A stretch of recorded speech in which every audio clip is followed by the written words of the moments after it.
Cognac villain. 1. Wardrobe malfunction. 2 people who don't belong together. 3 awful words. Be my wife. Everyone else is at this party to marry the host. I'm only here until I can get a ride home. When my dress rips in the world's worst timed wardrobe malfunction, I go find somewhere quiet to fix it. So I'm standing there in nothing but my heels when, as my luck would have it, the door opens and the man of the hour walks in.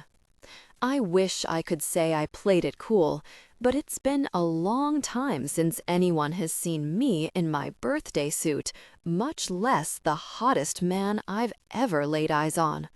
All I want to do is fix my dress, click my heels 3 times, and be back on my couch in fuzzy slippers. But Ivan has other ideas. He's decided who he's taking to the altar, and I don't have a choice but to say I do. Cognac Villain is book 1 in the Pushkin Bratva duet. Ivan and Cora's story concludes in book 2, Cognac Vixen. Cora, I can't believe I let my friends drag me out tonight. After an endless shift waiting tables at the diner, dishing out lukewarm enchiladas to ungrateful senior citizens who tip like it's still the Great Depression, the last thing I want to do is put on a fancy dress and go to a party. But Francia and Jordan, my fellow Quintanos waitresses, insisted. And worse yet, Francia is refusing to let me wear any underwear with this gown I'm borrowing from her. Visible panty lines in Vera Wang is like a sin against God, she says in a horrified gasp, as if I'm going straight to hell for even suggesting such a thing. Under no circumstances are you allowed to wear any. Over my dead freaking body. I don't even get to argue back because almost immediately after, she gets nauseous and runs to the bathroom to be sick. I would have called it a night, but party animal Jordan isn't letting anything stop her from getting schmammered. Nuh-uh. Francia got a stomach bug, but I've got the dancing bug, she proclaims. I'm going out and I'm getting drunk, and you, my lovely lady companion, are coming with me.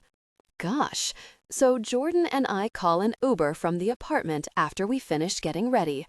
At first, we're bopping to music, laughing, feeling like Disney princesses on our way to the ball.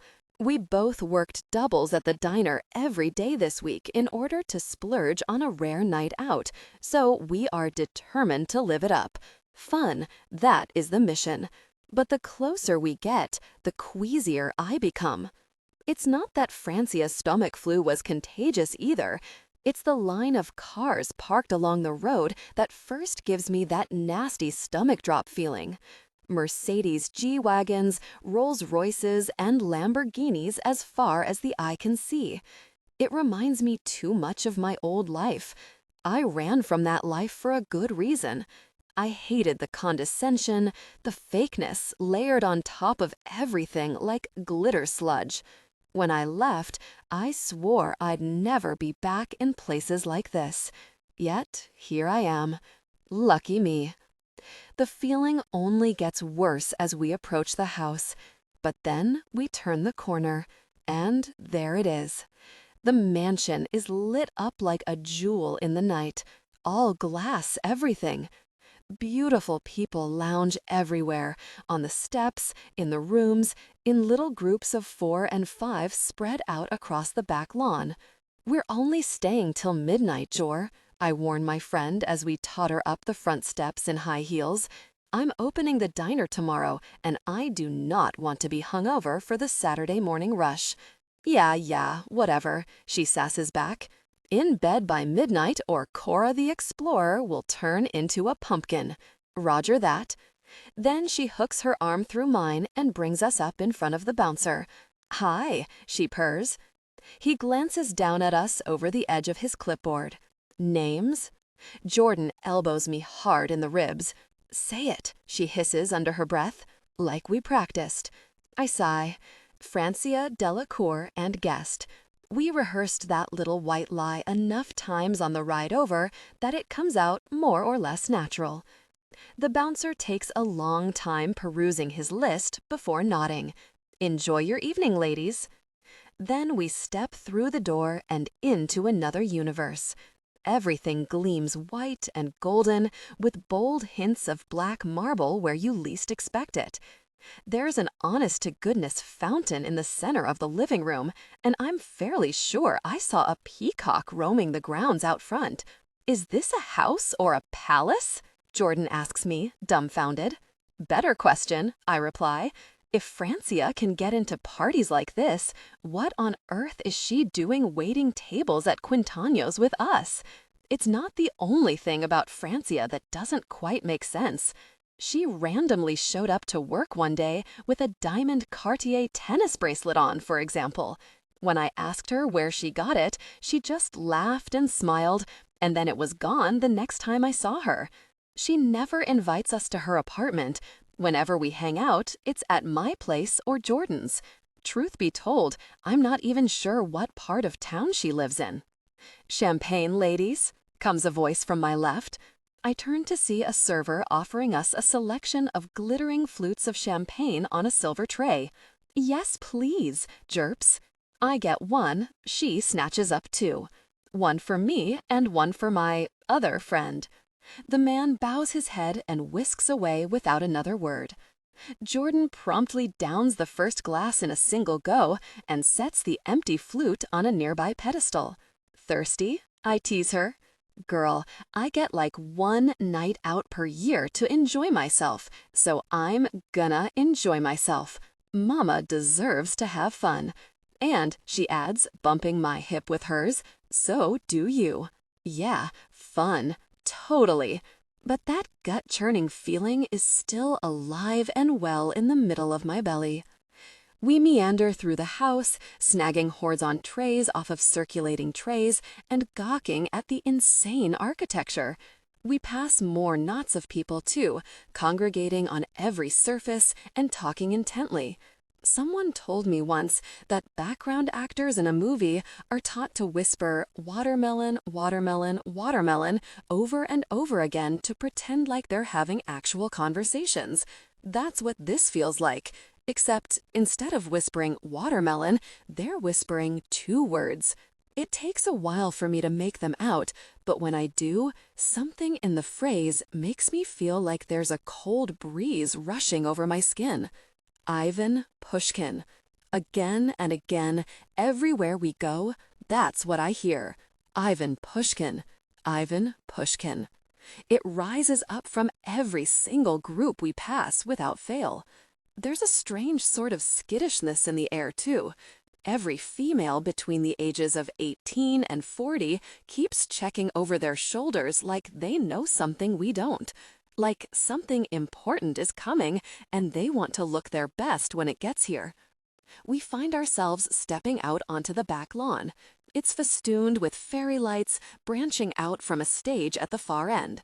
A jazz band plays classy music to a crowd of people intent on looking cool by ignoring it.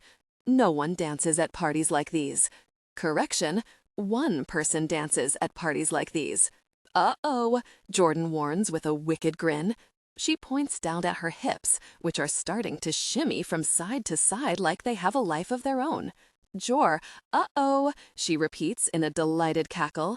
"I can't help it, Cora. They're alive." "You're already wasted?" "No," Jordan claps back. "I'm having fun. You should try it sometime." I love her. I really do. I just can't match her energy all the time. Definitely not without significantly more alcohol in me. She, on the other hand, doesn't need a drop of the stuff. Even when she's sober as a judge, Jordan is a 10 out of 10. She laughs loud, loves loud, lives loud. It's miraculous, honestly, because she's been busting her butt to make ends meet for as long as I've known her. She was raised by a single mom off food stamps, working in diners like Quintano's long before she was actually old enough to do so legally. She's right. She does deserve a break. Life is hard. "You go dance," I say sheepishly. I'm gonna go find another drink first, so I can keep up with you. She shrugs and flips her hair over her shoulder. Fine, but if you find me enjoying myself with some hot young thing when you get back, it'll be your loss. I grin and kiss her on the cheek. I hope I find you enjoying yourself with two of them. Don't tempt me, girl. I just might. I really just might. Laughing, we separate, and I go back inside the house in search of a bathroom.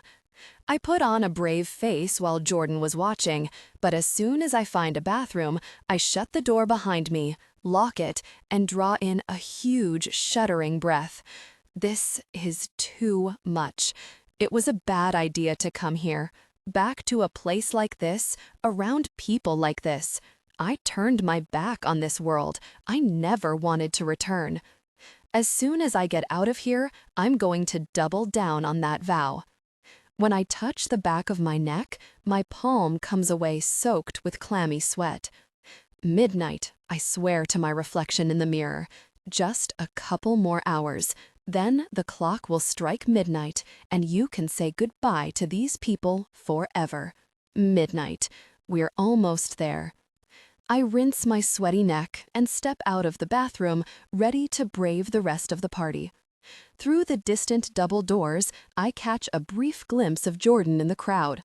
But before I can even get a step in her direction, I feel an unexpected hand on my waist. A voice accompanies it. "Hey there, gorgeous." I follow the sound of the slurred greeting to a rumpled man with a damp forehead. He's swaying from side to side. "Hi." I give him a tight smile and retreat towards the wall.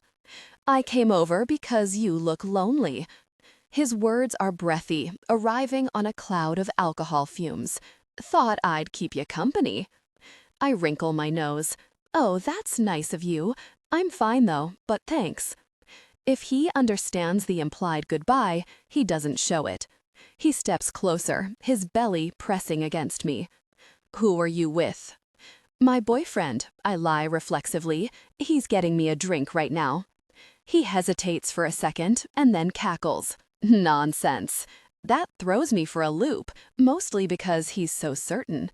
How would you even know? "Because you're here to meet him, just like the rest of them." He says it with more of that same finality, like he knows something I don't. I have lots of questions, but none I want to sit and discuss with this charming fellow. I try to edge past him. "I'm just going to..." He isn't that great, you know. He shifts with me, blocking my path. "Everyone is here for Ivan, but I'll show you what a real man can do for you." There's no line to get to me. Gee, I wonder why, I mutter to myself. To him, I say, "I have literally no idea what you are talking about. You probably don't either. You're drunk. So if you could just..." Suddenly, his sweaty, meaty hand made an inappropriate touch.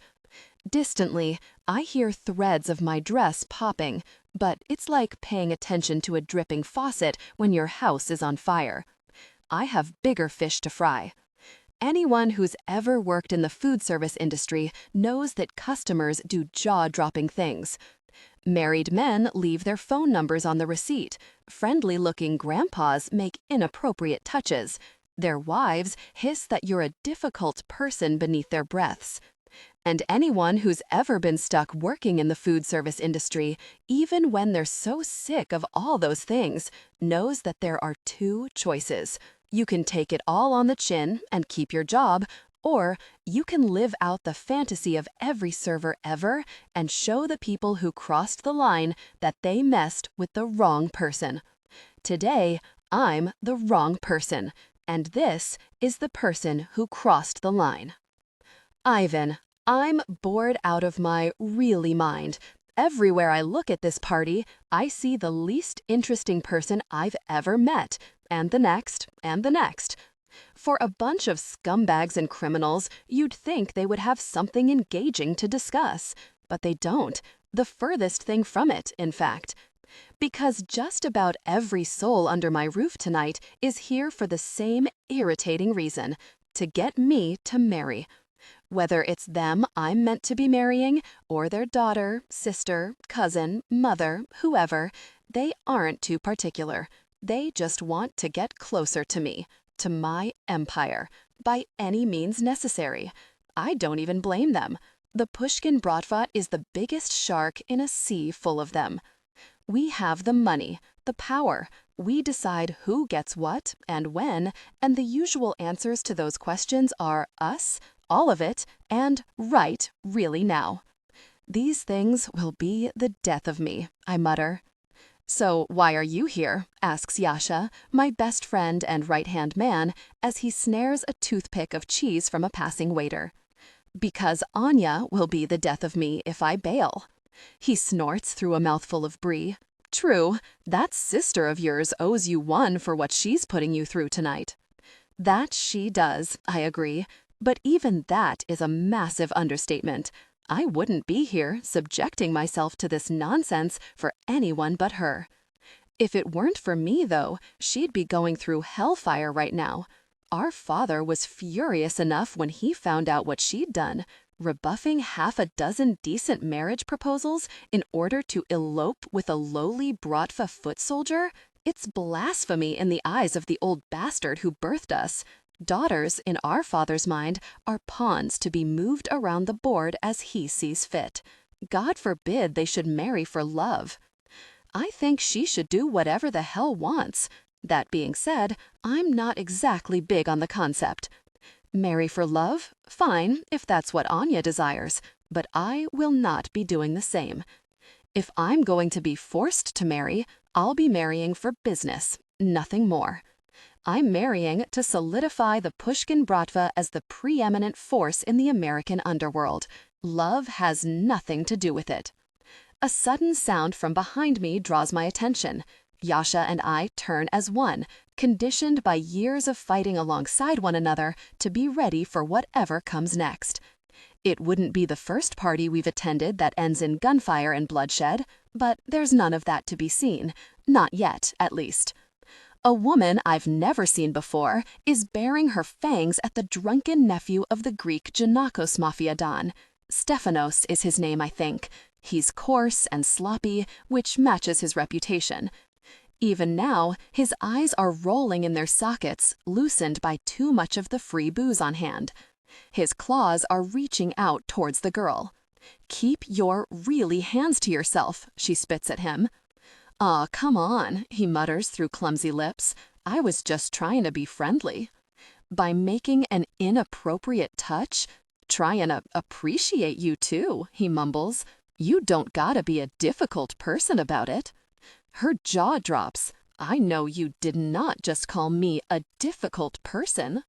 "I said you're being a difficult person, not that you are." He doesn't get to finish the sentence before she cracks him across the face with a vicious slap. Those free-wheeling eyes of his go blank, and he stumbles backwards. He bumps into a wall and wobbles. Then he rights himself, and his unkempt smile twists into something far meaner. "Listen here, you really awful person." He advances on her. Those hands of his suddenly don't look so limp and harmless. He goes to paw her again. She tries to bat him off, but he's bigger and stronger than her, so he just swallows her up with his bulk as he backs her into the corner by the bathrooms. And with that, I've seen enough. I'm not here to be anyone's white knight, but I'll be damned if this inebriated moron is going to go around making unwanted advances on women in front of me. When I was a boy, I saw my father do far too much of that. I couldn't do anything to stop him then, but now I'm perfectly capable of ripping this person to pieces. I cross the distance, find the back of Stephanos' collar, and rip him to the ground.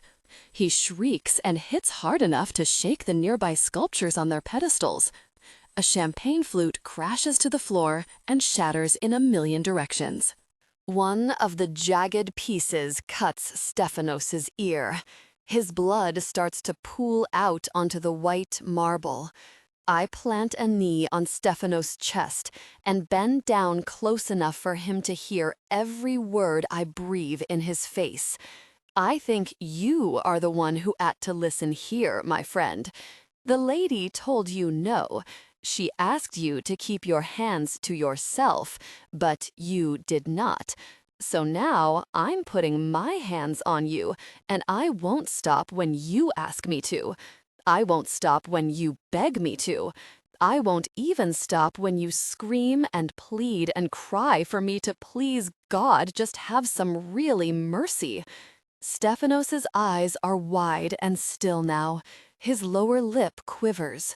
The cold fear sweat beading in his mustache disgusts me. Please. Shh. I press a finger to my mouth. I just told you that begging won't help. Then, sighing, I release my weight from off his chest and stand again. I pull my tuxedo cuffs into place as I look down on him from above. But I don't feel like getting your blood on my suit tonight, so for now, I'll let you go. Get really out of my sight. He doesn't have to be told twice. He scrambles away on his hands and knees, leaking blood, until he can gather himself back upright. Then he goes bumbling away, down the corner and out of sight. When he's gone, I turn to the girl. Cora, I'm still standing where that jerk left me, backed into the corner. My hair is mussed and sweaty, and my jaw is aching from biting down so hard. I'd like to get out of here, but I'm stuck for two main reasons. One is that the man who just rescued me from Mr. Handsy douchebag is currently smoldering down in my direction. He looks like if testosterone had a face. Pure, rippling masculinity. Eyes like preserved honey. Hands that, even now, are flexing and unflexing like they're capable of doing so much more. The second reason is that if I move out of this corner, Prince Testosterone and all the rubbernecking onlookers will get an eyeful of my bare backside. That's because when the douchebag tried to paw at me, he ripped my dress all the way up the back seams. I can feel the cold breeze of the air conditioning blowing where I really wish it wouldn't. Not good. So that's my predicament in a nutshell. Hottest guy I've ever seen, plus one hell of a wardrobe malfunction. I'm a waitress, not a mathematician, but even I know that that doesn't add up to anything great. Relax, he rumbles. You don't have to worry. I handled it. Yep, relax. Working on it. It's difficult to talk given how hard I'm trying not to move for fear of ripping the dress further. I have a delirious mental image of just staying planted right here for the rest of the night. They can use my arms like a coat rack. The cleanup crew will have to get a crowbar to pry me out of the corner in the morning. I'd advise you to start by inhaling, he suggests. In through the nose, out through the mouth. That sort of thing. There's an undercurrent of dark laughter in his voice. I wrinkle my nose. Which part of this is funny to you? He doesn't seem bothered in the least by my sharp voice. The part where you look like you're about to have an aneurysm if you don't take a breath in the near future. He's right. I really am clenching dangerously hard. For medical reasons, if nothing else, I sigh and take a big sip of air. As I do, I feel another stitch in the seam give way. Things are going well. You know, you look like a busy, important man, I say, doing my best to keep my ever-growing desperation out of my voice. I'm sure other busy, important men and women would very much like your attention somewhere else in the party, right? He shrugs. Maybe. Hard to say, but easy to find out. You could go over there, maybe. I jet my chin in the direction of the back lawn. Or there. Anywhere, really. Lots of people are no doubt extremely eager to ask you about, world politics, or the economy, or who you think is gonna win Naked Afraid this season. Unfortunately, Prince Testosterone doesn't take any of my suggestions. Then they can wait. He inches closer. which I really, really wish he wouldn't do. What's your name? Who? Me? No, the other girl cowering in the corner. I force a laugh. Oh, I'm nobody. Not busy or important in the least, and I don't even watch Naked Afraid. It feels like the walls are closing in. I'm making silent oaths in my head and hoping that some deities above are listening and will take mercy on me. I'll wear only pants for the rest of my life if you get me out of this mess. Just please, for gosh sake, help me. If anyone up above hears, they show no sign of it. He edges closer still. I can smell his cologne now. Cedarwood and sage. It's making my head spin. Over his shoulders, most of the other attendees have turned back to their conversations, though I still feel a few stray eyes drifting in our direction here and there. It's hard to look anywhere but at him, though. He's just got this confidence, this magnetism, that brings me back to his gaze again and again. For his part, he doesn't seem to have any problem blocking out the whole world to focus on just me. You're a strange one. You don't even the half of it, I promise him. Seriously, I'd run if I were you. I'd run if I were me, too, I add silently. He still doesn't smile or show any signs of a departure in the near future. I'll ask you one more time. What's your name? I'm scraping the bottom of the barrel as far as lies and distractions go. Between that and the tickle of cold air on my bare skin and the tick-tick-tick sound/sensation of more stitches giving way, and my ever-growing terror that somehow, some way, this terrifying man knows who I am, who I really am, I'm about this close to just telling him the truth. Or maybe I'm just sick of lying, of hiding, of running. It's been years of it now, and it's starting to get old. So I open my mouth. My real name is right on my lips. Then someone taps the man on the shoulder. He straightens and turns with a scowl on his lips. The person interrupting us is slender and tall, with a wiry frame and a shock of brown hair. He's got the same kind of serious composure in his face that Prince Testosterone has, a do-not-jerk-with-me-ness. The new man whispers something urgent in his ear. Both their scowls deepen. Their eyes flit out to the lawn. I see that for what it is, a window of opportunity. With one last prayer to the heavens above, just in case any of those celestial jerks have decided to tune in, I clamp the ruined halves of my dress together as best I can, pirouette on my heel, and take off waddle running down the nearest hallway before the two men turn back to realize I'm gone. My plan is simple. I'm going to find somewhere quiet to fix my dress. Then I'm going to find Jordan, and we're going to get the hell out of here. With any luck, I'll never see that man again. Cora. Bad news. This place is a labyrinth. I feel like I've been running for hours, twisting and turning down hall after hall. The one silver lining is that at least I'm leaving the Super Hulk behind. I shiver at the thought of him. He was too perfect to be real. His bone structure was brutally sharp. Those lips had a cruel slant to them. And those eyes, Lord have mercy, those amber eyes could hypnotize a girl if she's not careful. He hadn't laid so much as a finger on me, but the way he looked at me was a physical touch in and of itself. It stroked the deepest parts of me, as if I didn't already feel plenty naked with a gaping rip in the backside of my dress. I shake off the memory just as a door with a thin slice of light at the bottom beckons. It looks like a bathroom, so I push through. And come to a screeching halt. A trio of girls is clustered around a hand mirror balanced on top of the sink. Their hair is expertly curled, their dresses flawless, their manicures glistening in the candlelight. Two of them don't notice me enter.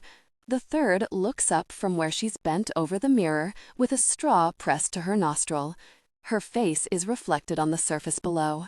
although it's broken up by 5 or 6 neatly arranged lines of white powder.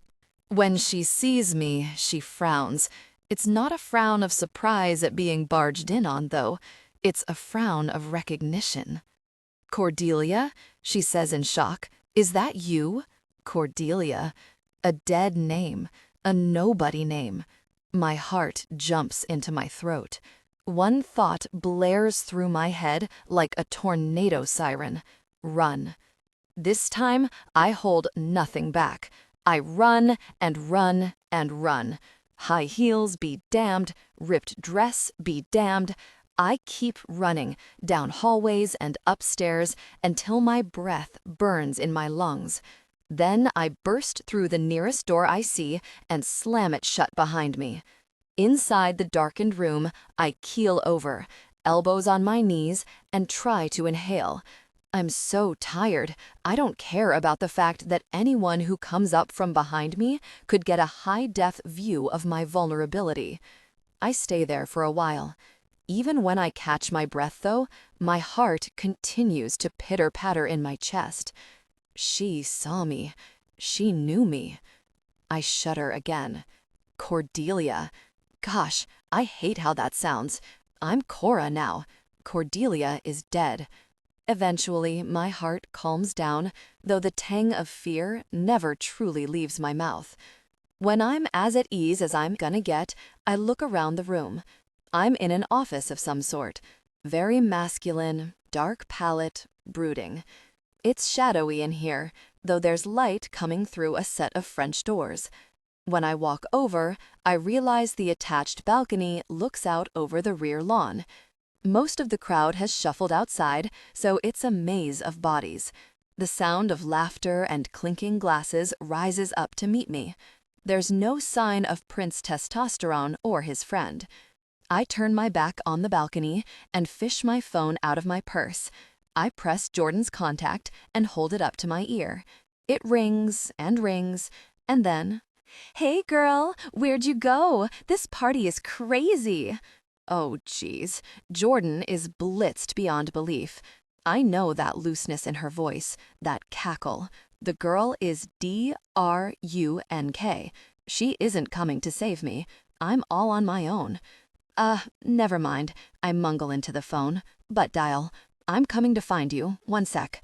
I hang up and drop my phone onto the nearby couch. I find a lamp in the corner and click it on. The rip is in the back, so I need to get this dress off and try to finagle some kind of safety pin stopgap solution, good enough to get me out of here without exposing my backside to every partygoer in attendance. With a grimace and a prayer, I start trying to peel off the dress while doing the least damage possible. The back, where the drunkard's hands went, is pretty ruined. But if I can just wriggle out of it carefully and find a safety pin around here somewhere, there's a chance. Rip. Never mind. I'm screwed. My oh-so-careful efforts have just extended the rip even further. As soon as I let my hands go limp, the dress parts in two like wilted flower petals and pools around my feet. I'm left standing there, in the middle of some stranger's office, in nothing but high heels and nipple pasties. Which, of course, is when the door opens. For a second, I hold out hope that it's Jordan, here to provide backup. But it's not Jordan. It's not Jordan at all. Ivan. It'd be a mistake to call her the girl in the green dress, mostly because she's not in the green dress anymore. It's puddled around her feet, and she's not wearing a stitch of anything, just high heels and nipple covers. I close the door behind me. No one is supposed to be in here. "I'm hiding," she blurts, trying her best to cover herself up. Not that it does much good. I'd have to be Mother really Teresa to keep my eyes off of her body. Really, gosh, she's stunning. I swallow down the rush of desire. Stripping? Hiding? I don't give a gosh what you call it, but you can't do it here. She levels me with a glare that rivals the one she gave the Greek mutt outside. "And who are you? Security? You must be joking. She doesn't know who I am? I call nonsense. Everyone here knows who I am." She's blushing from head to toe. I can see every inch of fleshed skin, but she doesn't shy away. So, not security then. Probably some trust fund baby who thinks you own every room you walk into. Big words from someone skulking through a stranger's house naked. Hiding, she yelps again. And believe me, I would give anything to be clothed right now, preferably in sweatpants and a hoodie with a parka on top, but beggars can't be choosers. I'd accept that strappy, skin-tight monstrosity on the ground right now if it would just cooperate. She hates this party, she doesn't know who I am, and instead of bragging to me about who designed her ruined dress, she's longing for sweats. She can't be real. A breeze blows through the open doors, and the woman in front of me shivers. Before I can second-guess the instinct, I shrug out of my jacket. "What are you doing?" she asks. Good question. It might be the first time in my life I've voluntarily asked a woman to put on more clothes. Her eyes are wide and shockingly green as she shrinks away from me. Like a dog that's been kicked so many times, it's sure that the only thing the future could hold is more pain. Beggars can't be choosers. I dangle my jacket in the air between us. Take it or leave it. She watches me warily for another long breath before she lunges for the jacket and slips it on. Her skin disappears beneath the long sleeves and broad shoulders. The jacket absolutely swallows her, but I'm not laughing. Somehow, the image of her swimming in my jacket is even more tantalizing than her taut, naked skin. She tucks the material around her middle and crosses her arms. Thanks. For a second, I thought you were going to parade me out of here naked as punishment. Don't tempt me. Don't threaten me, she retorts. Don't act like it would be all bad. You'd be the center of attention. I arch an amused eyebrow. Don't they? You got all dolled up and marched in here to sell your soul to Ivan Pushkin, just like the rest of them. Not you too, she murmurs. Ivan this, Ivan that. Everyone can't get enough of the guy. Who even is he? I join her at the window, gazing down at the partygoers below. Everyone is here because they want to marry him. I'm sure he thinks so. She wrinkles her nose and points at a paunchy man standing by the shrubs. What about that one? I clock the person she's pointing at immediately. My mind whirs and conjures up the relevant facts. Valmar Shundi, Albanian underboss, likes his whiskey aged for 17 years and his women for less than that. Him, too. The poor bastard has a nasty drug problem and is about to get caught for stealing money from his clients. He needs his daughters to secure a good match now before his name turns to gush. How do you know that? I know everything. I point out the scrawny Italian man next to the stage. Again, my mind hums and pulls up what I need to know. Alfonso Marciano, a Rossi family underboss. Cokehead. That one has a complicated personal life. No way, she giggles. He's wearing a pink polo with a popped collar. How is he involved in such activities? More than that, actually. He brings his own wife along. I point out the woman in the brown bedazzled dress, who is scanning the lawn like a vulture. Though I'm not sure you can criticize anyone else's appearance, all things considered. She glances down at my suit jacket and winces shyly. Fair enough, but I looked better before that jerk ripped my dress. Agree to disagree, I murmur. I didn't actually intend to speak out loud, but that slipped out before I could stop it. Her blush is bright enough to see in the gloom. What about that one? She asks, obviously changing the subject. I follow her finger to see her singling out the emaciated blonde hair of the one man I would have most preferred not to think about. The laughter disappears from my voice. Konstantin Sokolov, I say quietly. You don't have any dirt on him, she teases. He's not like a terrible poker player or secretly into dressing up like a furry in his free time. No, I think to myself. He's the father of the woman I was supposed to marry. He's no one, I said out loud instead. No one at all. Okay. She turns her head to the side, dark hair spilling over her shoulder. Final question, what's your name? I have to admire her tenacity. She is really claiming she doesn't know who I am. I'm still not sure I believe her, but it is nice to be anonymous, if just for a few minutes. Tell me yours first. Or what? She challenges. Or I'll kick you out for trespassing. She narrows her eyes. Are you sure you aren't head of security? You're on a real power trip. My gaze doesn't waver from hers. The world shrinks around us. I'll answer when you tell me who you are. She hesitates for only a second. Francia Delacour. I flip through my mental Rolodex of names and contacts and allies and enemies, but there is no Delacour as far as I can remember. Frowning, I turn to the bar cart and grab 2 glasses. Care for a drink, Miss Delacour? God, yes, but you don't get off that easily. You're supposed to tell me if you're the head of security or not. I hold up my glass and take a sip. If I was head of security, would I be drinking on the job? If you were bad at your job, you might. I pass the second glass to her. I'm not bad at anything. I hate that I actually believe you. She tastes the drink and winces. I also hate cognac. That's a $300 bottle. Ah, well, in that case, it's the best thing I've ever tasted. She pastes on a big fake smile. Better?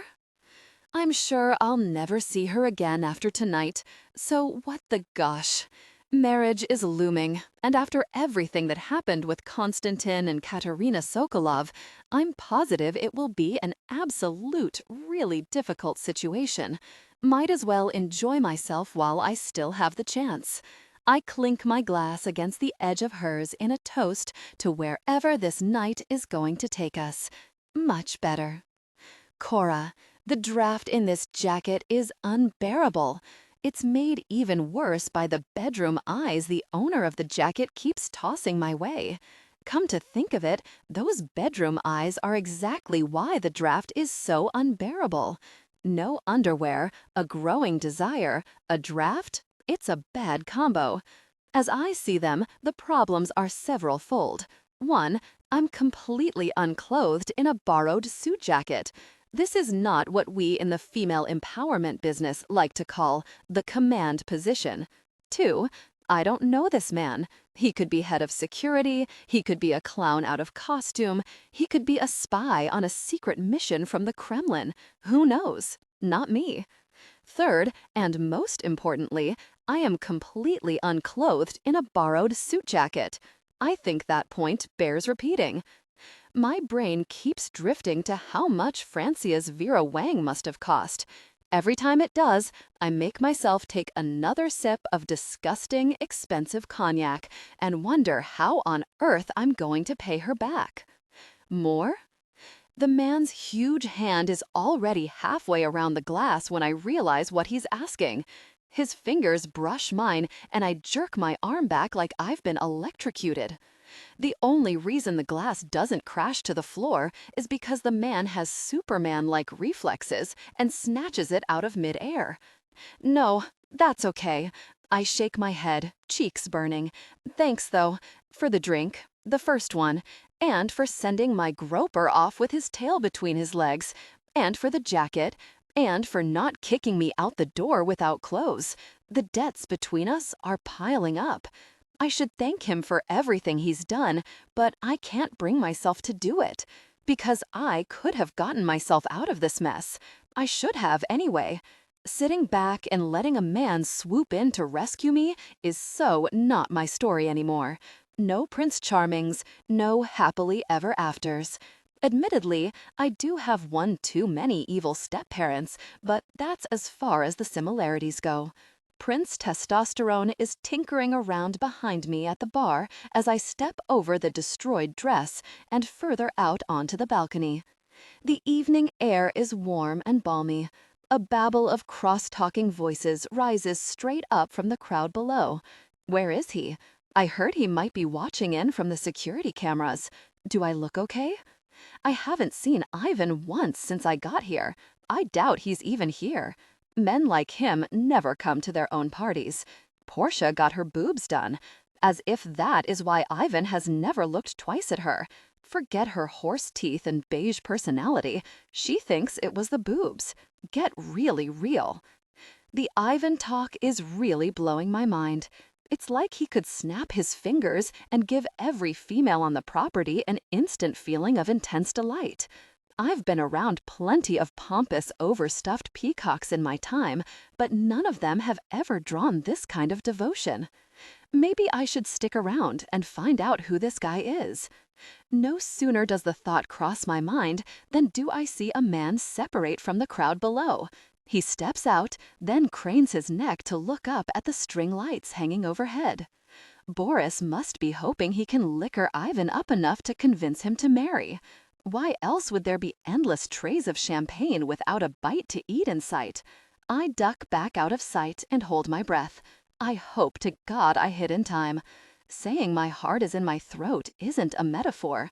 I can taste the blood, the iron tang of fear, because I'd recognize that voice anywhere. And if my monster of a stepfather sees me here, there's no telling what he'll do. Either that, he drawls, or he's hoping a respectable woman will get drunken enough to forget that Ivan is a really sadist. My stepfather's voice fades away as he moves through the crowd, but I stay put. I can't move. I can barely breathe. It's been years since I've been that close to him. Could he sense how near I was? Did his skin crawl with disgust like mine did? I doubt that very much. Why would it? Monsters never run from their prey. Cora, you look spooked. The voice behind me upsets the delicate balance I'm striking in these heels. I fall forward, catch myself on the railing, and then jerk myself right back to make sure my stepfather doesn't catch sight of me. The breeze is cold in all the wrong places. I sort myself into something resembling stability. Huh? That look on your face, like you just saw a ghost. I'm fine. No ghosts. I'm just having second thoughts about that drink. I've already had a bit more than my usual night out allowance, but I'll do anything to spend a few more minutes in this room, safe from the boogeyman of my past. I need time to come up with an escape plan. Alcohol is not going to improve your situation, he remarks as he turns to the bar to pour me a second drink anyway. What situation is that? He looks back over his shoulder, dark eyebrow arched. Do you actually need me to explain it? I grit my teeth. You want to know something? You play the hero type, saving me from a drunk man downstairs and offering your jacket, but you're kind of a jerk. Only kind of? Oh, I'm sorry. Would you rather be a full-blown jerk? He walks over with a smirk and a fresh drink. If you're going to do something, you might as well commit. I grimace, but I take the drink and throw half of it back. The alcohol burns going down. It still tastes terrible, but I'm not in this for the flavor profile. If I'm going to walk out of this room with my bits and bobs hanging out of a borrowed suit jacket, I need a little liquid courage. Now, he continues, are you going to keep trading barbs, or are you going to tell me why you looked so scared just now? I shake my head. I'm not scared. Not anymore, at least. I have no desire at all to see my stepfather or relive any portion of my past, but I'm not scared of him. I escaped, and he hasn't caught me yet. As far as I'm concerned, that means I've won. You saw something, or someone. I want to know who it was. No one. It was nothing. I just, tripped. I lift one leg to show off my heels. It's what I get for wearing impractical footwear. I should always remember to wear shoes I can run in. You say that as if you're always getting ready to run. I turn. He is so much closer than he was a second ago. The world fades away as he shifts into stark focus. His lips are curved and gorgeous. I didn't notice it before, but black ink marks swirl out of the collar of his shirt, whirling around his thick neck. You have tattoos? You're changing the subject.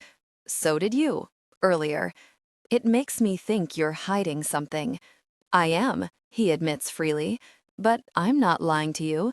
Are you lying to me, Francia? The false name lands with an awkward clunk between us. No. He moves even closer. Did you see your boyfriend down there in the crowd? Maybe a husband? You have a guilty look about you. You recognize that look? Maybe that's why you know so much about everyone else's affairs, because you're the one causing them? I don't know a thing about you or yours. His gaze drips down my face like honey, slow and sweet. Who are you? I bite my lip and turn back to the doorway. I take a slow step forward, then another. My stepfather is gone, so I can let myself relax against the doorframe like I don't have anything to hide. I'm no one's wife or girlfriend, I can promise you that. And unlike everyone else here, I have no desire to be. I'm okay on my own. I don't believe you. I snap my attention to him. Excuse me? I don't believe you. You saw someone in the crowd. But if you don't want to tell me, so be it. I don't care who it was.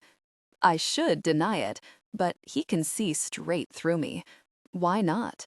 Because there's not a single person at this party who can stop me from doing what I want. The thrill that races down my spine is reason enough on its own to get the hell out of here. I'm supposed to be having fun, not falling into devastating lust with a handsome stranger. But I can't leave, because for the first time in, well, maybe forever, I feel safe. I feel like if my stepfather walked through this door, this man would put himself between him and me without hesitation. I don't need you to protect me. He drums his finger on the side of his glass. I saw you try to fend off Stefanos downstairs. You did your best, but it wasn't quite enough, was it? I don't like to whip my kung fu out on civilians, I joke lamely. I prefer to handle things non-violently. He chuckles. As you should. Me, though, I have a different approach. He fingers the edge of his lapel, which would normally be fine and dandy, but since I'm the one wearing the jacket, those fingertips are venturing just a little too close to my bare chest. I think some things should be handled right to the point of breaking. Again, and again, and again. And then, only when they've proven they deserve it, then you give them the little bit of violence they've been asking for. Oh, well, that's certainly something. I swallow past a massive knot in my throat. But I can handle myself just fine. Considering the heat brewing inside of me, I'll definitely need to compose myself, all right? Maybe 2 or 3 times in a row. I formulated my opinion on men like this one a long time ago. Rich, powerful men in expensive suits who drink aged cognac. They are used to getting what they want in life and nothing less. When it's denied to them, they aren't afraid to take it by force. Standing here in nothing but a jacket, a gentle buzz brewing in my veins, I should be terrified. He could harm me, he could force me out of this jacket if he chose, but he won't. I don't know how I know that, but I do. You know, I should probably go. The moment the words are out of my mouth, I know it's the right choice. Get out of here before I do something or someone I'll regret. Plus, I haven't seen Jordan. I'm sure she has downed several more flutes of champagne since I left her. She's going to be drunk, and she'll need my help getting her sloppy self home. After all that, you're going to leave without saying goodbye? His voice is warm molasses in my ear, smooth and rich. I look to my right and see the door, the exit, and I know immediately that I'm not going to take it. Damn it, I was so close to doing the right thing for once. For a head of security, you're awfully presumptuous, I croak. He arches an eyebrow and laughs. For a naked woman in my office, you're awfully feisty. I'm not. Wait, the words freeze on my tongue. Every inch of me ices over until I'm a glacier in this man's strong arms. Did you just say, your office? Prince Testosterone's grin ticks one notch wider. I did. I'm Ivan Pushkin, It's a pleasure to meet you. Cora. His name is ringing in my ears. He is Ivan. Ivan is him. I'm in a room alone with the man everyone else wants to be alone in a room with. Holy gosh. Wow. Okay. Well, it was great to meet you as well, but like I said, I really should go. This isn't my scene. No? Then tell me what scene you prefer. I know you can't imagine a world beyond these palace walls, I say, sarcasm oozing out of every word. But some of us don't live in a fairy tale. Some of us live in the real world, with bills and 9-to-5 jobs, and we have to wash our own dishes. So washing dishes is your scene? Maybe. I cross my arms and take a step away from him. Not all of it, obviously. I have other stuff too. Do tell. He draws closer to me. The rest of the world blots out instantly. It's like a cone of silence has descended over us. It's me and Ivan and me. Nothing else exists. I have friends. He nods, waving me on. Jordan and F. I stop myself, remembering my lies. Jordan, I work with her. One friend. Quite the scene. Now I know I'm not imagining it. That's definitely judgment. I'm sure you and your oh-so-close group of hundreds of vague acquaintances here can't relate. It's so normal to have a party where everyone in attendance is only there because they want to marry into your family fortune. Is that what I should strive for? He shrugs. Strive for whatever you want. You said you weren't here to marry me, but if you've changed your mind, you're welcome to join the queue. That's not what... Oh, for God's sake, I'm not talking about wanting to marry you. That's not why I'm here. Then tell me, why are you here? I can't help but feel like he already knows what I'm going to say before I even say it. Maybe that's why I try to throw him off with something unexpected. To get the scoop on you and sell it to the gossip mag with the highest bid. I deliver the line with as much confidence as I can muster in my suit jacket ensemble. He immediately laughs right in my face. No, you're not. I bristle. It wouldn't be that hard if I was. Everyone here is whispering about you. He leans in close. I catch a hint of sandalwood. Rich people soap, I think. My mom kept sandalwood hand soap in her and my stepfather's master bathroom. Weirdly, the smell doesn't bring back bad memories now. I just want to lean in closer. Everyone is always whispering about me, he says softly. It comes with the territory. The territory of being as rich as God? That, he agrees. And also the territory of looking like one. Ugh, gross. Were you this cocky a minute ago? I don't remember feeling this constant urge to roll my eyes. He smiles, not bothered in the least. You came here with your friend. Is that a question? No, I'm just trying to understand if this is a dual investigative operation you're performing. He flicks a finger in my direction. And if your dress mishap was some kind of distraction, if so, it was thorough. I was quite distracted. My body flushes. I'd give anything to be in sweatpants on my couch right now, far from this world and this man and his intoxicating attention. Did you check with the security at the gate to see who I came with? Or were you watching me on camera? I look around the hallway ceiling. How many cameras are in this house?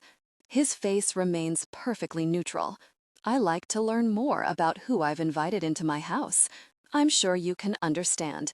I'm sure I absolutely cannot. If someone is in my house, I already know who they are. Mostly because my apartment is only 500 square feet, not 500 rooms.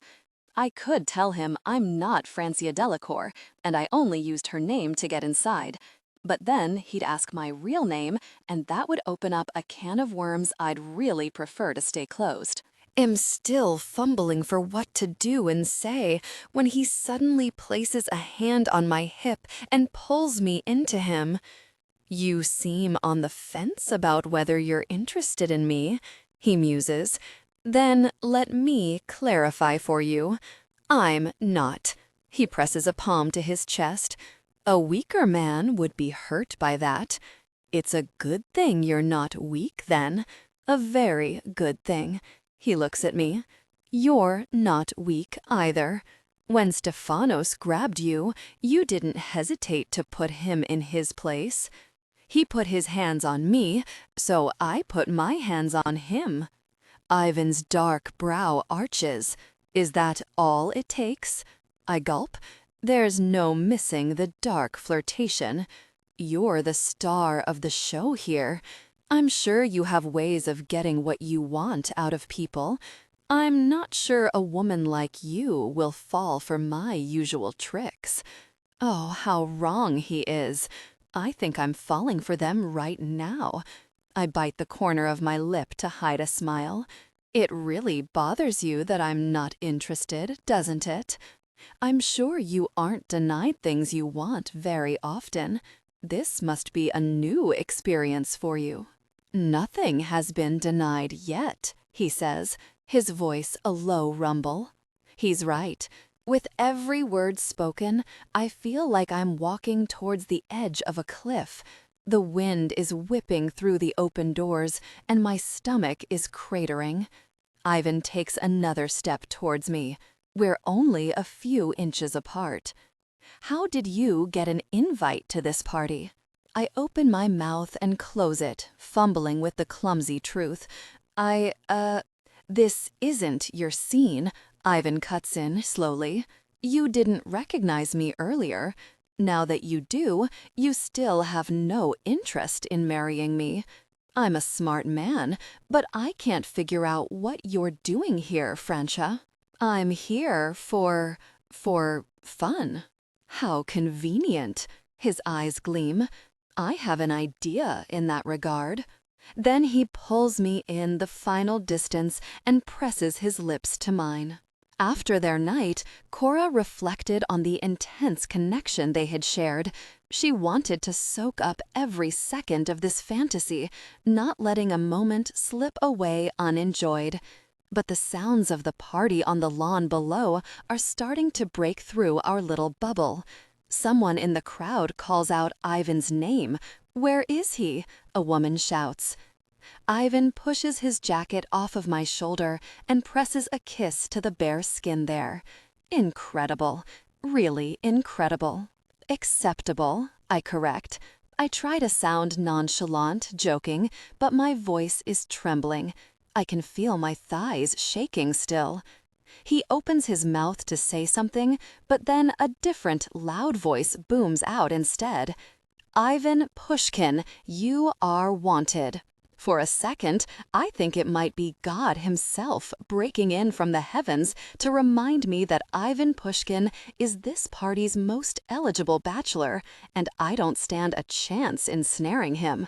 Then I realize it's just the DJ making a formal call through the speakers. He presses his forehead to mine. Forget this party. Let's go to my room and spend more time together. I'm tempted. The desire to stretch this fantasy into an entire night, to tangle up with him until morning, is strong. But it would be a mistake. You have guests, I demur.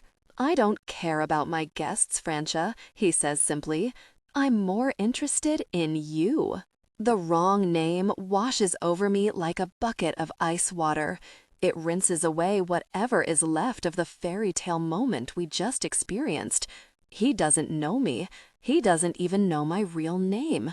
None of this is real. More cries of Ivan rise up from the crowd. The natives are growing restless, I say with a small smile. I shove away from his chest on shaky legs. Go appease them. I'll meet up with you later. His jaw works back and forth. Then he grips my chin with his thumb and forefinger, angling my face up to his. Don't you dare run off on me. I won't, I lie. I point down to the high heels I'm still wearing, remember? His eyes trace over my body as he takes a step back. Later. That single word held a powerful promise, one I desperately wish I could keep. But I can't. With one final nod, Ivan disappears through the door. As soon as he's gone, I follow. I see Jordan quickly. She is lounging against a pillar, a drink in hand, chatting with a handsome young man with way too much product in his hair.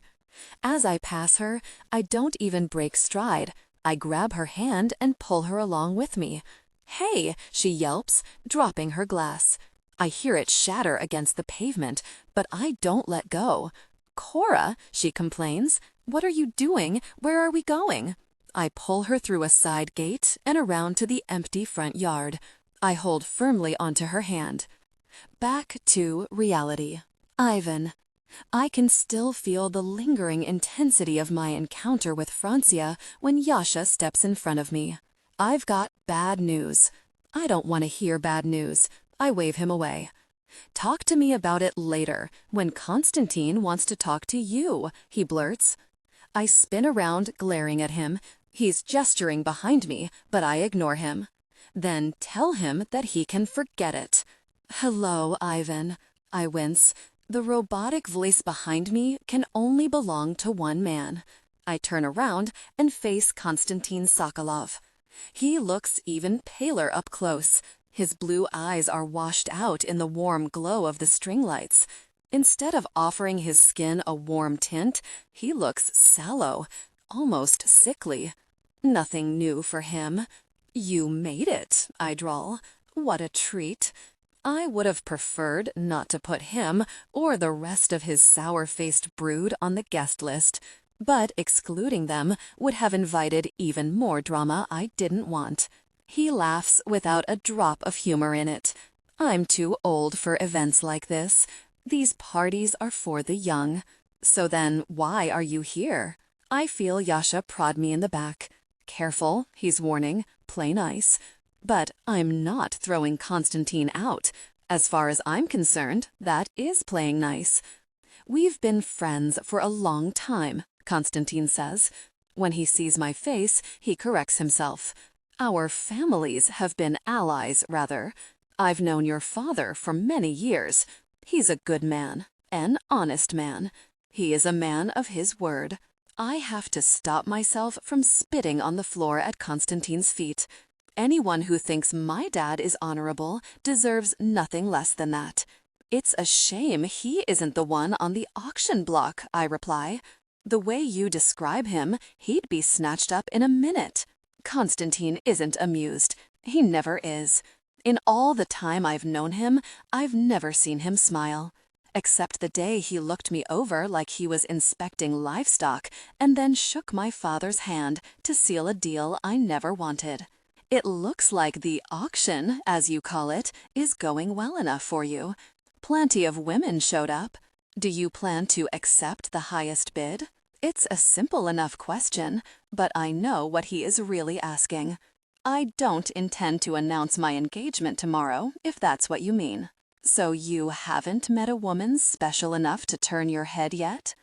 Francia's face comes to my mind. A not insignificant part of me hopes I'll find her in my office when I finally get away from Constantine. But maybe it's best if that's not the case. It could never last. Constantine may not think so, but I'm a man of my word too. I've made promises I have to keep. Promises someone like Francia could never fit into. "No one I plan to marry," I answer, simply. He nods. "Smart man. You're waiting for the right woman, as you should. But you don't have to wait. I have plenty of daughters." Immediately, I feel Yasha tug gently on the back of my shirt. He knows what I'm thinking before I can even say it. But nothing can keep the disgust off of my face. "Your oldest isn't even 13, I hiss. "Then be patient. Your father and I worked out an alliance. There is still time to make it happen. Katerina can be replaced." What a loving father, swapping out his daughters like pawns on a chessboard. Maybe my own father has a use for someone like Konstantin Sokolov, but I don't. Our family's alliance will end when I am pecan. I lean in. Everyone can be replaced. He stiffens, but I brush past him, headed back into the party to look for the only person who might be an exception to that statement. I can't imagine replacing the woman I met tonight, Francia, if that is even her real name. That's why it's even more important that I find her. The moment we shared tonight was exactly what she said, a fantasy. But real life is no fantasy. Nothing and no one is ever as good as they seem. Ivan. People call out to me from the crowd as I wade through. Others say my name in hushed whispers, giggling with their friends. I ignore them all and slice through the grass towards the stage. The band is softly playing, but they fade out as I mount the steps. By the time I grab the mic, they've gone quiet. There's a sharp shriek of feedback through the speakers. Then, every eye is on me. I didn't have a plan for what I was going to say when I started walking this way, but now there's only one thing worth mentioning. The party is over. Disbelieving, unfamiliar faces stare up at me. People wait for a punchline that will never come. Thanks for coming. See yourselves out. I point towards the gates. Now. I drop the mic, sending a resounding thud and another screech of feedback through the party. As I make my way back to the house, no one approaches me. For the first time all night, I'm given a wide berth. Like I'm suddenly contagious. It's a real relief. Yasha is standing by the patio doors, his lips pressed into a firm line. Your dad is going to be angry. Tell security to stop Francia at the door. He frowns. Who? Francia Delacour, I snap impatiently. She's wearing my suit jacket. Only my suit jacket. I want to talk to her. Don't let her leave. Oh, gosh. Yasha laughs. Sounds like you already did more than talk to her. Now, Yasha. Yasha senses the urgency in my voice and holds up his hands in surrender. He pulls out his phone to relay my order to the security team. In the meantime, I turn back to the departing crowd. Forlorn faces slathered in makeup glance my way, but I don't see Francia among them. She shouldn't be hard to catch. Dark hair, wearing only my suit jacket. Someone will spot her. Surely someone will spot her. That assurance fades as the crowd thins. No one has seen her, Yasha tells me 15 minutes later. She might have left before you called the party off. I don't want to hear where she might have gone. We don't spend hundreds of thousands on security for might. Really find out where she went. Now. What's the deal with this girl? Do you know her? I undo my tie and throw it at the stairs. No, that's the problem. You didn't know half of the people here and you could care less. Those people didn't break into my office. And my voice trails off. I didn't intend to share that tidbit. There are no cameras in my office, despite the way I made it sound to Francia. Our moment will forever remain private. Yasha stands tall. You think she was sent here to gather information? Who sent her? I consider the question. If Francia was a spy, I would have known. I would have realized.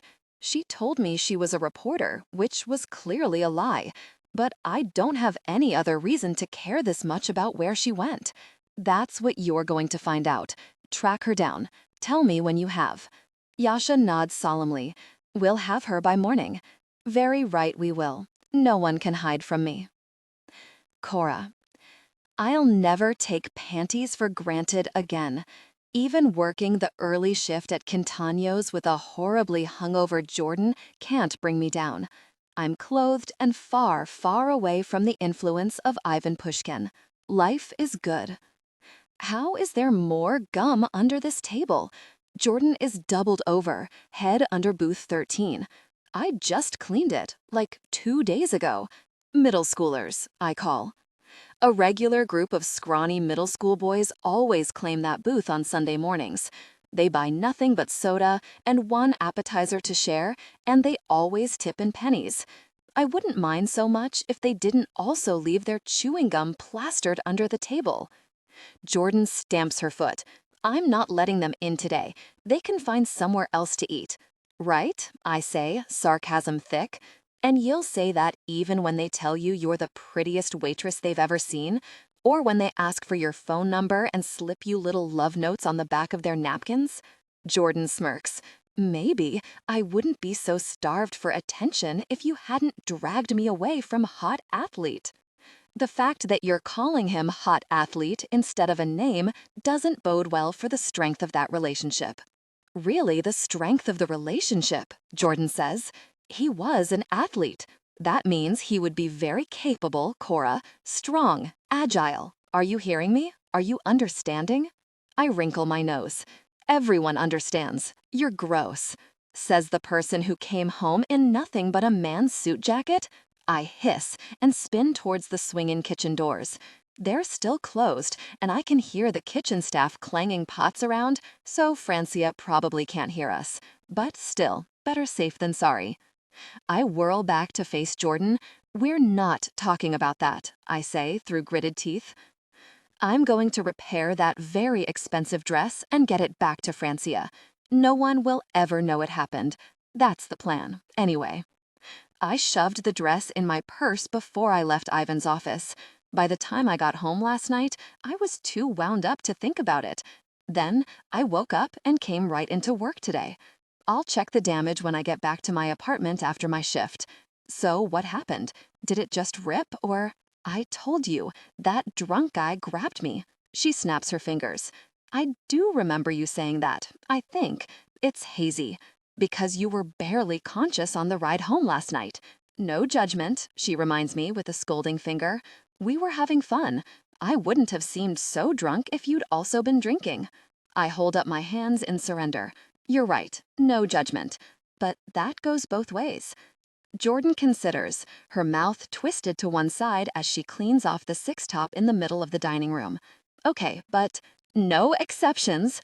She winces. Okay, except you came home without certain undergarments, so I want to know, la la la la la. I can't hear you, I sing over her, drowning out her voice. Jordan groans. Fine, don't tell me.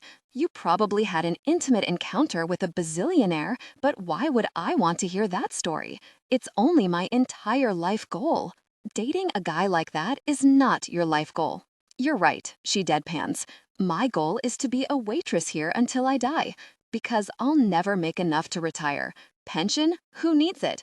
I'll pay for a nursing home with my middle school boy tips and $2.13 an hour.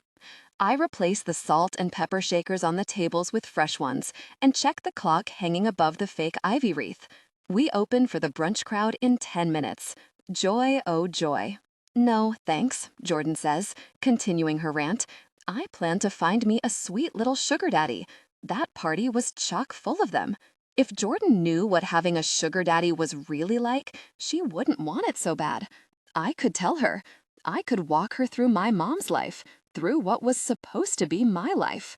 But I didn't run away just to dive back into that cesspool again.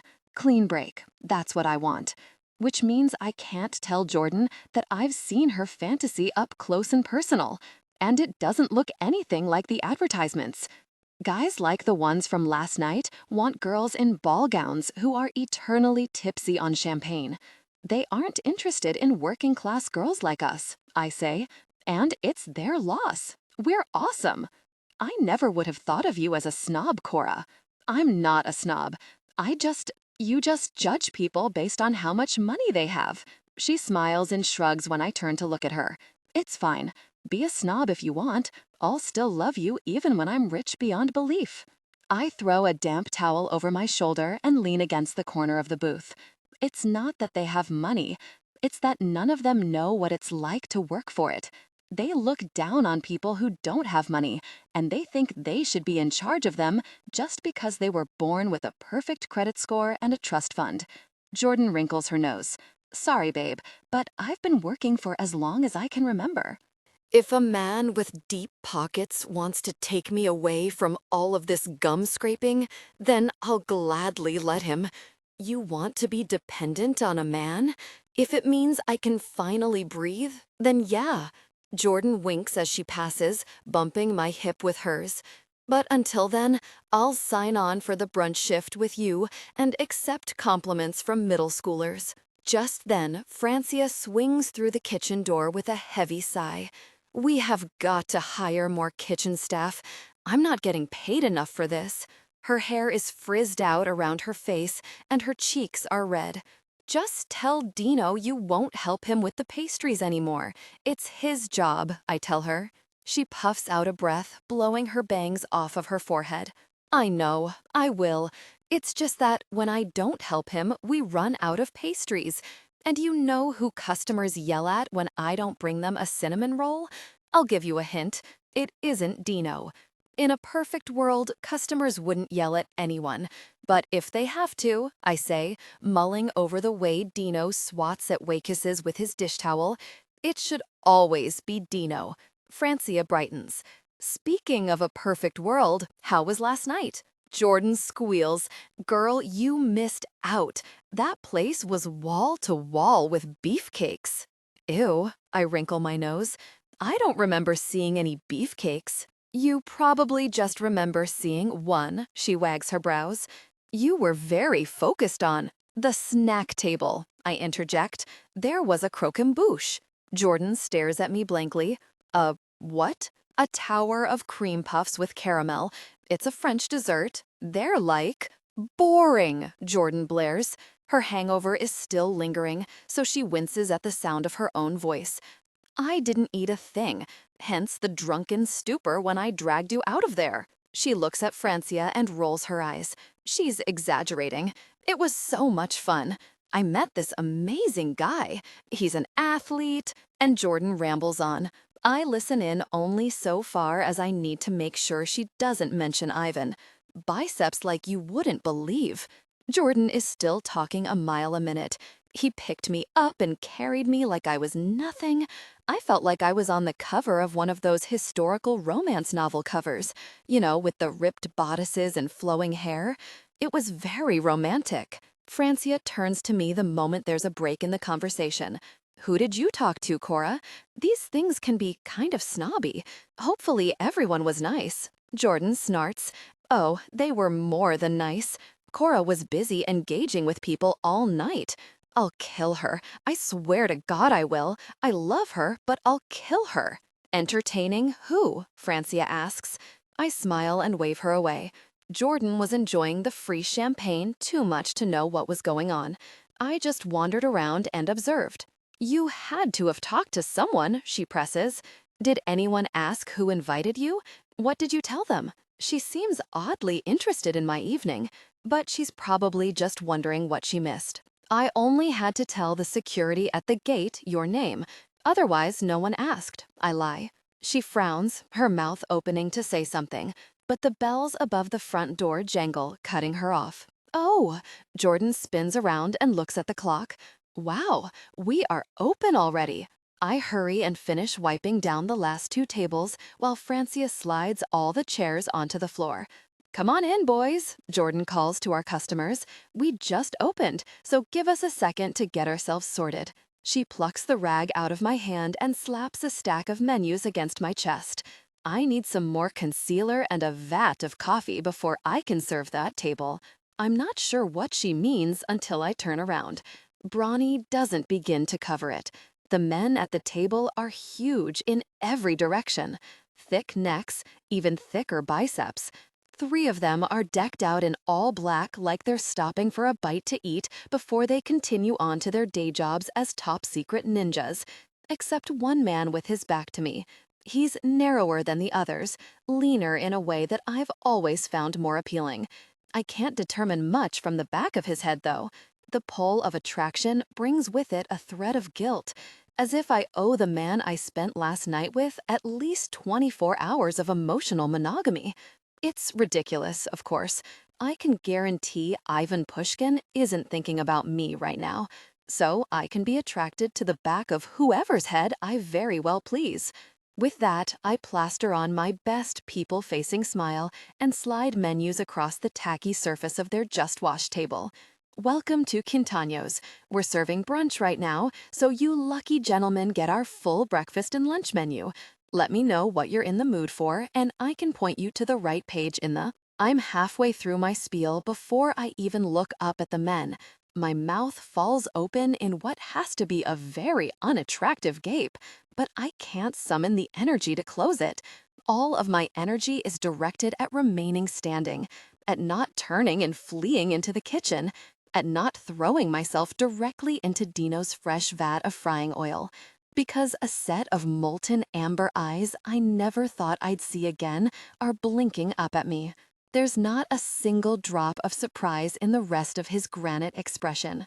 "Good morning, Solnishka," Ivan Pushkin says. "Did you miss me?" Oh gosh, a crazed, manic laugh bubbles out of me, and even when it fades, I stay grinning like a clown on party drugs. Wow, the world is so small. I can't believe you're here right now. That's the only thing you've said in the last 12 hours that I know is true, Ivan Pushkin says darkly. I can tell you weren't expecting me. My heart is a hummingbird flapping uselessly against my ribcage. No, I wasn't. But I'm Francia. I introduce myself to the rest of the stone-faced men at the table. I hope the real Francia is in the kitchen by now so she doesn't hear me play acting as her, but I don't have time to turn around and check. It's nice to meet you all. The men don't respond. Ivan does, though, with just one word, a single word that shatters my lie into a million pitiful pieces. Cora. On instinct, I turn towards the sound of my name, towards Ivan. And just like that, the game is up. He smiles, the edges as sharp as broken glass. It's nice to meet you, too. I sag into myself, eyes pinned to the floor. Okay, so I'm not Francia. You know that, obviously. She was the one invited to your party, not me. I was a guest, but I needed her name to get inside. Then I met you, and I kept using her name. I don't know why I did it. Well, I kind of know why, but it's complicated. I shouldn't have. I'm in the middle of a rambling explanation when the three men slide out of the booth in unison. I stumble back, eyes darting from one Goliath to the other, but they don't pay attention to me. They split up, moving in 3 different directions. One goes to the front door, one pushes through to the kitchen, and the other checks the long hallway that leads to the bathrooms and the manager's office. "What are you doing?" I call out. No one bothers to answer. The kitchen door swings open. Francia and Jordan are at the front of a very confused procession of line cooks and busboys. "You're closing early today," Ivan announces. There's no threat in his voice, but it's impossible to miss the authority. "Enjoy the day off." Dino scowls at Ivan. "And who the really are you?" Ivan's eyebrow gives a subtle arch. "No one." "No one," Dino parrots back. Ivan nods. "Exactly. Keep practicing that. I'm no one. You saw nothing. Say it until you believe it if you don't want any trouble." It's almost worse that he's talking softly, almost warmly. There's a quasi-friendliness to the way he is laying down exactly what is going to happen. The fear lies in the unknown of what happens when he stops being quite so friendly. Francia raises her hand like she's in school. "We can't leave. We'll be fired." Ivan turns to her. "There are worse things than being fired. Just worry about doing what I say, Francia." Shame coils up my spine. He knows her name. He knows my name. What else does he know? "I don't care about being fired," Jordan spits. "What are you doing with Cora?" I shake my head at her. I appreciate the concern, but I don't want her involved in whatever the hell this is. Another man steps forward and ushers Jordan and Francia towards the front door. "Cora will be fine. Don't worry about her." Jordan turns her disgruntled gaze to the man. "Who are you?" He keeps herding her to the exit. "My name is Yasha, not that that matters to you." Yasha and Jordan disappear. Francia is already outside with one of the big thugs. Another shepherds the rest of the kitchen staff out with nothing more than brief, confused glances in my direction. As soon as they see Ivan watching them, they snap their attention away, as if even looking at me might be crossing a line. I could cry out for help, but it wouldn't make any difference. Ivan Pushkin always gets what he wants, and right now, for whatever reason, he wants me. When we're alone, Ivan flips the open sign to closed and turns back to me. I'm frozen in place and flushed from head to toe as he saunters closer. You lied to me. You're not Francia Delacour. I'm also not an investigative journalist. I throw my arms wide, gesturing to my polyester waitressing uniform, in case you couldn't tell. He snatches my wrist out of the air. My breath catches in my throat. What is your aim? I don't have an aim. His eyes narrow. They're dangerous eyes, predatory eyes. You loathed every single person at my house, myself included, yet you used your friend's name to get inside and find me. You found me, I correct him. I told you to leave me alone, remember? And then you were unclothed in my office. As if remembering the scene, his eyes lingered on my form. My skin prickles with awareness. My dress fell apart. I didn't have a choice. Someone coached you well. You have an answer for everything. I wasn't coached. I'm not. I groan in frustration. I'm the one who left you, remember? You told me to stay and wait for you, but I left. Maybe you left because you got what you wanted. Oh, that's right. I snap my fingers. Don't you remember reading off your debit card and PIN number between moments of intense passion? That was my dastardly plan, and you fell right into my trap. If you see a suspiciously high target charge on your credit card statement, you'll know which villain is responsible. I'm not sure where this confident, feisty streak has come from, but it's the only thing keeping me standing. I don't take you for a woman who is so easily satisfied. He's wrong about that. I found myself quite content last night. I shifted, trying to keep my focus. I was at your party to have a good time and let loose. That's all. If I'd known who you really were, I wouldn't have gone anywhere near you.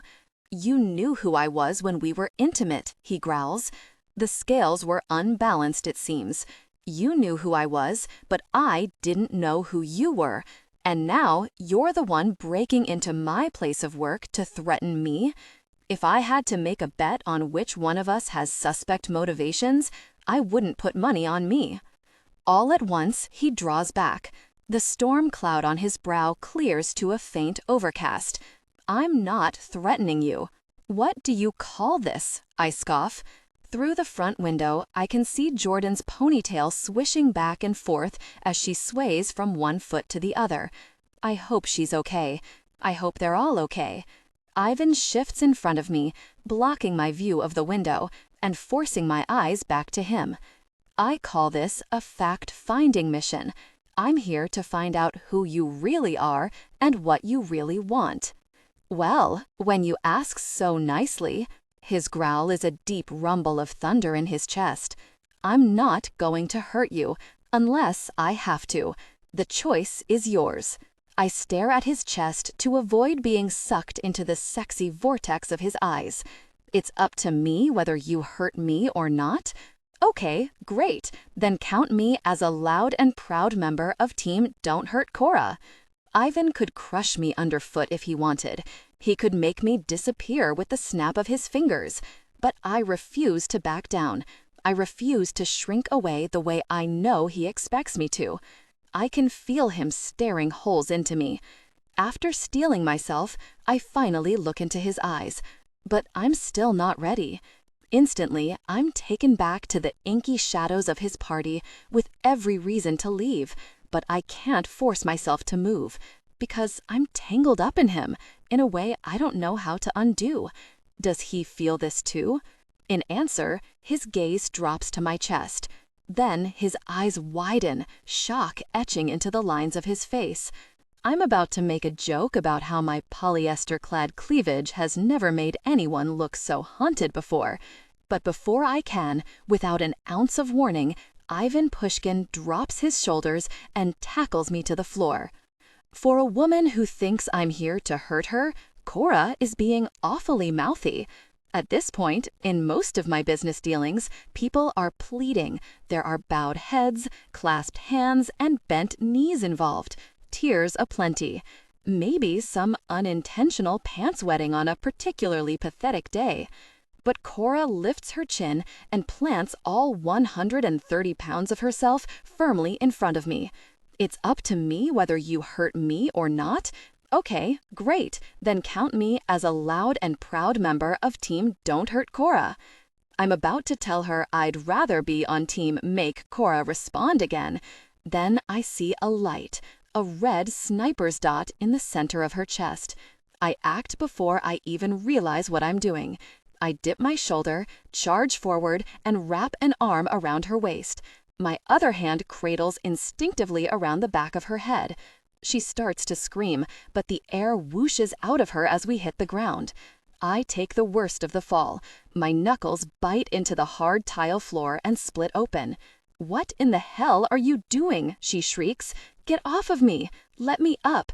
Don't really move!" I band my arm across her chest to hold her down, just as the room implodes.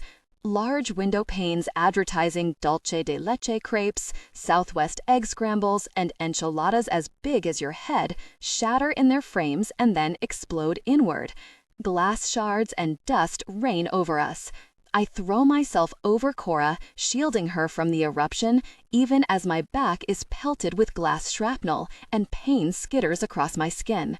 For a few moments, it's mayhem. Then it stops. The world goes eerily quiet. Cora is tucked into my chest. She was afraid of me a second ago, but now her face is buried in my shirt, her hands fisting the material like she's floating out to sea and I'm her life preserver. I think it's over. My voice seems to shake her from her stupor. She peeks her head out from under my arm and stares wide-eyed at the glass-covered floor. Was that a bomb? Sniper. She chokes on the word. A sniper? A sniper was going to... Holy gosh, you saved my life. Don't get too far into your thank you speech. The shooter is still alive. That realization sends her curling against me once again. I rise up on my aching knee and offer her my hand. She takes it, slipping her fingers into mine, and we crawl around the bank of booths in the middle of the room, so we are further from the windows. She leans against the seat next to me. She isn't weeping and crying the way she should be, the way most women would. Without the adrenaline and the feel of her body against me as a distraction, anger rises up in my chest. What the really are you involved in? She turns to me. You think this was because of me? No one targeting me would look in a mess like this. I'm starting to think you could be lying to me about a whole lot more than your name. I have plenty of enemies, but none of them so desperate and sloppy that they'd shoot up a restaurant full of innocent civilians in the middle of the day. There's a missing piece of the puzzle here. I lied about my name, but I'm not lying about this. No one is after me. She's lying or she's wrong. I don't have time to figure out which one, not until I solve the problem facing us now. Are you okay? I finally ask. She turns to me, eyes narrowed. What? I repeat the question slowly, as if she might need time to understand each individual word. Are you Okay, I heard you, but... Yesha runs a hand over the back of her head like she's checking to make sure. Yeah, I'm okay. Are you? I'm perfect. Don't we all know it, she mutters. I ignore her and flip onto my knees just as the back door opens. My hand moves to the gun on my hip, but then I hear Yesha. Ivan? Good. He's alive. Over here. Do you have eyes on anyone? Working on it, he says. Whoever it was, they didn't go after anyone standing outside. They were aiming for the windows. Stay put. We're clearing the perimeter. Then he disappears back outside again. We were the targets? Cora is still resting against the side of the booth. Her knees are tucked against her chest, her arms wrapped around her legs. She's looking to me with wide green eyes. If she was anyone else, I'd kill her. There's something she isn't telling me, and she's putting me at risk. But she isn't anyone else. She's, well, I have no freaking idea who she is. Not really.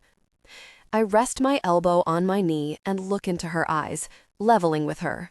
Now is the time to bear it all, Cora. Her cheeks flush. We already played that game. I roll my eyes. If you have enemies, tell me now. Your life could depend on it.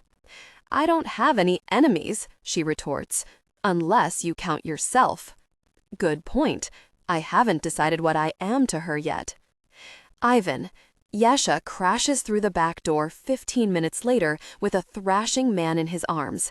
Enough with the resisting, he barks at the poor person. You're captured. Give it up already. The man falls to the greasy tile floor and rises to his hands and knees. Dark eyes bounce from face to face in hope and desperation. There's nowhere to go, I inform him coldly. The door leading out to the alley slams closed with finality, rattling the stainless steel shelves. I moved Cora into the kitchen to get away from the windows in the dining room, but with the numerous sinks and drains in the floor, this will make a nice kill room too. Blood cleans up about as easily as tomato sauce. The man starts to say something, but I hold up a hand and he immediately clams up again. I pace across the floor towards the man and gesture for him to sit up. He's small, with stocky arms and legs. His neck is thick and his head is balding. When he sits up, he glares at me, lip curled. I promptly slug him in the face. He collapses forward again, wheezing out a curse. Cora gasps from somewhere behind me, but I can't think about her now. I have to stay focused. I crouch down in front of the man with a sneer on my face. Why did you shoot at us? The man's eyes are dark. He turns his head and spits on the floor. Before facing me again. I wasn't shooting at you. Oh, so it was the windows you were after. Well then, nice shot. They never stood a chance. I was aiming for her, he hisses. Ah, I frown. Then I stand corrected. You're a freaking terrible shot. It was a warning. I wanted to draw you outside. He leans around me to see Cora. I wanted a clear shot at her. My fist connects with his soft jaw before I can stop myself. Gosh, he complains as he spits out a bloody, broken tooth fragment. If you're going to kill me, just kill me. You sound surprisingly eager for death. He spits blood and shrugs. I'm dead either way. I failed the mission. I feel Cora inching closer. I hold out an arm to stop her, and she lays her hand on my wrist. It's a small gesture, just a light touch, but it is far more distracting than it should be. Same goes for her strawberries and cream scent, poisoning me more and more with every breath. Who sent you here? I grit out. He shakes his head. I can't tell you that. You're dead either way, I remind him. No point in being shy now. I'm dead either way, yeah, but my family is another matter. If I tell you who sent me, they're dead too. Unless, in the corner of my eyes, I see Cora's brows draw together. There's a small scrape along her jaw from the glass. I barely stop myself from reaching out to dab the blood away. The man swallows. Then, before I can say anything else, the man lunges forward at her. She doesn't even have time to react before I grab the assassin by the throat and throw him back on the stainless steel countertop. I'm sorry, Cora gasps as she lunges backward. I thought. Don't apologize. I squeeze the man's throat. He wraps his hands around my wrist, but it would take 3 of him and a freaking miracle to make me loosen my grip. That's his job. Come on now, Modoc. Apologize to the lady. His mouth opens, a wheeze leaking out of his collapsing windpipe. I hold him tighter. Hurry. Apologize before it's too late. His tongue looks swollen in his mouth. His eyes are bulging. He looks like an overripe tomato ready to pop. Ivan, Cora breathes in warning. She has mercy for the man who lunged for her, who shot at her, but I don't. If he doesn't do what I ask, he'll die right here, right now. No one is going to touch Cora before I get the chance to figure out what is running through that gorgeous head of hers. What secrets are hiding behind those green eyes and pouty lips? Sorry, the man finally rasps out. His eyes are rolling back in his head as the word oozes out of him. There, that wasn't so hard, was it? I let go, and he sucks in air in great wheezing gulps.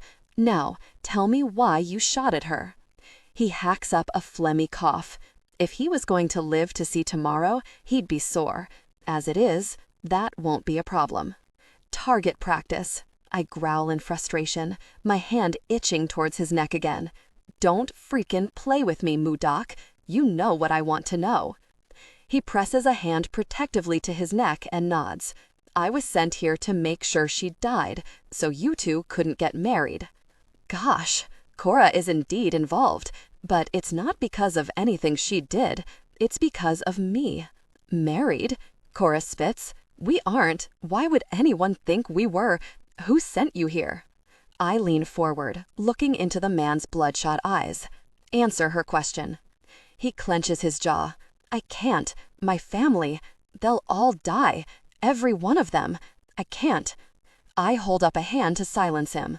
"I understand family loyalty. You're protecting them. There's honor in that." Yasha shifts into view, an eyebrow raised, a question in his expression. "Should I take Cora away first? Probably. I don't usually offer outsiders a front row seat to my criminal dealings. But I don't want her any farther away from me than she is right now. Not until I know who is after her and why she might be after me." I give a quick shake of my head and turn my attention back to the wannabe assassin in front of me. "All I've ever done is for my family," he says. "I needed the money. I don't want to kill people, but I have to eat, you know?" "I know. I understand. We all have to make tough choices." He sighs, relief rolling off of him. "I'm so glad you—" "We also have to face the consequences of those choices." There's a beat of hesitation, a blissful second where he doesn't yet understand. And then he does. He stiffens, but it's too late. The gun is in my hand and pressed to his temple before he can plead for his pathetic life. The shot rings out. Cora screams, and the man who dared to hurt her goes slithering to the ground. "Ivan, calm down. Cora's panic is natural, but it's an inconvenience. There's no time for it." I turn back to Yasha. "I need you to—" "I'll clean this up." He inclines his head in Cora's direction. "Take care of her." We've been working together so long that we have a natural rhythm. Yasha sets about dragging the man's body onto the floor. I turn back to Cora. She's pressed in the corner of the greasy kitchen, her face a sickly shade of white. It's a mirror of how we met last night, but the stakes are 10 times higher. "Come with me." I grab her arm, but she flinches away from me. She cowers against the steel appliances. Her knees start to give way, her body sinking toward the floor. I hold her just above the elbows and pin her against the wall with my hips. She tries to fight, but she isn't even looking at me. She has no idea what she's fighting against. "Cora?" She is blinking past me, watching Yasha do his work. I shift into her line of sight and grab her chin to bring her gaze to me. "Cora." The name suits her so much better than Francia. The way it rolls off of my tongue is familiar, lyrical, almost sweet to the taste. Her lashes flutter. Finally, she's looking at me. Her green eyes clear and focus. "You killed him?" "He tried to kill us first. I think it was justified." She shivers. "You shot him in the head." "It's a better death than he would have gotten elsewhere. He failed his mission. Whoever hired him would have killed him, but much more slowly." Cora blinks again, her mouth opening and closing. Then, without warning, she slams a fist into my chest. "Who are you? You stole my line." Her jaw sets as color returns to her face, her lips turning a soft shade of petal pink. "You killed a man, Ivan. At my job? What the really is happening?" She raises her hand to hit me again, but before she can, I pin her wrist to the metal oven above her head. I press forward, so we're flush, my face no more than a couple inches from hers. I can feel the warm exhale of her shock on my chin. "Don't ever raise your hand to me, Cora." "Oh, so you can dish it out, but you can't take it?" "I killed him, but I haven't touched you, not without your eager and express permission." I hold her steady, refreshing her memory in case she's forgotten about last night. I'm being gentler with you than I should be. Don't test me. Her eyes search my face. Whatever she finds there makes her ease back. Her body goes slack beneath my weight until I'm satisfied enough to release her hand. Good. Now come with me. This time, when I say it, she listens. Cora walks with me out of the kitchen and into the dining room. Glass cracks under our feet. I have to sweep shards off of a booth before we can sit down.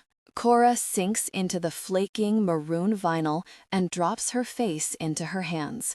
This is the worst day ever. First time being shot at? I ask conversationally. She scowls at me from between her fingers, unamused. Then she drops her hands. Can I leave now? I don't want to be a part of whatever this is. That man was sent here to kill you. You're already a part of this. Yeah, but... She lowers her voice and leans closer. He's dead now. I lean in, mocking her whisper. The person who hired him isn't. He'll come for you again. That realization hits her like a physical blow. She snaps back against the booth, eyes wide. Someone is after me? All signs point to yes. I flick a few shards of glass off the table. You've pissed someone off in a major way. How? Why? Is this because we were intimate? I offer up. She grimaces. Because we were intimate? Is one of those women coming after me because they think I want to marry you? If so, just tell them I have zero interest. I press a hand to my chest in faux offense. Ouch, Cora. Words are weapons too, you know. She rolls her eyes. We shouldn't be joking right now. This is serious. If I stopped joking every time I had to kill a man, I'd never joke again. What a terrible place the world would be without a little humor. She stares at me, disgust mingling with her horror. People at the party said you were a criminal, but I didn't really believe them. I thought you were involved in, like, financial crimes, embezzlement or something like that. I am. Of course you are, she mutters before continuing. But this is more than I bargained for. I should have left last night. I should have walked out of your office and disappeared. But you didn't. It's just like I told your would-be assassin back there. Everyone makes choices, and everyone faces consequences. I hold out my arms. I'm your choice, and this is your consequence, princess. Don't call me princess, she hisses. I'm not your princess. I'm not anything to you. We were intimate one time. I'm not going to let that ruin the rest of my life. I'm leaving. No, you're not. She stares at me, a silent battle of wills. Then she starts to slide out of the booth. Before she can reach the edge, I lift my leg and plant my foot on the seat, blocking her path. Don't mistake my sense of humor for weakness, Cora. Don't test me. You will not win. And what are you going to do? Chain me up? She says that as if it isn't a distinct possibility. I just killed a man in front of her. Chaining her up barely registers on the spectrum of terrible things I've done. But just as I start to answer her, an idea comes to me. A bad idea. Possibly the worst one I've ever had. I could chain Cora up. That would be one way to handle things. But the assassin admitted he shattered the windows to try drawing Cora outside so he could get a clear shot. I'm not going to draw out whoever's coming after her by keeping her locked away. She needs to be visible. She needs to be with me. Actually, I believe you'll be the ball and chain. Her nose wrinkles. What are you talking about? What does that mean? The woman is difficult already. This plan won't make her any easier to handle. But until I can guarantee her safety and figure out who she is, I don't see that I have another choice. Choices and consequences. Consequences and choices. I'm making a choice. I'm more than ready to suffer whatever follows. It means you and I are getting married. Cora, he's kidding. He has to be kidding. Right? Right? Ivan leads me back through the kitchen. I keep hold of his hand only because I'm not sure I can navigate the restaurant by myself right now. I've spent too many hours here to count. I've worked opening shifts and stayed long after closing. Any other day, I could do cartwheels down the hallways with my eyes closed. But right now, my mind is a complete and utter blank.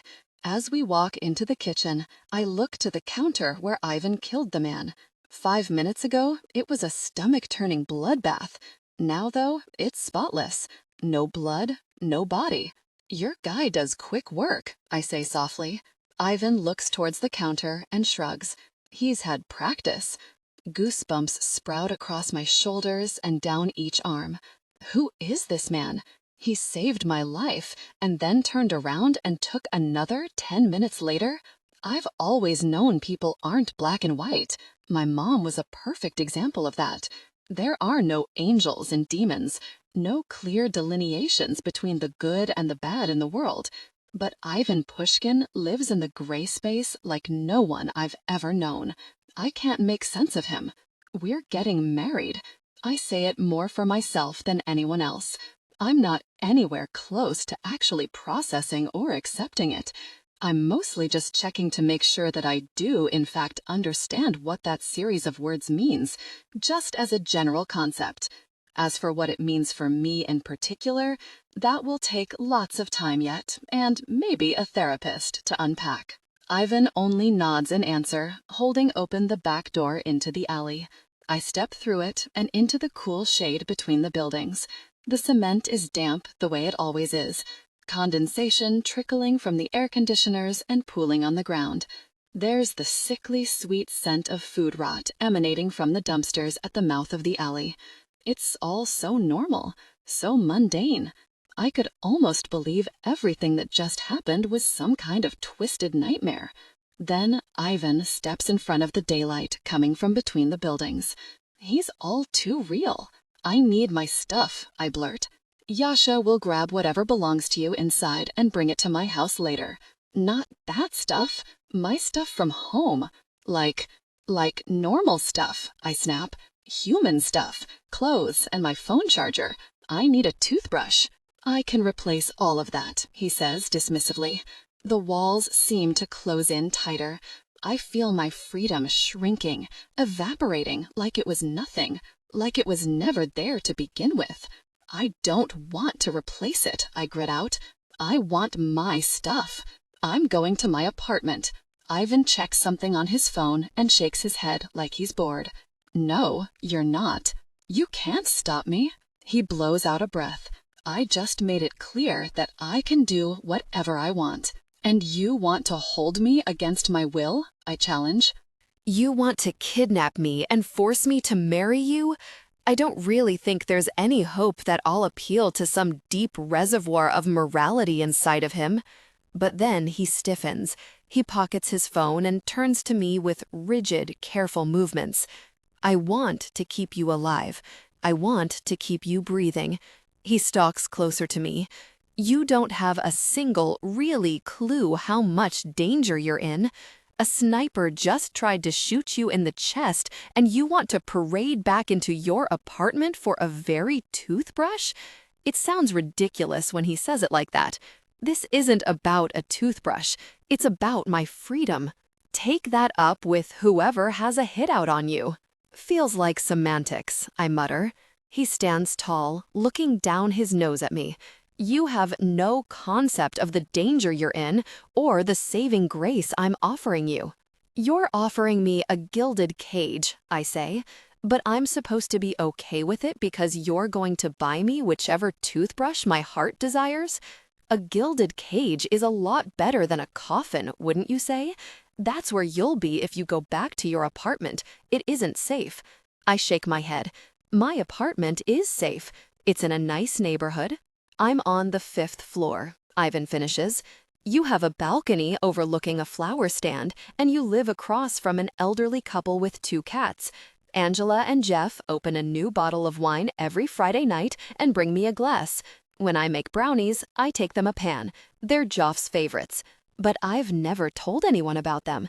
The only way anyone would know any of this is if they'd been watching me. How do you?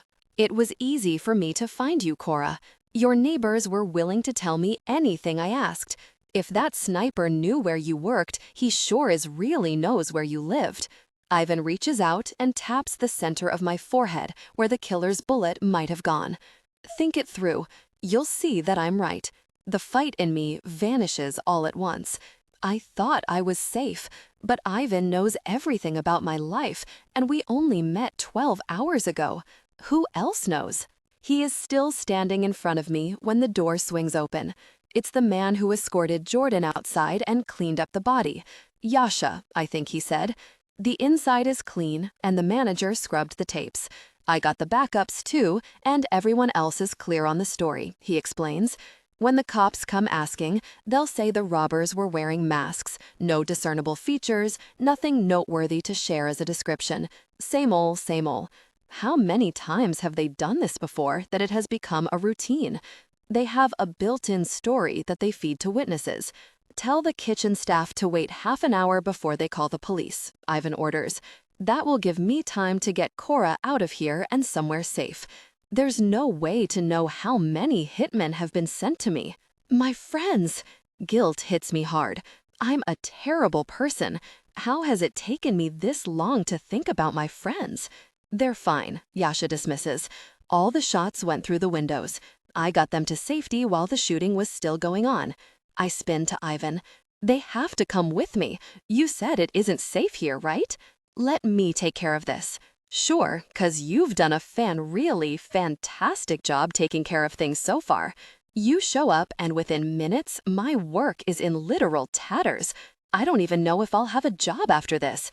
You might have just gotten all of my friends fired. How are any of us supposed to survive when... If your friends are in danger, it has nothing to do with my choices and everything to do with yours, he growls. Mine? I yelp. You're telling me that all of this is my fault? Are you serious? What really did you expect to happen? Everyone else at that party would have killed to be in that office. Did you think the other ladies in waiting would give you a polite golf clap and congratulate you on a job well done? Yasha is biting a knuckle to hold back a laugh, but I ignore him. I have to. My entire body is burning with shame. I never would have touched you if I'd... But you did. Choices and consequences. Stop saying that. He steps closer, but doesn't touch me. It doesn't matter, though. I feel his presence like a finger stroke down my spine. My body shivers closer to him.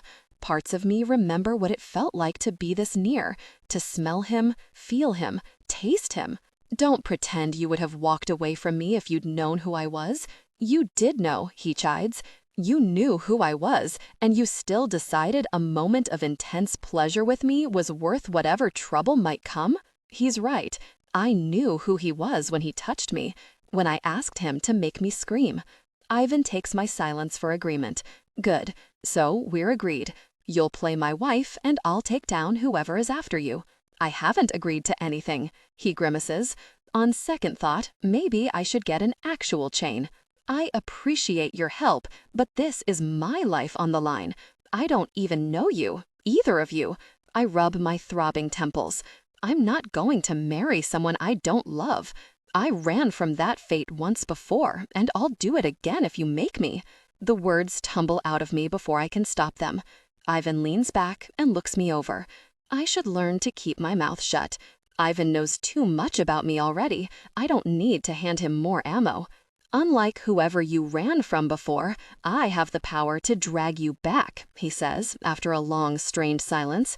I'll do it as many times as it takes. But why do you even... This isn't forever, Cora. It's for now, until we catch whoever is after you. I huff out a breath. But why do you even care who is after me? Who am I to you? He raises his hand and grazes a calloused finger across my cheek. No one. You're an empty vessel I can use as I please. As bait. As a wife. That's what makes you perfect for this, Cora. His words shouldn't hurt. I don't know him. I don't want to know him. I'm not going to be your bait. Then you and your friends will die. He says it so bluntly that it steals my breath away. Like any good predator, Ivan notices the weakness and moves in for the kill. You told everyone at that party your name was Francia. Whoever is after you might not know any better. They could go after the real Francia too. I chew on my lower lip. So her apartment, compromised, he says. You both need protection. Unlike our deal last night, my services now come with a price. Cooperate with me, and I'll make sure your friends stay alive. I've heard a million different versions of this compromise before. I've seen them play out. My mother crying in her walk-in closet, surrounded by a designer wardrobe she wore with pasted-on smiles. Girls I grew up with making good matches with men who sent them on tropical resort vacations so they could be with another woman in their bed. Marriage in Ivan's world is an exchange, a sacrifice. Life isn't a fairy tale. Every good thing comes at a price. The question is whether I'm willing to pay it. So if I pretend to marry you, you'll protect Francia and Jordan? I ask. You're going to pretend to marry me either way, Ivan clarifies.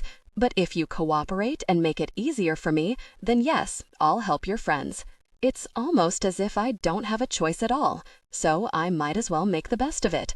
As soon as I know my friends are safe, I'm gone. He nods in agreement. If your friends are safe, that means the threat is dead, and I have no further need for you. Slowly, I extend my hand. Ivan's envelops mine.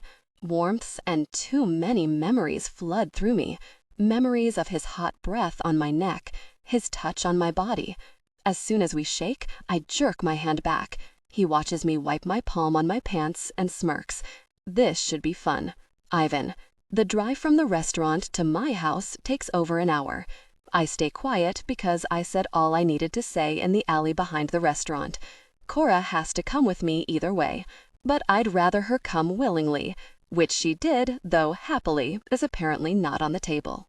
She spends the first chunk of the time in a broody silence, her hands folded tightly in her lap. But as the drive drags on and the engine lulls us into a sense of calm, she eventually leans her head against the window and lets out a weary sigh. 10 minutes later, I'm parked in front of my house with a sleeping Cora in the passenger seat. I have no clue what to do with you, I mutter. Fake or not, I must be out of my really mind to think this was the best course of action. I don't know how to be married. I don't want to be married. Yet I look over at Cora, my fake wife. Her dark hair is painted mahogany in the light streaming through the window, her pale skin dappled in mid-morning sun. Being with her feels more right than it should, especially since I still don't know why she was at my party or in my office. She looks so vulnerable. The disdain she's worn since she learned my name is gone in sleep. She looks younger, innocent. But no matter whether Cora is innocent in all of this or not, killing the sniper with a single bullet is a mercy I won't extend to whoever is responsible for putting a hit out on her. When I catch who's hunting her, I'll make him really suffer. The garage door opens and Niles appears. He stops on the 3 steps down to the garage, eyeing me in the driver's seat and the unfamiliar form asleep against the window. As the Pushkin estate manager, he's good at anticipating my needs. He's been working with our family for generations. How many exactly, no one knows. But his pale, gaunt face has a haunted quality that can take some getting used to. When I step out of the car, he waves. "I didn't know you'd be returning with company, sir. Would you like the usual guest suite made up?" Niles knows exactly how to make my female guests feel welcome. Clean linens, fresh bouquets, and a complimentary bottle of champagne on ice when I show them to their temporary room. Cora would see right through a ploy like that. I can imagine her sneering as she took in the neutral decorations and lack of personal touch. "How many women have you taken to this bed?" she would ask. "No, actually. I want the second master suite prepared." Niles is speechless for a long moment until he clears his throat. "Of course. Whatever you need, sir." He moves towards the passenger side door. I can call one of the guards to carry her. No, the word tears out of me before I can stop it. I don't want anyone to lay a really finger on her. Understood? No one touches my woman but me. Niles blinks again. It's the only sign of his shock. Then he bows his head. I'll strip the bed and remake it myself. It will be ready by the time you get her inside. Without another word, he turns and hurries into the house. I don't enjoy stressing him out. He does good work, and I appreciate his loyalty. But if people are going to buy that Ivan Pushkin is getting married, I have to sell it. To everyone. Myself, most of all. Cora has shifted slightly, her temple resting against the crossbar between the doors. I'm able to pull her door open without any trouble and slide her out of her seat. It's only when I scoop her into my arms that I realize the mistake I've made. She's too close. I can feel the soft curve of her hip against my stomach. Each inhale draws between her lips like a whisper. Long lashes flutter against her cheeks, and her strawberry scent radiates. I remind myself of the facts. Cora and I are pretending. I looked her in her face and told her she meant nothing to me. Bait, an empty vessel. I need to remember that. Grimacing, I carry Cora inside the house and up the stairs. I pass by the office where I met her, and the image of her standing before me, unclad, rises to the forefront of my mind. Really hell. This might be harder than I thought. I pass by my bedroom and walk to the room next door. I push it open and find Niles adjusting the comforter. He hears me coming and pulls the blankets down to make space for her. I'm going to bring up fresh towels and toiletries. I assume the rest of her belongings are in the trunk. Gently, I nestle Cora onto the mattress and pull the blanket up to her chin. She shifts, her lips part. Then she exhales deeply and sinks back into sleep. I back away from the bed, not taking my eyes off of her. She doesn't have any belongings? They haven't arrived yet? Or she has nothing, I explain. I'm putting you in charge of ordering her whatever she needs. A new wardrobe, jewelry, shoes, anything. Whatever she asks for, she gets. No questions asked.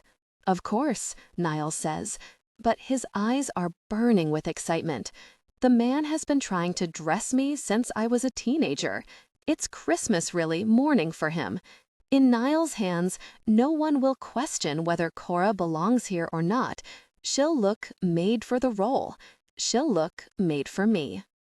Ivan. Yasha is leaning against the wall next to the bedroom door when I step out into the hallway. "Did you get your lady love all settled in?" he croons. "Shut up." He holds up his hands and shrugs. That sour attitude must be why Niles just tore through here like he was on fire. I've never seen him so flustered. If we want people to believe Cora is my wife, everyone needs to believe it. No exceptions. You don't have to convince me. I look to Yasha, brow raised. What does that mean? It means I knew from the start there was no way in hell you were going to marry some ditzy daughter of a Don and be happy. Those girls exist in the safe little snow globe worlds their daddies built for them. But this girl? He hitches his thumb towards the door and blows out a breath. I can see the two of you working well together. I snort. You must have missed when she insinuated she'd rather chew off her own leg than marry me. And you must have missed when you went all caveman on that sniper for trying to touch her. He didn't try to touch her. He tried to kill her, I snarl. Yasha snaps and points at me. That's what I'm talking about. If that's part of your husband act, then you're nailing it. Very believable. The Oscar goes to Ivan Pushkin. I blow out a deep breath and walk past him towards my room. Sort out the protection teams for her friends and meet me downstairs in half an hour. I think Yasha says something about me sorting out my desire for Cora, but I slam my door before he can finish. My clothes smell like gunpowder and sweat. I peel my shirt off and kick my pants into the pile next to the hamper. Yasha was just being a jerk, but he wasn't entirely wrong about the desire. A fight always gets my blood pumping. Usually, I call up a sure thing afterward. Someone who knows it won't ever be more than a brief encounter. But I can't think of a single other woman I want to call right now, because the only woman I can think about is only one wall away. A shower. I need a shower. I stomp into the bathroom and turn the handle to searing heat. I hiss as the hot water pelts my back and then sink into the comfort. Trace bits of blood I didn't notice swirl down the drain. Bit by bit, my muscles relax in the heat. But no amount of steam and scrubbing can cleanse my mind of Cora. Desire grew, almost overwhelming. She was so close, just one room away. He wanted to feel her body against him, her touch, her soft sounds.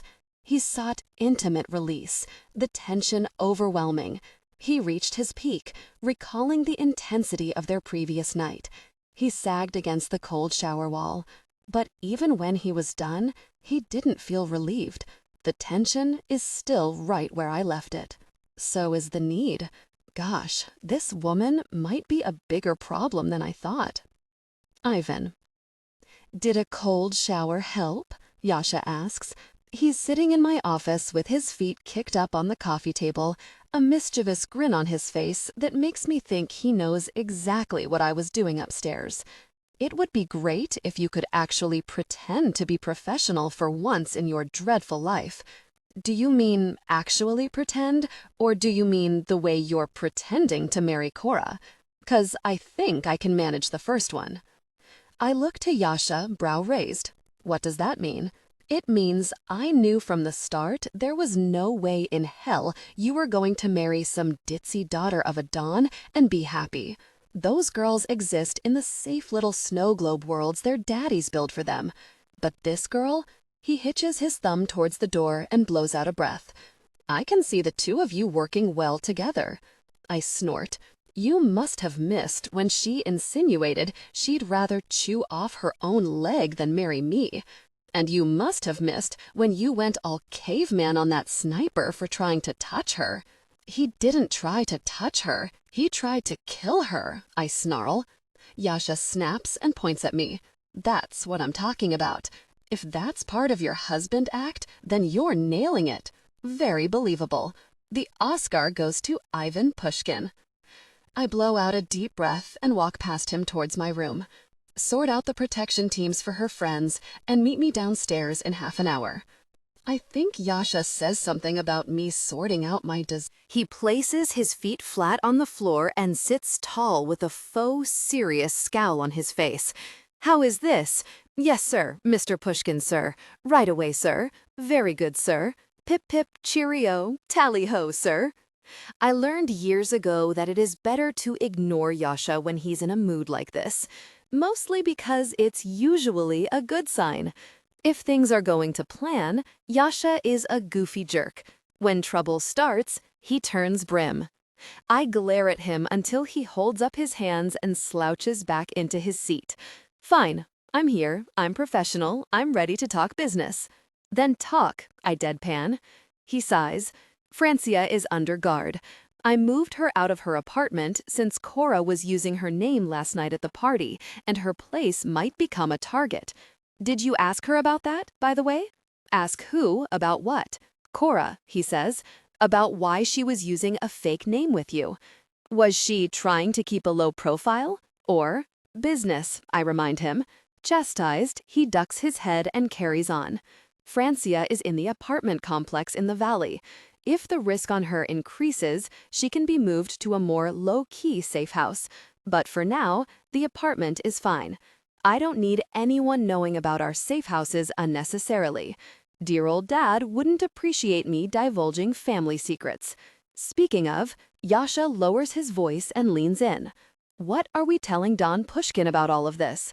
I'll handle my father. Right, he nods. I know, but if he asks me, then you tell him to talk to me. Yasha looks unconvinced. Probably because he knows as well as I do that not answering a direct question from my father is a surefire way to end up with a knife in your belly. Atets is not one for subtlety or mixed messages. Until then, I want answers, I say. I need to know who is after Cora and why. I gave you everything I had this morning. I snort dismissively. You gave me her work address, her apartment number, and a useless interview you conducted with her neighbors. He shrugs unapologetically. Angela and Jeff were really nice. They said Cora is like the daughter they never had. They asked if I was her boyfriend. They said we would make a handsome couple. What do you think? He laces his fingers under his chin and smiles like a debutante. My stomach twists. I think you're proving with every passing second that I should get someone else on this job too. He frowns. Hey, low blow. You're the one flirting with senior citizens, I snap. We have really work to do, Yasha. I need to know where Cora came from and who her parents are. Anything at all that might connect her to anyone at that party. You want to know if she has a boyfriend, you mean? The possibility that Cora was in my house to meet another man has indeed occurred to me. I just hope it isn't true. I can't guarantee that hypothetical man would survive my questioning. I run my tongue over my teeth.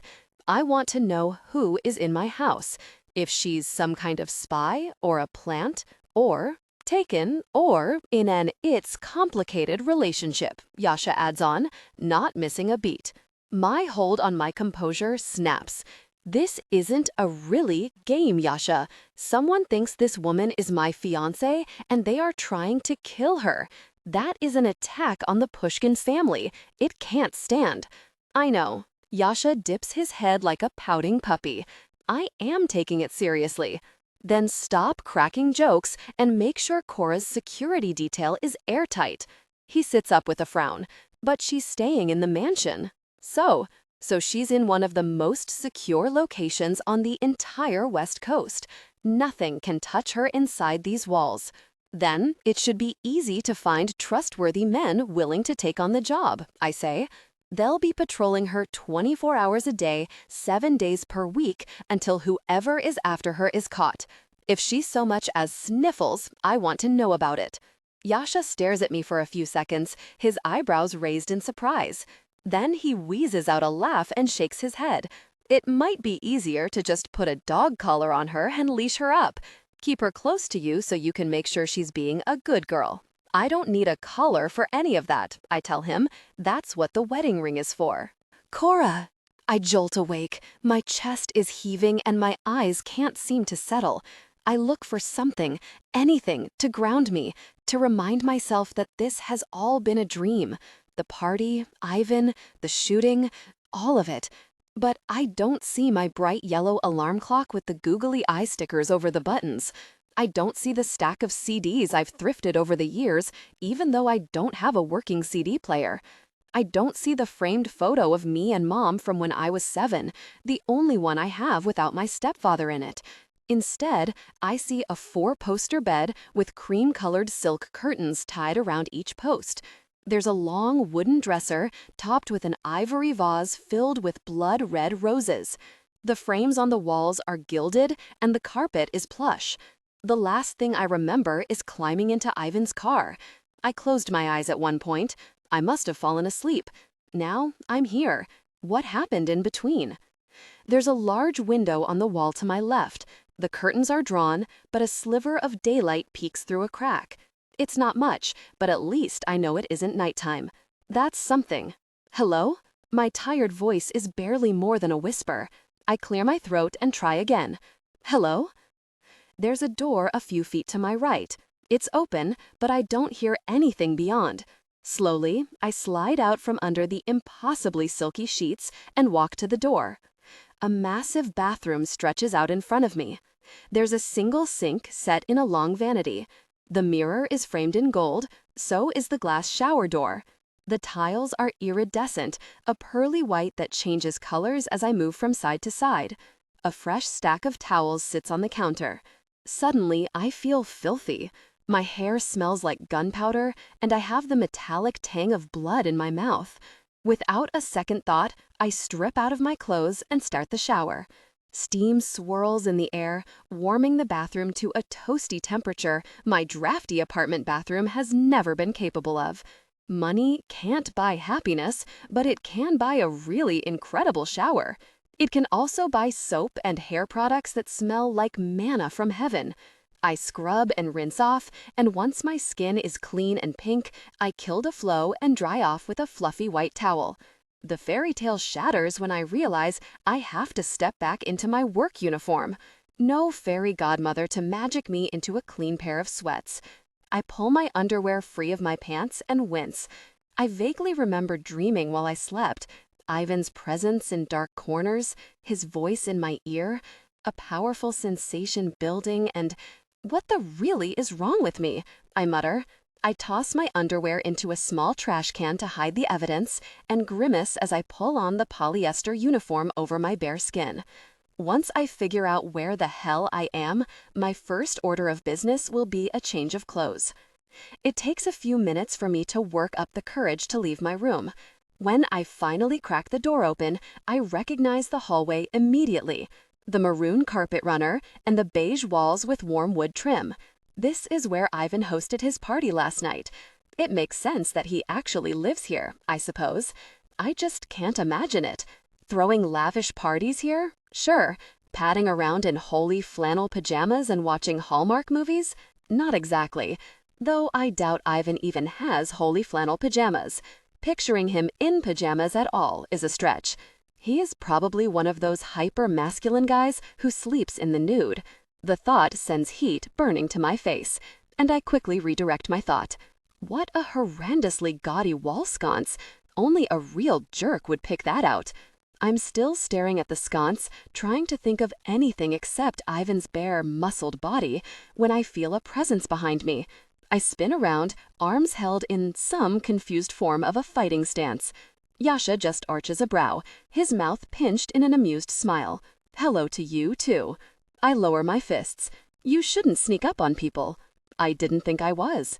I've been standing out here since you creeped out of your bedroom. You should be more observant. I don't have a snarky comeback for that. He's right. If I'm going to live in this house, I have to pay attention. What time is it? I turn in a circle until I see an intricate gold clock resting on a narrow table. Delicate flowers are painted on the face. It looks like an old granny clock. Nothing Ivan Pushkin would buy. But I'm more surprised by the time. It's 12 noon? It's not 12 midnight, Yasha chuckles. I'd be getting my beauty sleep if it was. Not all of us can afford to snooze the day away. I can't afford it either. Not usually, anyway. I can't remember the last time I took a nap in the middle of the day. Definitely not since I moved out of my stepfather's house. Why were you waiting for me? I ask. Yasha hesitates, and I'm pretty sure I know the answer already. Or did Ivan ask you to guard my room? Because our deal requires me to cooperate. It's not as if I'm going to make a run for it and let Francia fend for herself against trained assassins. Yasha holds up his hands in surrender. First of all, that guy was pathetic. Second, relax. I'm here to give you a tour. The estate is large. Ivan doesn't want you getting lost. In a normal house, that would be a joke. But in this mansion, it's a distinct possibility. Maybe a tour wouldn't be such a bad idea. I agree, and Yasha leads the way, heading towards the stairs. Aside from Ivan's office, which I hear you've already seen, he glances back at me, and I'm sure my face is as red as a stop sign. This wing is just the 2 master suites, and then some additional bedrooms, maybe kids' rooms someday. The idea of Ivan having kids, of some other woman carrying his children, is an insect buzzing around my head, inconsequential but annoying. Whoever he chooses to have kids with, God help her. That's all I have to say. But I catch on another detail. 2 master suites? 1. He points to the door I just walked through. Then he rotates 45 degrees and points to the door next to mine. 2. This one is Ivan's. The rooms are connected by an interior door. It's more of a double master suite, I guess. I try to hide the panic clawing up my throat at the realization that Ivan is going to be sleeping one wall away, one door away. A single twist of the handle and I could be in his room. I could find out what kind of pajamas he wears, if he wears any at all. A bolt, I think. I'll install a bolt, or lock it with a wedged chair under the handle so he can't infiltrate my room while I'm sleeping. Maybe I'll call Jordan and ask her how to burn sage to keep demons at bay. Yasha doesn't notice my agitation as he continues downstairs. Last night, the interior of the house was dark, lit only by selective lamps and candles. Today, sunlight streams through large windows. I notice a lot of details I missed. All rich people must use the same interior decorator, I mumble. Yasha chuckles. Have you been in a lot of mansions? Just my stepfather's, I want to say. But I chide myself quickly. Pay attention. Don't let anything slip. I watch a lot of HGTV. Yeah, well, Ivan is in the process of taking over the place from his parents. Redecorating hasn't ranked high on the to-do list. Yasha leads me through a den, a meeting room, then back through another set of doors into a kitchen. That's basically everything, he sums up. This house has 1,000,000 rooms. There's no way that was the full tour. His eyes glimmer with mischief. Everything you need to know about, anyway. If you get lost, it'll be because you were sticking that little button nose of yours where it didn't belong. He reaches out to tap my nose and I slap his hand out of the air. Don't touch me. From the other side of the kitchen, there's a stifled laugh. I turn to see who it was and have to bite off the beginnings of a scream. An elderly man is standing next to the pantry. His face is long and gaunt with bushy eyebrows. His eyes seem to be sunken into the sockets, hooded yet perceptive. If Yasha told me he couldn't see him standing there, I wouldn't doubt it. The man looks like a ghost. And this is Niles. Yasha sweeps an arm towards the man. He may look like the crypt keeper, but he's actually the caretaker. Niles turns to me with a polite smile. Keep putting him in his place, Mrs. Pushkin. Master Yasha needs a firm hand. Oh, no, I shake my head. My name is Cora. I'm not Mrs. Pushkin. I'm not married yet, Yasha interjects quickly. She's still Miss, what's your last name again? St. Clair. But you can call me Cora. I smile at Niles. Please. He bows his head respectfully. Is there anything I can get for you, Cora? I apologize that your room is nowhere near ready yet. I wouldn't have put you in there today, but it was at Mr. Pushkin's request. He wanted to keep you close. Oh, I'm sure he did. But if there's anything I can get you in the interim, something to eat or drink? He looks at my outfit and grimaces. Some clothes, perhaps? I nod gratefully. Clothes, yes. Clean clothes would be amazing. Niles nods again. The guest room directly across from yours isn't being used right now, but there are plenty of things in there that should fit you. You can have your pick until your things come in. A room full of women's clothes isn't being used right now? As in, it has been used in the past? When? How frequently? By whom? The jealousy is stupid. Ivan isn't my husband. He isn't my boyfriend. He isn't anything to me. You're no one. You're an empty vessel I can use as I please. As bait. As a wife. That's what makes you perfect for this, Cora. I need to remember that. Cora. The guest room is as bland as the rest of the house. So are the clothes in it. Neutral basics, jeans, jackets. I slip into a pair of camel-colored joggers and a white tank top. It feels so good to be out of my waitressing uniform that I don't care who they belong to. When I get back down to the kitchen, Niles redirects me outside. Yasha is waiting for you on the veranda. I'll have lunch sent out shortly. Someone else preparing food for me will never be normal, but I thank him and step through the French doors. Yasha waves from a circular table across the patio.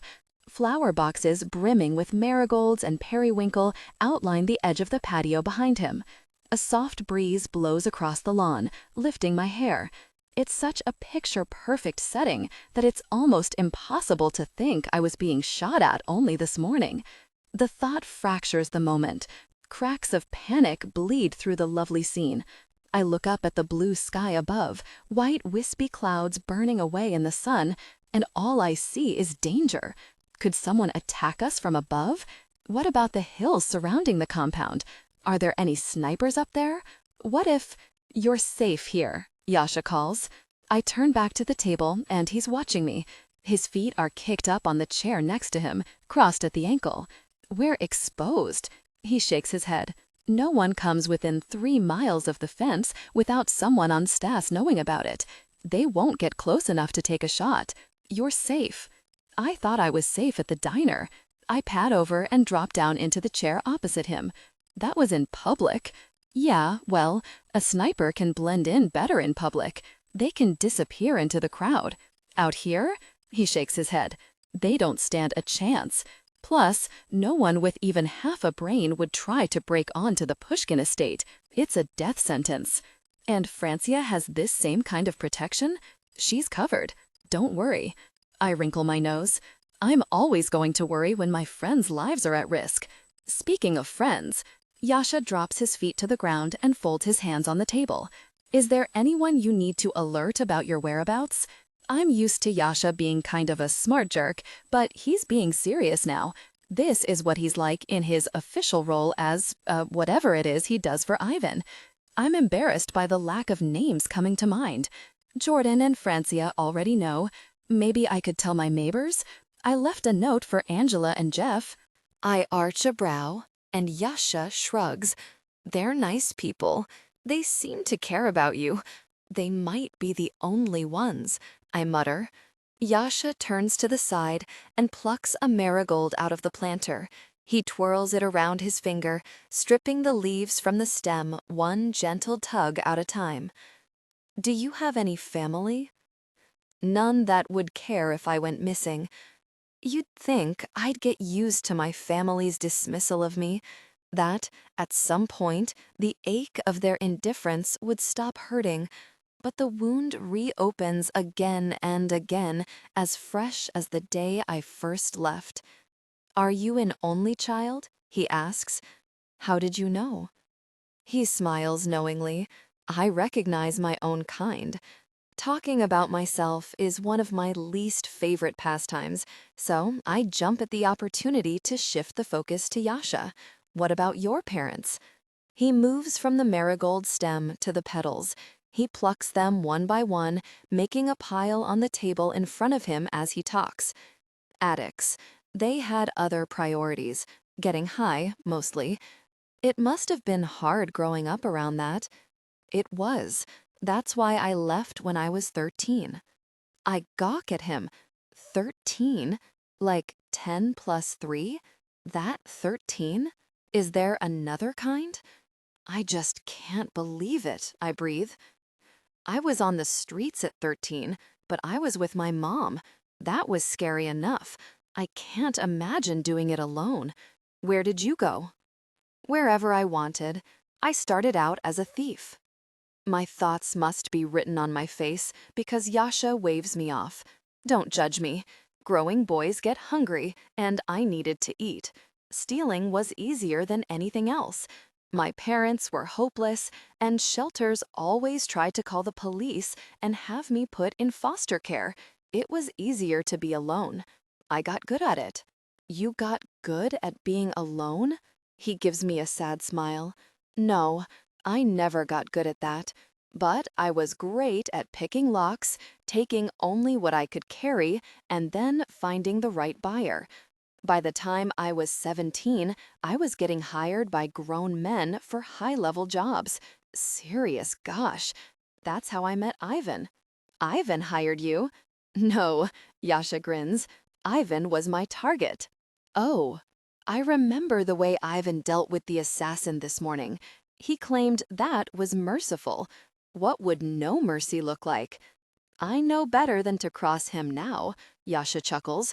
At the time, I thought he was just some useless rich kid. I broke into his car and stole his phone. I didn't make it 3 blocks before he charged out of an alley and tackled me. And you survived? I blurt. Yeah, but only because that was Ivan's plan all along.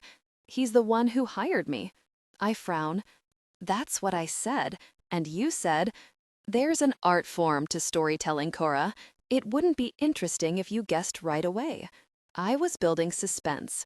He sighs and continues. Anyway, apparently I'd hit one of the Pushkin warehouses a couple weeks prior. Ivan was tasked by his father to shore up security. He figured the best way to do that would be to go straight to the thief who broke in. I started out on the security team and worked my way up. You stole from him and he rewarded you with a job? And a house, Yasha adds. We roomed together for a while, actually. Ivan moved out on his own for a few years once he was 18. He wanted some space to roam, shall we say. We had an apartment in the city. I don't even want to ask all the many ways Ivan roamed during that period of time. I'm going to take an ignorance is bliss approach to much of Ivan's personal life.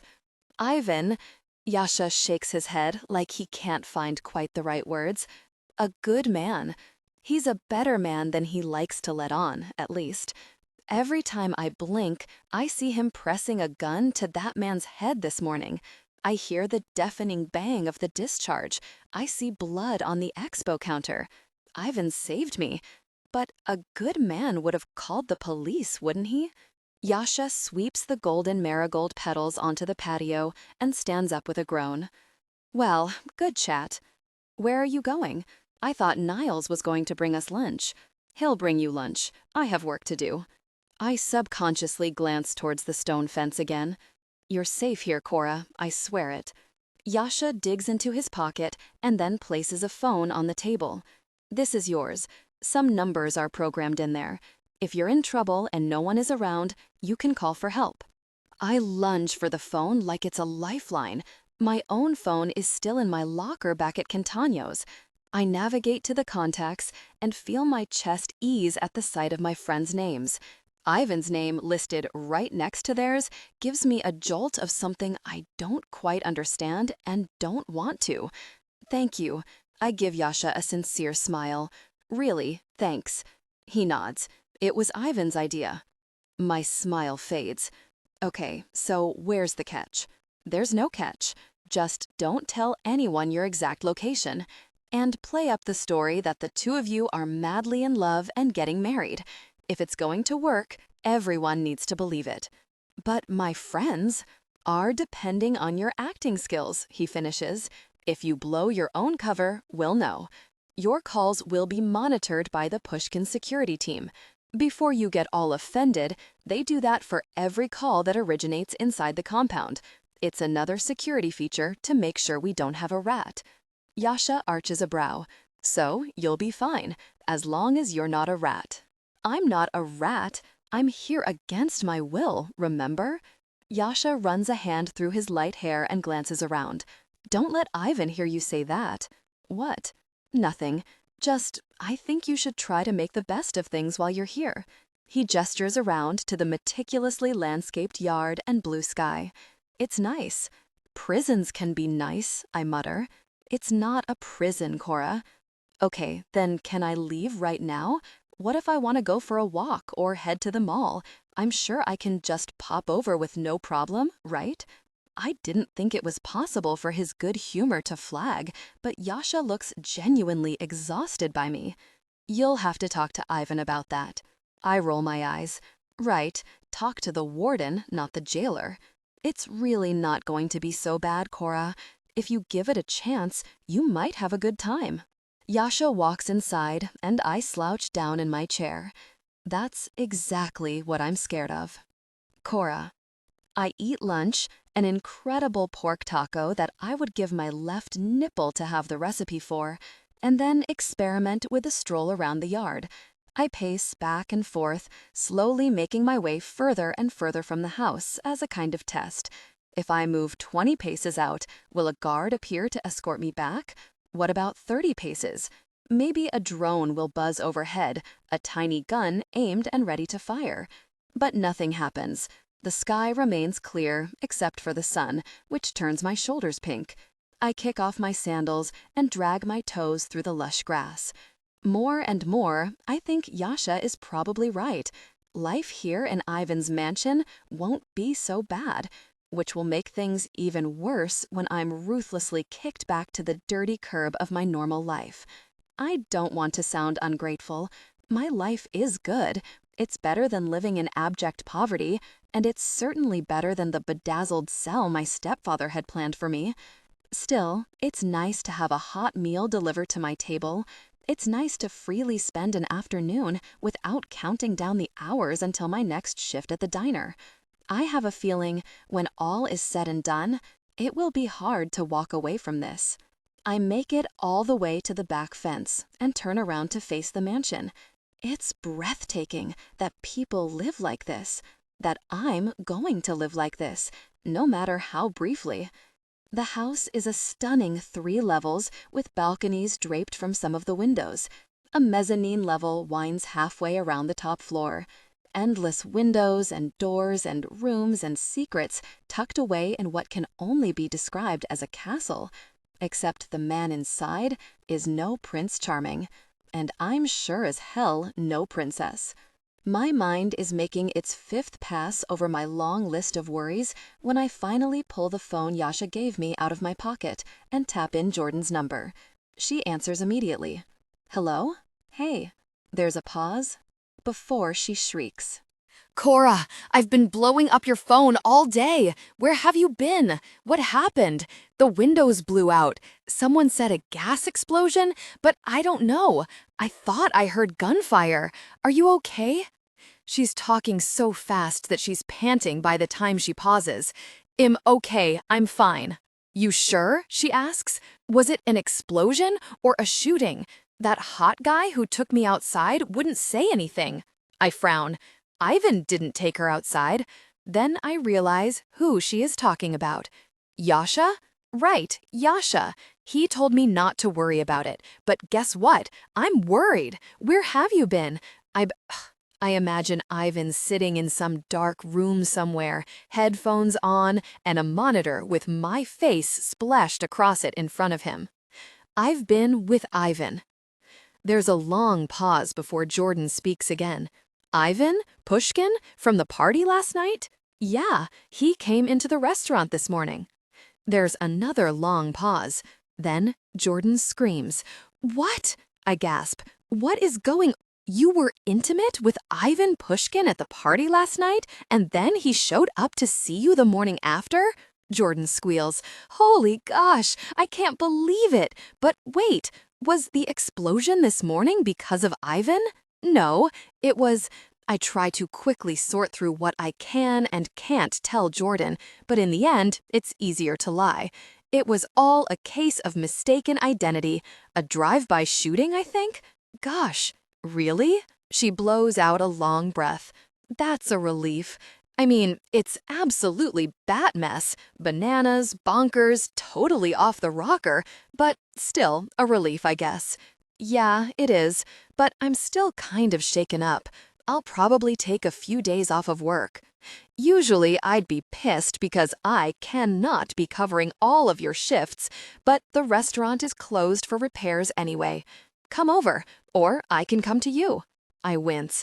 I'd love to, but I'm not at my apartment right now. I probably won't be for a while.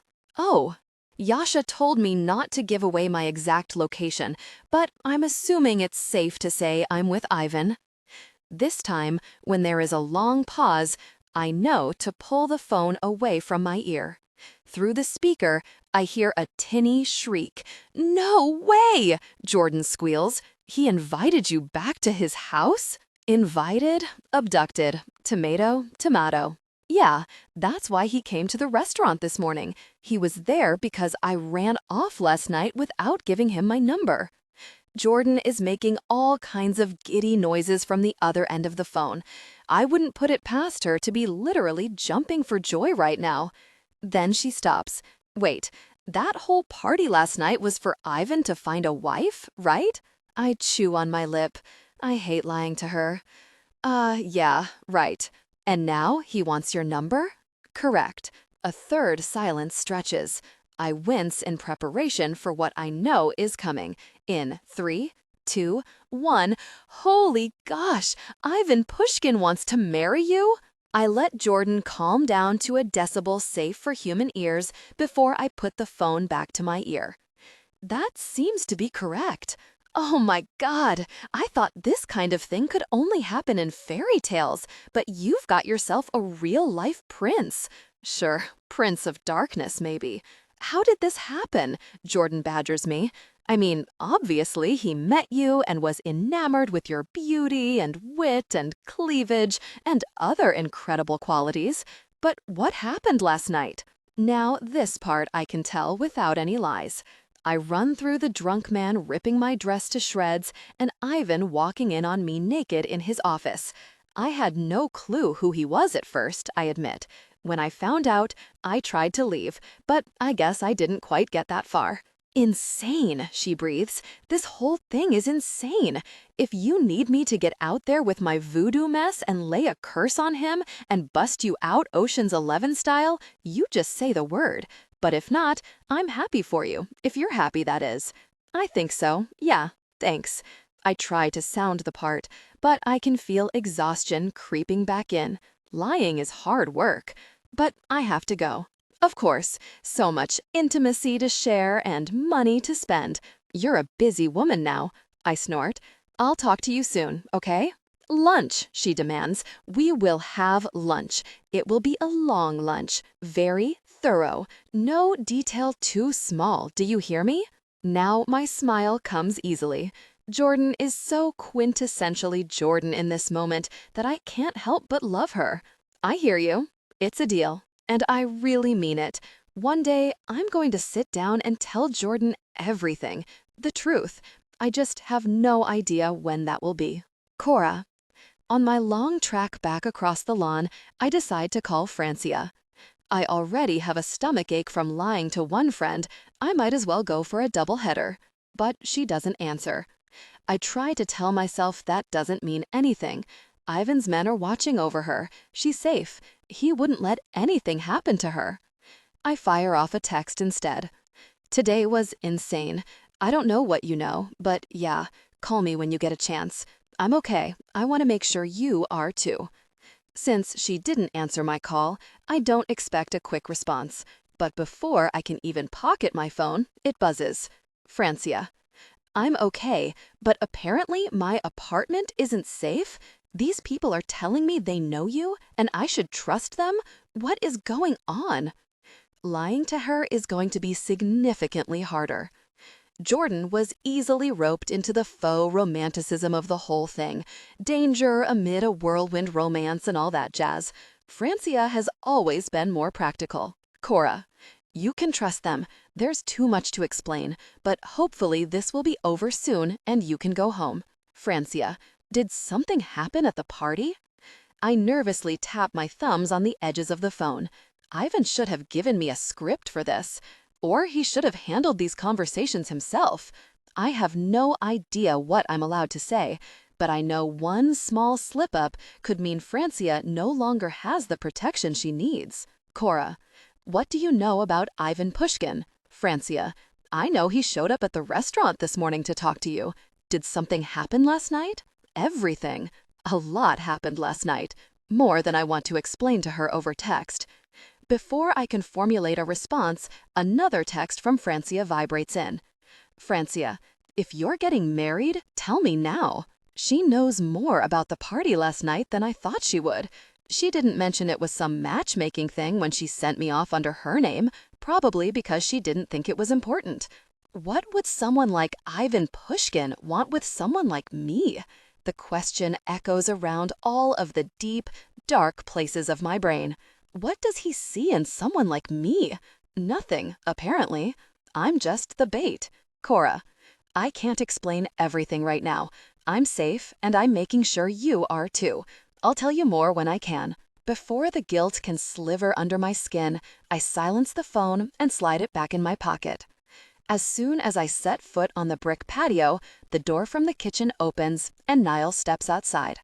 I can tell he has been waiting for me.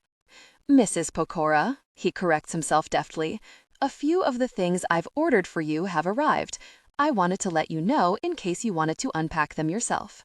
"Already? It's only been a few hours." His smile is slight but proud.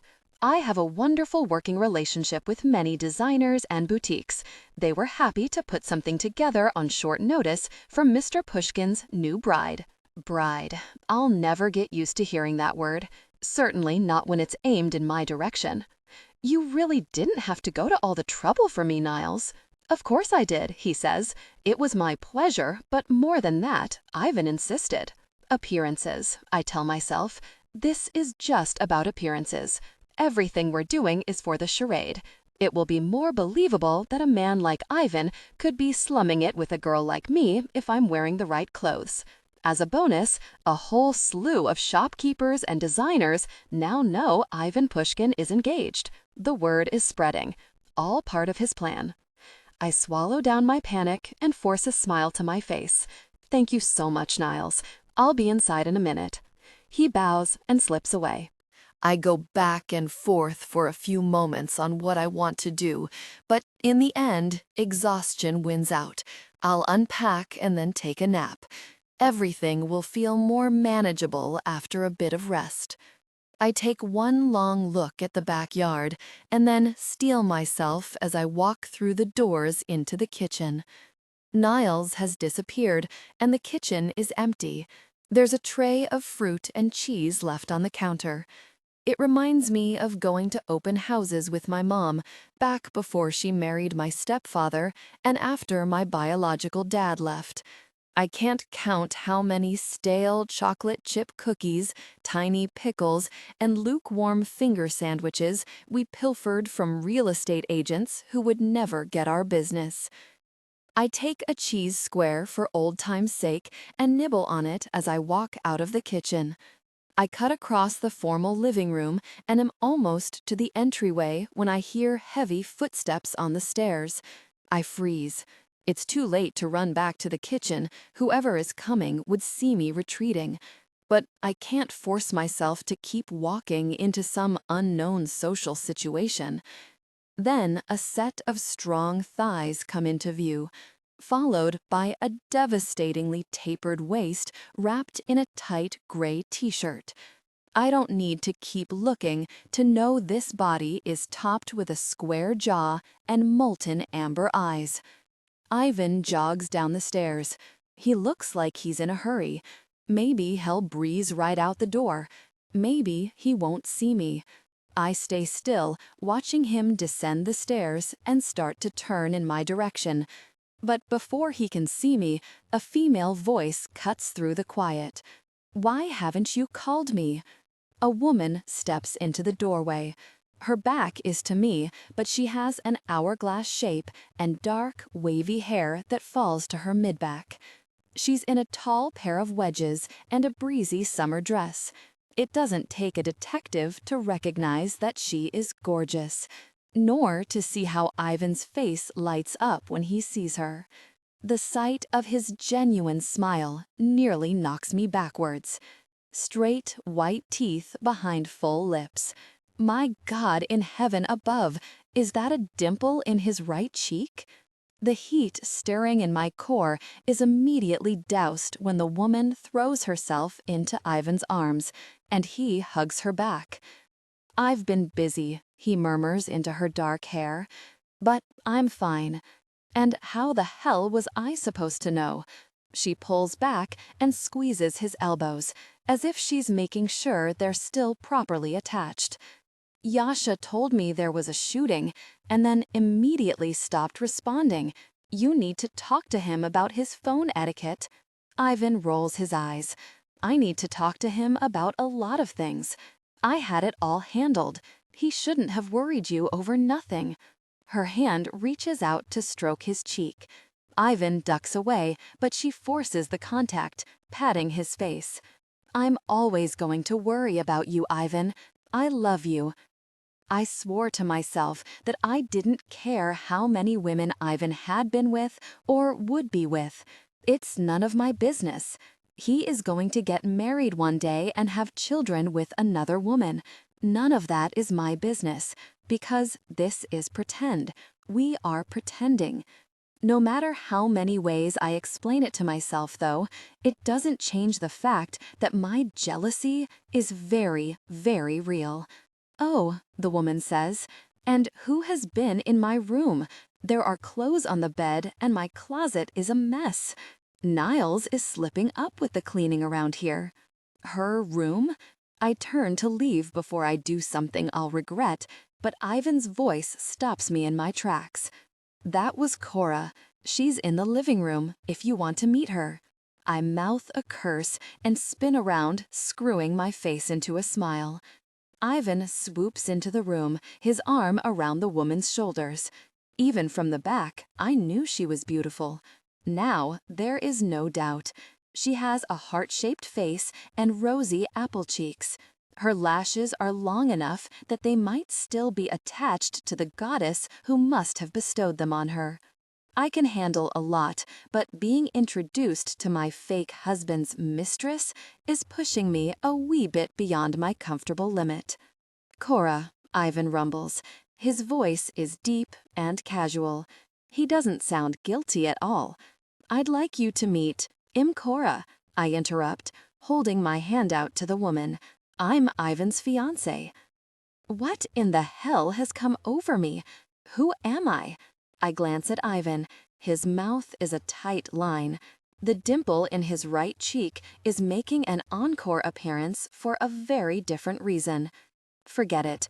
He didn't want me to tell her? Then he shouldn't have brought her here.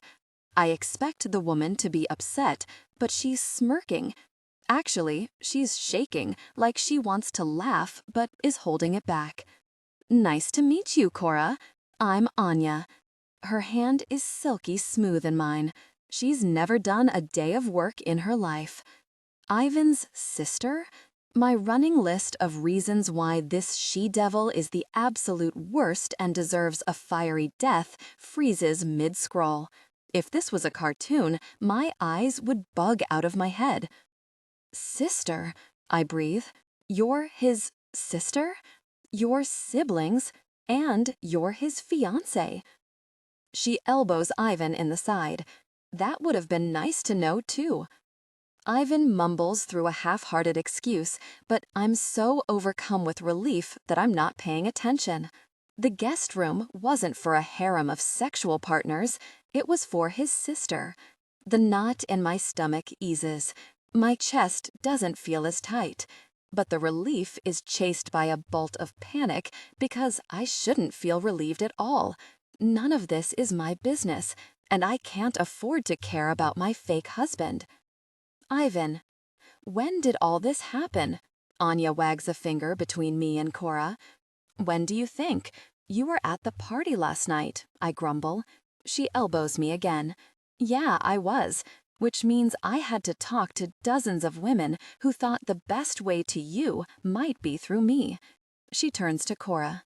"I never saw you, though." Cora tucks a strand of hair behind her ear. Her face blushes pink, matching the new color on her shoulders. She spent hours outside. I watched her walking around the lawn and thought about going to join her. But after my weakness in the shower, I decided that keeping my distance might be for the best. Anya sighs when both of us remain awkwardly silent. "Really? Is this some big secret? I want to hear about your meet-cute. Now. Don't be a brat." Anya spins to elbow me again, but Cora interrupts. "She's not being a brat. I think it's nice that you care about what is going on in your brother's life." Anya presses a hand to her chest for a stunned moment, and then, before I can stop her, she pulls Cora into a bear hug. I knew my brother would find the perfect woman for him someday. I just knew it. Cora meets my eyes over Anya's shoulder for just a second before quickly looking away. She pats my sister on the back and manages a smile. Anya whips out an arm to rope me into the hug. She squeals, "I'm so happy for you two." Cora is pressed against my arm. The warmth of her body sears into me. She smells like me, actually. Like sandalwood. Niles must have stocked her shower with my body wash. It sparks some possessive part deep inside of me. She is mine. Okay, that's enough. I slide out of the hug and put some distance between us. Why are you here, Anya? I'm sure your husband misses you. You should be getting back. I start to steer her for the door, but she dodges me.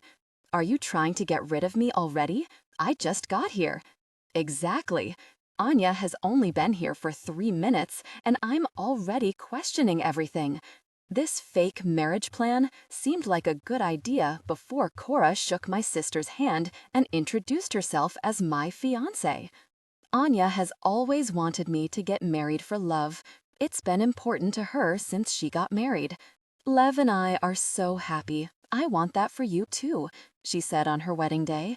Whatever it takes, I want you to be this happy, Ivan. She should know better than most that it isn't possible for me, but she still held on to hope. Now I'm toying with those hopes. It's for her own good, for the good of the Bratva bat, but it doesn't make me feel any better. I'm about to tell Anya that she should leave because Cora and I want to be alone, but then Cora swoops in and delicately loops her arm through Anya's. No one is trying to get rid of you. We'd love to have you. Niles made some snacks in the kitchen. Again, Anya's mouth falls open. She turns to me, sheer delight written all over her face. Do you see this hospitality? I can't believe I've put up with your brutish ways for so long. I flip her off, and she blows me a kiss in response. I don't want to overload you, Cora, teases, but I was thinking about making coffee, too. Anya groans. Cora, you and I are going to get along famously. That's what I'm worried about. The two of them sashay into the kitchen. I trail along irritably. Cora gets plates down out of the cabinet and passes them out. Anya grabs a handful of cheese and crackers and then leans in, a grin on her face. Tell me everything, full details of the meet cute. I expect Cora to buckle under my sister's insistence.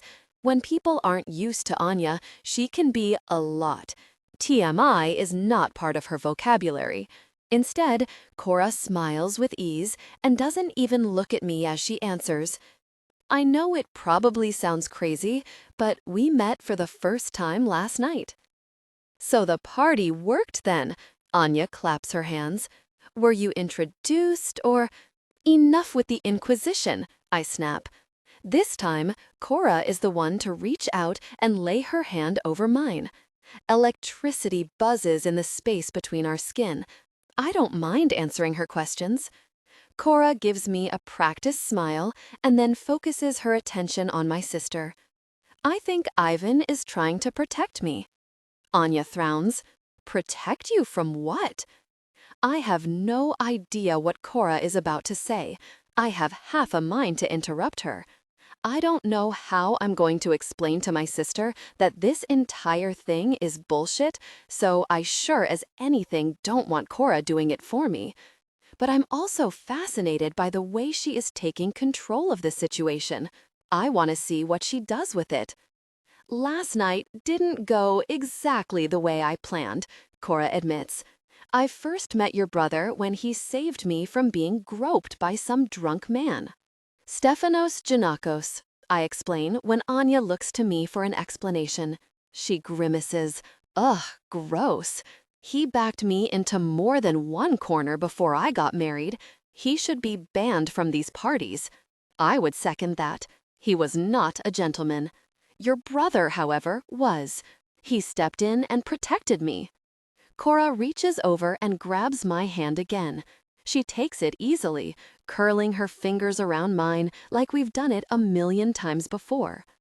Anya stares at our intertwined hands like she might be seeing things. Well, brother, will Stefanos live to tell the tale? Hell lived to tell the tale of how he got his rear kicked. Anya silently cheers as Cora continues. But before Ivan swooped in, the guy, Stefanos, I guess, ripped my dress. Anya gasps. No! Where? Right up the backside. Cora drops her face into her hands with the perfect self-deprecating chuckle. The material was really delicate. By the time your brother found me, the entire dress had shredded apart. I was standing without clothes, trying to fix it somehow. No! Anya claps both hands over her mouth and looks at me. What did you do? I gave her my suit jacket, which I thought was very chivalrous of him, until I showed up today and found out there was an entire closet of your clothes just a few doors down the hall I could have changed into, Cora says. Anya lunges across the island and slaps my arm. All men are creeps, especially the ones I'm related to. I could have let her leave naked, I point out. So I think the suit jacket was a fair compromise. Jerk, Anya accuses, even as she has to bite back a laugh. Cora slips off of her bar stool and turns to the coffee pot. While she's away, Anya silently pulls on my sleeve. She's amazing, she mouths, jabbing a finger in Cora's direction. I wave her away without a response. I won't dare open my mouth on the topic. There's no telling what I might accidentally say. This coffee pot is like a spaceship. Cora stands back and bops the side of the stainless steel machine like that might help.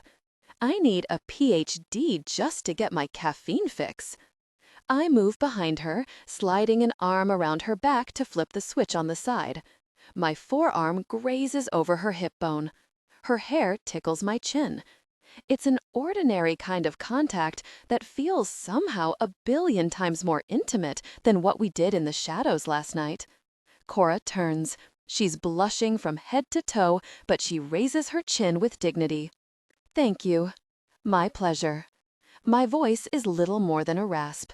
She blinks and slides past me. Coffee will be ready in a few minutes. Do you take cream and sugar, Anya? Ungodly amounts of both, Anya replies. This hostess act is throwing me for a loop. At the drop of a hat, Cora is operating with the nonchalant grace that most women earn after countless tutors and too many reprimands to count. Who is this woman? I'm still mulling over Cora's possible origins when I realize what Anya is saying. I've been hoping Ivan would find someone nice for literal centuries. She grins over at me. He may not like to show it, but Ivan is a champion of love. Cora practically chokes on a cracker. She calms herself down and schools her expression. Is that so? It is. Ivan wants the people around him to be happy. He goes to great lengths to ensure they are. Gosh, Anya thinks Cora and I are the real deal. She has bought into our lie so completely that she is about to spill our family drama to her. I'm trying to come up with a casual way to tell her to be quiet and leave when the front door bangs open. Hello? Cora sits taller. Are you expecting anyone else? No, at the chortov dom morg. Where the heck is everybody? My sister and I share a pained expression as my father's voice rings through the house again. I drag a hand down my face. Guess it's a family freakin' reunion. Ivan? Ivan? My father's voice echoes through the house, growing closer. Ivan? Cora is staring back and forth between Anya and me. What don't I know? I hear his heavy footsteps on the tile, and my chest clenches up with anger, same as it always does when the old jerk intrudes where he isn't wanted. Anya is the first one out of her seat. She meets him in the doorway, her arms around his middle. Hi, Daddy. I bow slightly. Hello, Father. What in the heck did I just hear about a shootout this morning? He snaps. You were in a bad part of town taking down a mercenary? Anya pulls away from Atets and gawks at me. You told me it was nothing. I handled it. There was nothing to tell. That's nothing, Ivan, she gasps. That's a huge steaming pile of something. That's why I didn't tell you. I wasn't almost killed. The sniper was going after Cora. If possible, Anya's face pales even further. She turns to Cora. You sat here and told me all about your meet cute, but didn't mention the assassination attempt you dodged this morning? I slip between the two of them, feeling oddly protective of my pretend future wife. Anya takes a step back, catching the hint. My father isn't so easily defeated. He doesn't even have to look at her to cut her down to size. Why were you even there, Ivan? I don't understand what in the world an attempt on the life of a waitress has to do with you. Daddy, Anya whispers, she is Ivan's fiancée. Gosh, no, this is not how I wanted to announce any of this. Without even glancing at me, he shakes his head and laughs. No, she isn't. My father waves Anya out of the way and moves in on me. I want to know what is going on, Ivan. I want to know right freaking now. I sigh. Cora was attacked because someone believed she and I were going to get married. I decided the best way to smoke out who authorized the attack would be to continue the ruse. My sister drags herself back to the island and drops into a bar stool. So, you aren't getting married? Cora hasn't said a word since my father arrived, but she leans in close. I'm sorry, Anya. For what it's worth, I interrupt. I thought the best way to ensure no one found out we're pretending was to lie to everyone. I'm not everyone, Anya hisses. I'm your sister. Just because I'm not in the inner circle doesn't mean I don't deserve to know what in the heck is. Otets slashes a hand through the air, silencing her instantly. Enough, Anya. This is bigger than your hurt feelings. Anya opens and closes her mouth. Ultimately, she decides to stay quiet. She crosses her arms and leans against the island while my father changes course, closing in on Cora. Cora looks to me. Every bit of the ingrained politeness I saw from before is gone. She could handle Anya, but she is way out of her depth with the man who birthed me. Her green eyes are wide, searching my face for a way out. Who are you? He asks her.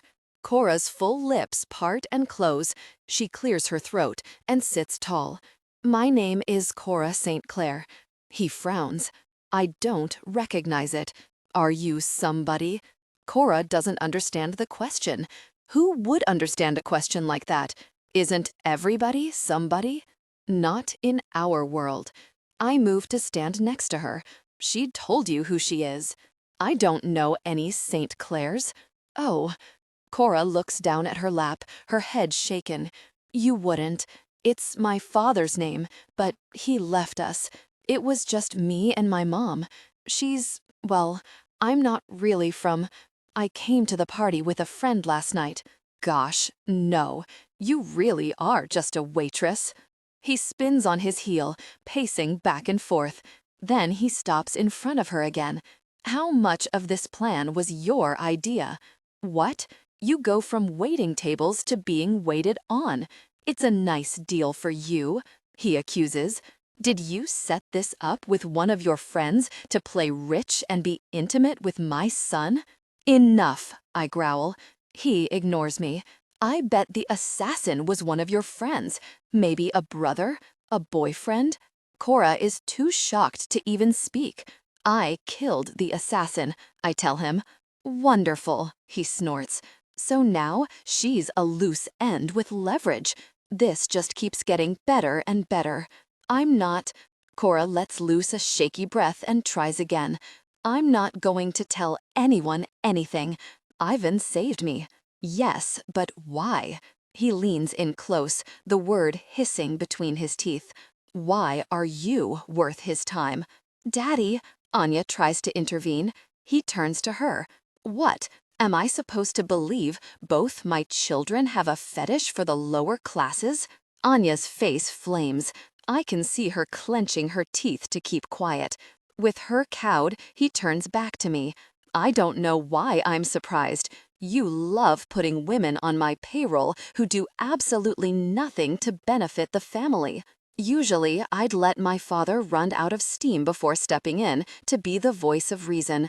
Stepping in now, however, keeps him from revealing to Cora far more than a civilian like her should know about who we are and what we do.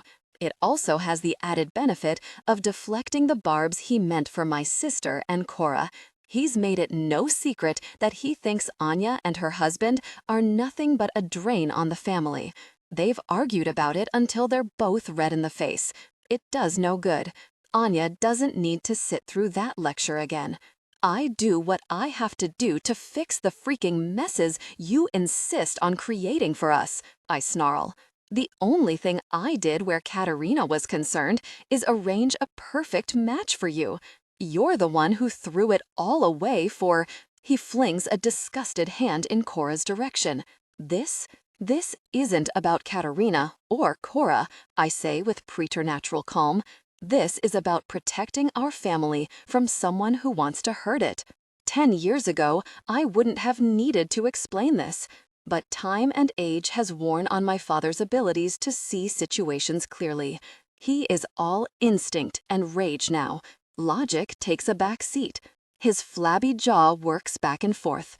The girl is useless. She doesn't have any connections. What good does she do for us? I want to point out that 98% of the women my father hand-selected to be at my party last night are undeniably useless. They are little more than pretty lawn ornaments perched in front of their family estates. Look at where I come from. Stop and admire me. Cora is nothing like that. It doesn't ultimately matter, though, because I have a very good use for Cora. My father is just too blind to see it. Cora helps me draw out the identity of the person bold enough to attack our family. We can do it without her. Without you taking yourself off the market and ruining the potential of a suitable match being made, Cora is going to be a litmus test for who amongst our allies is trustworthy and who is trying to manipulate us. If you think that's useless, perhaps it's time for you to retire. He scowls. You'd love that, wouldn't you? I give him a tight smile. I only want what is best for the family. We stare at each other for a few seconds. He's deciding whether to push, whether to fight. I don't have to decide. I'll die on this hill. Finally, he takes a step back, nodding. You think you are ready to lead? Fine, prove it. Handle this before it becomes a problem I have to fix. I have a feeling you won't like my solution. With one last scowl tossed in Cora's direction, he turns and leaves. Cora, that could not have gone worse. As soon as the front door slams closed, Anya blows out a breath. Ivan doesn't move. He stares in the direction his father left, like he expects him to return and wreak more havoc. Like the villain in a slasher movie coming back to life after you're certain he's dead. I look over to Anya, but she won't meet my eyes. I lied to her. I get it. But someone needs to break this silence, to clear the air. I guess that someone is me. I step forward. Thank you, Ivan. I swallow. I'm sorry that didn't go well, but thank you for defending me. I'm sure he'll come around. And his voice is icy rage as he looks over my shoulder at his sister. Take Cora upstairs. Anya stands up. I have to go and... His breath comes out in a low growl that silences whatever was going to be Anya's excuse. Then he turns and stomps out of the kitchen. I cross my arms over my chest, wishing I could sink into the floor beneath me. Anya and I sit in silence for a second, both of us dumbfounded as to how to move forward. A few minutes ago, Anya had her arm wrapped around mine and the same wide, dimpled smile I've seen on her brother's face, only twice. Now her mouth is a thin slash as she tips her head to the left. Let's go. Anya, I'm sorry about... It's fine, she snaps. She ascends the stairs.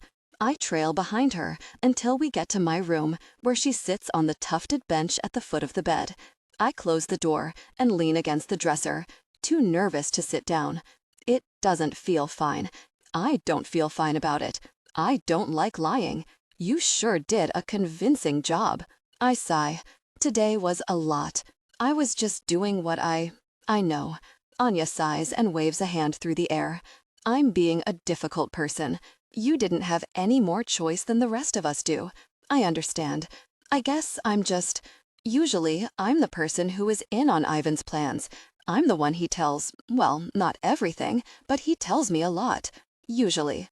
Ivan being close to his sister, I never would have imagined it, but I can see it now. Anya is light and warm in the same way Ivan seems to stay shrouded in darkness and mystery. They balance each other out, two sides of the same coin. I'm sure he would have told you the truth, I offer. This all happened so fast. I mean, 18 hours ago, I didn't know your brother existed. Now we're married. Fake married. Actually, fake engaged. I doubt there will even be a wedding. Anya huffs out a laugh. I see you all have really planned this out. Hardly, I mumble. We've barely even spoken. Everything I told you downstairs was true, though, about how we met. That all happened just last night. The only thing that was a lie was the marriage part. She gives me a tight smile. Thanks for your honesty. I toe at the plush carpet. You can go if you want. Ivan told you to take me upstairs, and I gesture around. I'm upstairs. You don't have to stay. She arches a brow. I'm not a servant either. I don't follow my brother's commands. My mouth opens and closes uselessly. Right, you just... It seemed like you wanted to leave, but he asked you to bring me here. You said you don't have a choice, so I thought you'd want to. I'm being a difficult person again. She sighs and rearranges her hair. Everyone does what my brother commands. It comes with the territory of being Bratva. Bratva.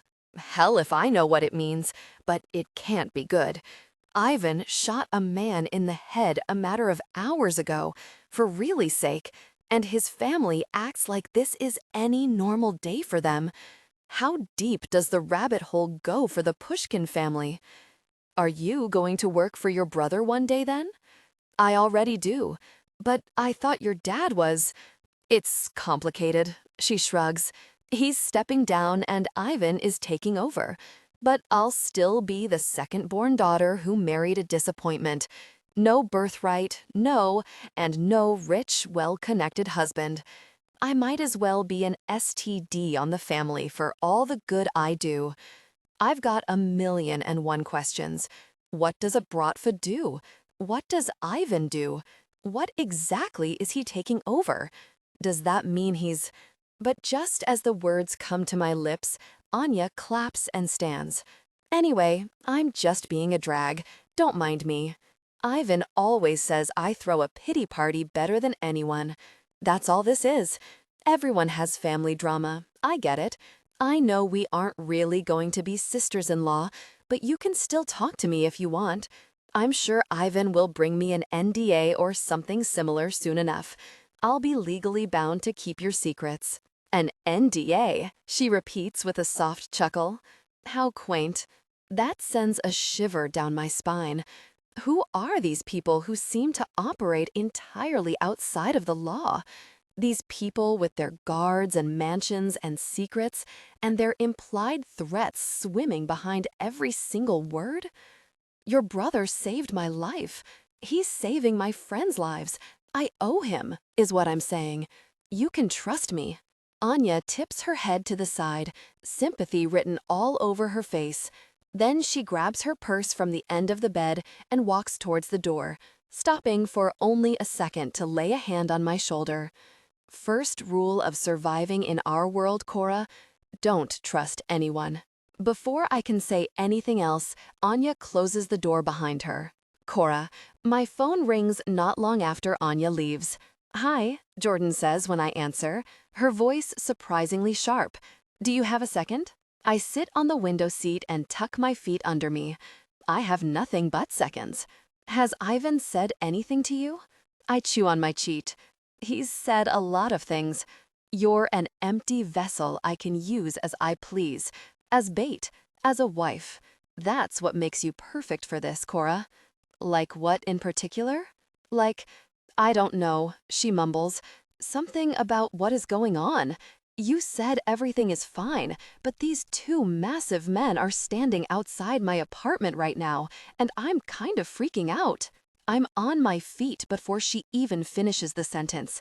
My heart is in my throat, thundering away, making it impossible to breathe. Are you okay? I choke out. Who are they? Maybe I can yell for Ivan. He'll know what to do. He could get someone to her faster than the police could, surely. Guards, I guess. I frown. Guards? Yeah, that's what Yasha said. I close my eyes and try to calm the storm of panic in my chest. You talked to Yasha? He called me an hour ago and told me he was sending guards to watch my apartment. I drop my face in my hands and blow out a long breath. Okay, lead with that next time. I thought you were about to be kidnapped. What? Is that a possibility? Is that why I have the guards? This Jordan is a much different version than the one I spoke to a few hours ago. Before, she was wrapped up in the charm of my whirlwind romance. Now, she sounds terrified. No, you're not going to be kidnapped. The way you said that just scared me. That makes two of us, Cora. What the really is going on? Which is precisely the title of my memoir for sure. What the really is going on?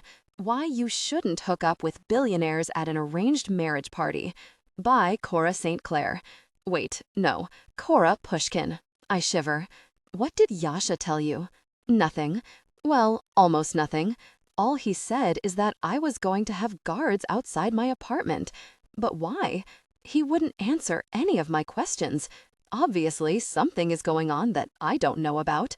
I keep chewing on the inside of my cheek until the coppery taste of blood fills my mouth. There's a lot going on that I don't know about, I say finally. But Yasha is just trying to keep you safe. Marrying Ivan it's a risk. When word gets out, my friends could become targets. There's a long pause before she speaks again. And this has nothing to do with him being in a Bratva? For the second time in as many minutes, my heart lurches uncomfortably. What? Ivan monitors these calls. Someone is going to overhear Jordan making accusations. She'll become a target, a loose end, as Ivan's dad said. Will they cut her? I don't know. I've been looking online ever since the guards showed up, and there are some weird stories out there about Ivan, like that he is some kind of crime boss or something. It's all rumors, but it's starting to feel possible. Rumors available to anyone with a Google search bar. They can't kill her for that, right? Surely not. You know what kind of gosh is on the internet these days, conspiracy theories and whatnot. This is probably just more of, so you haven't heard anything weird since you've been there? She interrupts. You just met him last night, Cora. Maybe it isn't safe that you're staying with him. It's safe here, I promise. Ivan is protecting me. I hope. Jordan hums nervously. I want to be happy for you. I am happy for you. But I also love you, girl. So I want to make sure you're going to be okay. And I have a weird feeling about all of this. Tears fill my eyes. I know. I love you too. All I want is for you to be safe. That's why you have guards there. It's all because I panicked and wanted to make sure our engagement wouldn't put you in any danger. You know, since you were at the party with me last night, and then everything that happened at the diner this morning, it's also why I'm lying now, because telling her the truth isn't safe. Yasha and Anya have made it clear that the less people know about what is going on here, the safer they are. Ignorance is bliss. That doesn't make any sense. Why would anyone care that you're getting married to Ivan Pushkin? She asks.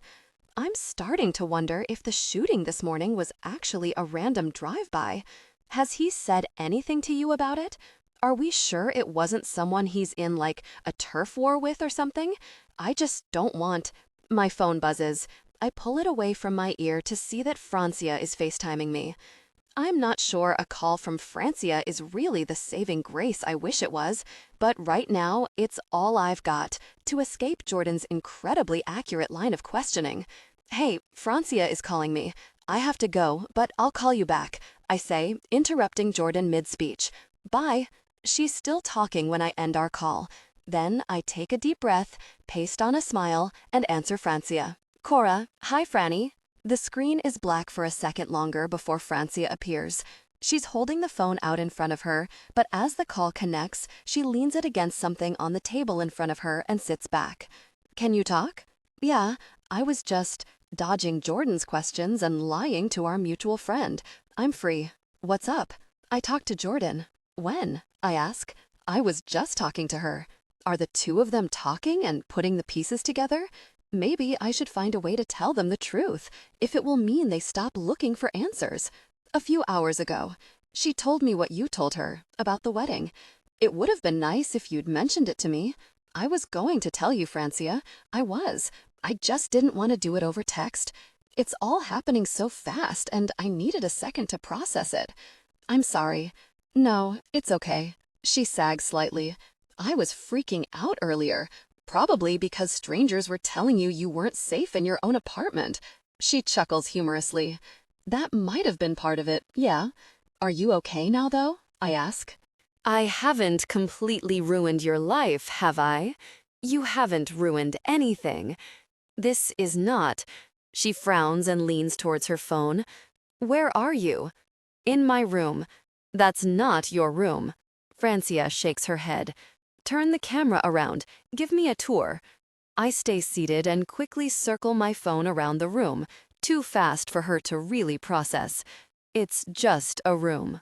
A nice room. A really nice room, Francia corrects. When is the wedding going to be? I have no idea. We haven't really talked about it. We haven't talked about anything. I've barely even seen my husband-to-be since we got here. I'm sure it will be soon. Ivan was looking for a wife, which means he's ready to get married. Now that he's chosen you, what's the point in waiting? This kind of thing usually leads to a short engagement. This kind of thing? I ask. You make it sound like this happens a lot. It isn't so unusual for people in his tax bracket. It is unusual for someone like Ivan, she says softly. He's the type who can marry whoever he wants. But I guess it took a special kind of woman to make him settle down. My face flushes, not because Francia is right, but because some part of me wishes she was.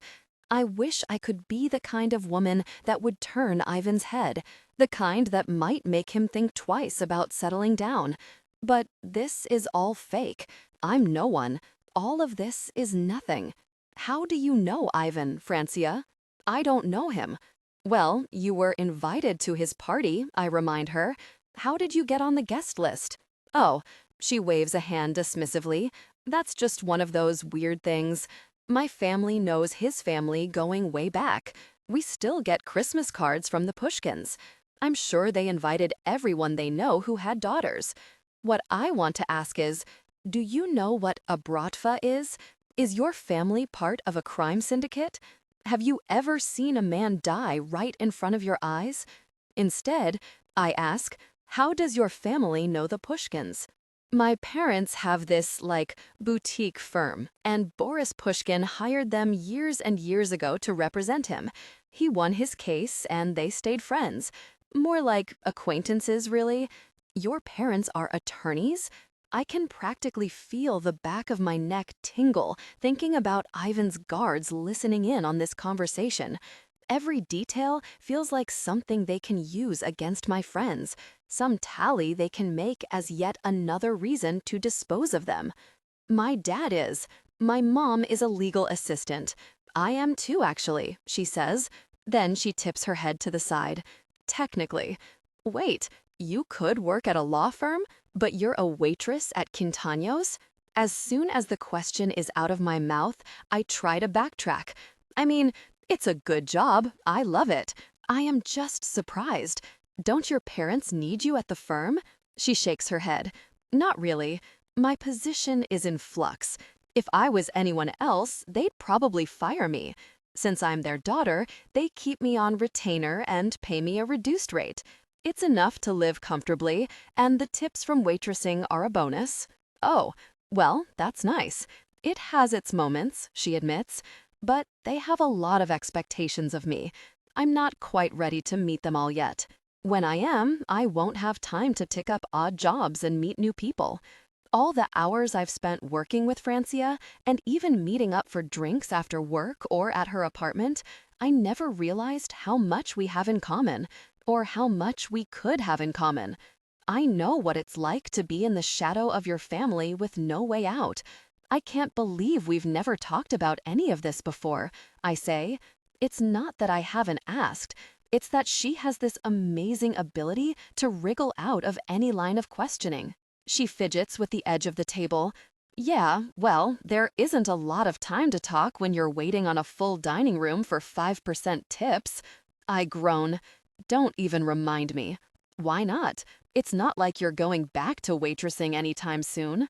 Oh, I guess not. You guess not? She asks. I chew on my cheek before I remember I'm on video and slap on a smile. Probably not. I just hadn't thought about it yet. They are going to hate me when I waltz back into work in a few days and tell them this whole thing was a ruse. If I can even tell them that. To explain what Ivan and I are doing, it would reveal a lot about who he is, who his family is. Maybe I'll never be able to tell them the truth. Well, if you're as bored as I am, you probably have nothing but time to think. I wince. I'm sorry. It's not your fault, she says quickly. I just don't have a big, strong man to keep me company in here, the way you do. I don't have a big, strong man to keep me company either. So far, it seems like Ivan is doing his best to avoid me as much as I've been avoiding him. I'll live vicariously through you two. What have you been doing? Do you have any plans? I want to make something up, but I can't because I want it too much. A safe place, someone to love me, a world away from the running and scraping by I've been doing. I've seen enough to know Ivan Pushkin isn't the knight in shining armor girls dream about, but for a broken girl like me, he feels awfully close. My throat is closing up. Francia is staring at me expectantly, waiting for me to answer what should be a simple question, but I can't find a single word. Then there's a knock on my door. My salvation. Oh, sorry, France. Someone is at the door. I'll let you go then, she waves. Talk to you soon. I close out of the call. It feels like stepping off stage.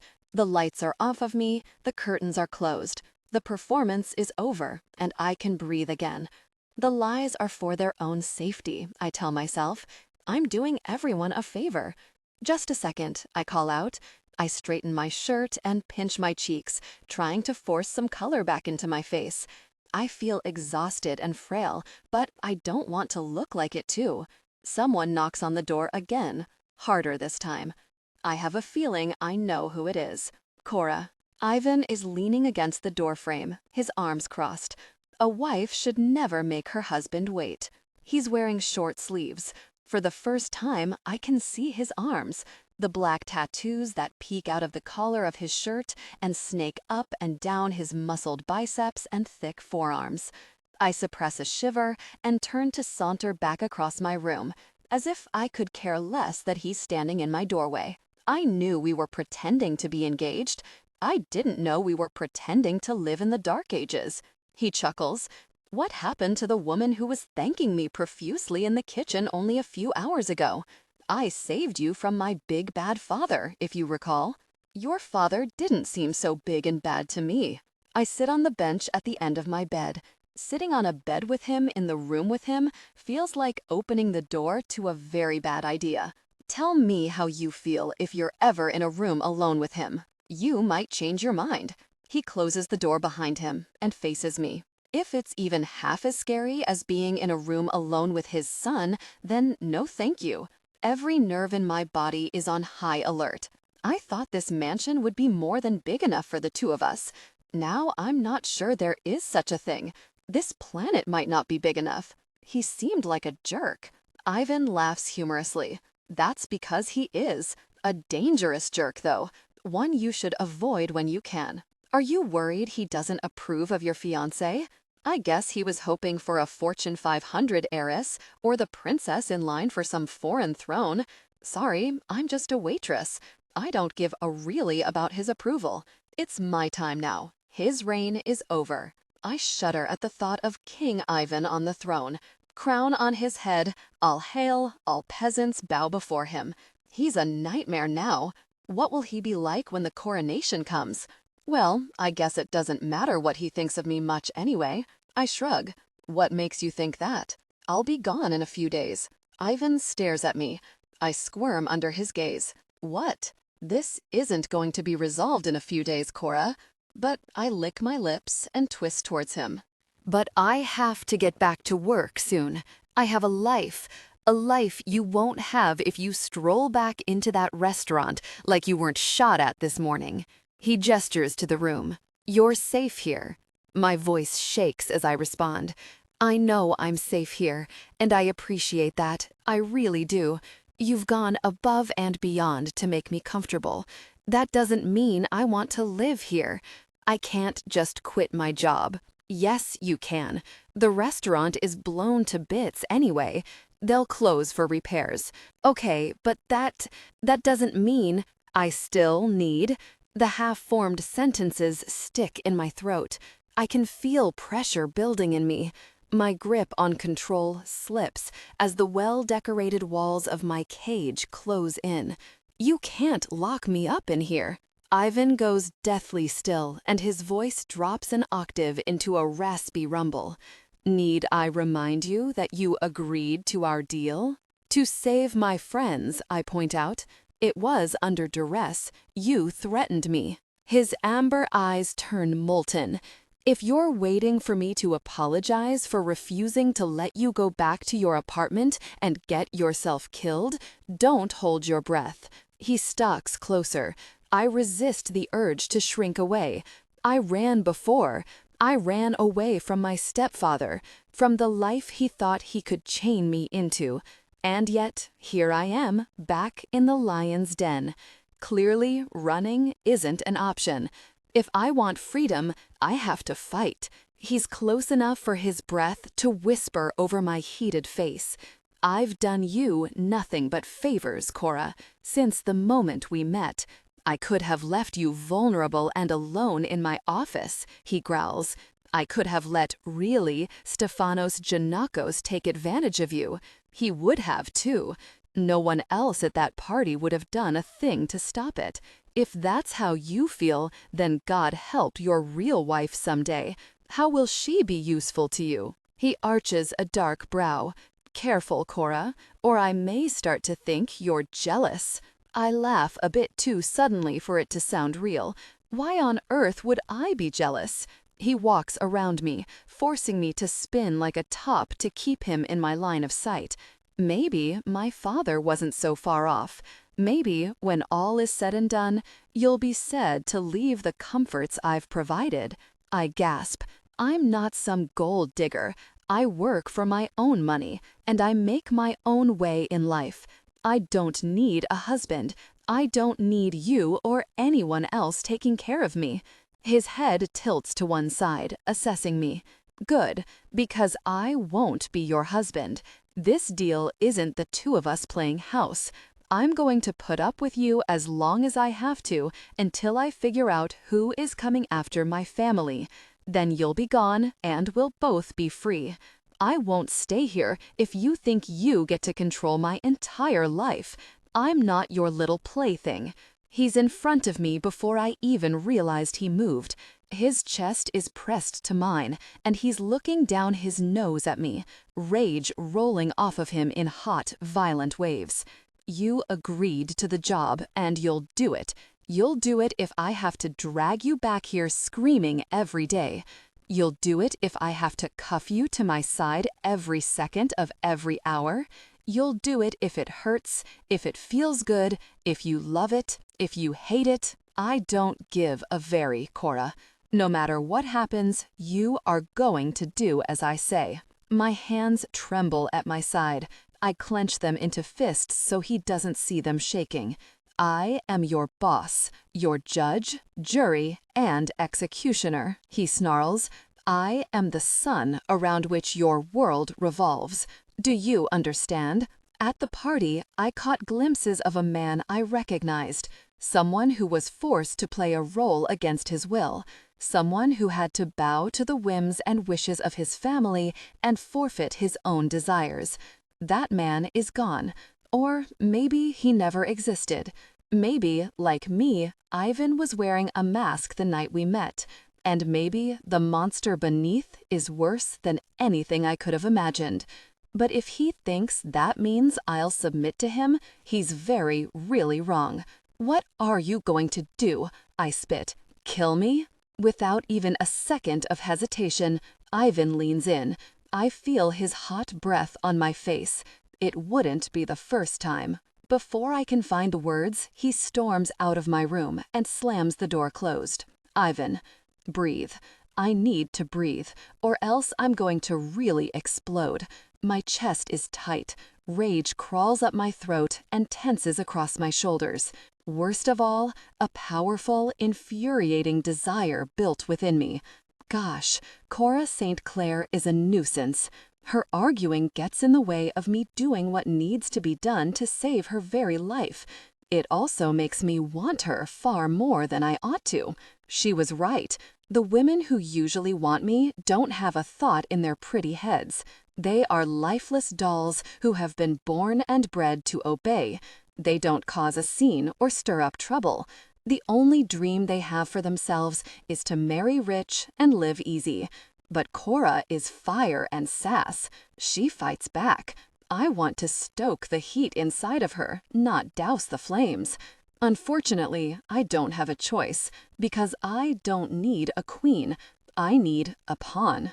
That went really well, I hear from behind me. I turn and see Yasha coming up the back stairwell. You two are the picture of wedded bliss, the definition of holy matrimony. I frown. What are you talking about? I would have noticed if he was anywhere within listening range. He hitches a thumb towards her door. Quite the spat you two just had. You had to pull out the gravelly Pakon voice on her. Very nicely done, by the way. I frown at him, a question in my eyes. Finally, he taps his ear.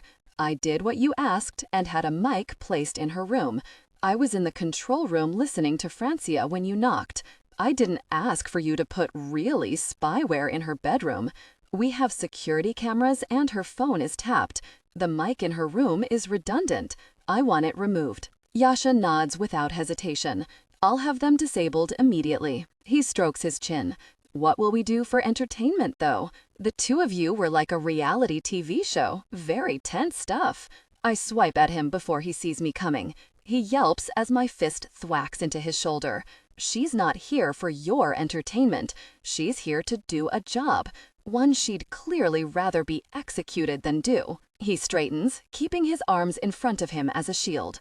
Who knew being married to you was such a chore? I glare at him. It's just because she doesn't understand the threat she's under.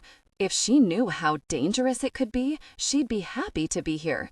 At least, that's what I tell myself. Because I refuse to think for even a second that I'm actually imprisoning her. That's my father's prerogative, not mine. I don't want an unwilling bride, no matter how temporary. Which reminds me, I want her on the payroll, I order. Yasha stares back. Have you talked to Don Pushkin about this? I hear my father's voice echoing in the dark recesses of my mind. You love putting women on my payroll who do absolutely nothing to benefit the Bratva. No, he won't like it, but I don't care. I'm not going to give Cora any room to make herself out as a prisoner here. Not when I'm saving her life. Yasha runs a hand over the back of his neck. Well, if you want my opinion, I don't. In typical Yasha fashion, he carries on anyway. Cora is independent, but she also wants to feel needed. She won't do well if she feels like some porcelain doll on the shelf. You should give her some tasks and responsibilities, things she'll excel at. Let her prove to herself and to you that she can be useful. It will help her to take ownership of her role here. I draw back, blinking at my second. Why do you think you know more about my fiancé than I do? She's your fake fiancé. Getting to know her will help sell the story, right? Yasha tiptoes around me. The more comfortable she is around you and me, the better the optics. I want Cora to be comfortable here, with me. I want her to find a place here, with me. It's just because she's my wife, though. I feel possessive of her because it's part of the act. That's all this is. Yasha leans in. Are we cool? I run my tongue over my teeth. We're cool. Okay, he sighs. Great. For a second, I thought, so long as you do what you're asked and leave matters involving my wife to me, then we're really dandy. Before Yasha can come up with some smart-ass thing to say that I'll have to kill him for, I turn into my room and close the door in his face. Cora, I'm not sure what I'm hoping for as I press the phone to my ear. Comfort, maybe? Normalcy? Some sign that the world beyond this estate is still spinning. Because right now, my universe has stopped. I am your boss, judge, jury, and executioner. I am the sun around which your world revolves. Do you understand? There's no mistaking it for what it was, a threat. But a threat shouldn't make my thighs quiver. It shouldn't force me to press my legs together and fight off memories of when that power was overwhelming me. I squeeze the phone tighter with every ring. Please pick up, I beg. Please pick up. I'm desperate for any connection to society outside of this mess. So desperate, my standards have hit rock bottom and kept going south. After too many rings, the voicemail picks up. This is Chandra, Mr. St. Clair's assistant. He is out of the office this week, but I'll be monitoring his messages. If it's urgent, please leave your name and number. Mr. St. Clair will get back to you as soon as he can. Thank you. Does being held against my will by a man who may or may not be a criminal so I don't get killed by an unknown assassin qualify as urgent? I hang up before the beep. I haven't spoken to my father in years. I'm not going to let the first time be a voicemail that will probably be transcribed by Chandra. In some ways, this is a sign that the world is still turning. My father remains a disappointment.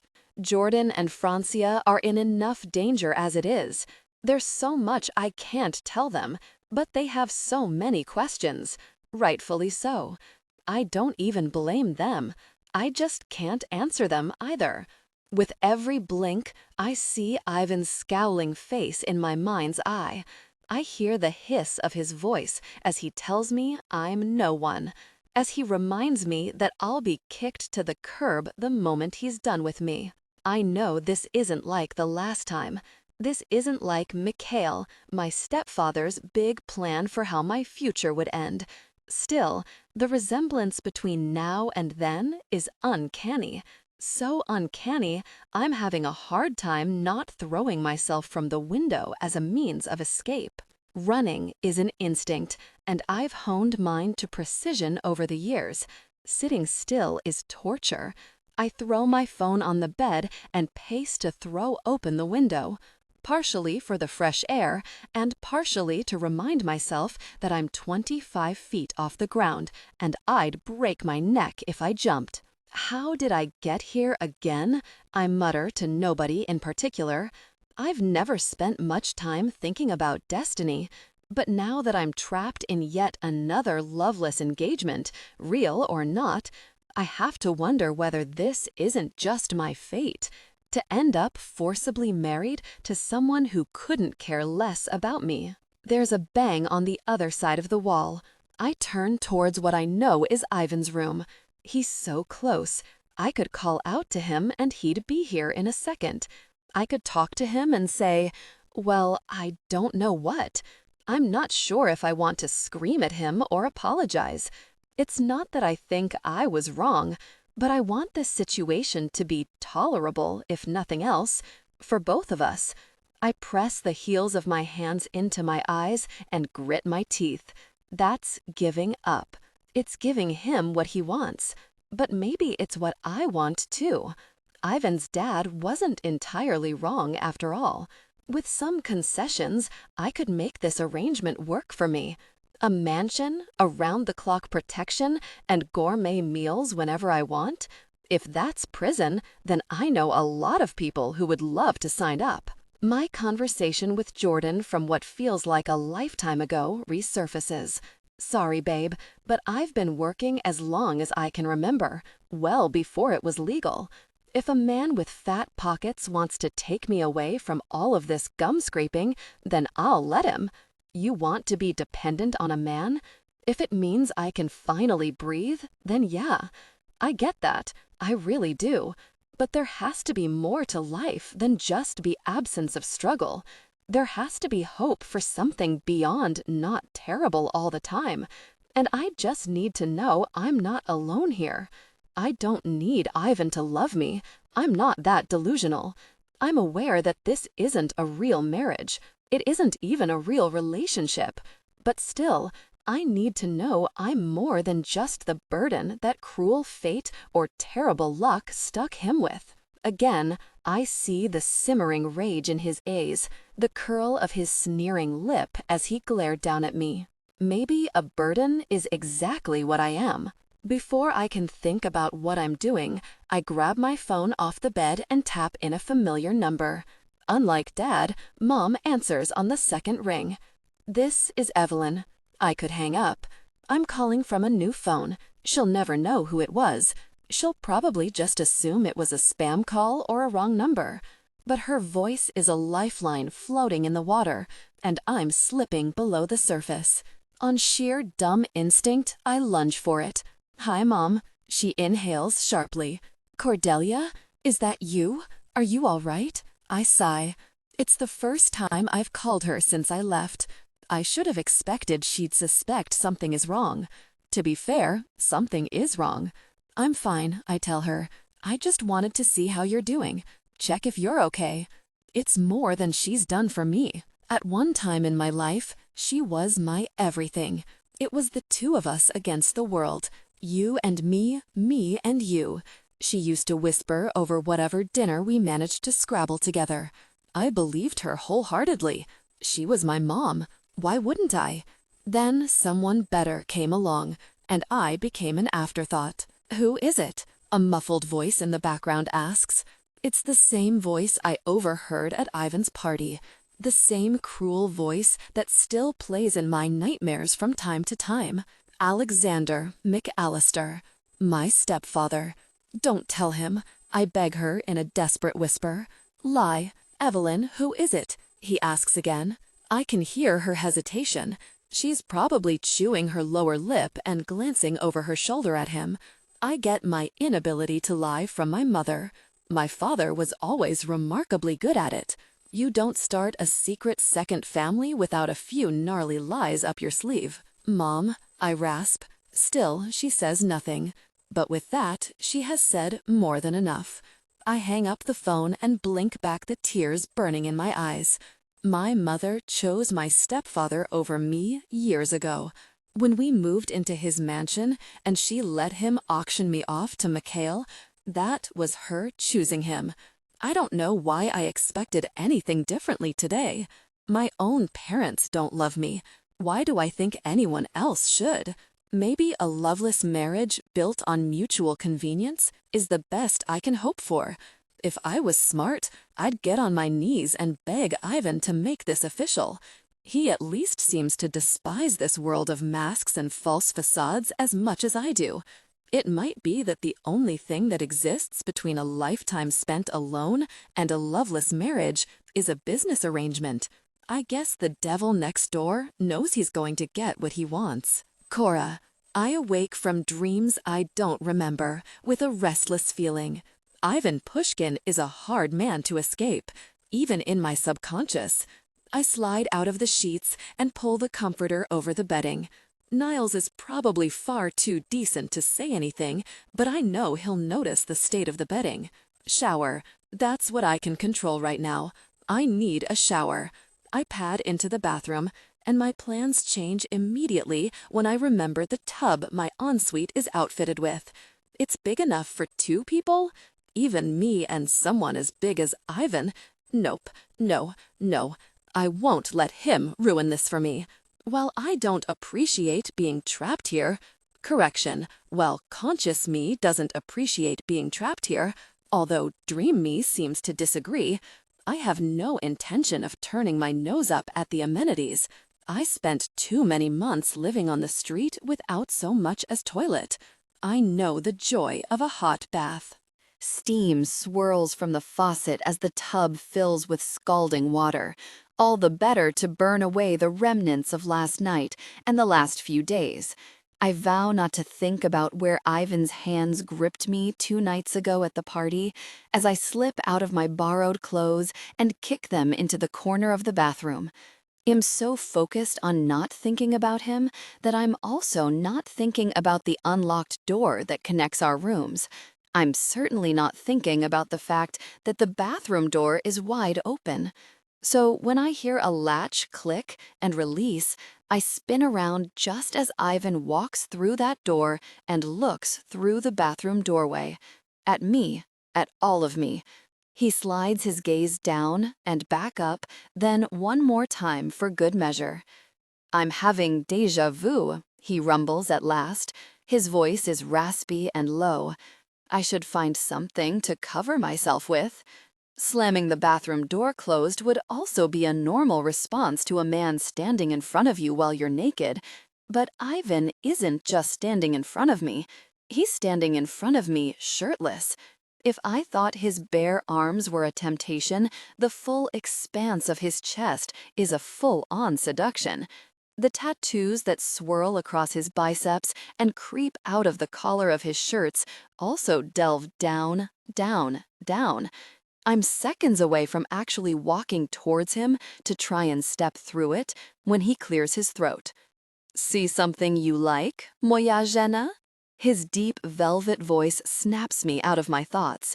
I jerk back and do a pitiful job of trying to cover up my more delicate bits. "I could ask you the same question. You're the one who keeps barging in on me while I'm naked." His eyes trail down my body again, dripping over my skin like honey. I made it abundantly clear the night we met that I liked what I saw, just fine. As did you. My face flushes. I cross my arms over my chest to hide the evidence of exactly how much I like what I see. "What do you want, Ivan?" Delicious amusement curls in the corner of his mouth. I think I've made that abundantly clear too. "Do you have something to tell me? You need to get ready." That's what I was doing before you barged in here, without knocking, might I add. What were you getting ready for, looking like that? He drops his chin, his amber eyes looking up at me through lashes far too pretty for a man so brutal. I had my own plans for how to legitimize our marriage, but if you want to get a head start on the consummation, well, your adoring husband would never deny you something like that. His words ooze sarcasm, but I burn up with them anyway. My body is on fire from the inside out, and I'm sure he can see it written in the blush coloring every inch of my skin. You and I have very different priorities. He nods in agreement. My priority is to keep you alive. Yours is to make your own life as difficult as possible. He isn't wrong. I could have stayed home the night of the party. I could have left after Ivan offered me his jacket. I could have told him who I really was and not begged him for intimacy. Again and again, my choices make my life more complicated. But Ivan isn't helping either. You can't just walk into my room. We may be pretending to be a couple, but we aren't. I'm a guest in your house, according to you. He strolls closer and leans against the bathroom door. I say, if we're playing the part, we might as well get the perks. I gasp in disgust and snatch a towel from the cabinet behind me. I wrap it around myself. I say we need ground rules, I fire back. Okay, ground rule. You do as I say, and I keep you and your friends alive. I clench my teeth. That's the deal we made, but we need to set expectations for how we treat each other. If I have to stay here, which you do, I bristle, but I don't let him throw me off course. If I have to stay here, then I need to know what to expect. I need to be able to prepare, on some level, for encounters with him. I need to know what's expected of me when we're in public, and, more importantly, what's expected in private. Living in this gray space of desire and disdain is not an option. I'll burn to ashes. Ivan continues to stare, waiting. I blow out a breath. First, I want privacy in my room. You can't come in here whenever you want. Our rooms are connected. Then unconnect them, I snap back. You control everything and everyone, right? His jaw shifts back and forth. No need for a lock. I can control myself if you can. What if I can't? I stiffen my spine and nod. I can too. He adjusts his arms. The muscles flex and shift beneath his smooth skin. I chew on my lip as a lightness fills my chest. Connected door or not, I don't stand a chance. Ivan arches a brow. Is that all, or do you have more? No sex, I blurt. His mouth snaps shut, his amber eyes narrowing. I thought you could control yourself? This is a business arrangement, right? That's what you called it. I'm aware of what I called it, he growls. Okay, so do you regularly have sex with business associates? I'm guessing not. So I'll do what needs to be done when we're in public to sell the story. Behind closed doors, no sex. Fine, he barks. I agree to your terms so long as you hold up your end of the bargain. You have to sell the story, Cora. When I need a smitten wife at my side, you need to be there. Fine. Then be ready in an hour, he says. I tighten my towel around my chest. Where are we going? He half turns on his way out and drawls, what kind of husband would I be if I didn't get my wife a ring? Then he strolls out of my room and into his back rippling with power and definition all the way. It's only when the door between our rooms snaps closed that I blink and break out of the trance. I turn and drain the tub I just filled. I need a cold shower instead. Ivan. I look across a sea of glittering diamonds and gold and see my fiancé. That's what I called her when my family's longtime personal jeweler asked why I needed the last-minute appointment. The first person beyond the circle of my own family who knows. I wanted to let my fiancé hand-select her engagement ring. I told Kieran, whatever she wants, it's hers. No questions asked. At those words, Kieran looked like he wanted to marry me. He's an incorrigible gossip, too, so I'm sure that the second we're gone, he'll take out a billboard saying that the new Pushkin bride is wearing his jewelry, which is why I chose him as one of our first stops. Kieran immediately turned to Cora, peppering her with questions about size and preferences. She gave him a blank stare in return. Overwhelmed by all of this, no doubt. I'll leave you two to browse as I prepare some custom mock-ups I've been saving for a special occasion. He winked at me and disappeared into his office in the back. Cora and I have been perusing the display cases ever since. We're circling each other in tense silence. Every time she tucks her dark hair behind her ear and twists her full lips in concentration, I feel a strong pull. I can't seem to decide what I hate more, being close to her or not being close enough.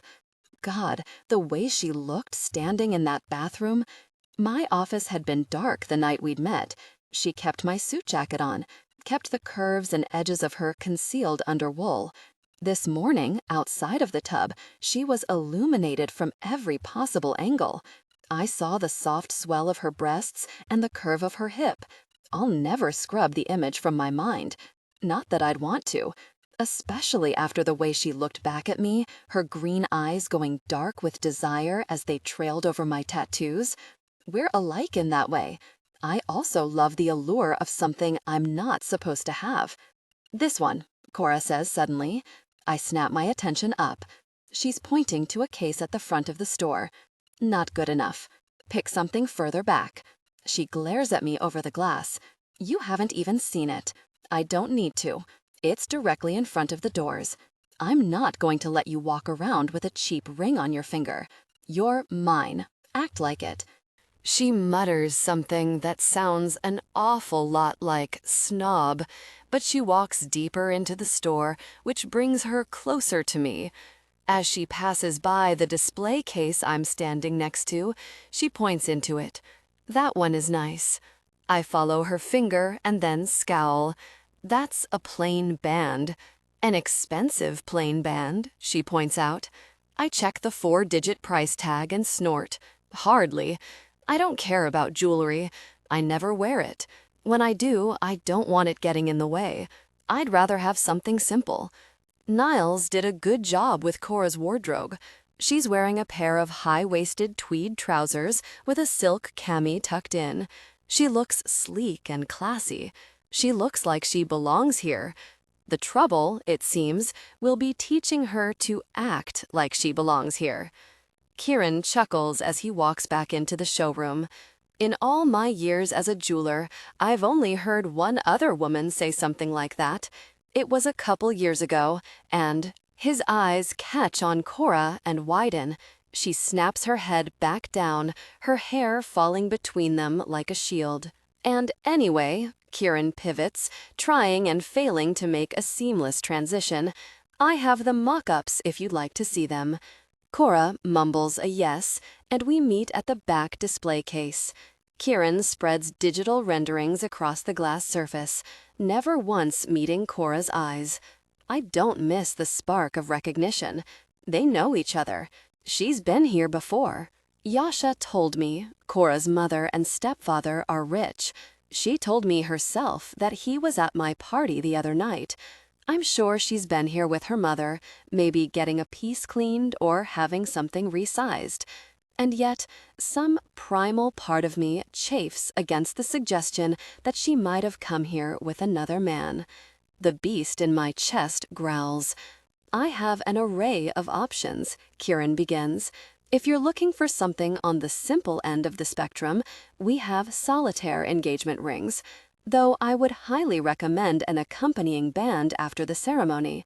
I can keep it understated, but a beautiful woman such as yourself should have a beautiful ring to match. There will be no ceremony. This may very well be the only ring I ever buy Cora. I want it to count. That sounds nice, she starts, but I swipe the renderings of the solitaire settings into a pile. I want something bigger. Cora leans in close. What about what I want? I turn and grip her chin gently. I want everyone within a 10-mile radius to know you are mine. Isn't that what you want too? If she wants to keep her part of the bargain, there is only one answer she can give me. Her throat bobs. Yes. I brush my thumb over her lower lip and release her. Good girl. Then I tap the pile of papers. Pick something else. Kieran and Cora take over the conversation, discussing thousands of different options and customizations. There are no additional signs that they've had this same conversation before with another man standing at Cora's side. But the feeling that I'm filling another man's absence weighs heavily. It shouldn't matter. It doesn't. Cora and I are not in a relationship. This is a business arrangement. We have ground rules and well-outlined roles and expectations. But I can't stop imagining her wearing this ring. Only this ring. That one, Cora says definitively. I want that one. The rendering is of a simple diamond setting in the center with a crown of diamonds around it, opening as if they're petals of a flower in bloom. The band is made of delicately molded gold leaves. Kieran beams, telling me all I need to know about the price of it. Impeccable choice. Any customizations? No, I like it just the way I want. The center diamond, twice as big, I say. Kieran and Cora both turn to me, one of them looking far more delighted than the other. That can be arranged, Kieran assures me greedily. I'll need to make some adjustments to the surrounding stones, but it's nothing I can't handle. The extra size will increase the price, of course. I don't give a really. I sign where he tells me to, then put my hand on the small of Cora's back and escort her out to the waiting vehicle. I silently hold the car door open for her. I don't say anything until I turn away from the direction of the estate. When she realizes we're headed a different way, she sits up. Where are we going? I bite back a smirk. We've got one more stop to make. You're going to love this one, I promise. Ivan. From the outside, the shop looks like any other boutique on the street. Le Plaisir? Cora frowns at the gilded letters above the door. We're shopping? I thought Niles bought me everything I'd need. The thought of Niles walking into this shop is enough to tear a laugh from me. There are some things that I prefer to handle myself. I open the door and usher her inside. The bell above the door chimes our arrival, but Cora doesn't make it more than 2 steps in before she slams to a stop. A long table runs down the center of the small space. Mannequins in barely their lingerie perch on top of it. Underneath them, in lit shelves that ring the shop, are countless intimate items. Every shape, length, kink, color, and voltage imaginable. I close the door behind me. Cora shrinks back into me, itching for escape. We made rules, Ivan. We can't. I said I'd keep my hands to myself. But if you're going to demand celibacy, you'll need something to take the edge off. The idea came to me fully formed. I didn't question it, partially because I want to prove to her now that there is no checkmate with me. I always win. Always. But a deeper, darker part of me wants to see what Cora will do in a luxury intimate shop. The part of me that has always craved a bit too much trouble wants to know what she'll be drawn to, what she likes. I know how she looks and sounds when she reaches her peak with me. What about when we explore our passion and connection? Her face quivers.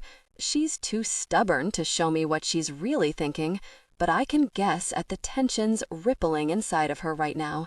They probably look a lot like my own. Finally, she turns away from me, looking out over the store. What's my budget? I run my thumbs along the suddenly tense column of her neck. Do your worst. Cora leans back into my touch, rocking against the pressure of my fingertips into her muscles. Then, as if remembering who I am, she jerks away and heads for the nearest display. A red-headed woman in a dangerously low-cut top appears from the back. She glances at Cora and then turns her attention to me, a wicked smile on her lips. Hello. Is there anything I can help you with? We're just looking, Cora calls over her shoulder. She's huddled over the shelves like she's worried the woman might see what she's buying. Of course. Take your time. The woman takes a step closer to me. If you see anything you like, be sure to let me know. I'd love to personally assist you. My name is Madison. The flick of her tongue over her red-painted mouth is hard to misconstrue. She retreats toward the back. Cora watches her leave with a scowl on her face. See anything you like? I ask. The associate would love to personally assist you. Madison would love to personally assist you. She snorts. Cora thinks for a moment. Then she waves down the saleswoman. Excuse me, miss. We're going to need a basket over here, maybe 2. I have quite the shopping list to get through. My wife-to-be gives me a wicked grin that has a powerful effect on me. Cora will never be able to one-up me. But really, the woman fights dirty. Various intimate items, you name it. Cora grabs it. If I hoped to narrow down her interests, I'm out of luck. Cora unceremoniously dumps her haul into the basket without a word and then goes back for more. Are you interested in any lingerie today? Madison points to a lacy black set on a mannequin in the back corner. She speaks in Cora's direction, but keeps her eyes on me. I have this set for myself, and I can't recommend it highly enough. I've tested it thoroughly, and it has stood up to whatever I've put it through. I gesture to Cora. Whatever she wants, she can have. How generous of you, the woman purrs. Not all men are so understanding of a woman's needs. I glance over and catch Cora staring daggers at the redhead. Then she snatches up 3 lingerie sets and practically hurls them at the saleswoman. Do you have a dressing room? Sorry, we don't. We've had too many incidents. She winks at us both. Some people can't wait to get home. They find the allure of something new a little too exciting. Cora's jaw practically grinds her teeth to dust, her tongue running over her teeth when she's able to relax enough. She's not missing any of Madison's clumsily obvious hints. How am I supposed to know if these fit me then? Madison waves towards the back of the store. There's a mirror in the back to hold things up to yourself, but we have a generous return policy. Sometimes, she looks to me, eyebrow arching. Sometimes, things don't work out, and you need to exchange for something new. We understand that, and we are happy to accommodate our customers' needs, no matter what they might be. Thanks, Cora bites out. She stomps off to the back of the store. Madison steps closer to say something to me, but I breeze past her without a word and follow Cora. The back room is a lounge with a leather sofa and a tall mirror in the corner. I can see the reflection of Cora leaning against the corner, her eyes closed. Her full lips are pursed in an exhale. You're not taking this seriously. She stiffens at the sound of my voice. One eye opens narrowly. Am not taking this seriously? You're not exactly leaping to help. Or are you too distracted by Miss Obvious over there? Shall I give you two some privacy? There it is again, I remark. What is again? Jealousy. It's an interesting look on you. Not as good as... I glance at the pile in her arms. Sheer pink lingerie, but still interesting. I can see her teetering on the edge of an explosion. The wise voice in me says to diffuse the situation. What good can come of stoking her fire? But the voice in me that said, follow her into the office, the voice that started all this mess, now says, light the match and watch it all burn. Do it, I'm daring her silently. Flash that fire. Stake your claim. Be bold enough to say you want something that's right there for the taking. What I'm really asking my fiancé is, what are you made out of? I already know the answer. I just need her to see it for herself. She chews on her cheek as she thinks. Finally, she shakes her head. This is a sham of a marriage anyway. Why should I care if some woman flirts with you? Why should I care if you take her home and dress her up in lingerie? Because I want you to care. Because you want your friends to be safe, I say instead. Because you want to catch the person who tried to kill you yesterday. That won't happen if you don't play your part to perfection. This may be a sham to the two of us, but it's real to everyone else. We have to make them believe it. I don't know how. She presses a hand to her face. I don't know how to do this, Ivan. I'm in so far over my head. 2 days ago, I was a waitress. Now I can't hold myself back anymore. Seeing her here, in this place, with that confused flush in her cheeks matching the flush on her collarbone, I want her every bit as badly as I did the night we met. I stride closer and pin her against the wall. Mine, I finish for her in a breathy growl. You're really mine. Her pupils eat away the green of her irises. What? I can't. I press my lips to the curve of her neck just below her ear. It's all pretend, Cora. Settle back and enjoy the charade. She shivers when I grip her hip. I let my fingers spread out across the swell of her body, claiming as much of her as I possibly can. Tension overwhelmed us. I want her. No, I need her to start embracing her position at my side and the power it brings. The best position is whichever one allows us to connect intimately, but there's far more to it she hasn't even begun to tap into. You're mine, I remind her, my touch intimate. She sucks in another trembling breath, and I feel her move against my hand. She tries to do it subtly, but there's not a chance in hell I'm missing the way she's desperate for more. Stop worrying about other women trying to steal what they can't have. Show them why it's you. Show them why you're mine and why I'm yours. When her eyes meet mine, glazed with lust and need, we came together in passion. She arches her back against the wall, pushing her into me even more. Really? How could I even begin to notice another woman when she's already so very perfect? I whisper exactly that to her as I continue our intimate connection. She shudders and clutches my arms as I nip her skin and continue to murmur all the reasons why she shouldn't take nonsense from anyone, least of all some pathetic, thirsty sex store clerk. Our bodies are pressed together, my desire evident against her thighs. Cora drags her leg against me and moans my name in a frazzled, strangled rasp. Ivan. Suddenly, a voice breaks through the sexual haze. How are things going back here? Do you two need any? Madison's voice trails off as she enters the room and sees the two of us. I have no intention of ending our intimate moment, but she grips my wrist anyway. Her fingers are cold, but her gaze on the saleswoman is suddenly fiery. Whether the woman returns it or not, I have no idea. I'm too distracted by how Cora's glare looks even better with her flushed skin. We're fine, she says sweetly. Thanks anyway. Madison clears her throat. You can't do that here. You have to sit down and shut up. Cora's voice is laced with irritation, but it's the rumble of her fury that makes me so intensely aroused.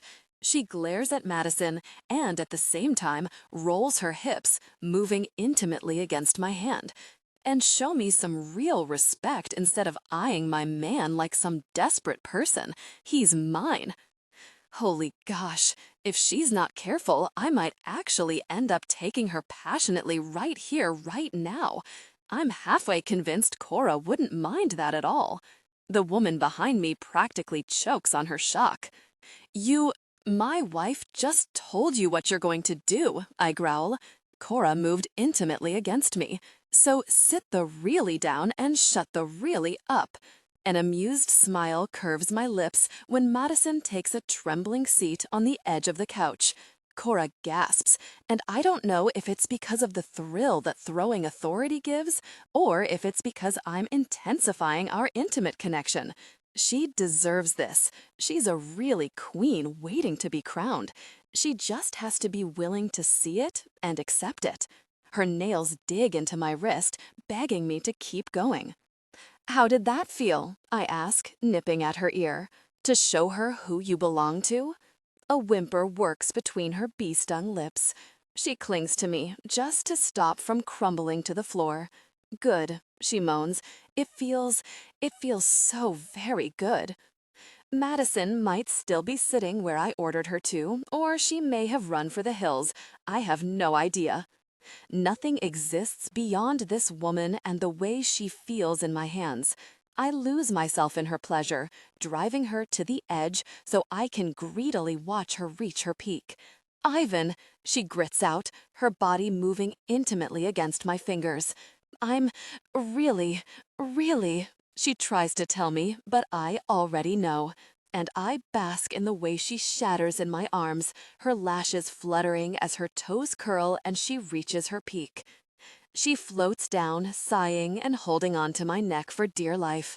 I keep her there, pinned between the wall and my hips. The bride I never asked for. The queen I never saw coming. Cora. I sit on the edge of my bed and stare at the black bag in my closet. Scarlet tissue paper peeks out of the top, a scandalous hint of what's tucked away inside. In the sex shop yesterday afternoon, I felt powerful. With Ivan's intimate touch, his entire focus on my pleasure, I realized all at once how intoxicating control can be, how a person can come to crave it. Then we left the shop. The peak of passion faded, and Ivan retreated behind the icy walls of his mask. The man who just minutes before had been whispering soft commands in my ear, urging me to give in to desire, turned into a mute stone pillar. The silent treatment carried on the rest of the day and through the night. Even still, I woke up from a dream sweaty and panting, feeling a deep internal stirring. I threw my covers back and stared at the door connecting our rooms, willing it to open. Needless to say, that didn't happen. Now I've moved on to staring at Plan B, the bag. I drop my face into my hands and scrub at my tired eyes. Pathetic. You are pathetic. And restless. That shoe fits too. We're barely a full day into this celibacy arrangement, and I've already creeped as close as physically possible to breaking the rule that I insisted on. I don't think we fully broke it, though. Ivan brought me to a peak, but he left clearly unsatisfied. It's probably a technicality, but at this point, a win is a win. I glance at the door again, wondering if he found release last night. Maybe at the same time I was lying in bed thinking about him, he was finding comfort and thinking about... My face flames. I shake my head at my own thoughts. Yep, absolutely pathetic. If Ivan is finding release, or having someone else help him find release, though I absolutely cannot let myself think about that, then why shouldn't I ease my own restlessness? That's what these items are for, right? Ivan wouldn't have bought me half those intimate items if he didn't want me to use them. I stand up, edging towards the bag of intimate items, like maybe I can sneak up on them. I won't have to admit I'm having intense thoughts about my fake husband if the items don't see me coming. I snort at my accidental pun and take another step closer to the bag. It's not breaking the rules if I only think about intimacy with Ivan. I can ease the yearning in my core and make sure something like what happened in the back of that store never happens again. This is what he wants, I whisper to the dark, needy side of myself. He wants me to think about him. I blow out a breath and snatch the bag off the floor. But there's no harm in trying them out. I dig into the bag and grab the first thing I feel. Whatever it is, I'll carry it into the bathroom with me, find some release, and be done with it. With Ivan. But as soon as I pull a toy out of the bag, the door between our twin bedrooms bursts open. I yelp and drop the bag, but I tighten my grip on the toy like I might be able to wield it as a weapon. As Ivan stomps toward me in flagrant violation of one of the 2 rules I requested, knock before you enter, he opens his mouth to say something. Then he sees what's in my hand. I glance at it too, and wince. I'm holding a rather long, quite girthy, purple intimate item. "Sorry to interrupt you two," he drawls. I hurl the toy back in the bag and face him, my arms crossed over my chest. "You aren't interrupting anything. I was just finding somewhere to put all this stuff." His other brow joins the first. My body burns with the awareness of what I've just said. Not somewhere to put it. Like, I groan, a drawer or something, so Niles doesn't see. What do you even want? He steps over the bag of items and walks into my closet. "You need to get dressed." I follow him, pausing in the doorway. Being in confined spaces with Ivan Pushkin is my undoing, apparently. Despite what you think, I have managed to get ready on my own every day of my life up to this point. I don't need you barging in here, and we have an interview today. He throws a bright green dress at me and then spins around and digs through my top drawer. It came up last minute. What kind of interview? An engagement announcement. He turns around, a pale pink strapless bra dangling from his fingers. "Wear this and that," he says, pointing to the dress. "Nothing else." He looks through my shoe options with authority. I would have assumed he'd be lost when it came to women's fashion, but he quickly dismisses a pair of chunky heels, a wedge, and a loafer in favor of a nude heel with a fabric tie around the ankle. Much to my irritation, it will go perfectly with the dress. I don't need your help choosing an outfit. I edge around him and pull out the top drawer again, digging for the underwear that match the bra. Ivan slams the door shut and leans against it. His biceps bulge against his black t-shirt. I said, "Nothing else." Was that not clear? I thought you meant I shouldn't wear a jacket or something. Obviously not. A jacket would look ridiculous with this dress. He pinches the ruffled chiffon sleeves. I meant what I said. Nothing else. My eyes widen as the meaning sinks in. What part of an engagement announcement requires me to wear no undergarments?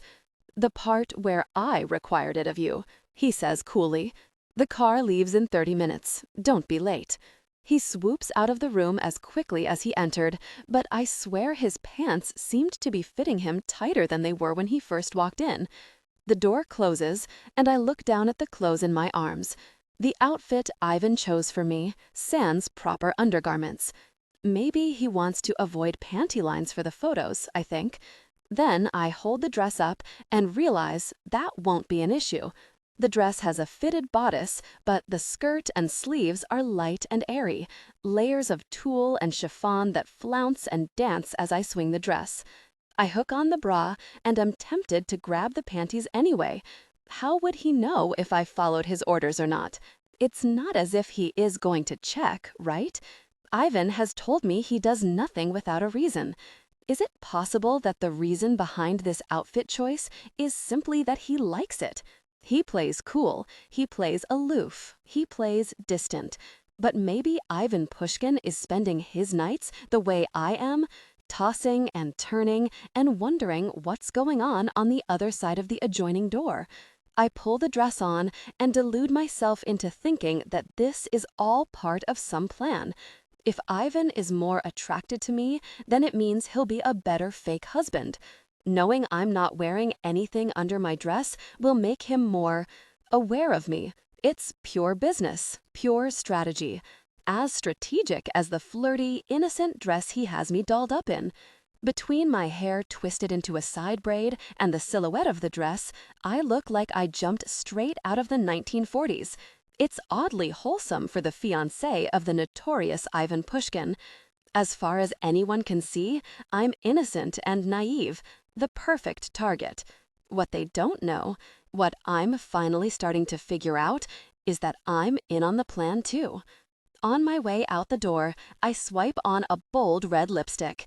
It fits how I'm beginning to feel.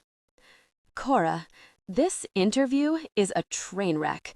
The interviewer is a middle-aged woman in an ill-fitting pantsuit. I love, she informed us the moment she walked through the door. You have no idea how fast I jumped at the opportunity to share your story. I'm so honored to be here. Now, half an hour into what feels more like an interrogation than a fluff piece, she is sagged in her seat with a weary grimace on her face. Was there anything about the other person that stood out to you immediately? She practically begs. Anything at all? At first, I tried to let Ivan lead the interview. He's had more practice at this kind of thing than I have. Between the two of us, he is the charmer. But 30 minutes into this torture, it is a race to respond before he can continue to kill what is already a thoroughly dead vibe. It's hard not to notice Ivan when you walk into a room. I press my palm against his bicep, and he goes rigid under my touch. He rescued me from a pretty embarrassing wardrobe malfunction. My dress ripped, and he offered his jacket. Between the chivalry and his good looks, I was smitten. Hope floods the woman's face. She sits up, leaning in. Oh my goodness, what's the story there? A drunken jerk tried to assault her, Ivan growls. How heroic of you, sweeping in to save her. It's my duty to control guests at my own party. Once I saw what was going on, I didn't have a choice. Oh, yes, duty. The readers will swoon to hear about how it was Ivan's unwilling obligation to protect and then marry me. Truly the stuff of which romances are spun. I pasted a smile on my face. And once we realized how much we had in common, we didn't have a choice but to get married. It's not actually untrue. And yet, Ivan somehow manages to look even less approachable. He scowls, his jaw flexing like he's trying to crack his own molars. Is he doing this on purpose? Are we trying to blow this interview? The interviewer looses a sigh and reaches for her camera bag. Well, let's get a close-up of the ring, shall we? I don't know how much Ivan paid Kieran to overnight this custom job, but the exact ring from the mock-up he showed me yesterday is now perched on my finger. Ivan unceremoniously tossed it to me in the car. "Put this on," he grumbled. Again, just a touch shy of a storybook proposal. I had to bite back my shock at the sheer size of it. He might as well have put a diamond-encrusted softball on my finger. "That is gorgeous." She snaps a photo.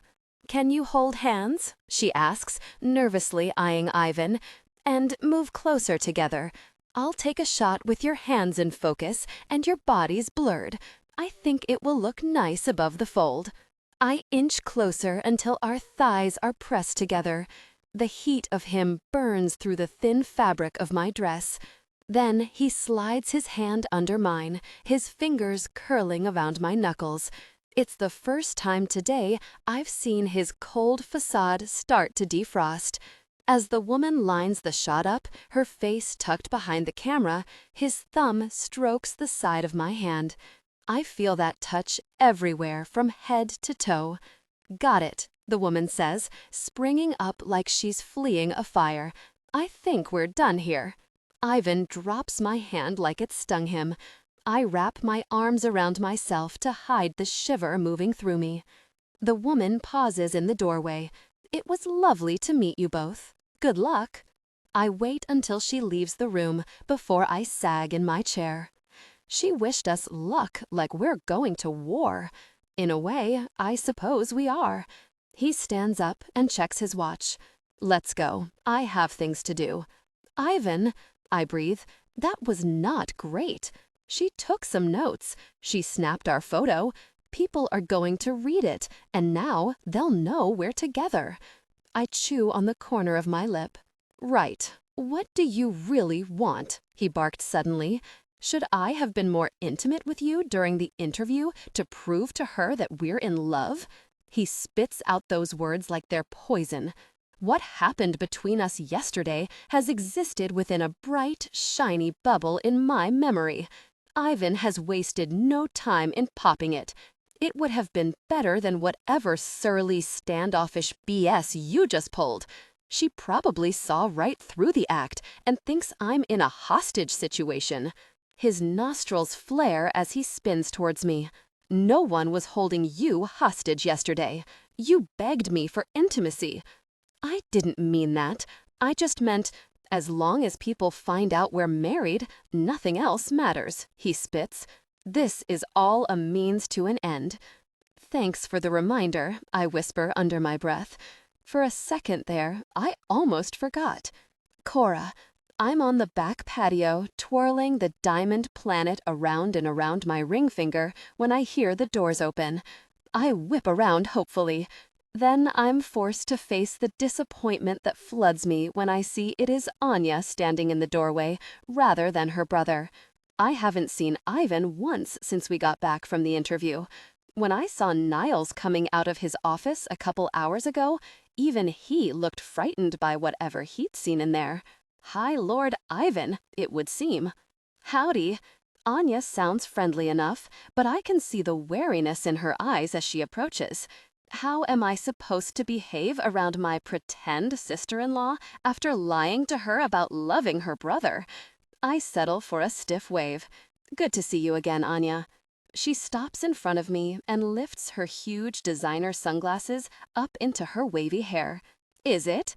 Because you look miserable." Whatever nonsense I was about to say falters. "Easy." Anya eases into the chair across from me. "I know the truth, remember. You don't have to pretend to be happily in love in front of me." What has my brother done now? The last couple days rise up like bile in my throat. The need to tell someone, anyone, what is going on is almost overwhelming.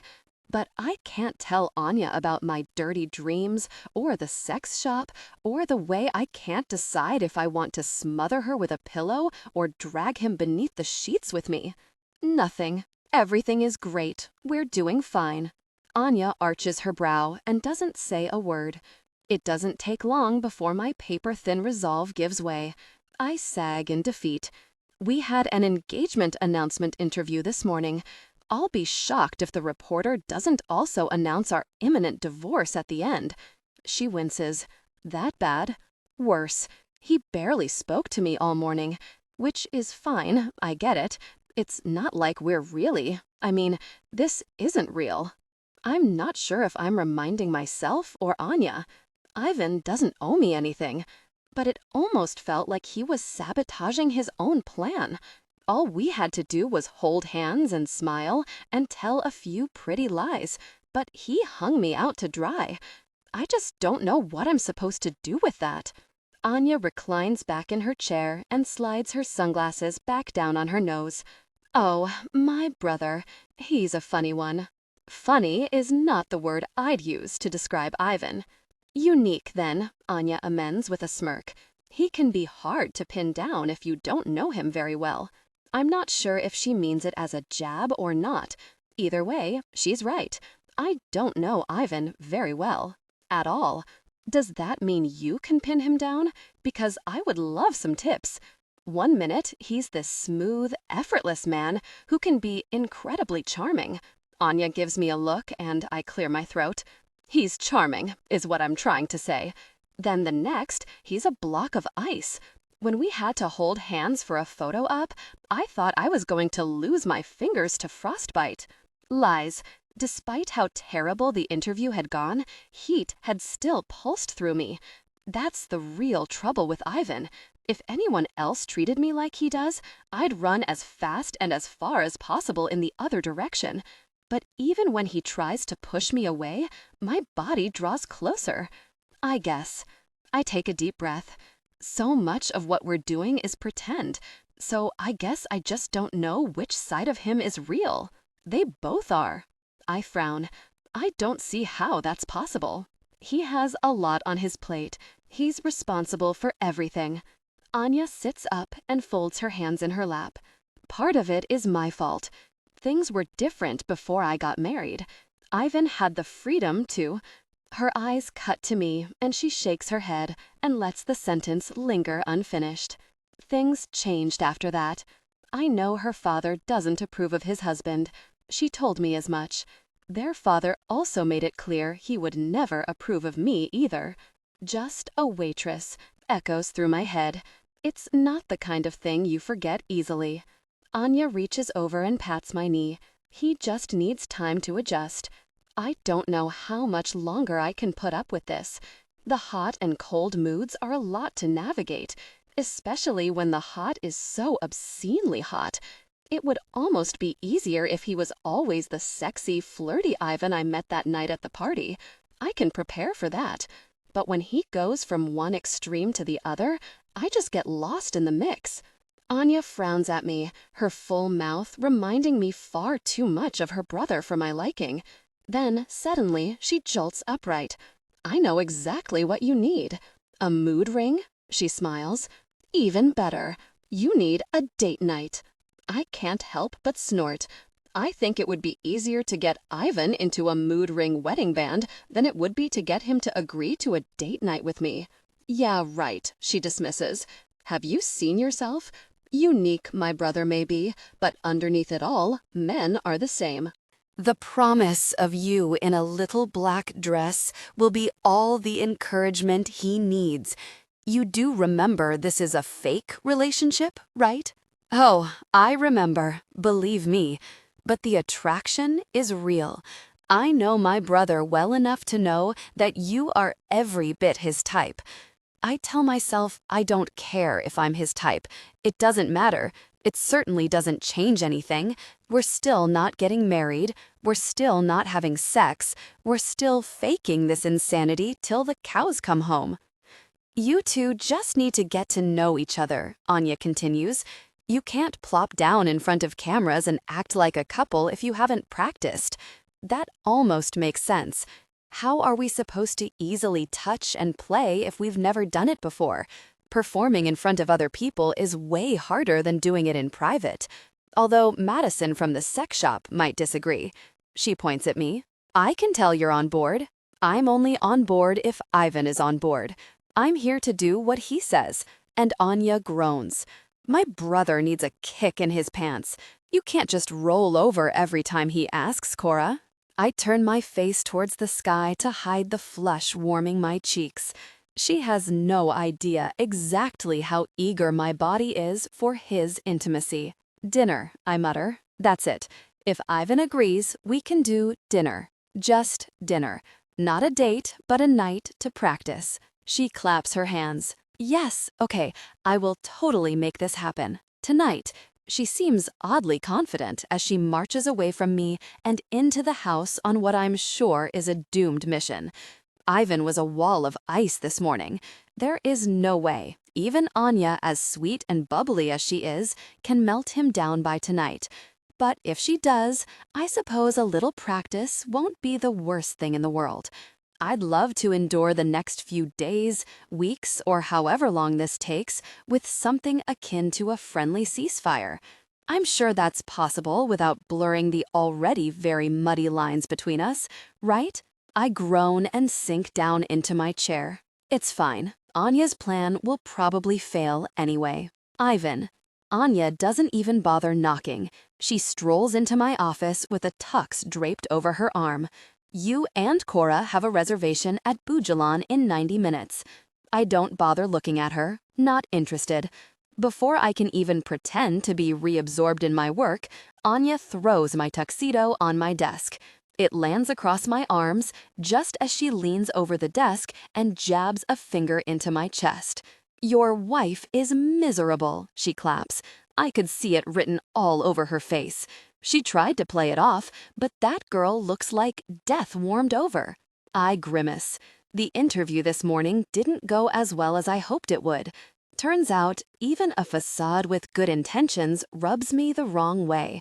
Sitting there next to her, pretending to be something we aren't, it reminded me too much of everything I swore I'd never become. Then tell her to be a better actress, Anya groans.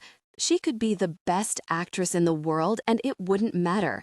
No one in their right mind would look at the two of you and think that you're in love and on your way to getting married. You believed us. She narrows her eyes. I was in shock. I give it 2 hours and I would have untangled your entire deceitful web. Cora's happiness isn't my priority. I'm saving her life. I'd say that's enough. Your plan to catch whoever is after her only works if they think Cora is an actual threat. That means you need to look like you enjoy being around her. That's precisely the really problem. I do enjoy being around her. Too much, actually. Then talk to her about... No, you talk to her about it. Over dinner, Anya says. You're her husband. Fake fiancé, actually. We aren't fake married yet. She rolls her eyes. Don't you want to actually catch whoever is threatening our family? She asks. You almost act like you don't want this thing with Cora to end. I can feel Anya's assessing eyes on me, waiting for any sign of a crack in the facade. Of course I want it to end, I snarl. And why wouldn't I? My life is amazing. I'm rich and powerful. I can buy whatever I want and have whoever I want. Meanwhile, Cora is a waitress. Even as I think it, the words chafe. They sound far too similar to something my father would say. They also don't ring particularly true. Cora is a lot more than a waitress. She's loyal to her friends and willing to sacrifice to protect the people she cares about. She's fierce in everything she does.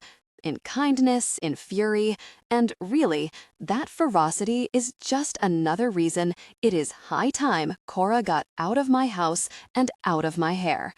I need someone who can do what I ask and stay out of my way. Cora is not that woman. So the sooner she gets out of my life, the sooner I can find a woman who respects my need for those things. Just talk to her, Anya presses. Please? I meet my sister's eyes. Fine, I'll talk to her. Dinner.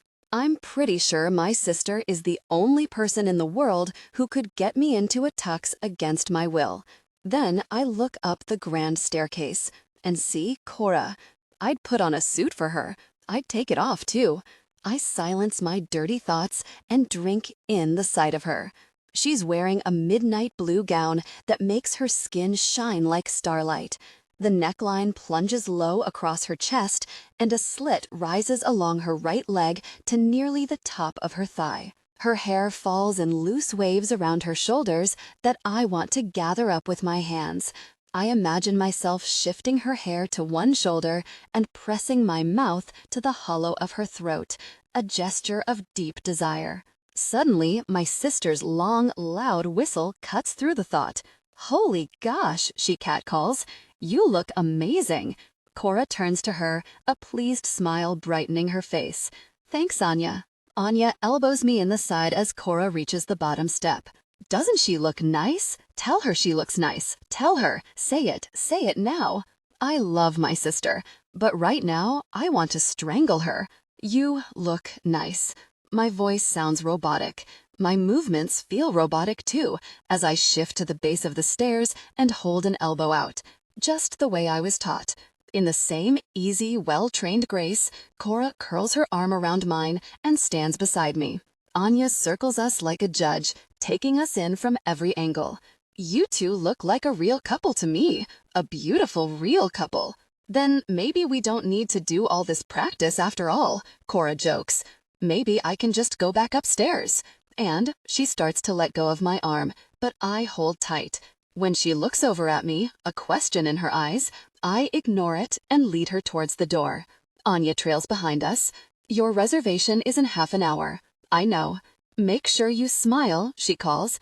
I wave a hand over my shoulder to bat her away like the irritating little fly she is. "Hold hands. Goodbye, Anya," I bark.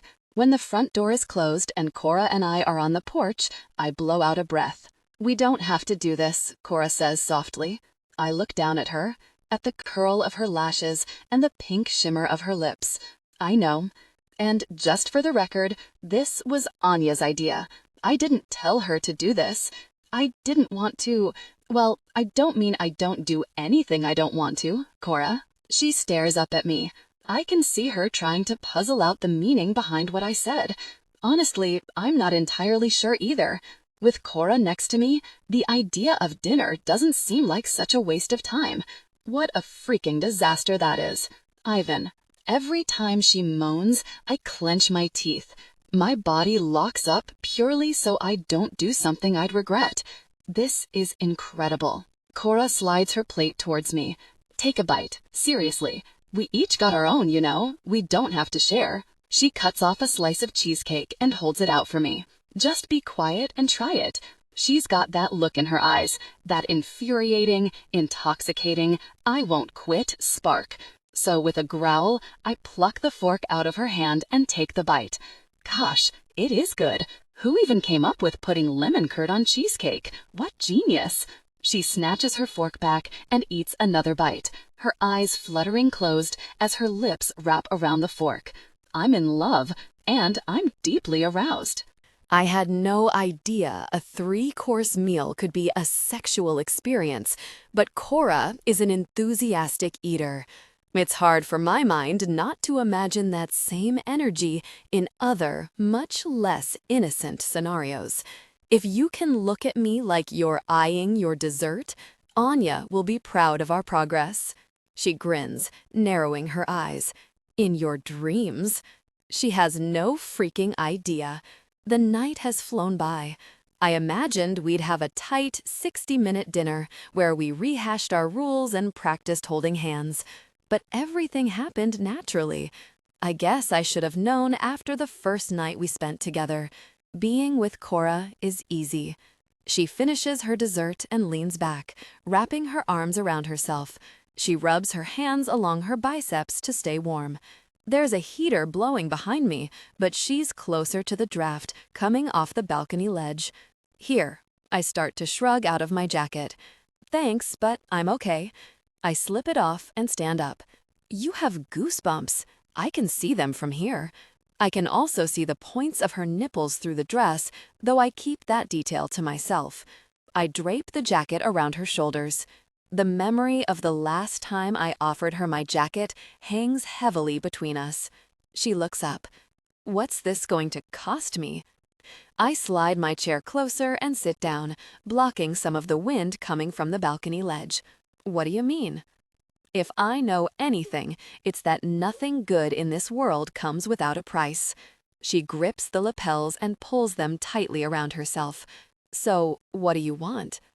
Her face is flushed from the wine and the cold, but Cora is burning. Her eyes are a vibrant green, shimmering in the twinkle lights. But it's deeper than that even. I saw it the night we met, when she told Stefanos exactly where he could take his rudeness. When she told me that she had no interest in marrying anyone, let alone someone like Ivan Pushkin, whoever the hell he was. She isn't just burning, she's incendiary. She's asking me what I want, but surely she already knows. Surely it's obvious.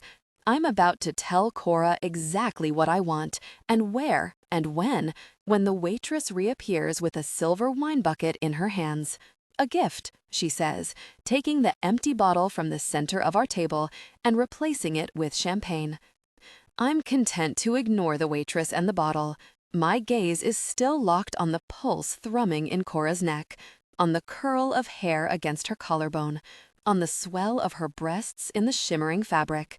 "Oh, how nice!" Cora exclaims. "From who?"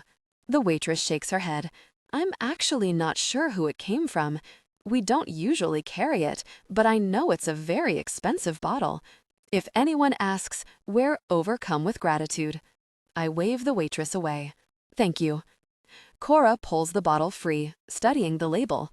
I want to shove it and the entire bucket off the balcony.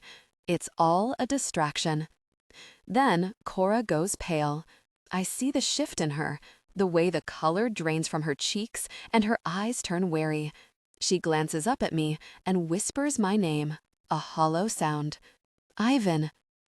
Instantly, alarm bells sound in my head. This was all a distraction. The wine, Cora, the conversation. She's in danger, and I let myself become distracted. I snatch the bottle out of her hands and turn it around. A word on the label has been scratchily underlined in red ink. Francia. "Ivan." "Ivan," she whispers again. "What's going on?" I really messed up, that's what. I got sucked into a ruse of my own making. I forgot what we're doing here in the first place. I plunge the bottle back into the ice bucket and press my hand to her leg.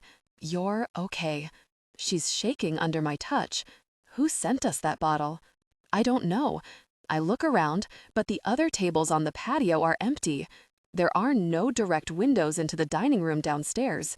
If anyone knows we are here, they must have seen us come inside or been following us since we left the house.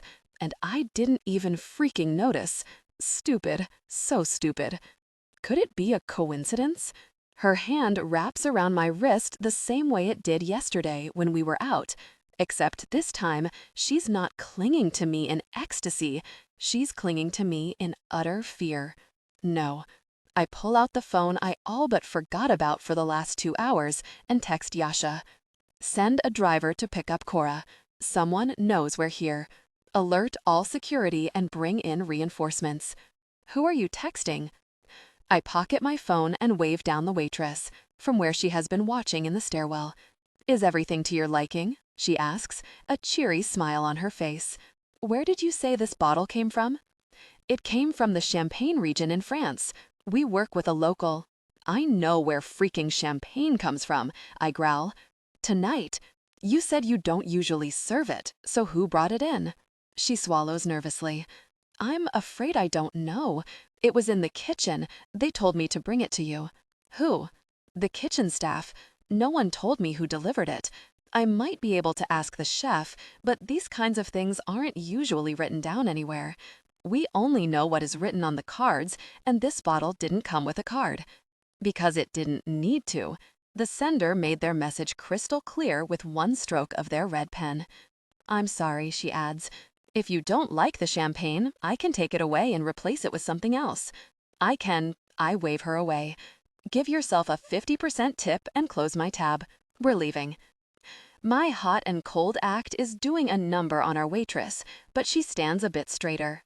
She scans the table as if to remind herself exactly how much money we spent here tonight. "Thank you, Mr. Pushkin. It was a pleasure to meet you. I hope you two have a good rest of your night." The woman finally leaves. I grab Cora's hand. We're leaving. "Do you think we're in danger?" Cora stands, my jacket slipping from her shoulder. Is it safe to leave? This threat is a bit more subtle than the red laser point of a sniper in the center of her chest, but I can't take it any less seriously. I pull her close and slide my jacket back into place, covering her shoulders. I told you I'd take care of you, so do as I say and let me. I can tell there is so much more she wants to say, but she presses her mouth into a tight line and nods. I can't believe I'm saying this, but I trust you. I keep hold of Cora's hand as we take the stairs back down to the narrow hallway. This time, however, instead of cutting across the dining room, I sneak through the camouflage door beneath the staircase. It's painted black to blend in with the shadows. The hallway is dim, weaving through the narrow space between the public dining room to the left and the private dining spaces to the right. Doorways open into quiet chatter and candlelit dinners, people completely oblivious to the threat we're under. We're only 20 feet from the secondary entrance to the restaurant, a blacked-out glass door next to the women's restroom, when a harsh male voice cuts through the white noise of restaurant conversation. "A deal is a real deal, and he knows that," the man hisses. Cora stiffens. I tuck her behind me, twisting towards the voice. It's coming from the men's restroom. "He made a deal, but the details have changed since it was agreed upon," a second voice says. "I think, maybe, that gives him—" "He swore to marry a Sokolov daughter, and that is what he will do," the first man says. "Konstantin won't be made a fool of. The really Sokolovs—" Cora tugs on my arm. "Ivan, what is it?" I don't have time before I hear footsteps moving towards the door. In any other situation, I'd gladly confront whoever's in the bathroom right now, get the answers I need, and leave them for dead. But Cora, she's clinging to my hand with trembling fingers. She's scared, and I have to get her out of here. I won't put her in harm's way again. The bathroom door starts to swing open. In a single move, I spin Cora towards me and tuck us both into the small, shadowy alcove between the men's and women's restrooms. We need a cover, a distraction, an alibi of sorts. So, as the men's voices grow louder and emerge only a few feet to my right, I grip Cora's chin and claim her mouth with mine. "Cora, I have no clue what is going on. Champagne, fleeing, mysterious voices, and now kissing?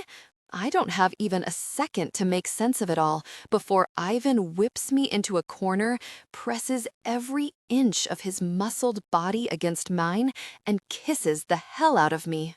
I hear male voices grow louder and then retreat, but I'm not sure if they're actually gone or if the thrum of blood through my veins is drowning everything else out. All night, I felt a buzz under my skin, a sense that I'm too big for my body. Now, with his soft lips on mine and his hands sliding along my waist, I've been unleashed. The monster crawling under my skin takes over, gripping the collar of his shirt and hauling myself up because no matter how close I am to him, it isn't close enough. He loops a hand around my waist and presses me more firmly into the wall. I could feel the intensity of his presence. His tongue flicks across the roof of my mouth, and I shudder with animal pleasure. I bite his lower lip and curl my fingers through his hair, holding him against me, trying to stretch this moment on and on and on. But I can feel him retreating. His hands have gone still over my ribs, like he doesn't dare move another inch higher. He's drawing back, putting space between our bodies that leaves my flushed skin cold. One last brush of tongues and lips, then it's over. "Cora," he murmurs in a husky snarl. If he's trying to stop this, then he shouldn't say my name like that. Reluctantly, I let him go and slide to the floor on shaky legs. He's looking down at me with glowing amber eyes. Then he glances up and down the hallway, and it hits me. This kiss was a cover, a strategy. Ivan didn't want us to be seen, so he kissed me until those men left, and I turned feral. I was overwhelmed by the intensity of the moment in my attempt to devour him in a dark hallway between public restrooms. I'm grateful for the dark because it hides the shame that burns across my face as I back away from him, straightening my dress. He starts to say something. Cora, Anya would be proud of that performance, I say, slapping on a cheery smile to keep the tears from welling in my eyes. I don't know about you, but I think we made this fraud of a relationship look pretty real there for a second. His expression doesn't change, but the light in his eyes flickers and dims. I don't think chemistry is our issue. Ivan steps back and shoves his hands in his pockets. If I could be intimate with you in front of everyone, there wouldn't be a soul on earth who could doubt that this marriage is legitimate. It's everything else that is the problem. Well then, that's certainly one way to put it. A part of me applauded the idea enthusiastically. The rest of me tells them to zip it. I try to come up with something, anything, but there isn't time. I'm still in danger, and Ivan still swore to protect me, which he is doing, even though I was content to risk my life to be intimate with him. He leads me through the exit door and onto the sidewalk. I see someone leaning against a light post, and I jerk back, only to realize it's Yasha. "Evening, lovebirds," he croons. "What are you doing here?" I ask him. Then I turn back to Ivan. I thought we were leaving. He reaches around me and opens the back door of a black car. A driver is sitting in the front seat. "You're leaving. We're going to look more into the champagne bottle." I want to argue with him, but what would I even say? Our date can't end like this.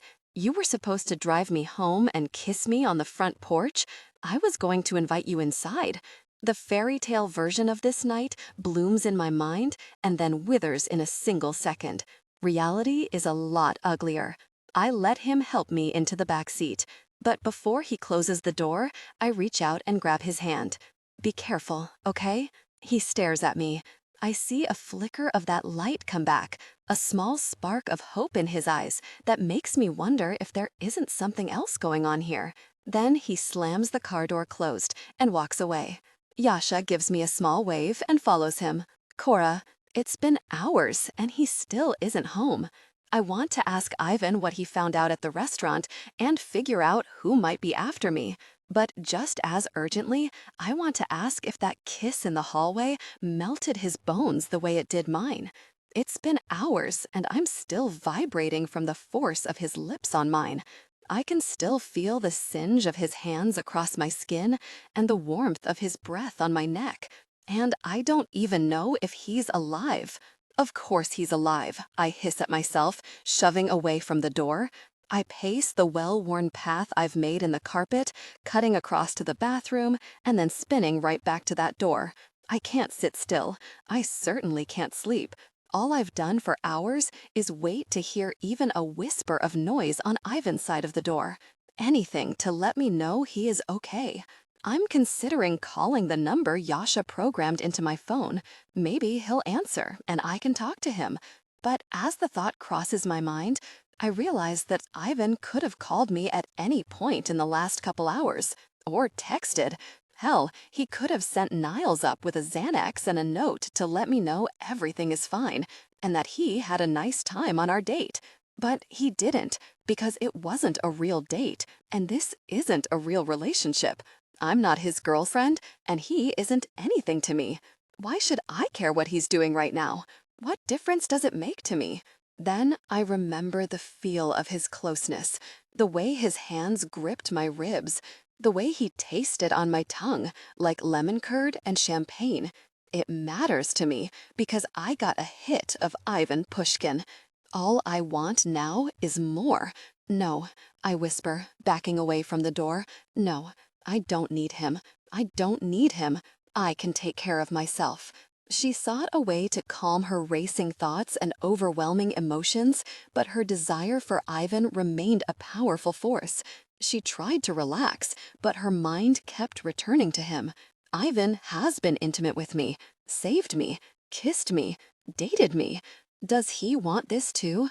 Is his desire a gnawing hunger low in his gut the way mine is? A sinkhole of need, yawning open, consuming every other thought? She felt a wave of intense emotion. I imagined strong hands on my lower back holding me up, soft lips lavishing my body with attention. Ivan. I moan his name like a prayer, chanting in breathy gasps before the dam inside of me cracks under the pressure. I reached a peak, almost falling to the shower floor.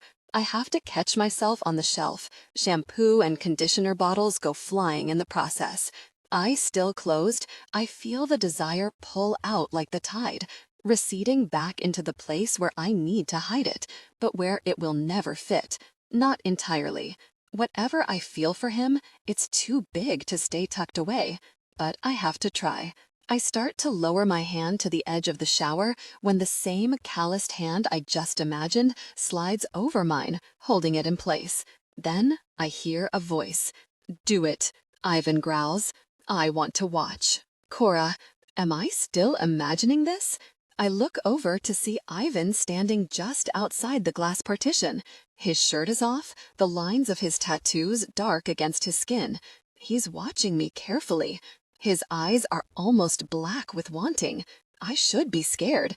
My heart is thundering, but it's almost like some small part of me expected him to be here.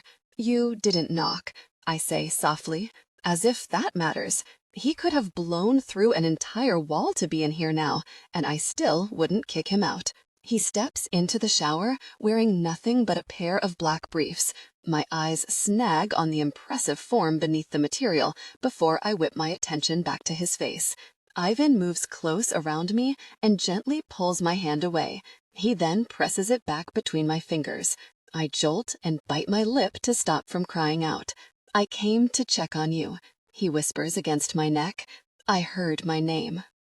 Any embarrassment I might feel is burned away in the inferno that roars through me as Ivan situates himself intimately between my thighs. His other hand grips my hip. I look down just as a streak of pink water flows down my leg. I frown at it, confused, until my gaze slides up to Ivan's arm. "You're bleeding." Even as the words leave my mouth, I know they aren't true. It isn't his blood. I've seen him kill before. I watched him pull the trigger. Now he's here, covered in blood, and all I want is to lick him clean. Gosh, I'm sick. "Tell me what you're thinking," Ivan orders. I lay my head against his shoulder and close my eyes. "Are you as dangerous as everyone says?" "No." He turns and kisses my throat before his lips move to my ear. I'm worse. I should stop this. If I was smart, I would tell Ivan to leave. I would hold firm to the boundaries I set, let him save me from whoever is after me, and then go back to my normal life without a single glance in the rearview mirror. But maybe this is all my imagination. Maybe this is a vivid fantasy. A pocket of time where I can have what I want and not be punished for it. Where I can be the damsel, and Ivan, as bloody and dark and wildly wrong for me as he is, can be my knight. "Ivan?" I whisper it so softly I'm not sure if he can even hear me over the shower. But of course he does. He slides his hand up my stomach, his thumb brushing the underside of my breast. "Be with me, please." His amber eyes flare bright. "My pleasure." Ivan. I was in her room listening to the shower run. I planned to walk away. It was late, and being there after everything that happened tonight was a mistake. Then she said my name. No. Cora moaned my name like a real siren call. Now I'm coiled around her, her breath on my neck, and her wet skin sliding against mine. She's begging me, "Be with me, please." I will. Of course I will. I don't have a choice. But first, I want to watch her fall apart. I work my hand against her, over the bundle of nerves between her gorgeous thighs. I bought her the means to pleasure herself, but when I walked in the bathroom and saw it in her hand as she moaned my name, I've never wanted to snap a device in half more in my life. It should have been me. Is this what you want? I growl. Cora wraps her arm up and around my neck, hanging from me as she writhes against the pressure. It's good enough. I bite her earlobe and tug until she bends back, her throat exposed. You deserve more than good enough, Cora. Is this what you want? She's panting now. Her body is twitching, fracturing apart bit by bit. My desire is so intense, it hurts. The friction of her thighs isn't helping me focus. Ivan, she gasps. Her throat bobs as she swallows another moan. I'm reaching my peak. Then, before I can even give her permission, that's exactly what she does. I feel her stomach tense under my hand. She trembles with the release, sucking down lungfuls of air. She reached her peak in my arms. It's really beautiful. But it isn't enough. Not for her, certainly not for me. She's still recovering when I throw the device on the shower floor and spin Cora against the glass. Her eyes are wide and searching as I band a gentle hand around her throat. Tell me you're satisfied. Tell me that was enough for you. Tell me you don't want this, so I can walk away. Water clings to her lashes and streams between her breasts. She's flushed and breathless from 2 peaks of pleasure. It should be enough. If not, the fact I'm covered in another man's blood should be reason aplenty for her to walk away. And if she won't, I should. I can't have her. I can't want her. But gosh, she is the only thing I want. Everything else can burn to ashes. I want her. Her hand reaches out, stroking lightly over my abs. Ivan, whatever scrap of control I had left cracks apart at the quiver in her voice. I grip her thigh with crushing force and wrap her leg around my hip. Cora should be screaming for help, but instead she prepares for more intimacy. It wasn't enough for me, she breathes. I want... She doesn't finish the thought before we came together in passion. Gosh, I brush my thumb over her pounding pulse and push her head back. I pin her to the cold glass wall with my hand and my body. Then I moved with her again. Each retraction is an opportunity to leave, to end this, to sever whatever connection exists between us. But the pull is too really strong. Cora claws at me. Her nails scrape at the bits of dried blood on my arms as she drags me closer to her, rising to meet every movement with the same desperation I feel burning in my bones. Be with me. She wraps her arms around my neck and lifts her other leg to hook around my back. Be with me, Ivan. Like this. I watch her body fall onto mine, the way she tenses with every movement. Her lips are parted, and she draws close. Closer. Close enough that I feel her breath on my face and smell her toothpaste. She's going to kiss me again, and I know it will unleash whatever is lurking under my skin for her. Just as her eyes flutter closed, I moved away from her. Her feet slap against the shower floor. What are you... Turn around. I spin her and claw at her hips. Red marks map all the places where I've touched her, like living tattoos. She presses her palms to the tile at the very moment we connected intimately from behind. A long moan works free from her throat. I press the heel of my hand hard to her lower back, bowing her in front of me, taking exactly what I want. This isn't about her. I lie to myself again and again, moving with her as if it has nothing to do with who she is to me. Don't stop, she begs. Keep going. Like that. I hook a hand around her throat and haul her body up. Her shoulder blades crash into my chest, but she's still trembling against my body. She's still straining for the exact right angle. Yes, yes, yes. She punctuates each intimate movement with a cry of pleasure that electrifies me. Finally, she gasps, I'm reaching my peak. Her body tightens like a vice around me, and when that happens, I don't stand a really chance. I reached my own peak with her. The leash on my self-control is gone, missing, destroyed, if it ever even existed in the first place. I grip the base of her throat, bite her shoulder, palm her breasts. I explored every remaining inch of her body, savoring every possible second of this moment for all it's worth. Cora just rests the back of her head on my shoulder and hooks her hand around her neck as I reached my peak. Finally, reality comes swimming back to the forefront, and I can inhale again. She looses a breathy laugh. Oh my God, that was... Ivan, that was... She can't finish the sentence. She doesn't need to.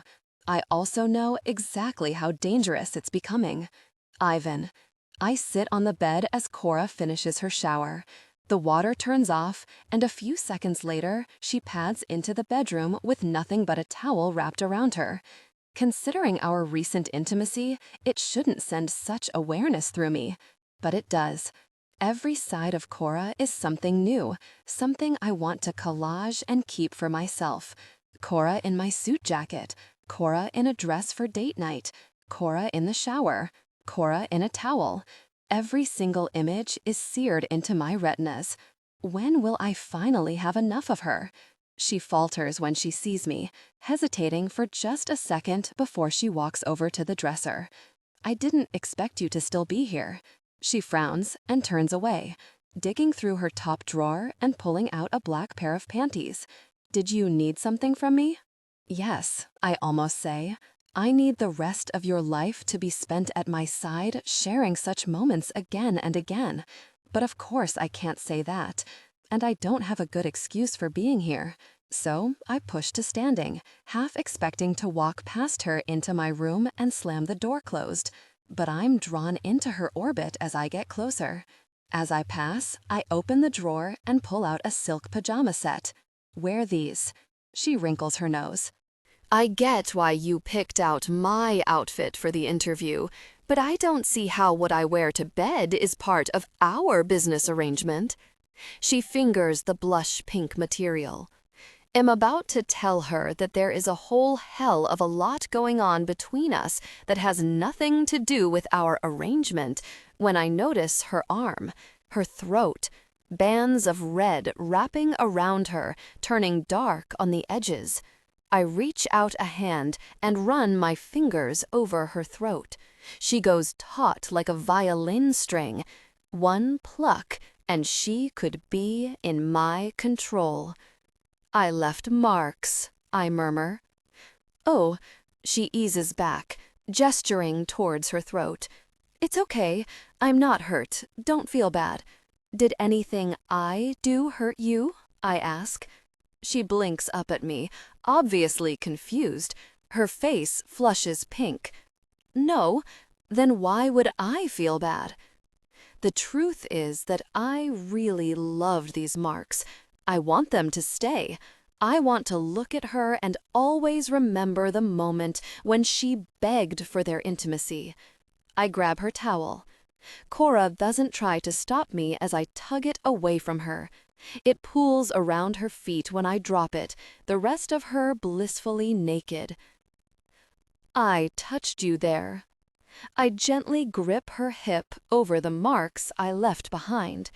Then I smooth my way up to a few small bruises on her ribs. And here. She's staring down at where my hand is pressed to her skin, her green eyes blazing. Do you always take stock of the collateral damage like this? No, hell no. In every other case before Cora, I'm long gone by the time anyone is in the shower. I certainly don't stick around afterward and pick out their pajamas. That was the objectively better way to do things. Even now, I should leave, but I can't. Not yet. Instead of answering, I grab the clothes from Cora's arms and begin to dress her. I know you've seen me naked a lot, but I can dress myself, she protests weakly. Her voice is thick and her body was tense with emotion. I pull the silk camisole over her head, loitering around the soft swell of her breasts. I told you I'd take care of you, so that's what I'm doing. She swallows and nods, allowing whatever this is to continue. Both of us caught in the tangle of something we don't fully understand. I pull the shorts over her long legs, feeling a strong desire for continued closeness. But no, we shouldn't, and maybe that's what this is. As I'm dressing her, I'm layering on my own armor. I'm taking back my self-control and giving this story a natural end. As I settle Cora into the mattress and pull the blankets under her pointed chin, I tell myself this is over. I can't afford to lose control. I can't afford to be distracted. I can't afford to have anything that means too much to me. Anything someone else can take away. She smiles up at me, those bruises glowing like jewelry around her wrists and throat. I waited for you. You were in the shower. No, she shakes her head. I mean earlier. After dinner. Date. She was going to say date. Is that what it was? I want to know how the night would have ended if the champagne hadn't shown up. In some ways, it feels like all roads will always lead back to this, like we can't help ourselves. I was worried about you, she adds. I remember the way she grabbed my hand as I put her in the back seat of the car. Be careful. No one aside from Anya and Yasha has ever said that to me. No one has ever cared. Then she sat up at home waiting for me. She's looking at me like she's still waiting. For what? I don't know, but I know it's something I can't give her.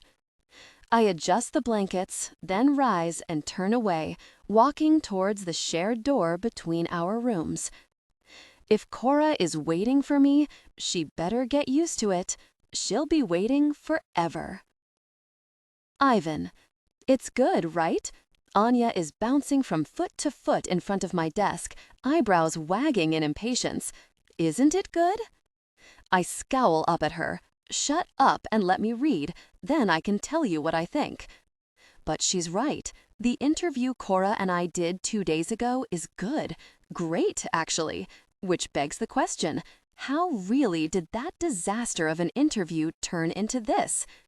You two sound so in love. Anya snatches the paper away, her eyes seconds away from turning into cartoonish hearts. She points to a paragraph. This part. I love this part. Listen. Ivan and Cora admit their relationship is a bit of a whirlwind, but it doesn't feel that way from the inside. My whole life has been a series of experiences and disappointments that have made me ready for someone like Ivan, Cora said. Someone dependable and loyal. I know that he'll always take care of me. She sure as hell never said that. Not when I was around anyway.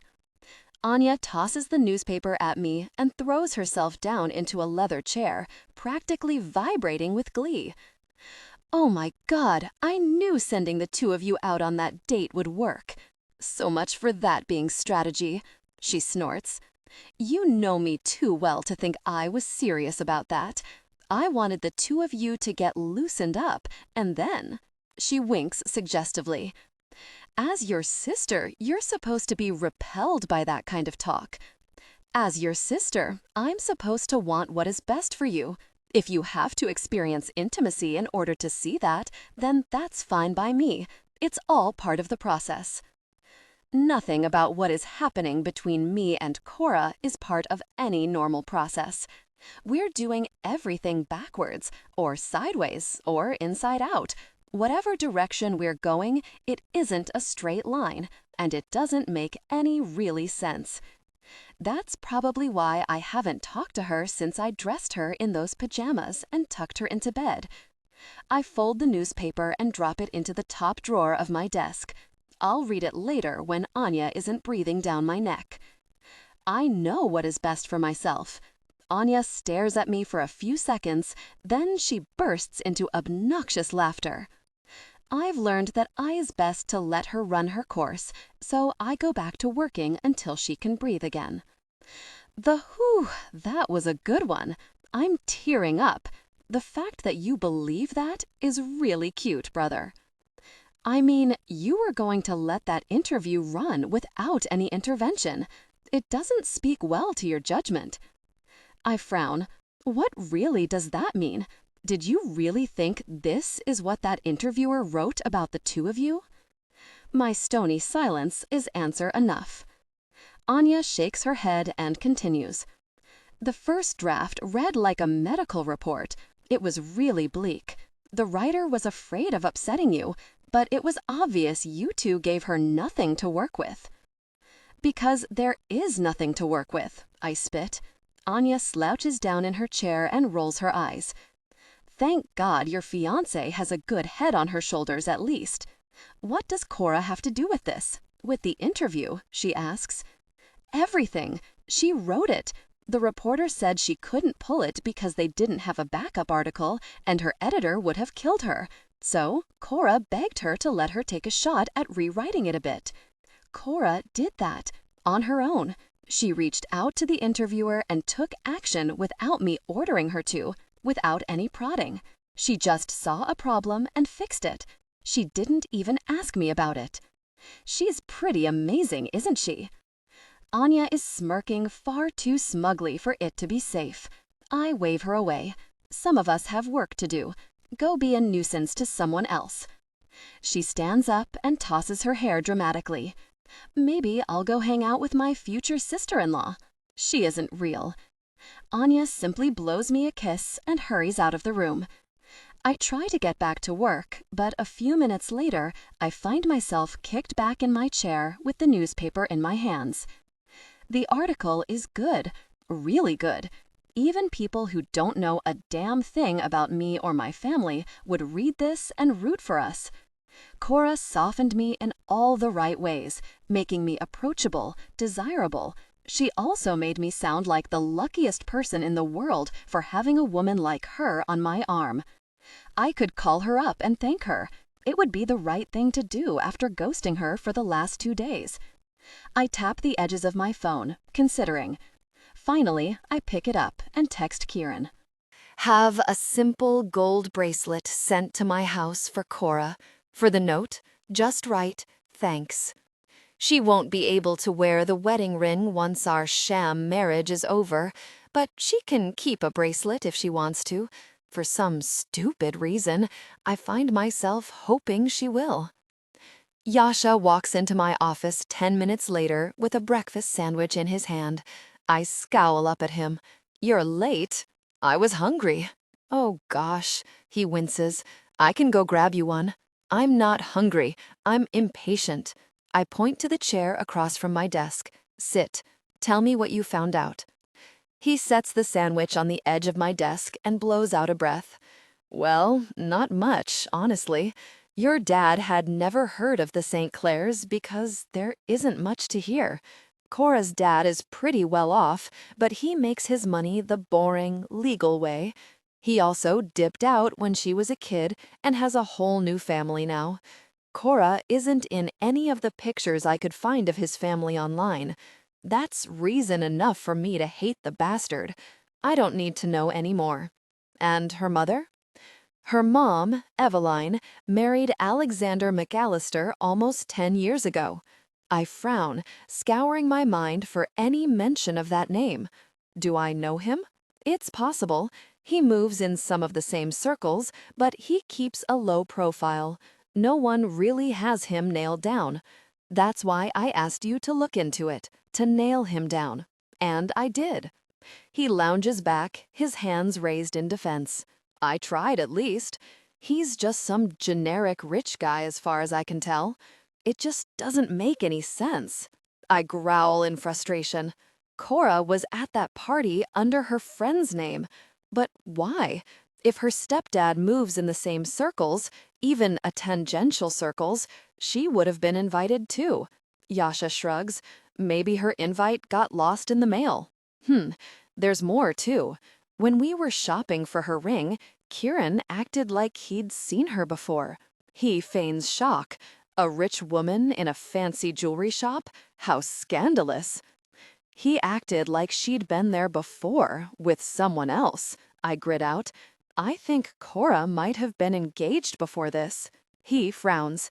Nothing about a previous engagement came up anywhere. You're running into a lot of dead ends where Cora is concerned. Maybe because there isn't much to find. I shake my head. Or because there's something someone doesn't want you to find. Like what? Cora seems nice. I can't imagine her having some dark, sordid history. That doesn't mean she doesn't have one. Look into it more. Interview people, follow leads, dig for dirt, whatever you need to do. Yasha sits up and blows out a breath. Man, I know you like this girl, but I don't like her, I snap. I'm letting her into my house, and I need to know who she really is.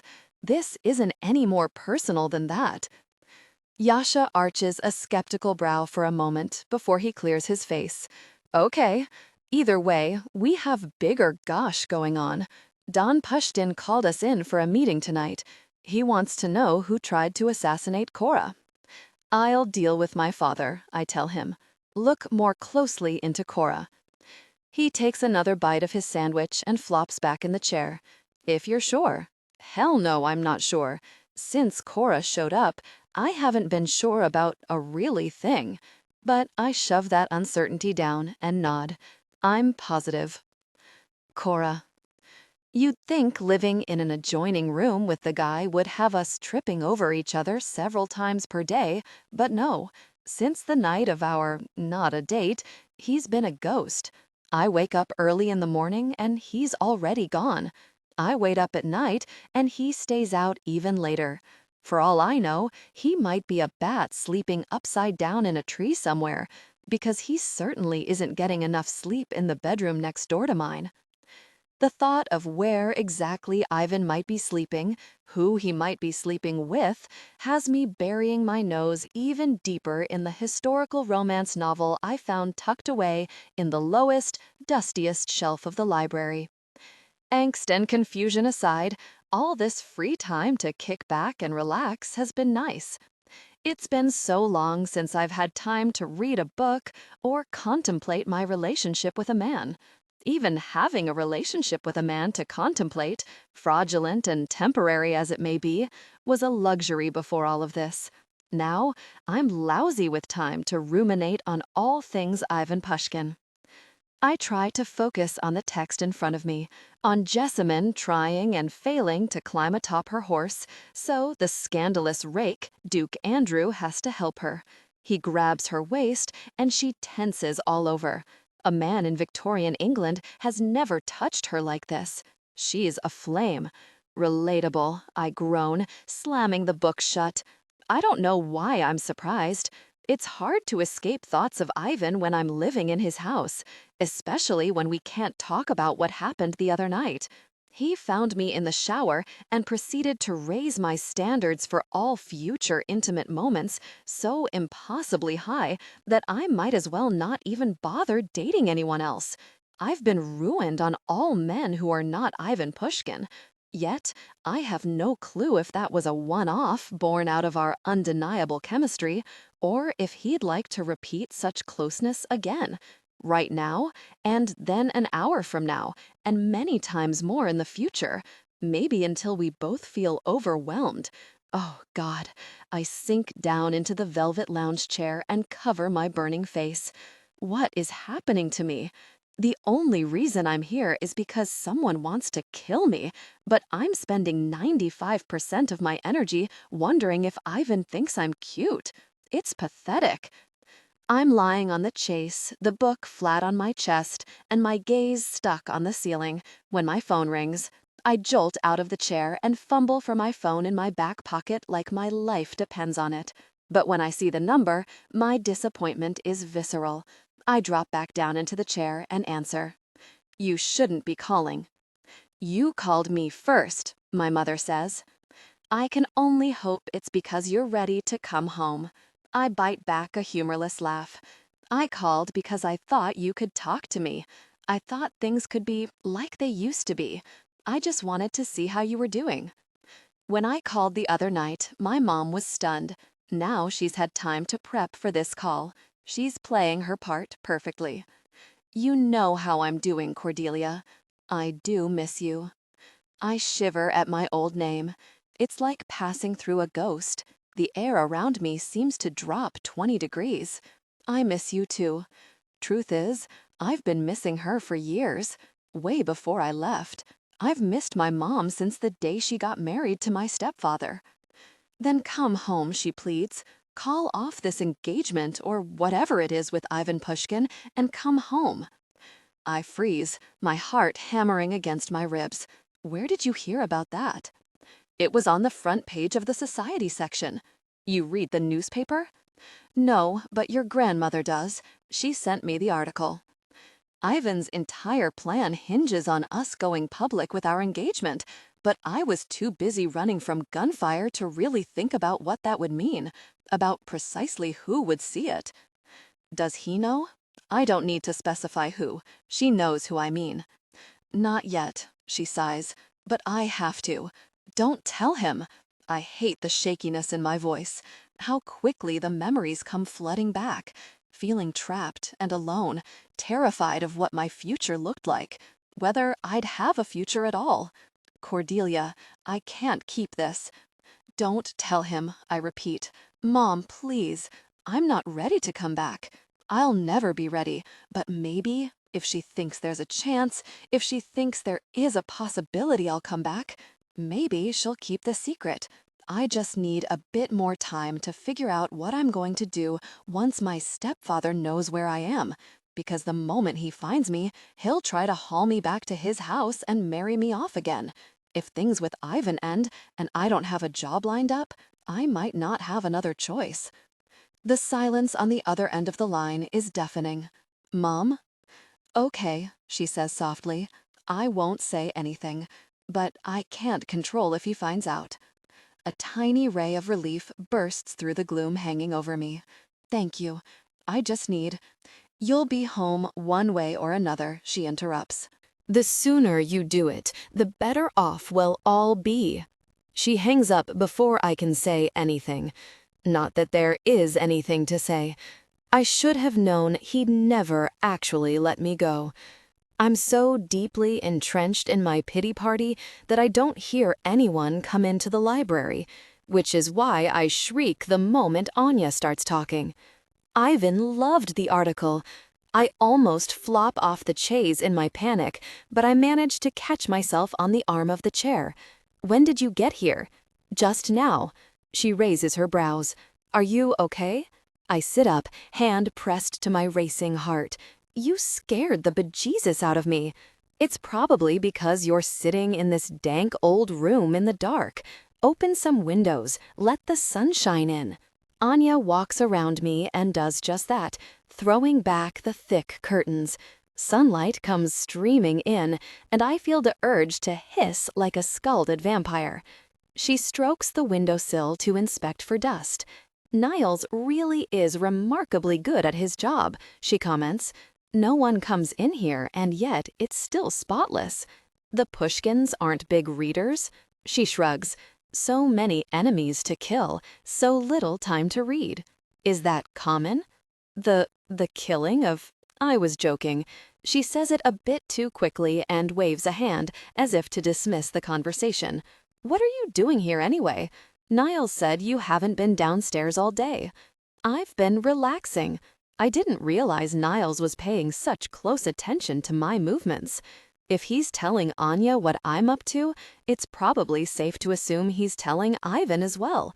I don't know why it bothers me, but I'd rather him not know that I'm just hiding away in the library with a book while he's out there doing whatever it is he's doing. Anya snorts. You don't look relaxed. You almost shot through the roof when I walked in. I'm used to living alone. It's still new to have other people around. My apartment is probably already gathering dust. It's only been a few days, but it feels longer. Like I've gone down the Wonderland rabbit hole and time is passing out of order. She shifts towards the shelves, running her finger along a row of leather-bound books. That makes sense. Ivan is still getting used to me popping in unannounced, and it's been years. He says he hates it, but I know he secretly loves the company. He definitely does. It's obvious the two of you are close. She smiles to herself. Do you have any siblings? No, it's just me. Are you close with your parents then? I chew on the corner of my lip. Nuh-uh. My dad left when I was little, and my mom got remarried. We aren't close anymore. She winces. I relate to problematic parents, believe me, but I'm sorry. It's okay. That's life. Yeah. She sighs and then seems to come alive again, sitting up tall.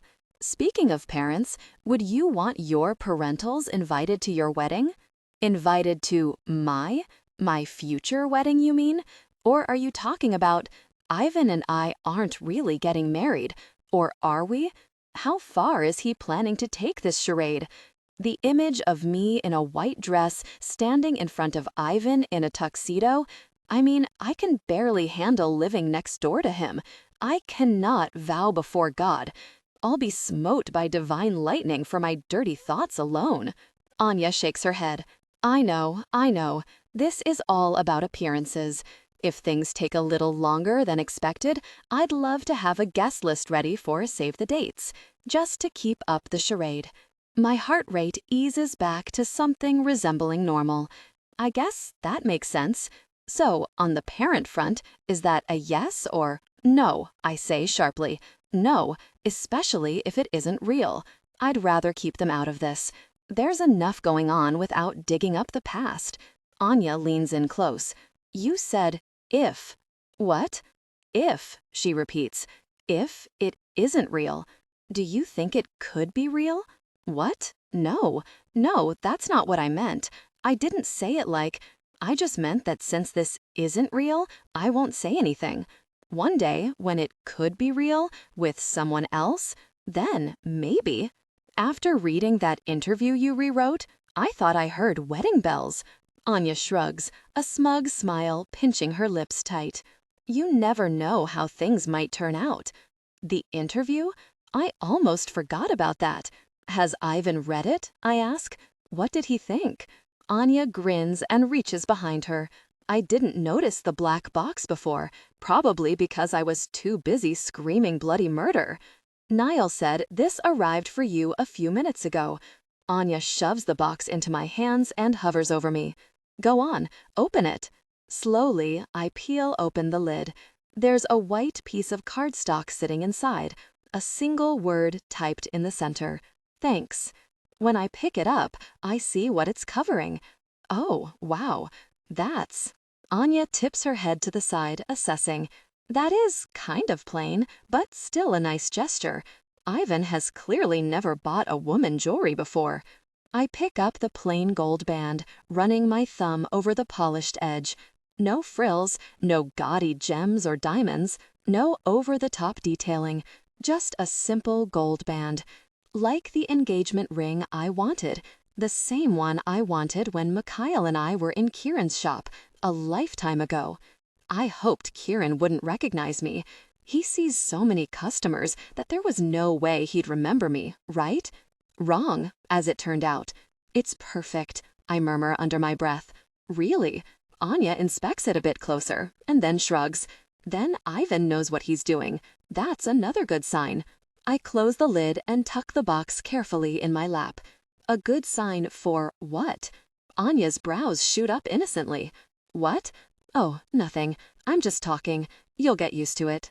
Ivan was right. When it comes to loving Anya, she really doesn't give you a choice. Anyway, she chirps, I'm thinking we need to get you out of the house and do some wedding planning. You need to see and be seen if we want this plan to work. I'm beginning to wonder whose plan she's executing, Ivan's or her own secret agenda. Every time I've gone out in public, I've been threatened or intensely affected by her brother. Either way, it's a bad idea. Which is why I've booked private appointments, duh. Your dress fitting and cake tasting are going to be exclusive. No one will be allowed in or out with some extensive vetting, and there will be security everywhere. No one will touch you. Maybe someone could just come to the house and I could look at dresses here. Then we wouldn't need all of the guards and security measures. She swats away my idea. There is no way that my brother's wife is trying on wedding dresses in her walk-in closet. Not gonna happen. Have you seen the closet, though? It's amazing. It's still a closet. This has to be extravagant. It's like royalty getting married, Anya says. That's what you and Ivan represent to people. It's a way of life that has to be maintained and flaunted. I squeeze the box in my lap until my knuckles turn white. I don't want to be royalty. We aren't royal, she laughs, but our family has a lot of responsibilities. Ivan has a lot of responsibilities. We need to exude strength and normalcy right now until this threat is under control. I hear the words Anya is saying, but I can't make sense of them. She's talking like we're spies in the midst of some foreign war. Like this is an espionage movie instead of my real life. I blink at her, mouth hanging open for a moment. Who are you people? Anya's smile falters. We're ungodly rich, that's who we are. This all comes with the territory. Assassins, executions, armed guards. I know rich people. I've been rich, no matter how briefly. None of this comes with the territory. This is mafia stuff. Maybe that's what Ivan's dad was talking about when he mentioned a Bratva. I mean, it fits. Who else aside from career criminals can murder people with no remorse the way I watched Ivan kill that sniper? It obviously wasn't the first time he'd killed someone, and given the blood I saw wash down the shower drain 2 nights ago, it probably wasn't his last. Anya jumps up and backs towards the door. Well, I better go. I have some things to get in order before our cake tasting tonight. Come hungry, okay? I nod and wave, a plan of my own taking form. If no one is going to tell me what is really going on here, I'll just have to figure it out for myself. And tonight, at a secure location away from the Wi-Fi I'm sure Ivan is having monitored, I'll be able to do just that. Answers are long overdue. Ivan? Well, Otetz barks. He slaps a hand on the desk that was once his. He likes to reclaim his throne whenever he visits my home office. A reminder of who he thinks is really in charge. Tell me what you know. I sprawl in the armchair across from him. 2 Sokolov guards were at the restaurant when Cora and I had dinner the other night. What did you find out before you killed them? I glance at Yasha where he's standing in the corner. He ducks his head. I look back to my father. We didn't kill them. You let them go? A vein in his neck throbs. The Sokolovs are an ally. I didn't want to make trouble. He snorts. Too really late for that, isn't it? You and Katerina caused enough trouble for a lifetime. And killing 2 guards who were guilty of nothing beyond gossip in the men's room could start an all-out war. Is that what you want me to do? Don't be smart, son. He wags a finger at me in warning. You say the Sokolovs might be involved in going after our family. I assume that is a crime worthy of death. How important is the family to you? I grit my teeth. Important enough that I'm not going to run headfirst into a war if I can avoid it. Yasha steps forward. We questioned the 2 men, sir. We bloodied them up. They didn't have anything to say. Because they knew you were weak. Otetz ignores Yasha entirely, his disdain focused on me. They knew they were going to walk away with their lives. If anything, getting a beatdown from the future Pakhan of the Pushkin Bratva is a badge of honor they will wear with pride. You probably earned them a promotion. I made it clear that I am onto them. Now Konstantin knows that. He might slip up and... He won't be able to attack your supposed bride even if he wants to. I happen to know she hasn't left the house in days. He scoffs. You know how you catch a predator? With bait. This girl is a worm on a hook. You don't catch anything by yanking her away anytime someone gets close. You have to let them get a taste, or this is all for really nothing. I take a deep breath, biting back 1,000 cutting words I'd rather say. It's not for nothing, Otets. We have a lead. If you'd had the guts to take a risk, you could have the person who is targeting us. Or, I counter, I could have lost Cora, and the person responsible still would have gotten away. Then I'd be left with really nothing. I meant it in terms of the plan, but the words ring true somewhere in my hollow chest. When this is over and Cora leaves, what will all of this be for? So I can safely marry some stand-in wife I don't give a gosh about? Otets narrows his eyes. Have you been intimate with her? I tense, fighting the urge to strangle him for even asking. That doesn't matter. It matters to me, he spits. It matters to the Bratva. If you're wasting time, money, and resources so you can shack up with this really waitress, that matters a whole lot to all of us. Does it look like I'm playing house to you? I fling my arms wide. I haven't even seen her in 2 days because I've been busy tracking down information. I saw the bill for the engagement ring. We'll be lucky if she doesn't pawn it for a down payment on her new life. I had no idea we're short on cash, I drawl. If you're worried about our finances, I'll get it back from her and re-gift it to the next woman. That's a really whopper of a lie. I'll melt it down before I see it on any finger aside from hers. But it doesn't matter. This isn't about the money for my father. It's about control. His loss of it, specifically. I'm worried that you're getting lost in your own con, Ivan. He leans forward, his fingers drumming slowly on the tabletop. When the time comes, you need to be able to cut the bait and reel it in. You need to be able to get out of this unscathed, whether your little companion does or not. Don't call her that. I'm shaking with the force required to stay sitting, to not drag my own father out of his chair by his throat.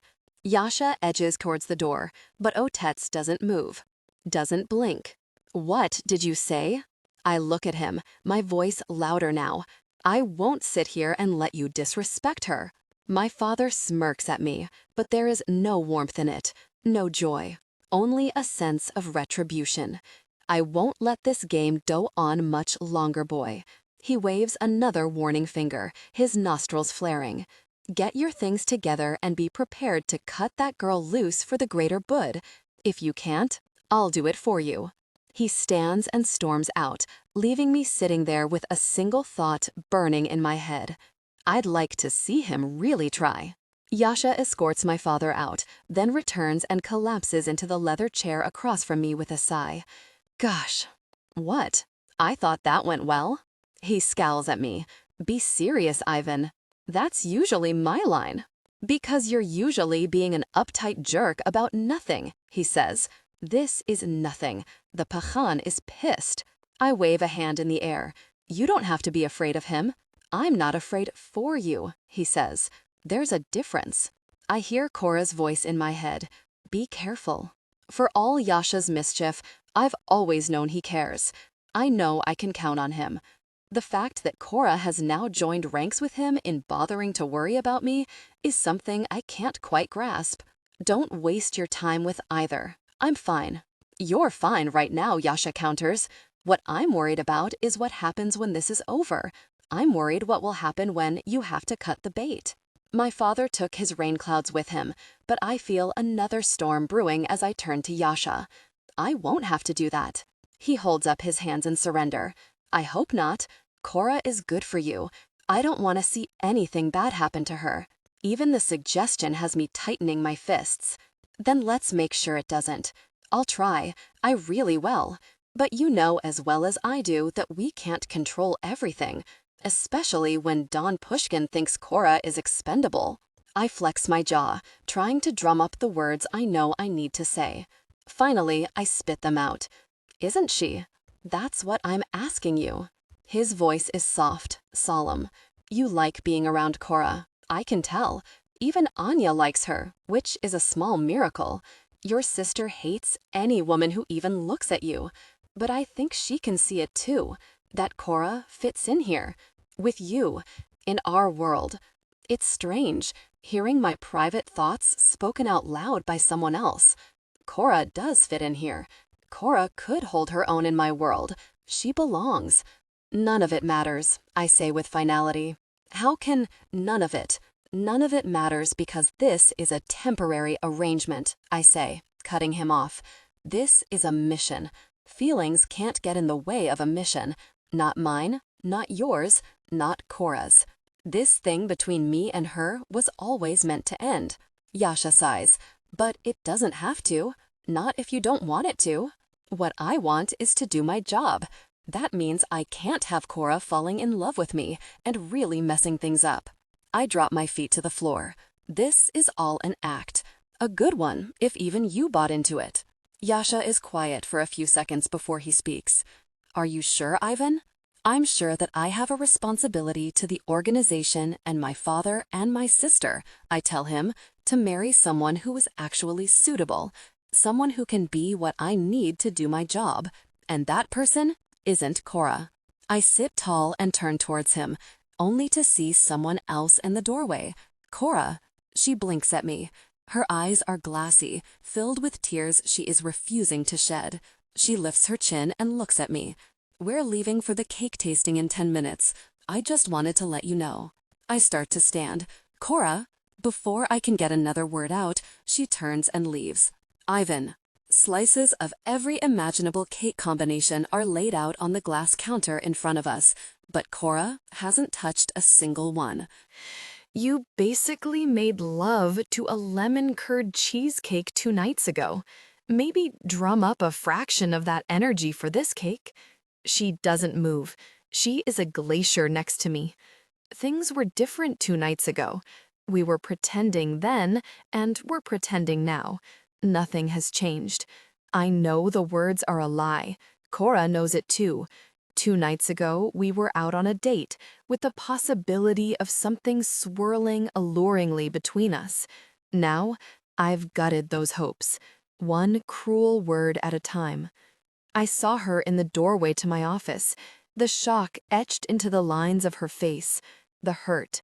I thought the gut punch I felt then was the worst it could get, until now. The fire in Cora has gone dormant, replaced by an icy indifference I can't seem to thaw. That hurts worse. The baker emerges from the back. How is the happy couple?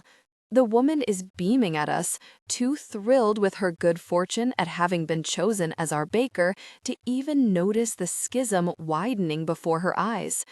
Are there any flavors you particularly love? I can bring out more samples or whip up different combinations if there is something you want to try that isn't here. Cora keeps her eyes on me. Order whatever you want, dear. What the really did she expect? She told me the night we met that she had no interest in this world. Even if I had told Yasha what I was really thinking, what I was really feeling, what would have changed?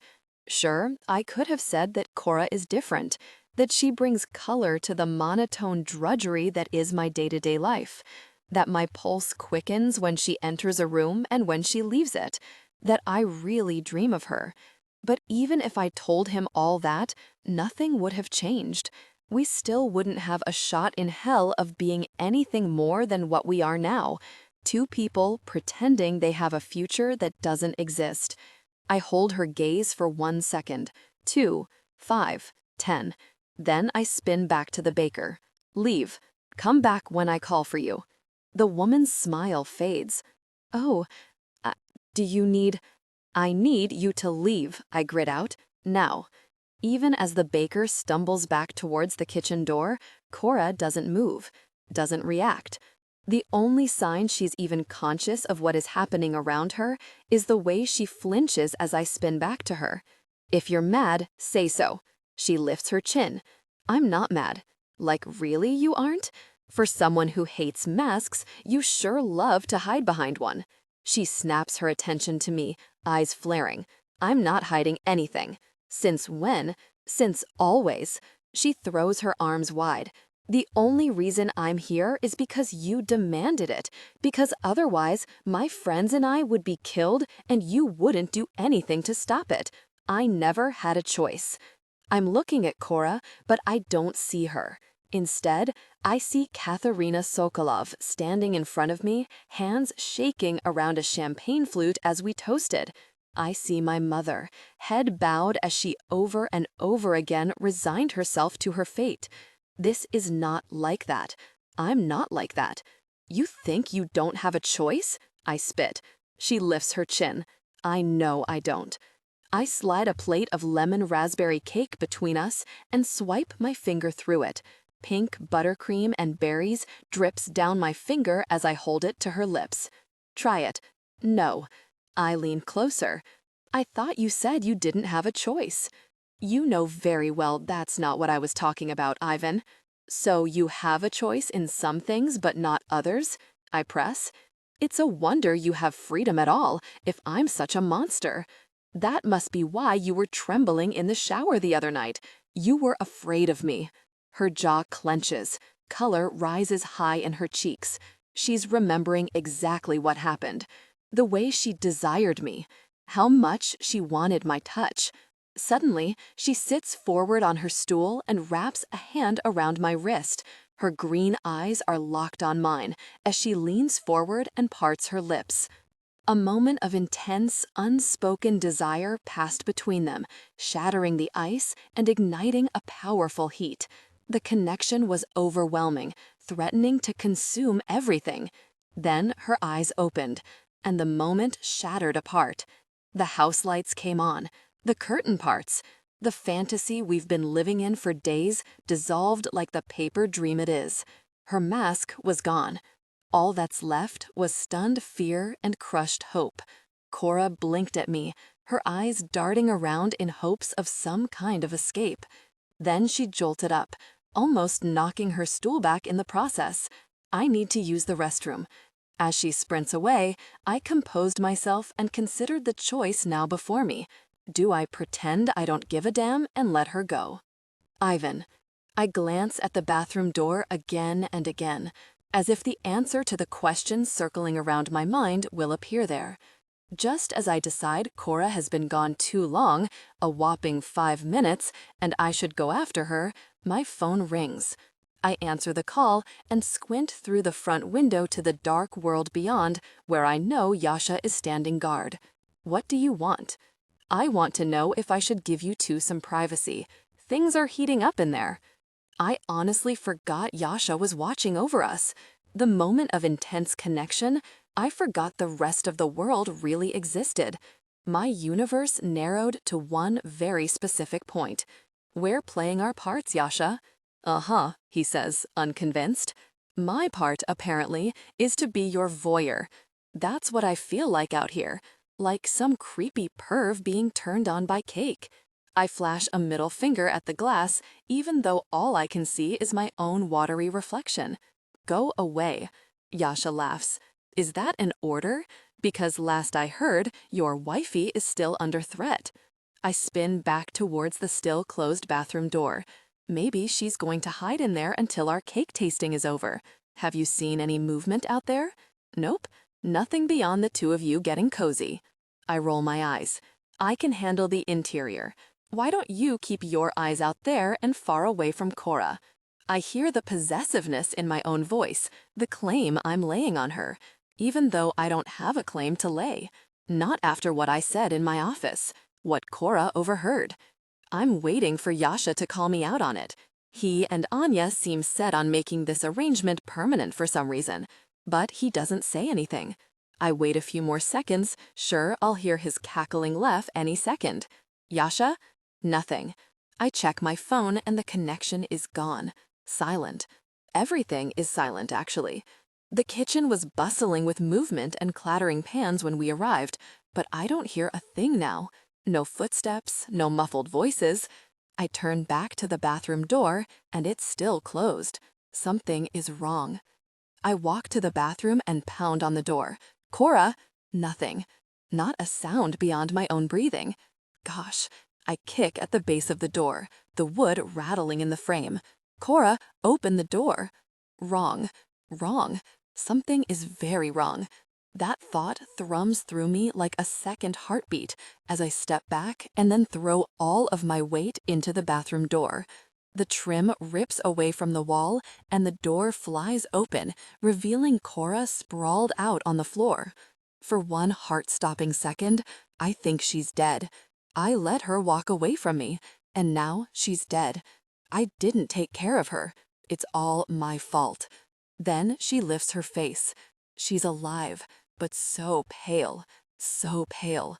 Her eyes are half closed, and her head keeps bobbing up and down like she's fighting to stay awake. Cora. I drop to my knees next to her and grab her hands in mine. What happened?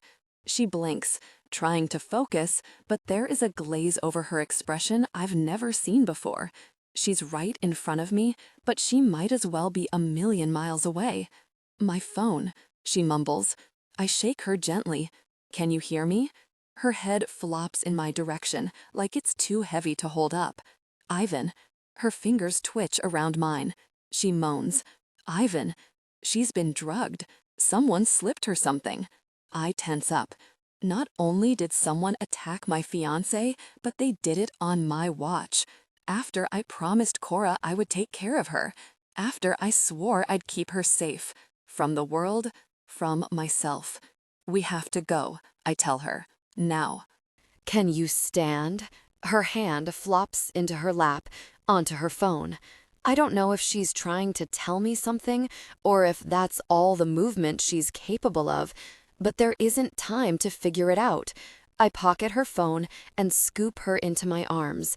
Her head is heavy on my shoulder as I carry her out of the bathroom and through an emergency exit. The door opens into a dark alley between buildings. There should be a guard positioned here, but the alley is empty. The fact Yasha hasn't called to ask what I'm doing breaking down the bakery's bathroom door is also a bad sign. Right now, Cora needs me to get her out of here. She needs me to stay focused, which is getting harder with every raspy exhale I feel against my neck. Her hand is swaying limply at her side, her body jostling with every step. I have no idea what she was given. I don't know how much longer she has to... No, I say it out loud to myself, to Cora's fluttering lashes and parted lips. She won't die. I won't allow it. Slowly, I slide her body down mine and set her on her feet. She manages to lock her knees enough that I can hold her up with one hand around her waist. Ivan, she moans. Let me get you out of here. We'll talk then. It doesn't end here. It can't. There will be a later. I pull out my phone and dial Yasha's number, but the call doesn't go through. There's no service. If there was any doubt at all about whether this is an attack or not, it's gone now. We're being targeted, which means we have to get out of here before... Don't move. A voice growls from behind me. At the same time, I feel a gun press against the back of my head. Cora. The next time I open my eyes, I'm outside. A cool breeze whispers across my overheated skin. I feel marginally more coherent. Coherent enough to recognize the strong arm around my waist, at least. Ivan. It takes real effort to say his name. I try to stand on my own feet, but I fall more firmly into the hard cliff of his chest. Let me get you out of here. He pats my waist, his hand spread across my ribs like armor. We'll talk then. He seems to think there will be a later, that whatever is happening to me isn't permanent. That's nice. I let his confidence seep into me, ebbing away the panic my weak body is trying to muster. Then I feel him stiffen. A voice I don't recognize echoes through the alley. Don't move. I turn my head. The world in front of me swirls like watercolors before crystallizing into shape. When it does, I frown. A man in black, a mask pulled over his face, standing behind Ivan, with a gun to his head. That's not so nice. There isn't time to think or plan. Without hesitating, I stumble out of Ivan's embrace. Don't shoot. Please don't hurt him. Ivan is glaring at me. Rage is rippling off of him like living shadows, crowning him in darkness. It's probably whatever I've been drugged with, but I feel the darkness reaching towards me like vines, trying to pull me closer.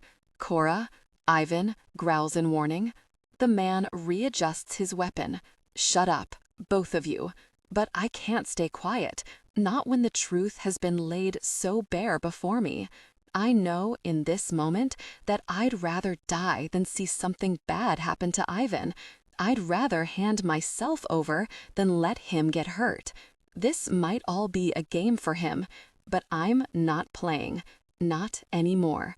Please, I look past Ivan to the man behind him, to the gun pressed to his head. Please don't hurt him. The man tilts his head to the side. I can't see his mouth, but I can sense a smile in his dark eyes. Then he turns the gun on me. The world explodes. Sound and movement and color. I see the flash of the shot. Then something hits me. Someone, rather. Ivan throws himself into me and shoves me out of the way. A feat that doesn't take much effort, considering my legs are little more than poorly stacked building blocks. I collapse into the side of the building, the wind whooshing out of me. I need to get up. I need to fight. I need to help Ivan. The thoughts are wisps of smoke. I reach for them, but they dissolve in front of me. I can't get up. I can't fight. I can't help Ivan. I can barely even keep my eyes open. Between long blinks, I see him struggling with the shooter. They're fighting and grunting. I can't tell who is winning or what is going to happen. But as I slip into inevitable sleep, one thought rises to the surface of my muddled mind. I trust him, Cora. Ivan has his arm around my waist. His hand fits so perfectly against me, like we were made for this. We're in the jewelry store, diamonds glittering all around us. Ivan is watching me slide ring after ring onto my finger. Every time, he wrinkles his nose and shakes his head. I've tried on the entire store, I laugh. None of them are good enough. You deserve the best. I press onto my toes and kiss his cheek. I already have the best. I have you. I should feel awkward and uncomfortable, after all. But there's no sense of that here. This all feels real, normal, like we're an actual couple. Ivan smiles down at me. Amusement dances in his amber eyes. Much to my dismay, you can't wear me all the time. I can try, I purr. He leans in, his lips close to my ear. Tell me what you know. I press my nose to his neck, breathing him in. He smells like gunpowder, like dust, and I pull back. What are you talking about? But he's Don. Ivan is now kneeling down a few feet away from me. He's talking to a man who is curled on the ground. Who sent you? He barks. What did you give her? The man on the ground is dressed in all black. I can't see his face, but I see his hand. He pulls something out of a pocket in his jacket. A gun. I try to lunge, but my body is frozen. I can't move as I watch the horror unfold in front of me, powerless to do anything to stop it. But the man doesn't shoot Ivan. He points the gun at himself. He wedges it under his chin, and the car door bangs closed. Ivan is in the back seat next to me. Camera flashes from the paparazzi light up the window. I understand why. He looks incredible in his tux. His mouth is pulled into a devilish smirk, a smile that promises nothing but trouble. When he turns to me, I feel my insides melt. We aren't going home, he tells me. We're going out on the town. I laugh. After all the cheesecake I just ate, you'd have to roll me out on the town. I'll roll with you. He arches a brow and slides a hand over my stomach. On the town? In our bed? Either one is fine. Our bed. We share a bed. Of course we do. Why wouldn't we? I'm stuffed, but if you try really hard, you might be able to convince me to spend more time with you. He snorts. You think I'd have to try? Really hard? I tease. Just because you wine and dine me does not mean I'm easily swayed. You're going to be okay, he says suddenly. I laugh nervously. I assumed I would be. Should I be nervous? His smile fades. He leans across the back seat towards me. Someone, Yasha, I think, is in the driver's seat. He's complaining at traffic and swerving all over the road. What is going on? I ask. Ivan doesn't answer. He just loops his arms under my knees and around my back. He hauls me into his chest like I'm a child. You're going to be okay, he says again. My heart is beating a lopsided, unsteady rhythm. I wish you'd stop saying that. I know I'm okay. I trust you. It's the words I thought before. The words I thought when I was on the damp, cold ground in the alley behind the bakery. The gun. It hits me all at once. This is a dream. I'm curled against Ivan's chest, but the gauzy filter of the dream is gone. The car is dark, but streetlights paint the interior yellow every few seconds as Yasha flies down the road. I look up in a moment of light and catch a glimpse of Ivan's face. Blood is splattered across his cheek. I don't think it's his. It's hard to think of anything. My thoughts feel far away, disjointed. Maybe I'm still dreaming. But this doesn't feel like a dream. My head is pounding and my bones ache. It feels like they're grinding together with every bump of the car. My stomach swirls. If I'd eaten more than one bite of cake, I know I'd be throwing it up right now. The worst part is, all I want to do is go back to sleep, back into my dream. As if he can sense my discomfort, Ivan smooths a hand down my spine. He draws me close to him, encircling me with his arms and his scent. It's not the gunpowder and dust of the alley, but something quintessentially Ivan. It makes me think of warm nights beneath the stars, of crisp breezes and moonlight. My eyes flutter closed, and I feel his breath on my cheek. Soft words spoken in Russian, whispered like a promise against my skin. I don't know what he's saying, but I sink into the words and his arms.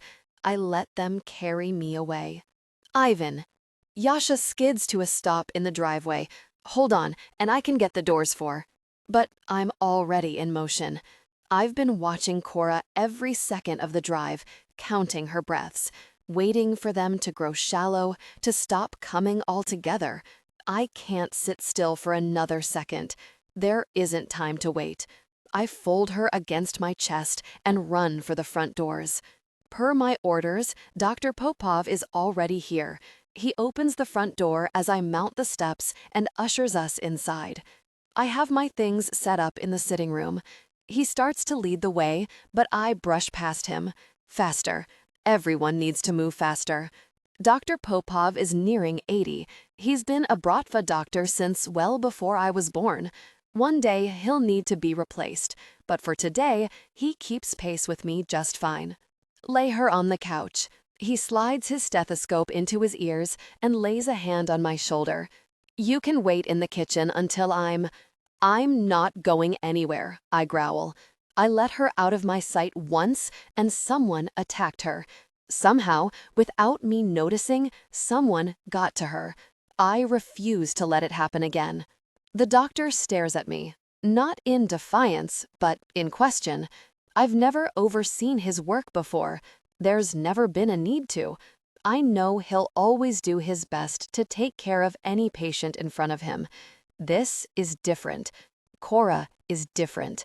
I jab a hand at her too still body on the couch. Examine her. Now. Dr. Popov jolts at the authority in my voice. He bends his already hunched back over her and begins his examination. Cora stirred a few times in the car. Her eyes would roll in my direction, or her lips would form around nonsense sounds, almost like she was trying to speak to me. Once, I even thought I saw her smile. But she hasn't so much as batted an eyelash in the last 15 minutes. She doesn't look quite as waxy pale as she did when I found her on the floor of the bakery's bathroom. The fluorescents in there were harsh, giving her a deathly pallor. but the near-permanent blush she usually sports is missing from her cheeks. Dr. Popov presses against the pulse point in her neck and checks her blood pressure. He draws blood from the delicate blue vein on the inside of her arm. Through all of it, Cora doesn't move an inch. It's bizarre watching him work on her when, in every conceivable way, she looks perfect. Her pointed chin is tucked against her chest. Long lashes brush the tops of her cheeks. Her lips are slightly parted as if in exhale. I have the sudden urge to lean down and kiss her, like we might be living in a storybook and one kiss could awaken her. But this is no fairy tale. I'm no Prince Charming. You think she was drugged, correct? Dr. Popov asks. I nod. It's the only explanation.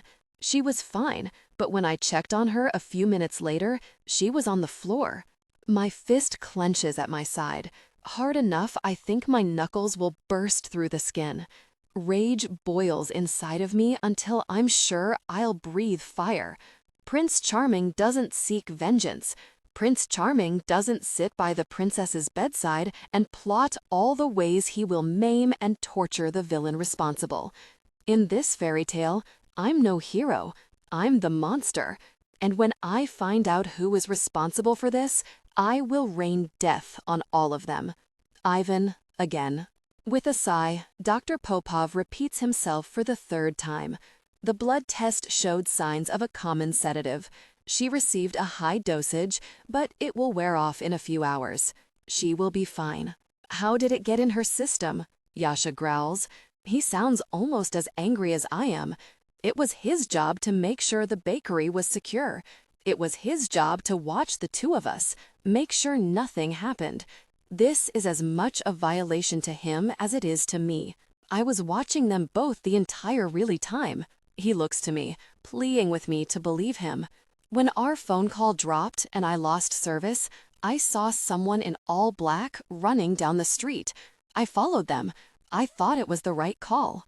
I clap a hand on his shoulder. It was a distraction. You made the right call with the information you had. Dr. Popov clears his throat. As far as the sedative, it could have been in something she drank, something she ate. She didn't touch the cake. Well, just one bite. My stomach tightens, remembering her mouth wrapped around my finger. Yasha curses under his breath. The water. She had a water bottle. I made sure the cakes were clean, but I didn't. The water bottles were sealed. I didn't think they would be an issue. Gosh, he rakes a furious hand through his hair. It must mean they were planning to move her to a secondary location. The only reason they tried to shoot her instead was because I interrupted. My stomach twists at the thought that Cora could be in enemy hands right now. I look down at her on the couch, still asleep, her chest rising and falling in slow, even movements. The fact that this is the best possible outcome is unacceptable. Next time, we do better. I look at Yasha, my eyes boring into his. He shakes his head. There is no next time. This won't happen again. Dr. Popov picks up his black bag and holds out his liver-spotted hand for a shake. If there is a next time, you call me. You know I'm always here for your family, Ivan. Whatever you need. I thank the man and have Yasha escort him out to his car. Then I'm alone with Cora. Alone with her for the first time since I found her in that bathroom.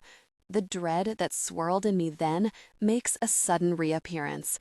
Before I can stop myself, I bend low and scoop her into my arms.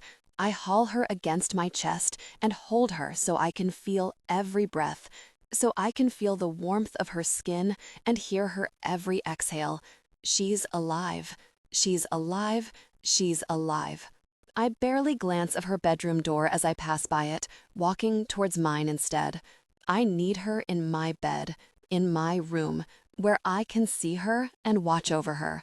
My room is dark as I lay her on the mattress. Her head tilts gently to the side, her cheek cushioned against my pillow. She looks peaceful, at home.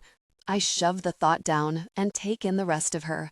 The blood splatter dotting her clothes, the dirt from the alley staining her pale dress. I dig through a drawer for a large t-shirt and get to work peeling her gently out of her clothes.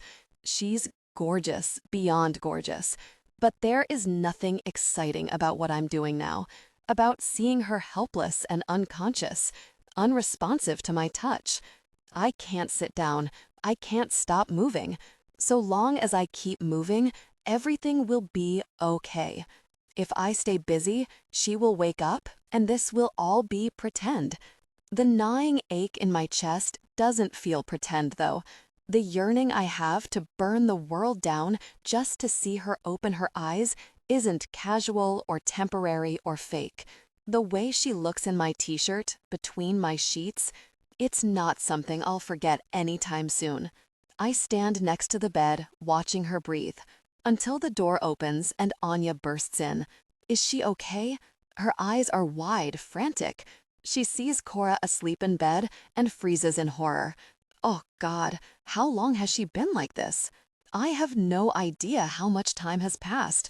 It could have been minutes or hours. She drops down by Cora's bedside and cups her hands. And all I can think is, Cora fits in here. Cora fits. With me, with my family, in our world. She fits, but that doesn't mean she's right. Not for this role. Not for this life. Not when she could be attacked or drugged or killed just for the crime of standing next to me. I've seen that fire inside of her dim before. I know what the world feels like without it. I won't let it happen again. Stay here. I turn to the door, pausing with my fingers on the handle. Don't leave her alone. Stay here until I get back. Anya nods. I'll stay. But where are you going? To do what I should have done from the beginning. Ivan. I fling the door to my father's study open hard enough that it bounces off the wall. All of the men inside jolt. A few of his more loyal lieutenants rise to their feet, hands on their weapons, ready for a violent intruder. We are in the middle of a meeting, Ivan, my father snarls when they see it's me. Wait for me outside. I stand my ground. Whatever nonsense you're working on can wait. Nonsense? His eyes narrow to slivers. Don't condescend to me. While you're taking your girlfriend on dates, I'm keeping this Bratva running. While you're hiding away in this room with your advisors, I'm fending off direct assaults on our family, I snarl. There wouldn't be a Bratva Karan without me. If there was an attack on the Bratva, I'm sure I would have heard about. There was an attack, I assure him, which is why Cora's safety is now our top priority. Otets waves his lieutenants back, telling them to sit down. Don't waste my time with this, Ivan. You brought this girl into the fold, and I made it clear she was your responsibility. You clearly can't handle that. She has officially become a liability and a distraction. I want her gone as soon as Cora is my responsibility. I slam the door closed behind me and spin back to my father. But she is the sole target of our enemies. The fact you refuse to take this threat seriously is a really joke, which makes you a really joke too. He leans forward. You don't come in here and tell me how to. What does it say that the Pushkin Bratva can't protect one singular woman? The Pakhan's woman at that? She's not your woman. His eyes flare. And you are not Pakhan. Not yet. And I never will be if I die trying to save her. Which I will, I vow. Because if Cora dies, the credibility of the Bratvas dies with her. No one will take us seriously if we can't keep her safe. It will tell our enemies that we are ripe for the taking. It puts all of us in danger, and it makes our defenses look weak. Dmitri and Vadim shift nervously in their chairs. I know for a fact they feel the same way Yasha does about their responsibilities. They've sworn to protect the Bratva with their lives. They take it seriously. And right now, my father is making liars of them. The only thing that makes us look weak is that your head could be turned by this peasant woman, my father spits back. Our credibility was never questioned before she arrived. Now she's making you soft. I clench my jaw hard. You can't see it. You really can't freaking see it. Amazing. Don't tell me what I can and can't see, he roars. I see more than you realize. Then you must see that someone out there wants into our family so badly that they are willing to kill any woman I choose. They are going to tear down the empire we've built brick by brick until they can waltz right through the front doors. Bullshit. His face is red and sweaty, his eyes almost bulging out of his head. This is all bullshit, a story you're concocting to get out of your bargain with me. This is all because you don't want to get married. That was true at one point. I didn't want to get married. The decision was little more than a bargaining chip for Anya's freedom. Now the problem is, I want to get married to the wrong girl. But I can't, and I won't, not if it puts her life in danger.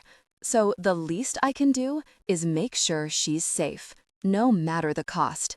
I'm going to uphold my end of our bargain, I tell him solemnly.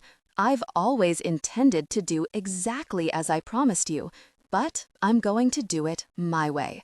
I'm not going to allow some outsider to threaten me into making a choice. And I certainly will not let the Bratva I am going to inherit be discredited by allowing the woman on my arm to be hurt or disrespected. I turn to Dmitri and Vadim. I take in their stoic faces scarred from years of protecting this Bratva, from decades of fighting for my family. This family has always been protected, I say to them.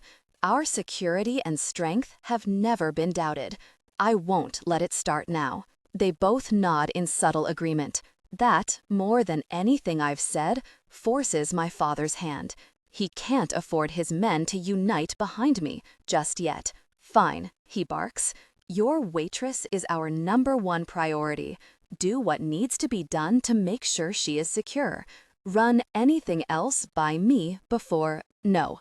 He pauses and draws in a surprised, rattling breath. No, no. I shake my head. I'm taking the fight to them. He sighs. What happened to avoiding war? I'm done playing defense. It's time to make a move. Gosh, it feels good to say that. Cora. My head is encased in cement, eyes sealed shut, mouth stuffed with cotton. I'm not awake, but I'm also not in a dream. I'm in some sluggish middle ground, trapped in my own body. Then I feel a hand around mine. Ivan. His name rises through the muddy waters of my mind before I realize the hand is smooth and small. Nothing like the work-roughened, large hands I know. Not Ivan then. Cora, a soft voice says. Anya. I struggle against my heavy lids. You're okay, she reassures me. You're okay. Just take your time. I lie back and let myself come awake piece by piece. I shake my feet and hands. I take stock of my breathing with deep inhales and exhales to ease the nervous fluttering of my heart. Finally, I peel my eyes open. I hiss like a vampire when a beam of light stabs me directly in the eyeballs. Oh gosh, Anya yelps. Sorry about the window. She drops my hand and scurries away, and a second later, the room is dark again. I try to say something, but my throat is raw. Oh, here. She grabs a water bottle from the bedside table and holds the straw to my lips. It's water, no poison. I already checked. I frown, and she ducks her head. Sorry, that wasn't funny. Too soon, probably. I gulp water. Drop by drop, I start to return to the land of the living. When I've had enough, I hand it back to her. What happened? She blows a strand of hair off of her forehead. I'll give you the short version. Don't drink or eat anything while in public that hasn't been checked by someone on the security team. I clear the hoarseness from my throat. Maybe give me the slightly longer version? You were drugged. Ivan found you on the bathroom floor of the bakery and carried you outside, but he was stopped by a man with a gun. Bits of my dream come back to me. The smell of gunpowder, a bang. Ivan, is he okay? I rasp. Anya presses a hand to my shoulder and eases me back into the bed. I didn't even realize I sat up. He's fine. He was grazed, but it was nothing. The shooter was going after you, not him. She pulls the blanket over my legs. As soon as she's done, I shove the blanket back down and stare at my legs. My bare legs. At the threadbare t-shirt that barely covers the tops of my thighs. Where did I get this shirt? And I look around at the oddly familiar room. It looks so much like mine, but in reverse. Is this Ivan's room? The furnishings are moodier.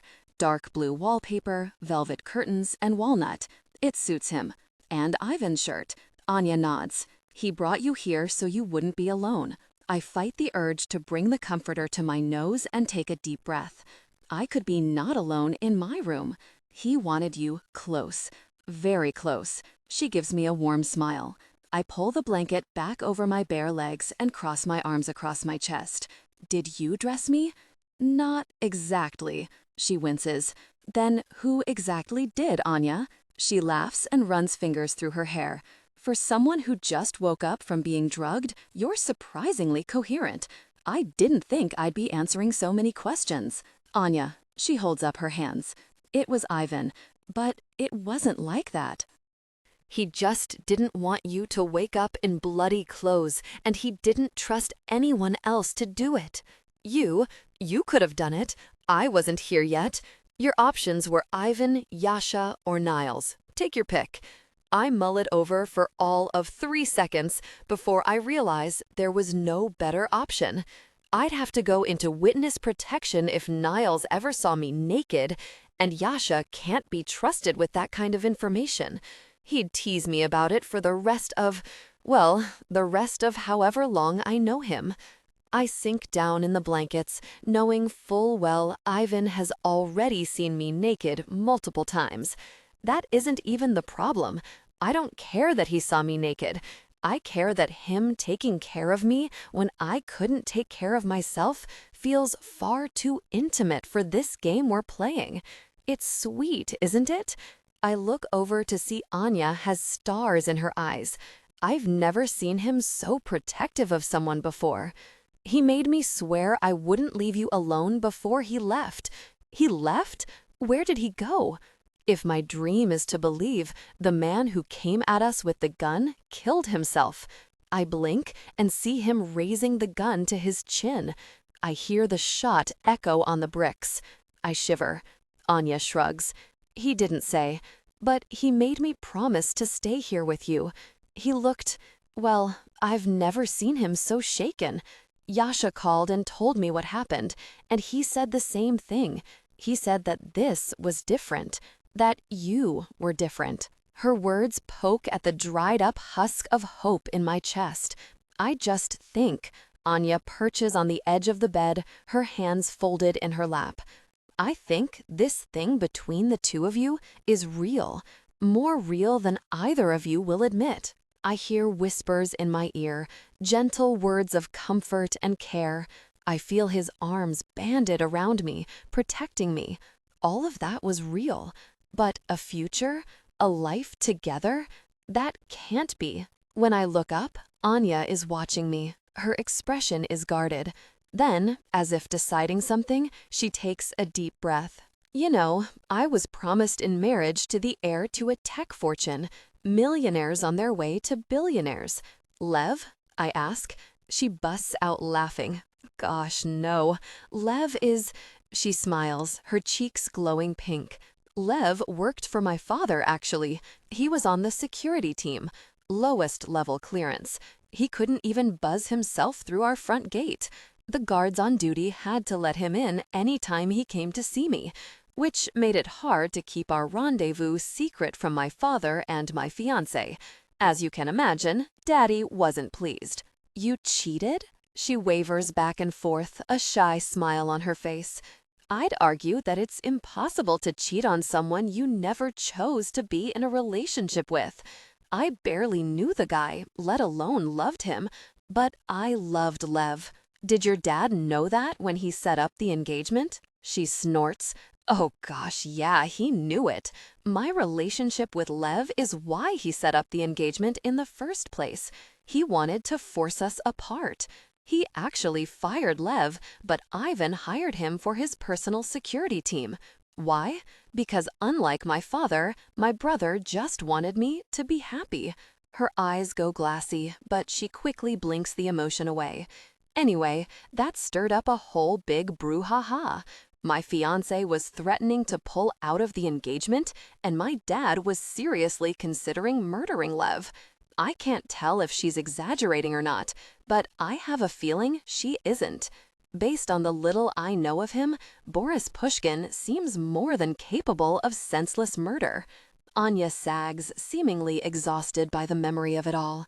Everything was falling apart, and I was about to end things with Lev just to protect him, to try to keep him alive and my family from splitting apart at the seams.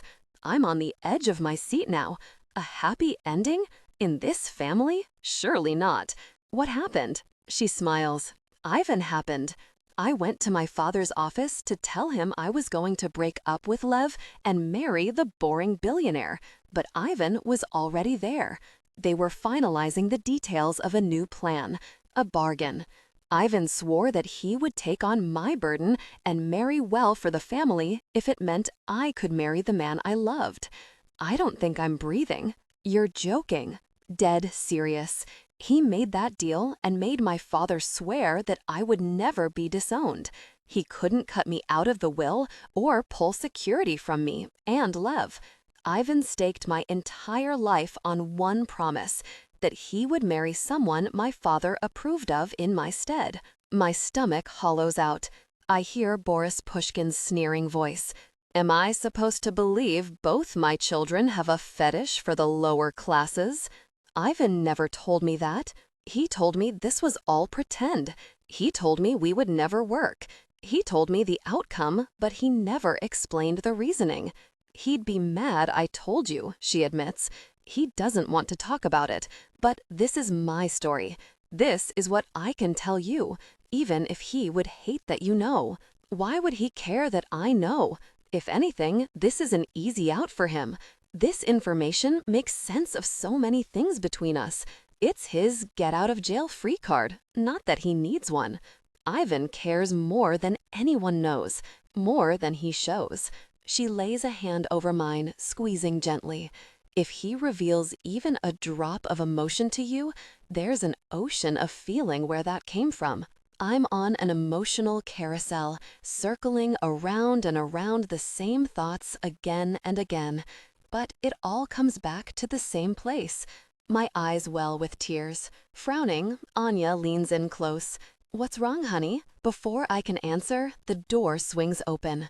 Ivan is in the doorway, silhouetted against the hallway light like an avenging angel. He's as beautiful as he was in any of my dreams, with his crown of dark hair and burnished gold eyes. You can go, Anya, he says firmly, never taking his eyes off of me. Cora needs to rest. Without another word, Anya stands up. She pats her brother's shoulder softly before she closes the door and leaves us alone. Cora, the room shrinks around us. He's standing a dozen feet away, but he might as well be breathing down my neck the way my heart is hammering against my ribs. I can't have him. He doesn't want me. This isn't real. This isn't real. I repeat the words to myself again and again, as if my mind might be able to keep my heart in line. Like there's a chance I can wrangle the feeling running wild in my chest, the one mewling and pawing to get close to the man in front of me. You're awake. His amber eyes see everything. There isn't a molecule of me he doesn't examine and make note of. I woke up a few minutes ago. Anya was with me. She said you left. I had things to take care of. People to take care of, you mean. I look him over for any signs of injury, for blood splatter or bruises.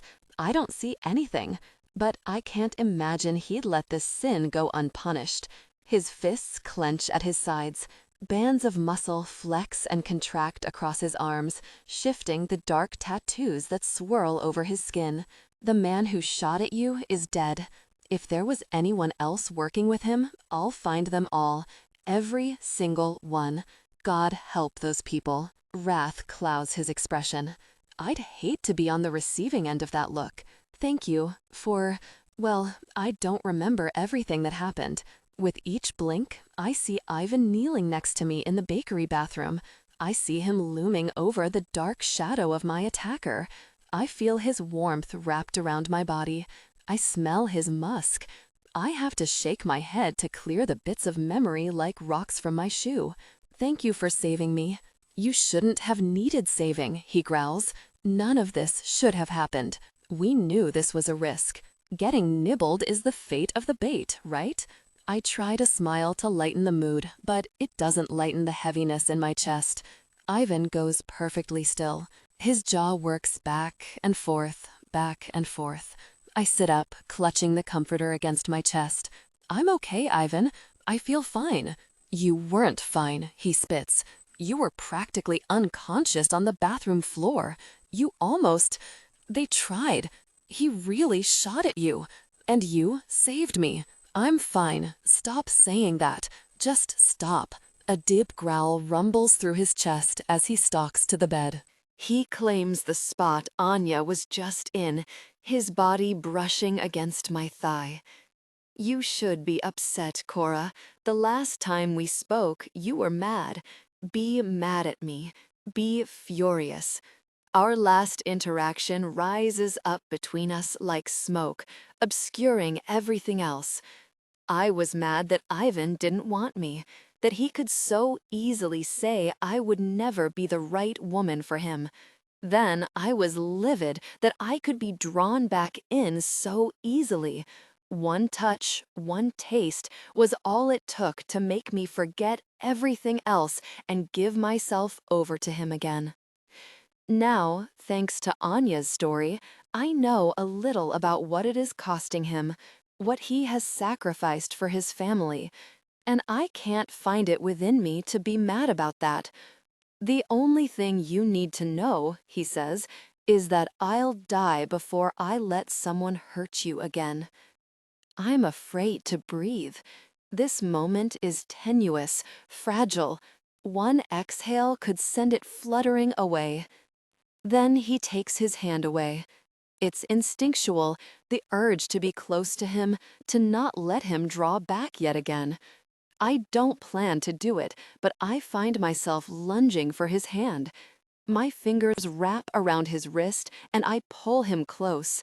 I cradle his hand between mine, staring down at where we intertwine. What I know, I say softly, is that you are a good man, Ivan Pushkin, no matter what anyone says. His thumb circles across my palm, sending goosebumps up my arm. I'm good to my family, he murmurs. I'm good to the people who follow me. But to everyone else, to anyone beyond the scope of that, to anyone who threatens me or the ones close to me, I'm a monster, because that's what is required of me. By your father? By this life. Slowly, he withdraws his hand from mine. If I'm going to keep the promises I've made, I don't have room to be good to anyone else. I don't have time to add anyone else's needs to my plate. I feel the wall between us going up brick by brick. I want to cry. We were so close. But Ivan made a deal with his father, and he wants to see it through. He wants to take care of his sister and be a good son, even if his father doesn't deserve it. He is a good man, which is exactly why he's trying to push me away. But the way his head is handing now and his eyes fix on everything except my face, I don't think he wants this wall between us any more than I do. Soon, though, we won't have a choice. The clock is running out, and I can feel our moments together slipping away. That doesn't mean I'm ready to let them go. I want Ivan right now, like this, even if it's only for a little while. So I shove the comforter back, rise to my knees, and climb onto Ivan's lap. When he looks into my eyes, I drag a finger down his square jaw. What about your needs, Ivan? Cora? His hands settle on my hips, fisting in the material of my shirt. His shirt. What are you doing? You spend a lot of time talking about what everyone else needs. I want to talk about what you need. What I need is to be a man of my word. So be one, I say plainly. I'm not stopping you. His thumbs stroke over my ribs. No, but you're making it really difficult. I may have been unconscious half an hour ago, but my body is thrumming now. I feel like a live wire in his hands. You have secrets, I know that, but so do I. I wrap my hands around his neck and trace my fingers through his silky hair. We both have good reasons not to be here, not to be together. But I can't think of a single reason why I shouldn't let you tear this shirt off of me right this second. I felt his body pressing against my center. For one, this is my shirt, he smirks. I'd hate to lose it. Oh, okay. I reach down and pull the shirt over my head in one smooth motion. I toss it at the end of the bed and turn back to him. Is this better? Outside, I'm confident. On the inside, I'm a ball of uncertainty. Until I see the way Ivan is looking at me. Desire turns his eyes dark, feral. He groans as if in pain and presses his forehead to the smooth skin between my breasts. Cora. My name on his lips is an aphrodisiac, fuel on the fire, not that it needed any. I shifted my hips forward and back, moving gently against him. Some cruel twist of fate has brought the two of us together, and I say we make the most of it while we can.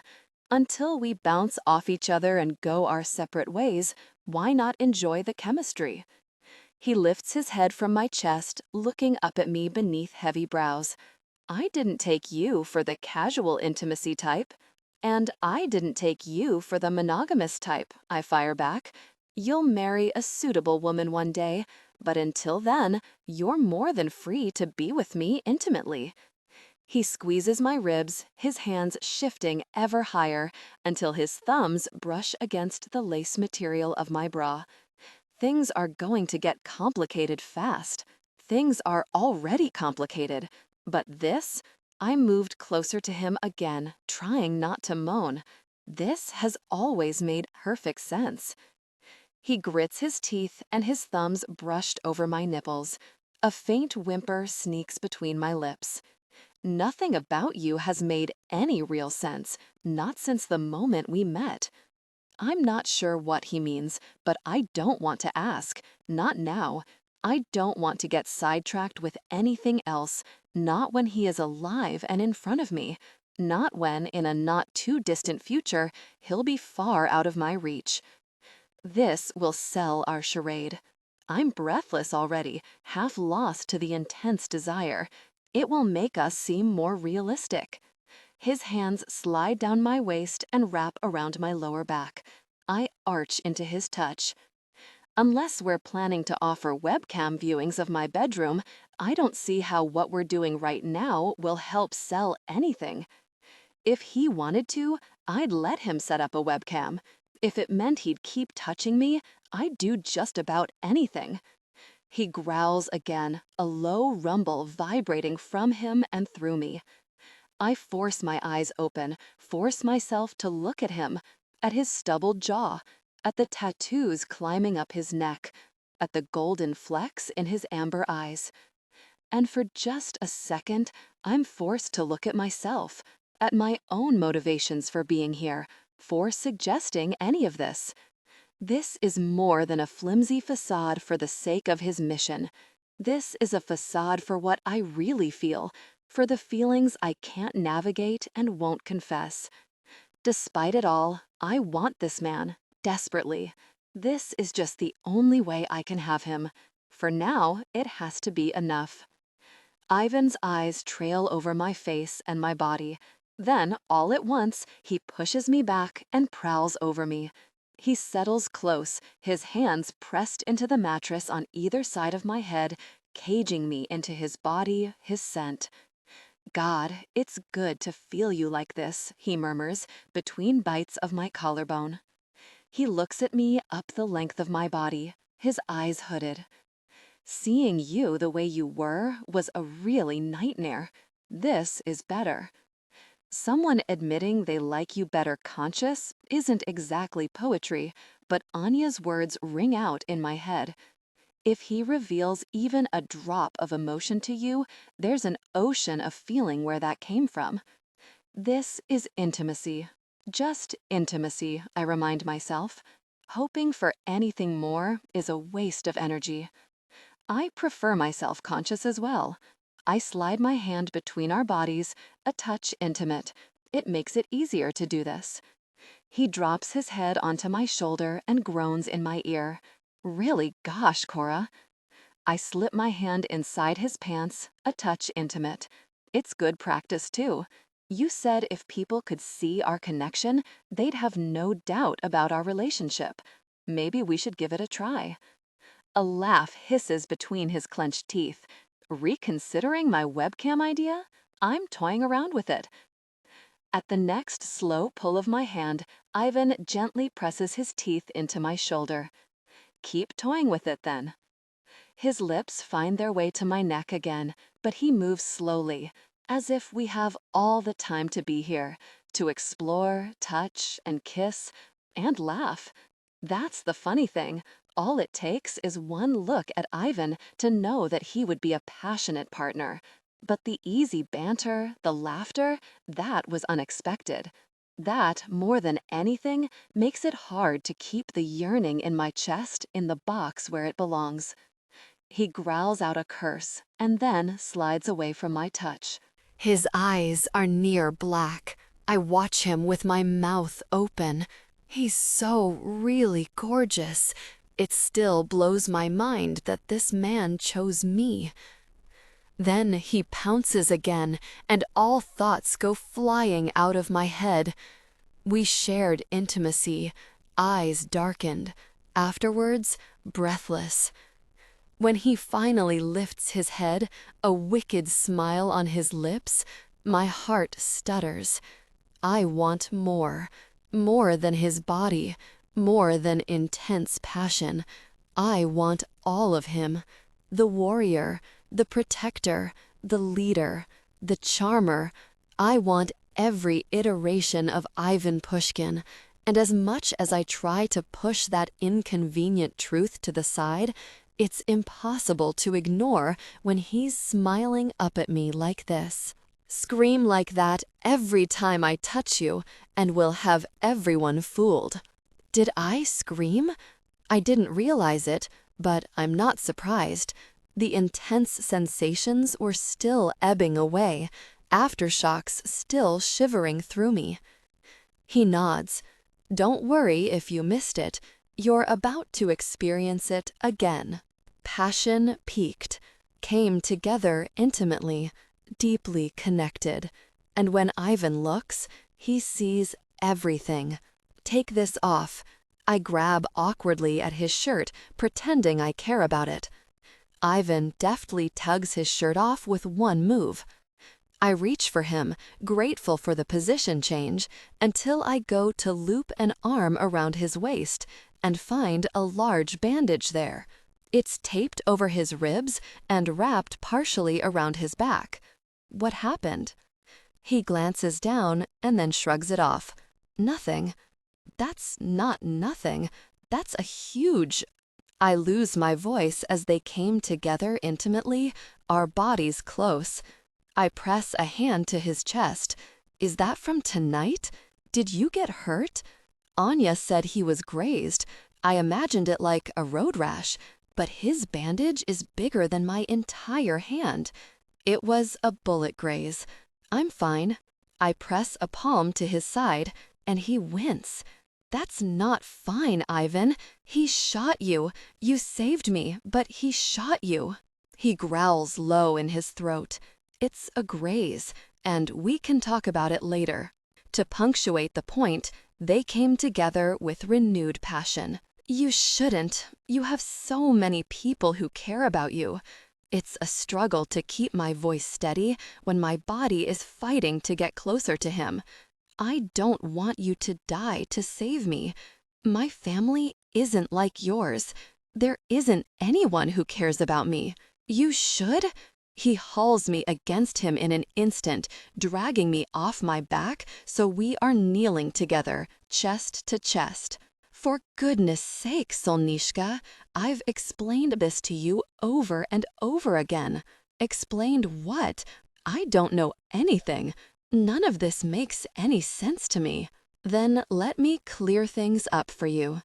He slides my body close, connecting intimately in slow, steady movements while he looks into my eyes. He brings his mouth nearly to mine, letting our lips brush with every word.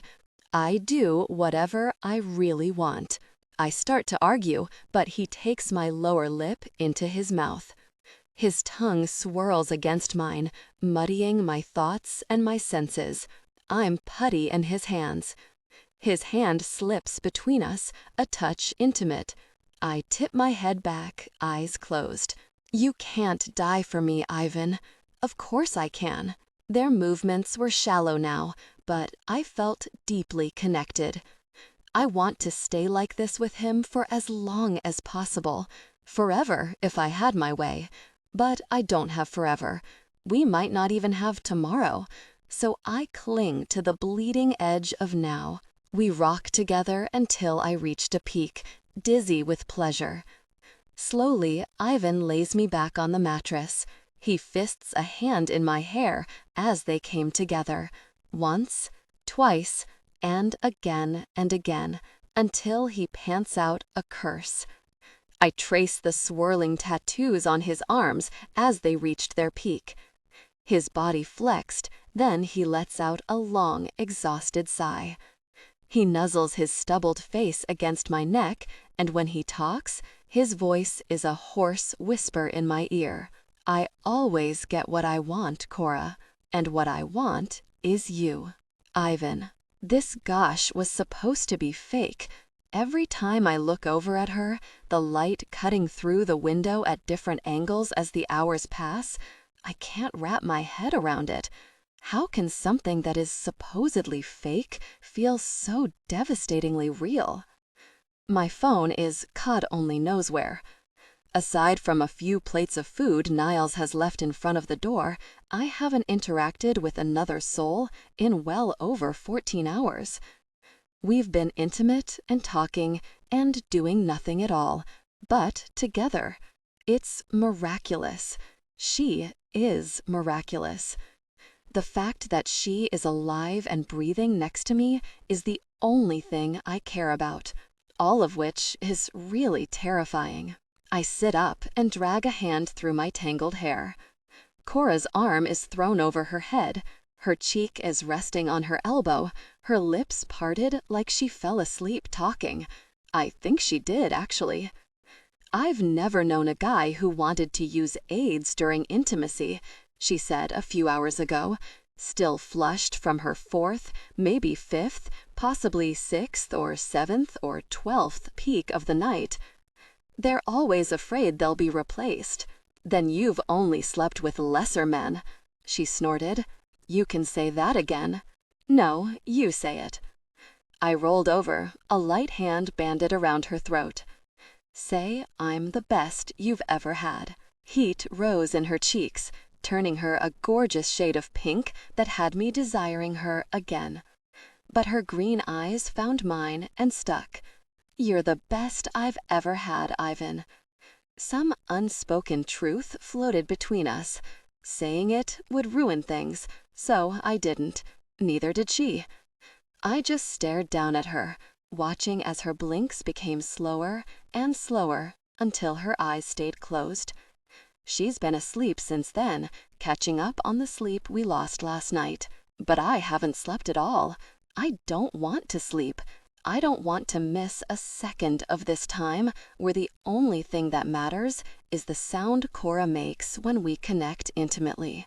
Because as soon as we step foot outside this room, Cora becomes just another cog in the machine of my life, an asset in a mission, a pawn on the chessboard. She inhales deeply, her chest rising and falling under the thin sheet covering her chest. It occurs to me, not for the first time, that she knows far more than she should about our family, but not nearly enough for my liking. There's so much I can't tell her. Murders, missing persons, billion-dollar handshake deals in smoky back rooms. She saw me kill the sniper who tried to hurt her. She knows what we're capable of. But she doesn't know about Katerina. She hasn't seen the complicated tangle of my past, and I can't even begin to unwind it for her. Not if I'm going to keep my promises.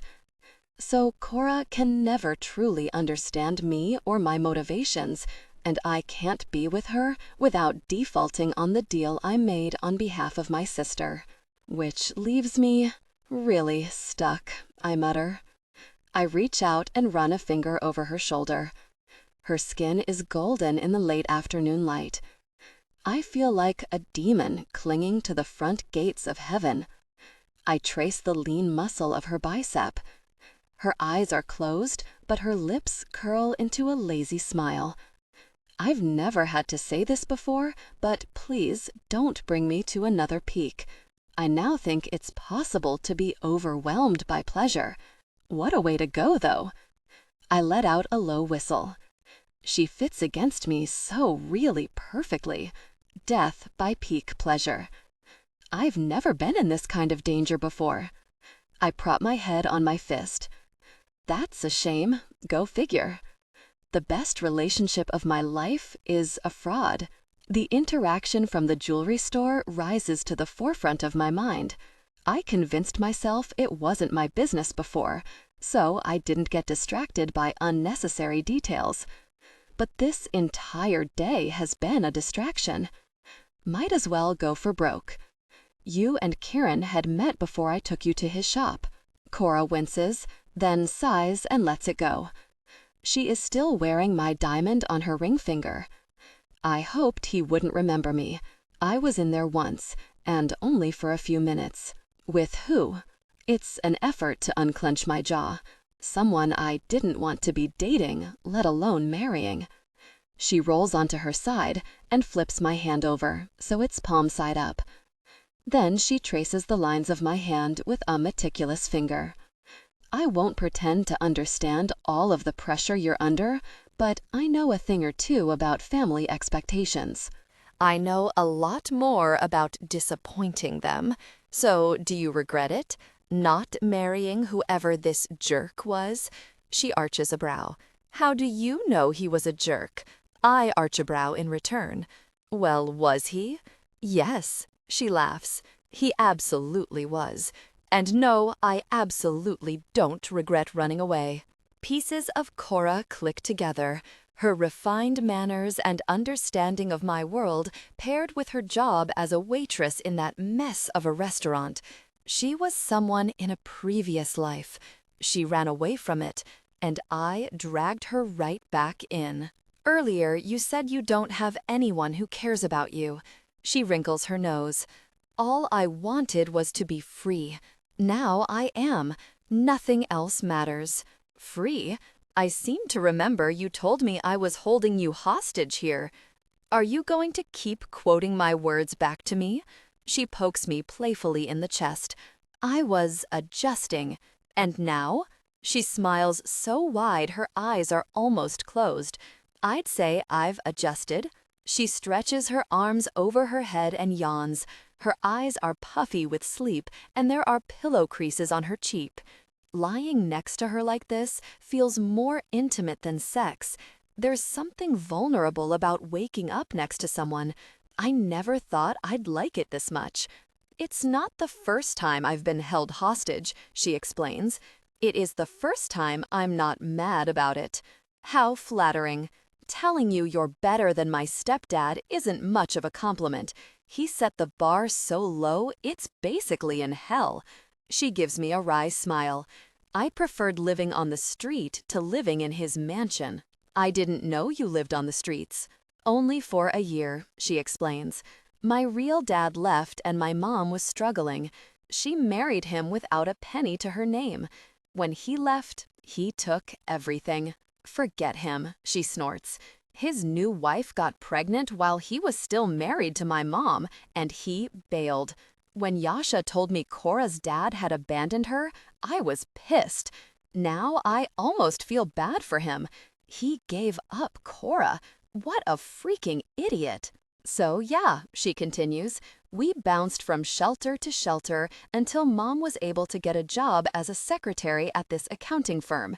My stepdad walked into her work one day, and that was that. It would be a romantic story if he wasn't such a jerk. Does he have kids of his own? No. But don't worry, he viewed me as the daughter he never had. She rolls her eyes. He reminded me of that often, usually when he was trying to arrange advantageous connections for himself. I go rigid. He didn't? No. She lays a hand on my arm, soothing me back down into the mattress. Not literally, but he made sure I met the sons of every rich friend he had, the sons of men he wanted to work with. I was the sign-on bonus. Welcome to the club, I say.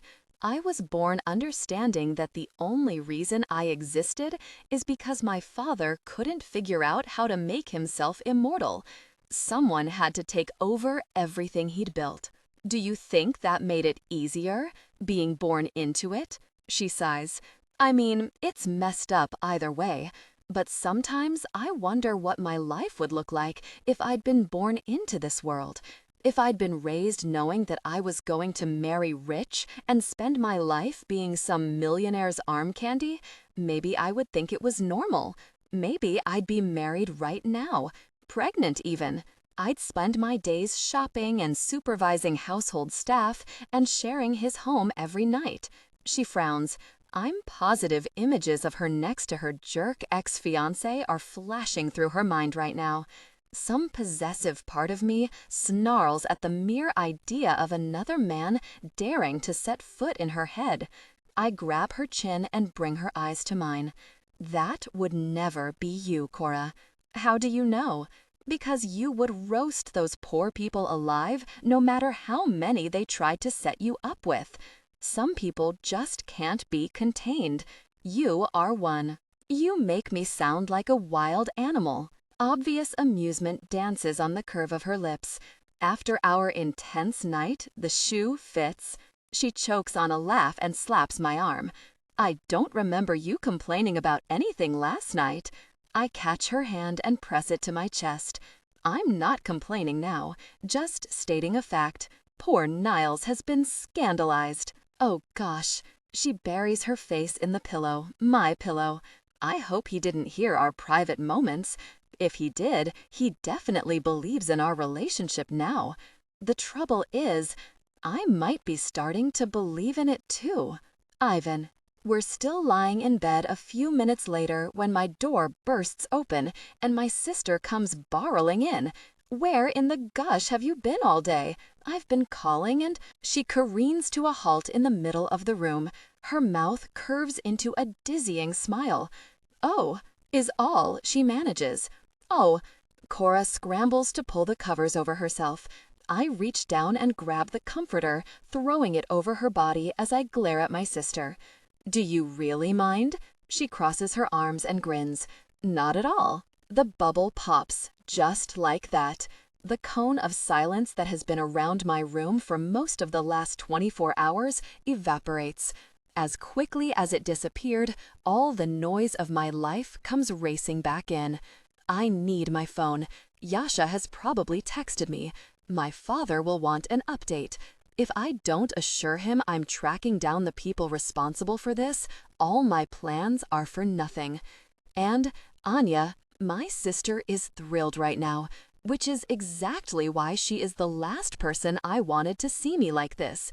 As if her delusional hopes weren't already misplaced, her matchmaking will be insufferable now. I throw a pillow at her. Get the gush out, Anya. You two are really taking this charade seriously, she teases. I don't think you need to pretend even in the bedroom, unless you aren't pretending. Cora pulls her knees to her chest and mumbles, "It's just practice." It's not believable. We dropped any pretense about what this was and what we were doing hours ago. But still, hearing the words, the fantasy fades. I didn't even realize I'd been creating one. But with Cora's body warming the sheets next to me, my mind began to spin a tale. A world where she and I could be together, where assassins weren't after her every time we left the house, where my father kept his mouth shut and his nose in his own very business. A reality where I could wake up next to this woman and fall asleep next to her, and I didn't have to worry about her being ripped out of my grasping fingers in every minute in between. This could never be my life. It will never be my life. It's better to accept that now and focus on what truly matters. If you need something, spit it out, I growl at my sister. I'd like to put my clothes on. Anya wrinkles her nose and shoots her gaze up towards the ceiling. Neither of you were answering your phones. I've been texting you all day. Oh gosh. Cora pats the bed as if her phone might be hiding under the covers somewhere. About the world beyond that bed, apparently, Anya mumbles. Cora flushes. I shift forward to move between her and my sister. You could have texted Yasha. I did, she argues. He told me you were both busy. And yet, I gesture to her with both arms. Here you are. Yeah, but only because I have a surprise, and it's timely. I didn't have time to wait for you to come crawling out of your room whenever it pleased you. I loathe surprises. Which is why it isn't for you, Anya says smugly. She leans around me to grin at Cora. It's for her. Me? Cora asks. Yep, unless there's another woman hiding in that bed somewhere. If there was, would you leave? I growl. She rolls her eyes. Are you feeling up to it, Cora? I ask. But given what you've obviously been doing, Anya circles a finger around the two of us and the bed, forming a heart shape in the air. I'm guessing you're feeling a lot better than when I left yesterday. Anya, I warn. She holds up her hands in silent surrender. I've planned a little night out for me, Cora, and no. The word is out of me almost before I can comprehend what Anya is saying. Cora has left the house twice in the last week and then attacked both times.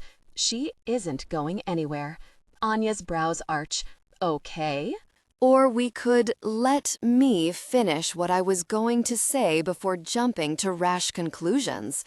Cora lays a hand on my shoulder and slides closer to me. Her bare thigh brushes against my hip, and my entire body tightens.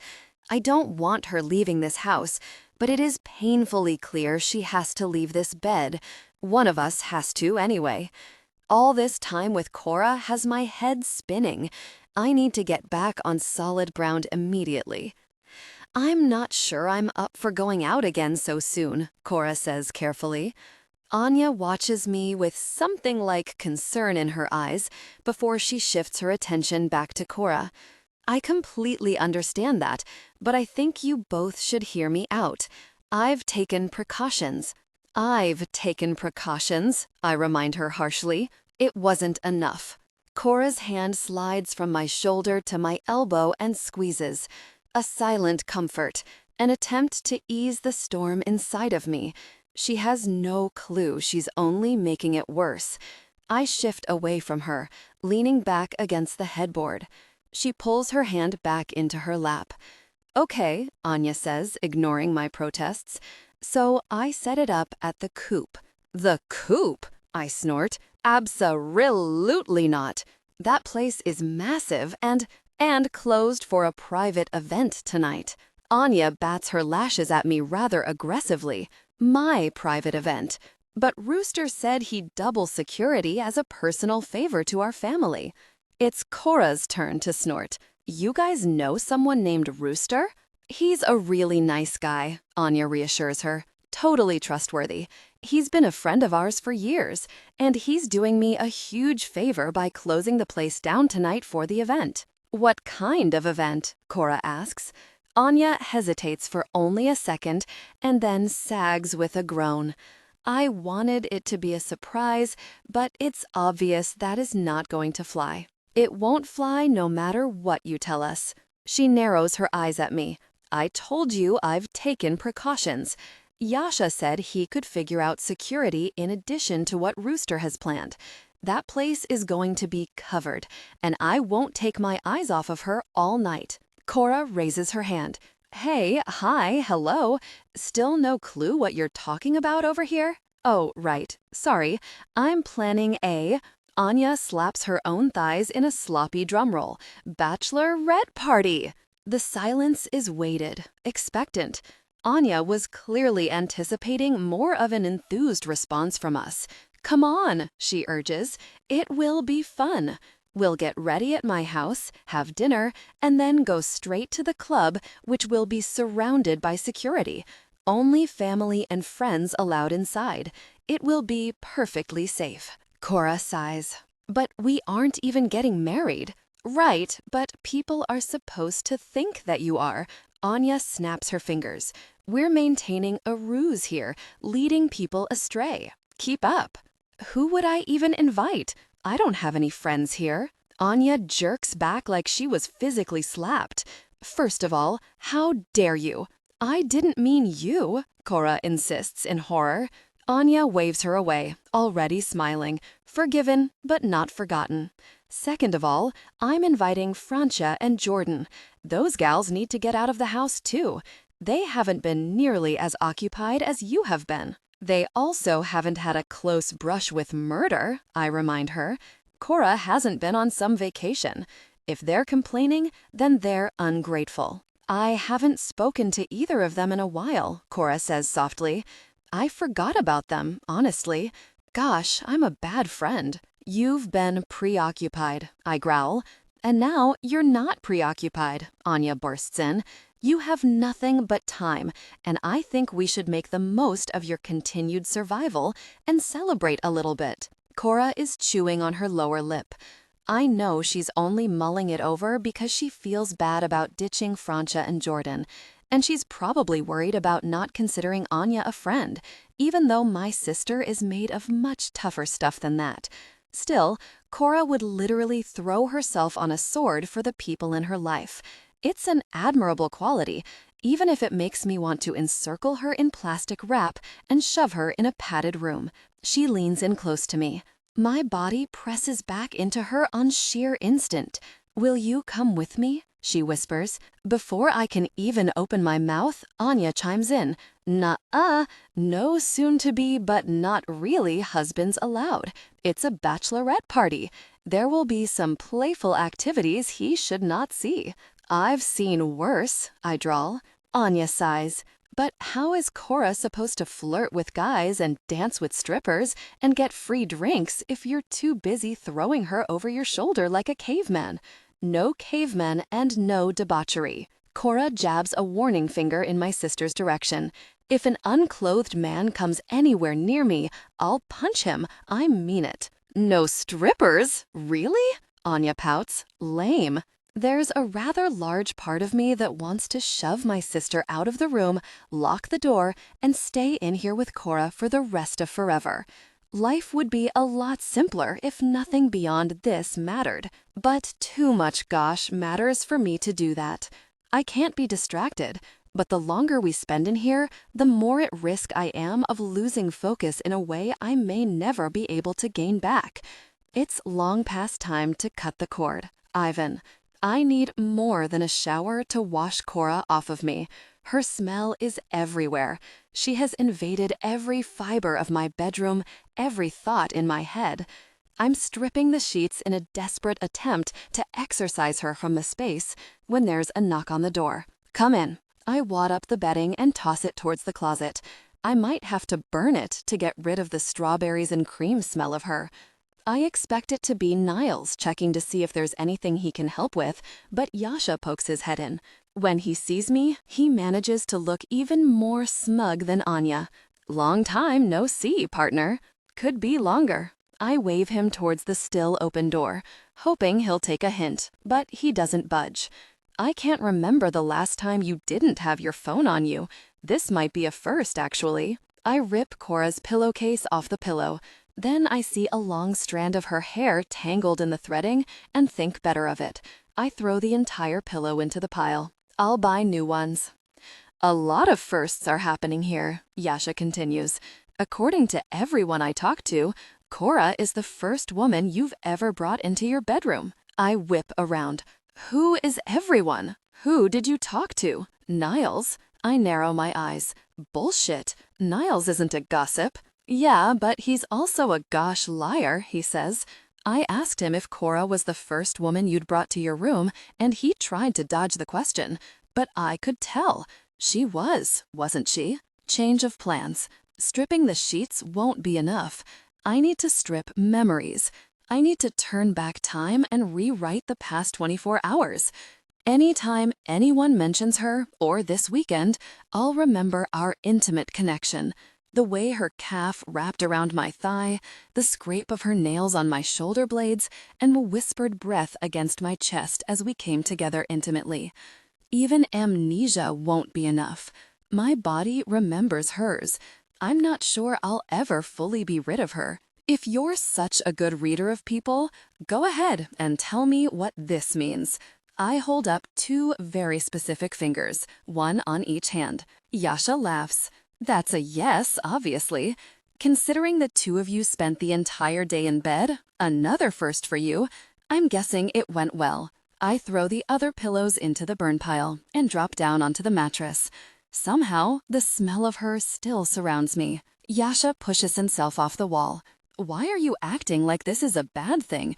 You had a good time. Revel in it. Share details. I'm not telling you a thing. Mostly because I don't want to encourage him when he gets in this kind of mood, but also because what we just did feels sacred, personal. If I tell Yasha, I might as well actually set up a webcam. Let the internet share in the deepest, darkest desires of my heart. Fine, but at least look like you enjoyed yourself. I know you did. He leans in, voice low. We could hear you. I grimace and turn my face away. It was a distraction. So? He shrugs. That's fine. We all need them from time to time. Maybe. But we don't all have time for them.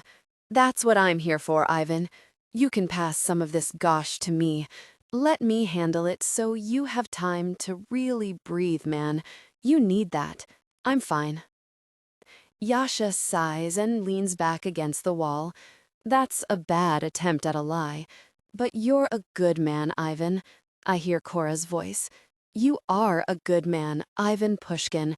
Why the hell does everyone keep saying that? I mutter. But Yasha continues, as if I hadn't spoken. You're a good man who has too much weight on his shoulders.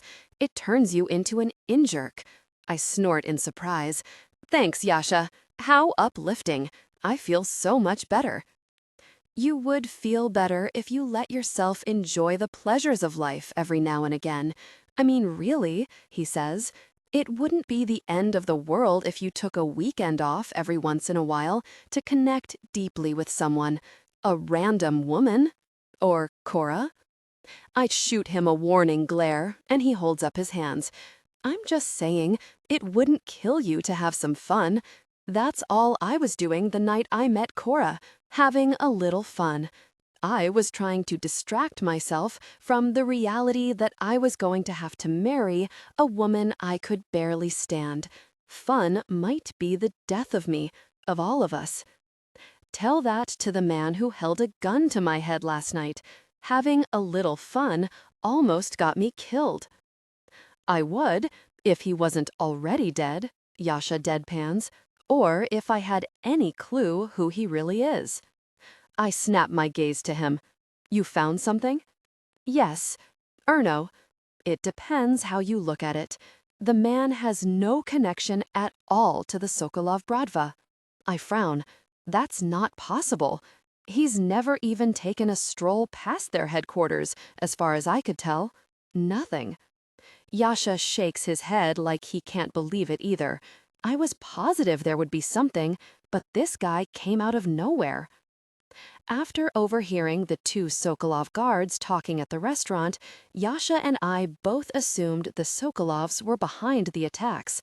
It would make sense, my connection to Katerina and the fallout of our engagement.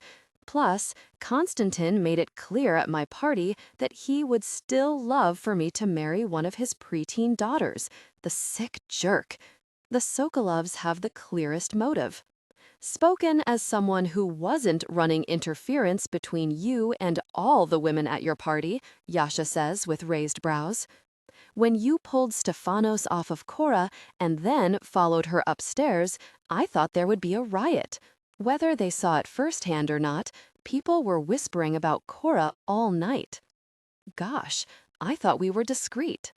You were the belle of the ball. There is no way to be discreet when all eyes are on you.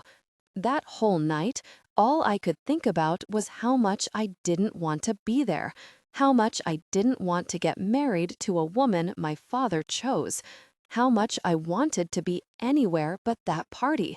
And then, Cora was there. I drag a hand down my face. It could be anyone from the party who saw Cora and I together, someone who felt like I brushed them off, someone who wanted more time with me and didn't get it. Exactly. I'm thinking we conduct some unannounced drop-ins on our allies and see if anyone has heard anything. Yes, I agree. Waiting for someone to attack Cora again so we can question them isn't a plan. Really, what my father says. Yasha wisely keeps his comments to himself, but I notice his mouth twitch into a smile. Who should we visit first? Let's start on the outside and work our way in. Someone who has a leg in both worlds. I want to talk to Rooster and Legs. Tonight. Now Yasha can't help himself. He grins. You want to drop in on the owners of the coop tonight of all nights?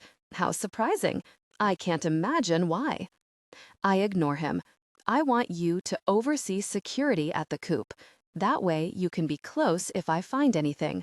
Otherwise, I want your eyes on Cora the entire time. Sure, either my eyes or your eyes will be on Cora at all times tonight. I'll make sure of it. I glare at him. Your eyes. I'm not going to interrupt the bachelorette party. I'm there strictly for business. Yasha shrugs. Business, pleasure, who can really tell the difference these days? I pass by him on my way to the door and shove him in the shoulder. I have to. Cora, these are your closest friends and family? I have to yell to be heard over the blaring music and the massive crowd stuffed into the club. From the outside, the coop looked like any other club. A neon marquee, blacked out windows. There wasn't a line at the door, which made sense considering the place was supposed to be closed for a private event, my private event. Now I see that there wasn't a line because anyone who would possibly want to be here is already inside. It looks like Anya invited half the city. She leans in and screams, the words still getting lost in the noise. Only the people I trust are here. You're safe, I promise. I'm less concerned about being murdered and more concerned about long-term hearing loss. Music booms through speakers affixed to every corner of the room. I can feel the vibration in my feet. It rattles my bones. When Anya mentioned the bachelorette party, I imagined sitting around a table with fancy drinks and shiny dresses and conversation. I wanted to catch up with Francia and Jordan in person, maybe get to know Anya a bit better. But it might be hard to find a table here, considering women are dancing on most of them. The table closest to us is holding two women in sky-high stilettos and barely their dresses. They both blow a kiss in Anya's direction and continue dancing, a gaggle of interested men thronging at their feet. One of the men notices Anya too. He must not be a friend of Lev's because he's staring at Anya with intense desire. Jordan shoves through the crowd. The colored lights flash on her pale skin, and her teeth turn a vibrant shade of blue when she smiles. I never would have guessed you'd have a club bachelorette party, Cora. This is amazing. It is? She nods enthusiastically. I've been cooped up for way too long. I've been cooped up, too, Francia shouts. Her lip curls in disgust as she surveys the scene around us. So, coming to the coop is not how I pictured my first outing in a week. Francia and Jordan joined us for a pre-party dinner at Anya's house. It was obvious by the look on both of their faces that they were shocked by the personal chef and the driver Anya sent to pick them both up. Apparently, their temporary lodgings aren't quite as extravagant as mine. I forgot this whole arrangement meant you were living in a mansion. Jordan elbowed me in the ribs after she arrived. That's why we haven't heard from you. You're too busy living the high life. I've just been normal busy, I mumbled. Busy with the intense intimacy of my fake husband. But they didn't need to know that.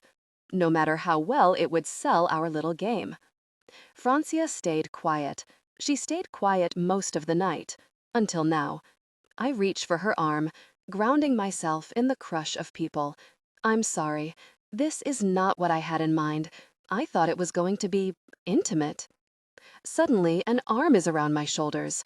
I turn around to find Yasha surveying the crowd. His hair looks white in the neon lights. Get as drunk as you want, Cora. I'm the designated driver tonight. No, you're not, Jordan says. That old guy with the mustache is our driver. Fine. I'm your designated something that starts with a D. He waves it away. Doesn't matter. Have fun. Jordan's mouth curls into a flirty smile. I won't be able to focus now. I'll spend all night wondering what the second D could stand for. Her eyes held an obvious suggestive gaze, and Yasha actually chuckles. Hook? Line? Sinker. He doesn't even know how fast Jordan is reeling him in yet. Poor guy. She hasn't even had a drink yet, Francia grumbles to me. The music is making my ears numb, Francia and Jordan are already at odds, and my head of security is going to spend most of the night fending off advances from people within my own party. And we haven't even made it past the entryway. Let's find the bar, I yell, urging us all forward. Let's dive in and see where the night takes us. My enthusiasm wanes moments later when I'm trying to navigate through the herds of people. By the time I get to the bar, I'm sweaty and Yasha is the only one still with me. He stayed purposefully close. I suspect Ivan is responsible for that. But Francia and Jordan got lost in the crush. Do you see them? I ask him. Jordan just put $1 on a man who is definitely not a stripper. There's a tinge of jealousy in his voice. And Francia snagged an open table. She's under the projector ordering from a waitress. I should have gone with Francia. One glance behind the bar is all it takes to see that it is going to be a long wait for a drink. Besides, I'm not even sure if I'm allowed to drink here. Going to the bar was just the only thing I could think to do. I tug on Yasha's arm, tearing his eyes away from where Jordan is already busy making new friends. Anya told me yesterday not to drink anything unless you checked it. You should be safe here, he promises. Rooster and Legs know what's going on, and they told me they personally vouch for the safety of everything. I watch the bartender closest grab 2 bottles, twirl them, and then fill a line of shot glasses. In that same 5-second span, another bartender next to her fills a beer and slides a pink mixed drink down the length of the countertop. There are so many bottles and glasses and different drinks. Even if I start off paying close attention, I'll lose my edge by the 3rd or 4th drink. Besides, I have a feeling I should stay sober if I'm going to navigate the social waters I'm in tonight. I think I'll be safe rather than sorry, I tell him. Maybe just a bottle of water? He reaches into his back pocket and pulls out a plastic water bottle. Have mine. I already tested it for you. Definitely not poisoned. He grabs my shoulders and points me towards the table. You go sit down. I'm going to go wrangle your friend before she gets herself into trouble. Jordan doesn't look like she's in trouble. She is somehow already toasting a round of shots with a group of people I've never laid eyes on before. Ivan should have chosen her, I think. He wouldn't have to work so hard to make people believe he was into Jordan. She attracts people. It's some kind of magnetism in her that draws everyone in. I've never been good at that part, meeting people, staying in touch. I bounced around from my dad's house to shelters, to my stepdad's house, to my messy apartment. Needless to say, scraping and clawing to put food in my mouth and a roof over my head doesn't leave a lot of time for me to make close friends. It's part of the reason I hold Francia and Jordan so close. They're the closest things I've ever had to best friends. Yasha sees me to the table and then dives back into the crowd after Jordan.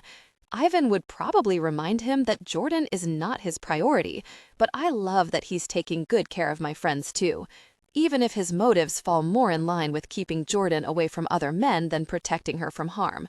I drop down next to Francia. "No drink?" she asks. The bar was way too busy. She eyes my water bottle and then turns back to the crowd. I talked to a waitress and ordered everyone something. If she's trying to hide her grimace, she's doing a terrible job. Francia has always been a little proper. Jordan would say stuck up, but that's because she didn't know the girls I was a debutante with. I saw them shun lifelong friends because they wore the wrong kind of dress to a tea party. Francia just knows what she likes, and she's honest about what she doesn't. It's a good quality in the right circumstances. Right now, though, it would be better if she had more of a poker face. "I really am sorry about this," I tell her again. "I know this isn't your scene, but..." She waves me off.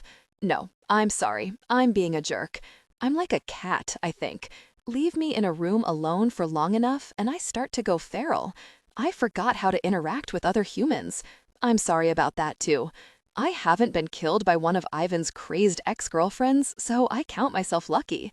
I blow out a breath. He's really doing everything he can to take care of me, us, all of this. He's trying to figure out who might be after me, and as soon as he does, you'll be perfectly safe. Before she can say anything, a waitress returns with a tray of drinks that are miraculously upright. If I'd been forced to carry them through the dance floor, they would have ended up on the sticky floor. Francia offers me the same pink drink I saw a woman at the bar drinking, but I wave it away. She leaves it in front of me just in case and takes one for herself. "Is he worth all of this?" she asks. Her voice is almost quiet enough that I don't hear her. I don't mean to pry. I just mean you could call off the engagement and be safe, right? Someone is only after you because they don't want you marrying him. So if you don't marry him, then there is still someone out there trying to manipulate him. If it isn't me, it will be some other woman being attacked. I feel like I owe it to him to help him figure out who the threat is at least. How noble of you. She gives me a teasing smile. He seems to be taking great care of you. I can see why you would stay. I just wanted to make sure this is what you want. My heart clenches. Her words hit a spot far too close to home. This is what I want. Not the assassins and masks, but Ivan, Anya, Niles, Yasha. These people who love in their own unique ways, who care about and support each other. I've never had anything like it before. I want it. I clear the sudden hoarseness from my throat. He's worth it. I've never felt so cared for, so safe. That's nice. She squeezes my hand once before she pulls her own back. You have what we all want. Or what I want, at least. Jordan told me she wanted a sugar daddy, some rich man to lavish expensive gifts on her and take her away from her minimum wage days. Francia's desires seem to run deeper than that. There's a shadow looming over her I've never noticed before.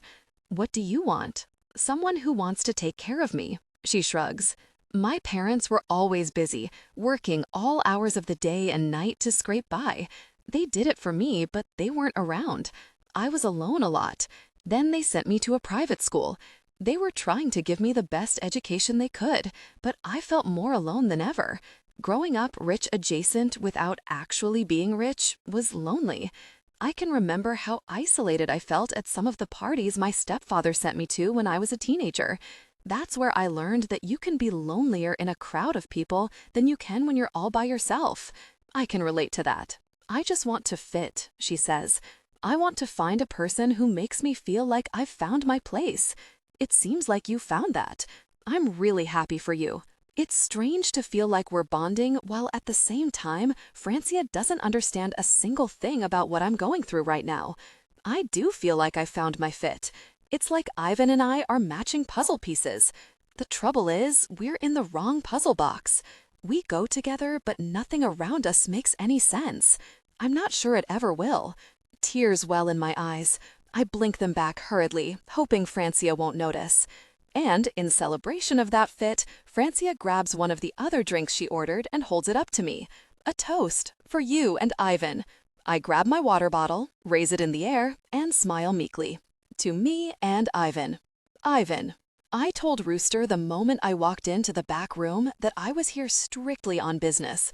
But the burly bastard won't hear of it. You're getting married. He throws his arms wide like he wants to hug the world. We need to celebrate. Legs, crack open the champagne. Already done. A tall, skeletally thin woman, the exact opposite of Rooster in every way, walks into the room with 3 glasses of champagne held deftly between her fingers. When you called, I put the bottle on ice. I knew this old softy would want to toast you. Rooster looks affectionately at his wife and then grins at me. There is nothing wrong with loving love. People deserve to be happy, even rotten bastards like us. He elbows me in the side and hands me the glass. Take this and drink to your good fortune. I saw your little lady out there. She's a beaut. I glance at Legs, but there's no sign of jealousy on her face. She nods in agreement. She's a little short for a dancer, but I'd be willing to make an exception. Well, slap some platform heels on her and she'll be the star of the show. Rooster almost chokes on his champagne. We're not going to ask the future queen of the Pushkin Bratva to be a dancer. Good God, woman, 10 years we've been married and I still can't take you anywhere. There is nothing wrong with being a dancer. Legs pinches her husband's shoulder. Need I remind you how we met? He pats her hand, shushing her gently. No, darling, I remember. Rooster started the club 10 years ago. Legs was his first hire. She started as a dancer, but within weeks she was his bride and co-owner. They've been doing it all together ever since. He got his nickname from the bright red mohawk he wears all the time. She got hers from, well, that origin story is obvious.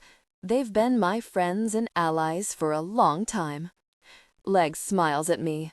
But of course we won't ask her to work here. I'm just saying she could do it, if she wanted. The image of Cora on a stage, long leg hooked around a bar as she bends herself backwards, dressed in nothing but... I clear the image from my head. I set my glass down and lean back, one leg crossed over my knee. Do you have any information for me? The Coop is Rooster's largest club and his favorite, but he has dives and small bars all over the city. Plus, he's friends with everyone, even his enemies. There isn't much that goes on in this city that he doesn't know about. It makes him an invaluable resource. Instantly, the broad smile and relaxed posture are gone. Rooster shifts into his business persona seamlessly. His eyes burn like coals. I wish we had more, he grumbles. Your second sent me photographs of the men you've captured so far. We don't know them. They've never stood around one of my tables. Legs chimes in. I never forget a face. Rooster hangs his head. I'm sorry. I wish we had more to share. I shake my head. Don't sweat it. Yasha hasn't found anything on them either. It's like they came out of nowhere, and they refuse to tell us a thing. Whoever they're working for, they're scary enough that these men know failure to complete their mission means death.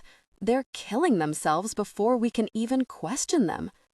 Must be someone powerful then, Legs murmurs. She and Rooster share a look. So much passes between them in those few seconds. Rooster turns back to me. I didn't think it was relevant, but maybe I have something. He tips his head at Legs. She joins us at the rickety table. It was a few months ago, she begins. I see a lot of men come in here with different women. I'm no prude, and I won't turn away anyone's cash, especially if they're good tippers. I have to make sure I can pay my dancers. That's how I keep the best. Rooster gives me an apologetic smile. The short version, darling. She narrows her eyes at him, but nods. Yeah, okay.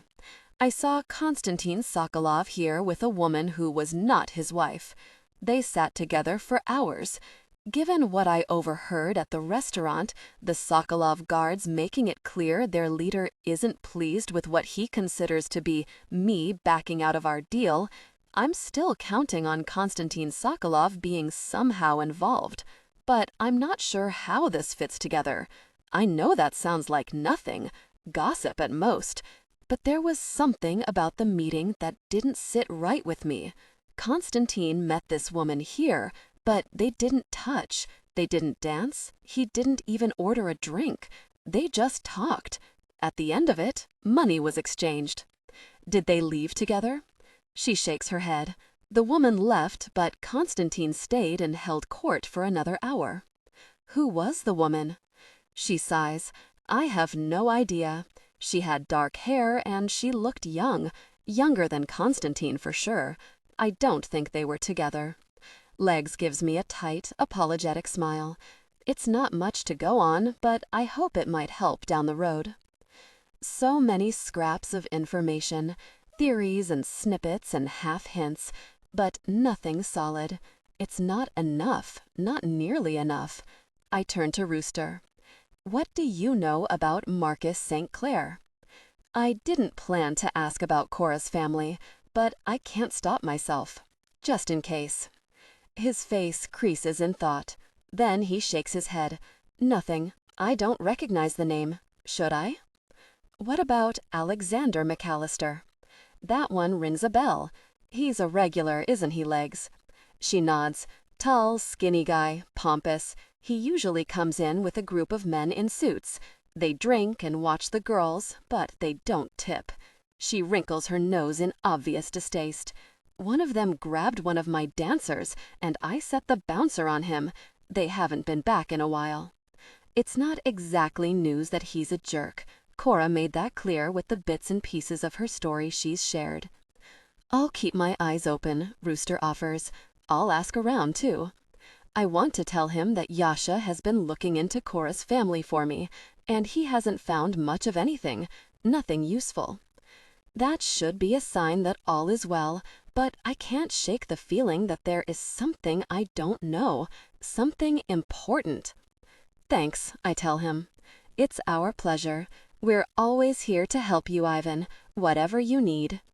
He dips his head in a show of respect, grinning again. We're lucky to count you as a friend. Go to the bar and get yourself something to drink, Leg says, on the house. I shouldn't. I know I shouldn't. I told Yasha I wouldn't. But the reminder that Cora is in the club just behind me chips away at the little bit of willpower I've managed to muster.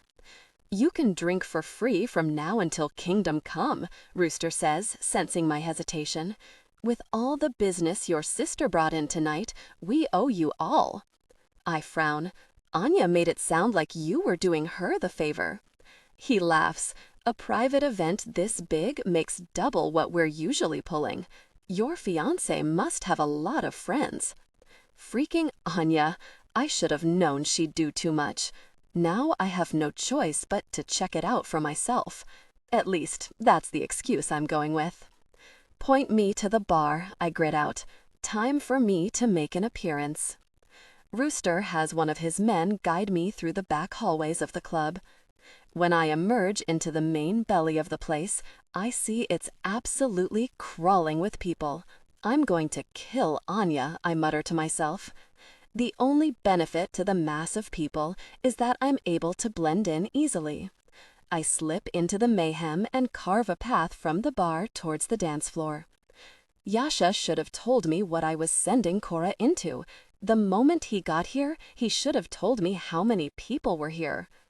But now that I'm in the club, I can see security at every entrance and lining the walls, plus my own soldiers sprinkled throughout the revelers. She should be safe here. I should leave, but now that I'm here, I can't go without seeing her, without seeing for myself that she is fine and having fun. As I approach the dance floor, flashing lights twirl, momentarily blinding me. Then I see them. Anya, Jordan, a few of my sister's friends. They're dancing in a circle in the middle of the floor. No Cora, though. I scan the crowd for her face. There's no possible way she would blend in, I know that. The day we spent in bed together has made me a bloodhound for her. I'm positive I'd be able to pick her out of a crowd, but she isn't here. Just as a knot forms in my chest, I feel a hand on my arm. I turn and look down at Francia. She's holding a drink in one hand. Unlike the other women in the group, who I can see are glistening with sweat from here, Francia looks like she hasn't spent much time on the dance floor. I heard you were barred from the festivities tonight. I heard this was supposed to be a small gathering, I retort. She grimaces. So did we all. Your sister knows how to throw a party, that's for sure. I don't want to chit-chat. The last thing I need right now is to entangle my life even further with Cora's. Once this is over, she and Francia and Jordan will all be out of my life. I don't care whether they like me, and I don't need to get to know them. I'm about to ask Francia where Cora is when she hands her drink to a passing busser and turns to me. Care to dance? I arch a brow. I'd tell you I'm engaged, but you already know that. I didn't figure that would matter, she says. It didn't stop your fiancé. I frown as Francia points to the opposite side of the dance floor, to one of the private alcoves that ring the main space. It's a dark room, especially since it's tucked behind the lights that strobe down on the dance floor. But I can still make out the familiar shape of Cora, her golden brown hair, the curve of her hip, and a hand touching that hip. My eyes sear up the arm of the man with his hand on my woman. When I see his pale face, practically translucent in the flashing lights, I don't hesitate. I tear past Francia and make my way across the room, on a collision course with Mikhail Sokolov. Cora, 15 minutes earlier. I haven't seen a waitress in way too long. Francia grabs her clutch and stands up. I'm going to brave the line at the bar. I start to stand up. I'll come with you. That's okay. I don't want to lose this table. If we stand up, someone is going to jump on top of it. She's not wrong. I'm just not sure I care anymore. Maybe the people on top of the tables have the right idea. It sure looks like they're having fun. The ground floor is a touch less exciting. Maybe we could go dance or something? I'm tired of sitting here. Okay, thanks. I'll be right back, Francia shouts, giving me a thumbs up. I can tell she didn't hear a thing I said. She heads towards the bar, and I slouch down in my seat. When Anya first suggested the idea, I didn't imagine dancing the night away in a crowd of strangers, but I didn't imagine babysitting the table by myself all night either. I can see Jordan and Anya laughing and dancing in the middle of a circle of people. I should have suspected the two of them would hit it off. They're birds of a feather for sure. Even Francia is having a better time than me. At least she's drinking. I'm sober, alone, and bored. I wish Ivan was here. Francia was the only one smart enough to bring a purse, so she is holding everyone's phones. Maybe when she gets back, I can ask for my phone. I won't text and ask Ivan to come. That would be pathetic. But I could tell him how boring it is, how much more fun it would be if he was here. I could allude to the idea that he should come and rescue me. Rescue me from what, though? From a night out with friends? The Coop is hardly a horror show. I could be having a good time. I just don't want to be here. A couple breaks away from the dancers and swirls close to my table. They almost crash into one of our chairs, but they hardly notice. It's hard to pay attention to your surroundings when your mouths are fused together. Their hands roam over one another, lips teasing and tasting. They are lost in the music and each other. Free. That could be us. I'm still lost in the fantasy when a dark figure glides in front of me. For a moment, I think my prayers are answered. Then I realize how wrong I am. You look like you need a dance partner. He's tall and towering over me. His face is completely silhouetted by the strobing lights behind him. No, thank you. I'm here for my bachelorette party. Number 1, I have no interest in this guy. Number 2, it's giving me nauseating flashbacks to the night Ivan and I met. Then you definitely need a dance partner, the man replies with a wicked grin. I smile tightly and turn back towards the bar. Francia has only been gone for 30 seconds, but I wish she was back already. I don't need anything. I'm just fine. You are fine indeed. His words take on a sinister edge that has me snapping my gaze back to his face. He's still obscured by the lights, but I catch the familiar angle of his jaw. And just like that, my stomach bottoms out. No, it's not him. I'm imagining it. Then he leans down, giving me the first clear view of his face. Mikhail. His name rushes out of me in a breathless gasp. It's like the sight of him knocked the wind from me. Bachelorette parties are supposed to be fun. He holds out his hand. Come on, Cordelia, let's have some fun. Adrenaline pumps through me at the sound of my old name, the name of another girl from another life. A life where my stepfather had me betrothed to this slimy, snarly, sadistic lunatic. I have no idea what he's doing here, but it can't be good. I dart out of my chair and try to lunge for the bar, but Mikhail is there before I can take a single step away from the table. Dance with me, he hisses in my ear, or I will make things painful for you. Yasha is here. He'll find me. He'll stop this just as soon as he realizes what's happening. Until then, I just have to play along. Mikhail holds out his hand again. I slowly lay my fingers in his palm. It's a familiar position. We've danced together before. When we were engaged, I was trotted out like the show pony my stepfather wanted, at weddings and benefits and things like that. But this time feels different, because I now know what it feels like to actually like the man you're touching, to surge with electricity when he's around, to be bowled over by sheer physical chemistry. Compared to that, touching Mikhail leaves me nothing but nauseous. Mikhail pulls me onto the dance floor and spins me against his body. He has an easy smile plastered on his face. No sign of the monster that lurks just under the skin. What are you doing? I ask. Dancing. Shut your mouth and follow along, he growls, still smiling. His hands slide to my waist and then my hips. He pulls me hard against him and twists and turns. I lose track of where the table is, which direction the bar is in. I know Anya and Jordan are out here dancing too, but I couldn't find them if I wanted to. Every time I try to get my bearings, Mikhail spins me again. Then I look over and realize how close to the wall we are, how far from the center of the floor we've moved.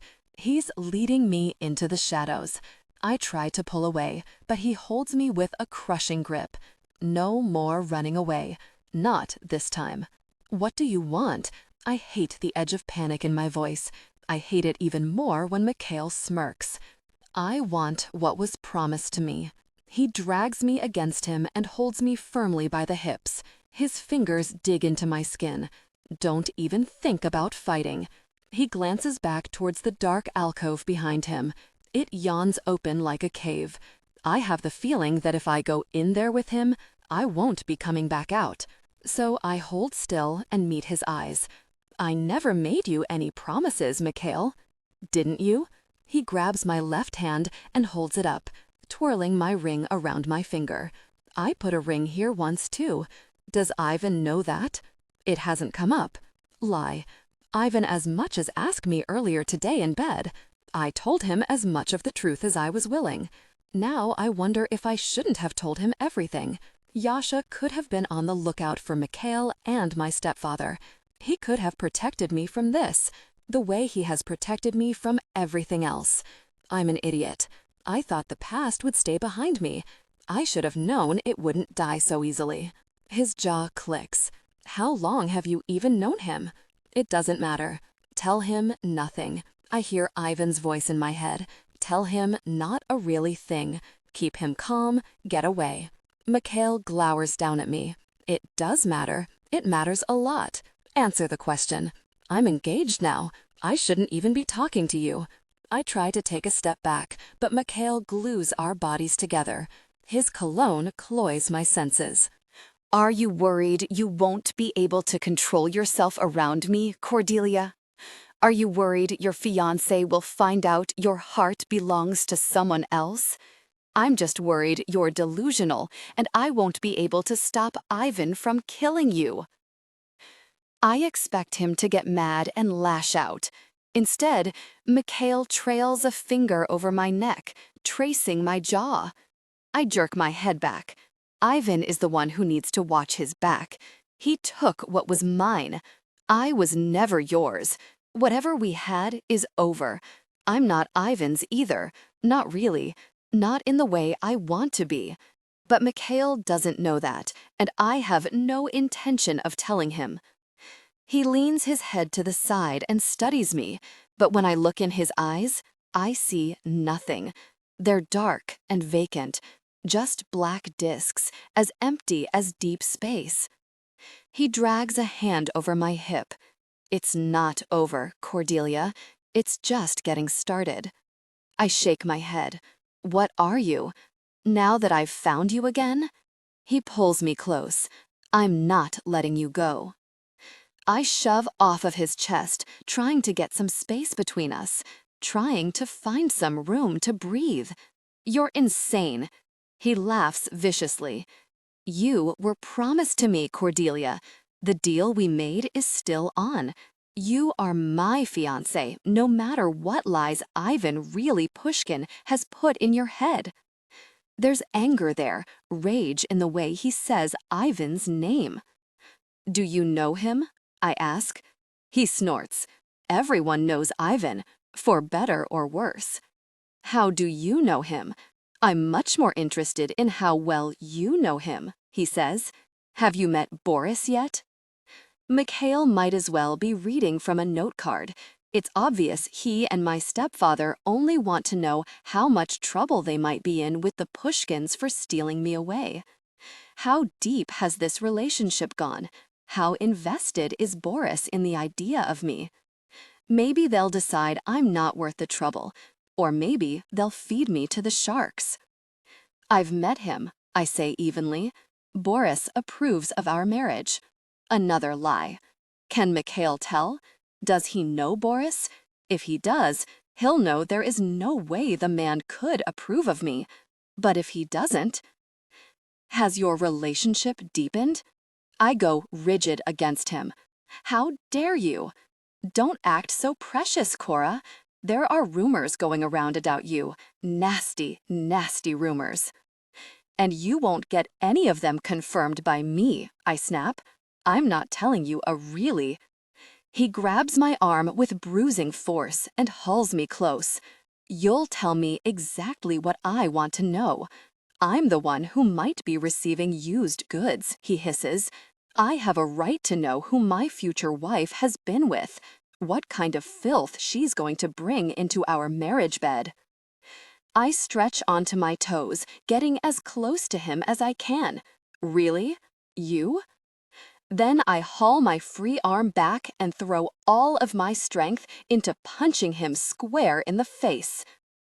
Cora, no one ever told me how much punching someone would hurt. It feels good for one split second to punch this smug jerk in the face because, my gosh, I've been waiting to do that for so long.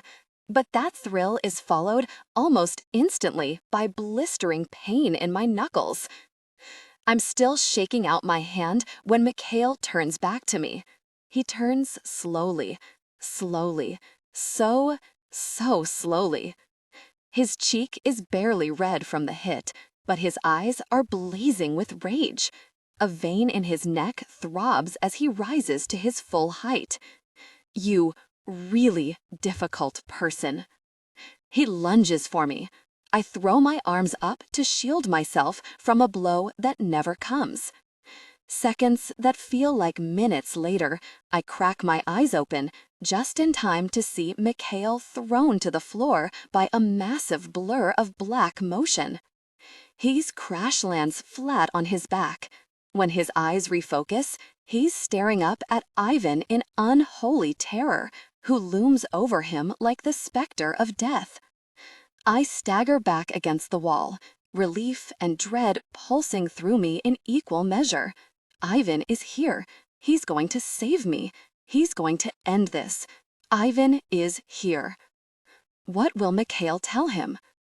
I press myself against the wall and try to catch my breath as Ivan swoops down and picks Mikhail up off of the floor.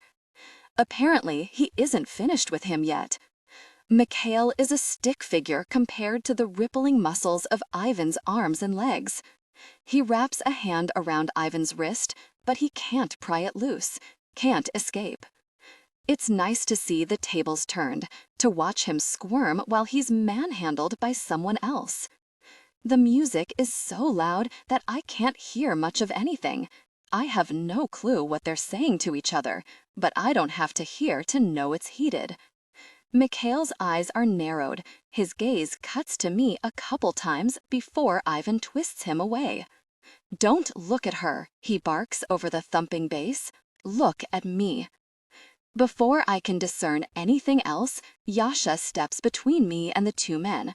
Guilt is written all over his face. "There was a threat detected outside," he yells over the music. "I went to investigate. It was another, really, distraction. I'm sorry." My hand is still shaking when I lay it over his. "It's not your fault. I'm fine." His frown twists. I can tell Yasha won't forgive himself for this slip-up anytime soon. Then Ivan barks his name, "Yasha." Without hesitation, Yasha turns to his friend and leader, towards his duty. Ivan shoves Mikhail towards Yasha, who intercepts him. He grabs my ex-fiancé by the back of the shirt and drags him towards two waiting guards. The three of them escort him out. When they're gone, Ivan steps in front of me. Only now is the shock starting to wear off. I want to bury myself in his chest. "Ivan..." The words are ripped out of me when he grabs my arm and jerks me into the nearest alcove. The space is dark. Even though the door stays wide open, the noise from the club softens inside the thick walls. The air is cool and damp. It feels like we're in another world. I'm hit with another wave of gratitude that Mikhail did not get me alone in here. I don't even want to think about what could have happened if he'd succeeded, about what he would have done to me. The entire time we were engaged, I knew Mikhail was a jerk, but he never scared me quite like this. Not until tonight. "Ivan," I start again, my voice shaking. "Thank you for..." "What in the hell were you thinking?" The faint glow of the colored lights highlights his cheekbones and jawline on one side. The other side bleeds into shadows. He shakes me hard. "You could have been killed. You shouldn't have been alone with a really bad person like him." Him. He says it with familiarity. Does he know Mikhail? This could be a test. Maybe Ivan already knows about my broken-off engagement. Maybe he's giving me the opportunity to come clean. But there is nothing for me to come clean about. I haven't done anything wrong. There's no need to tell him anything. The woman who was engaged to Mikhail doesn't exist anymore. Cordelia is dead. I didn't want to be. His nostrils flare. Could have fooled me. For the second time in as many minutes, I'm about to hit a man. I punched him in the face. Not soon enough. "Oh, I'm sorry. I didn't realize I'm supposed to assault every man who even approaches me." Not every man, no. But any man who corners you in a club, any man who puts his hands on you, any man who isn't me. His amber eyes practically glow in the dark. I try to squirm away from him, if only to draw some more oxygen into my body. "I asked you to come with me, and I think punching him in the face made it perfectly clear I didn't want to be here with him. I don't know why you're mad. Because I wasn't even supposed to be here tonight." He bites his lower lip. When he looks at me, I don't think he's seeing me. He's replaying the scene in his head, Mikhail cornering me against the wall, the shadows beckoning. I'm mad because you were supposed to be safe here, but you always seem to find yourself in trouble. I swallow down angry words, mostly because I don't think I have the energy to speak to them, not when it's taking every ounce of strength just to keep from shivering. I was taking care of it, but my voice sounds as weak as I feel. It isn't true. This altercation tonight isn't like the night Ivan and I met at his party. That man, Stefanos whatever, was a drunk nuisance, but one I could handle. But tonight, with Mikhail, I was in trouble. I didn't have a choice. He forced me away from everyone like it was easy. He made it look like we were dancing. Anyone who saw us together probably thought I wanted to be there. I was helpless. And then what? Would anyone have seen us leave? If I turned up missing, would Ivan think I ran away from him? There are worse questions, too. Mikhail found me. I ran away, I changed my name. But he found me anyway, which means my stepfather won't be far behind. My head swims with fear. I'm split between the urge to sprint out of this room and run for the hills or collapse into a pile on the floor. What am I supposed to do? Cora. Ivan's voice is firm. He plucks up my hands and places them flat on his chest. Breathe. My inhale is raspy. I want to do it better, but I can't. I can't breathe. I'm going to suffocate here, drowning in uncertainty. Who can I trust? Will I ever be safe again? No one is going to hurt you, he growls. No one is going to lay a hand on you while I'm around. His hands on my body feel so right, so real. He is the only person I want near me right now, the only person I trust. He ducks his head. Tell me you're all right. I can't. I'm not all right, but I want to be, at least for a little while.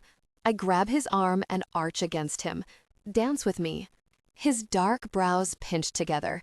Concern flickers across his face. But I pull him towards the alcove door and back into the main club. He comes willingly. When we make it to the edge of the crowd, I turn around. I feel his body against my back, his breath on my neck. Cora. It's a question, a warning, a promise.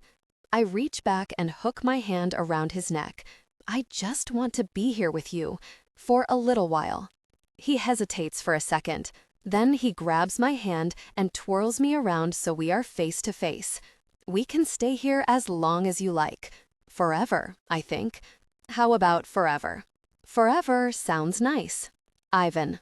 I hold Cora in my hands and try to forget the look on her face when I found her, the deep well of fear that opened in her eyes.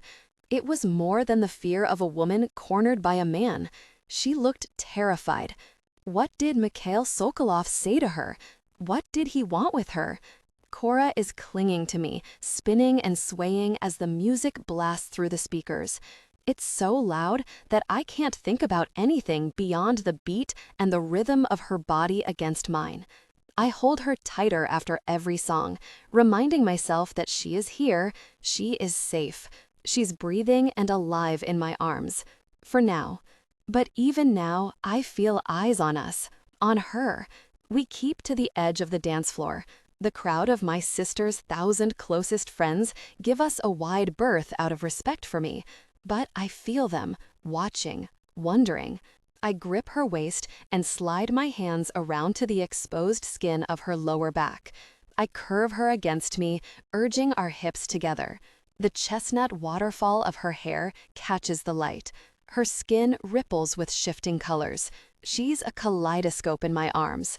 I run my hand up her spine and then pull her back against me. My mouth finds her shoulder, her collarbone. I kiss my way across her skin while she drags her nails across my neck and tugs on my collar. I know her body almost as well as my own at this point. The curves and edges of her, the places she likes to be touched. I want to revisit all of them now. Yet there is still so much unexplored, so much I don't know about her, and her family. Too much. I need to know this woman inside and out. For my Bratva and my future, yes, but for myself too. Otherwise, the questions will drive me crazy. Where did Cora come from, and how did she tear down my walls so easily? Ivan. She whispers my name in my ear as she draws a hand down my chest. Her fingers trail over my abs, scraping lower with the promise of more. Oh, right. That's how. Amongst everything I don't know, there's one thing that is undeniable. I want her.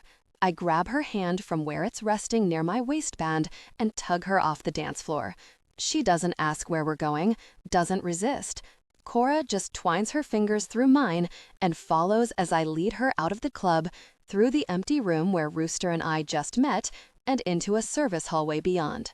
The hallway is dark and empty, silent, except for the consistent bass of the music from the other room. We fall together instantly. Forehead to forehead, we grapple in the darkness. For each other, for a wall, for hope that this might all end in a happily ever after. She circles her hands around my neck. Her fingers play in my hair. Her thumbs stroke the muscles that curve down to my shoulders. I should have stayed in bed with you. She speaks softly, breathlessly, but her voice still sounds loud after the noise of the club. Things were better there, just the two of us. To force down all the words I can't speak, I lean forward and press my lips to hers. She gasps against my mouth and then leans into it.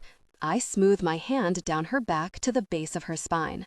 The curve of her form beneath the flimsy fabric of her dress was soft and pure. I should stop this. Mikhail Sokolov was here. Who knows who else could be lurking nearby? We're alone in a dark hallway, compromised and vulnerable, and it would be so easy to sneak up from any angle. But the more of her I touch, the more I need. Stopping is not an option. When I look down at her, the hunger in Cora's eyes mirrors my own. I want you, she whispers with kiss-swollen lips. Right here, right now. That makes two of us. In one movement, I pin Cora against the wall and wrap her legs around my waist. It's nothing like the slow, lazy tour I took of her body last night. The way I laid her out on the mattress and mapped every inch of her. This is half crazed and furious, passion peaked. They came together intimately, deeply connected. Ivan. I say we break through the gates, just plow the car straight through the wrought iron. Yasha has a wicked grin on his face. After what Mikhail pulled last night, it would serve him right. It would also start a war. He shrugs. Even better. As much as I would love to be in a room alone with Mikhail Sokolov, if only to figure out what he was really thinking, attacking my fiancé at the coop, I'm not interested in fighting a war on two fronts. Maybe we wouldn't be. I mean, if the Sokolovs are the ones behind the attacks, then it would still be only one front, which is why we're going to drop in on them. Without crashing through their gates, I add.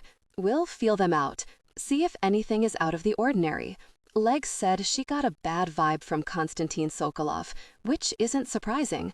It's hard not to get a bad feeling around his creepy, anemic-looking figure. With his pale face and ghost blonde hair, it's like he just crawled out of his own grave. But I don't want to discount her lead. Rooster and Legs have always been trustworthy before. I just wish there was a way to follow the lead without leaving Cora home alone. Who is on duty back at the house? I ask. Alexei is in the security shack, and Dima is on the monitors. He glances over at me. Are you expecting trouble? Trouble is all I expect these days. Every time I turn around, Cora is in the crosshairs of some attack. I can't remember the last time I felt stretched this thin. No matter where I am, my head is somewhere else. Unless I'm with her. Yeah, Yasha sighs. I sense trouble coming too. I tense. Back at the house?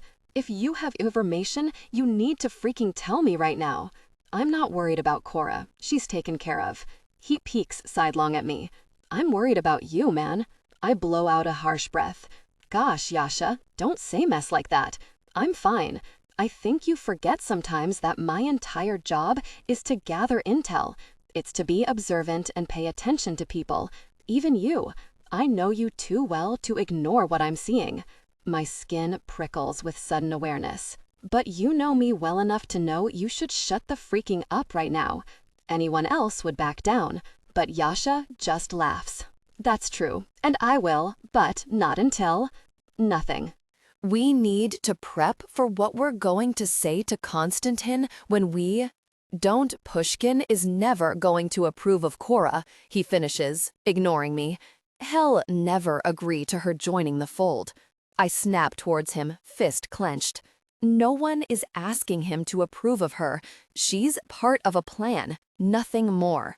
Yasha presses his lips together, staring straight ahead at the road. He might be even less convinced by my words than I am. A little Addams family looking for my taste, but handsome-ish. Mikhail.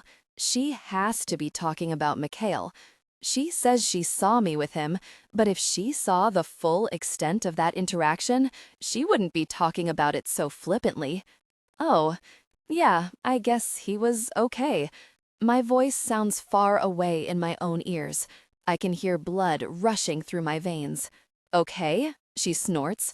Ivan has destroyed your standards. But whatever, more for me. Maybe I can ask Anya about him. She told me she'd introduce me to some of her friends. And no, Jordan freezes, shocked for a second, before confusion shifts over her features. No, Anya can't introduce me to her friends? I should drop it. Jordan probably won't ever see Mikhail again. Even if she did, he's made it clear he's fixated on getting me back. I doubt he'd go for Jordan. Yet the thought nags at me. What if Jordan got involved with Mikhail? In some ways, he can be charming. And if Jordan is serious about looking for someone who can take care of her financially, Mikhail fits that bill. I know firsthand how hard it is to get out once they suck you in. I blow out a long breath. You don't want to know that man. You can do better than him, believe me. Did something happen between the two of you last night? There's so much I can't tell Jordan. So many things I have to keep hidden from her for her own safety. But this is something that will make her safer. Yes, something happened, I confess. But last night wasn't the first time. She frowns. You're freaking me out. I'm not trying to freak you out. Then I think better of it and chuckle. Actually, maybe I am, but it's only because that guy is an absolute creep. You don't want anything to do with him. Okay, I believe you, she says. But how do you even know him? I thought you and I were the outsiders to this whole world. Francia is the one who knows these people. I bite my lip. I don't want you to get mad. Then don't stop talking, she says. I've been without human contact for the last week, and this is the most riveted I've been since the last season of The Bachelor. Spill the beans, girl, all of them. So I do. After keeping so many secrets and navigating the murky waters of my not really on and off again relationship with Ivan, it feels good to speak the truth. I walk Jordan through my mom getting remarried to my stepdad and his expectations for me. I tell her about my forced engagement to Mikhail and how, in the final weeks before what would have been our wedding, I ran for it. I took what little money I had, packed a few changes of clothes in a bag, and left in the middle of the night. Then I got the job at Quintano's and met you and Francia. And now I'm here. By the time I'm done, Jordan is full-on gawking at me, jaw unhinged like an anaconda. She blinks, shaking her head slowly. That is unbelievable. Honestly, if you'd told me all of this 2 weeks ago, I would have said you were full of complete and utter nonsense. Thanks for your confidence. It's the truth. She shrugs. I would have thought you were delusional or something. But now, you're engaged to Ivan Pushkin? If that can happen, anything can happen. Hey! She laughs and reaches for my hand. I didn't mean it like that. You're a catch. I just mean, well, you know what I mean. 1 minute we were working the opening shift, and now you're engaged and being targeted by assassins? It's wild. The mess with Mikhail doesn't sound nearly as crazy compared to that, even though that dude is obviously a straight-up psychopath. I sag. Yeah, he might be. The look in his eyes last night as he towered over me, it sends chills down my spine just thinking about it. "And your dad was just going to marry you off to him?" she asks. "Stepdad. But yeah, he still would, I'm sure. If I went home, they'd put the announcement in the papers the minute I stepped through the front door. This just doesn't make any sense.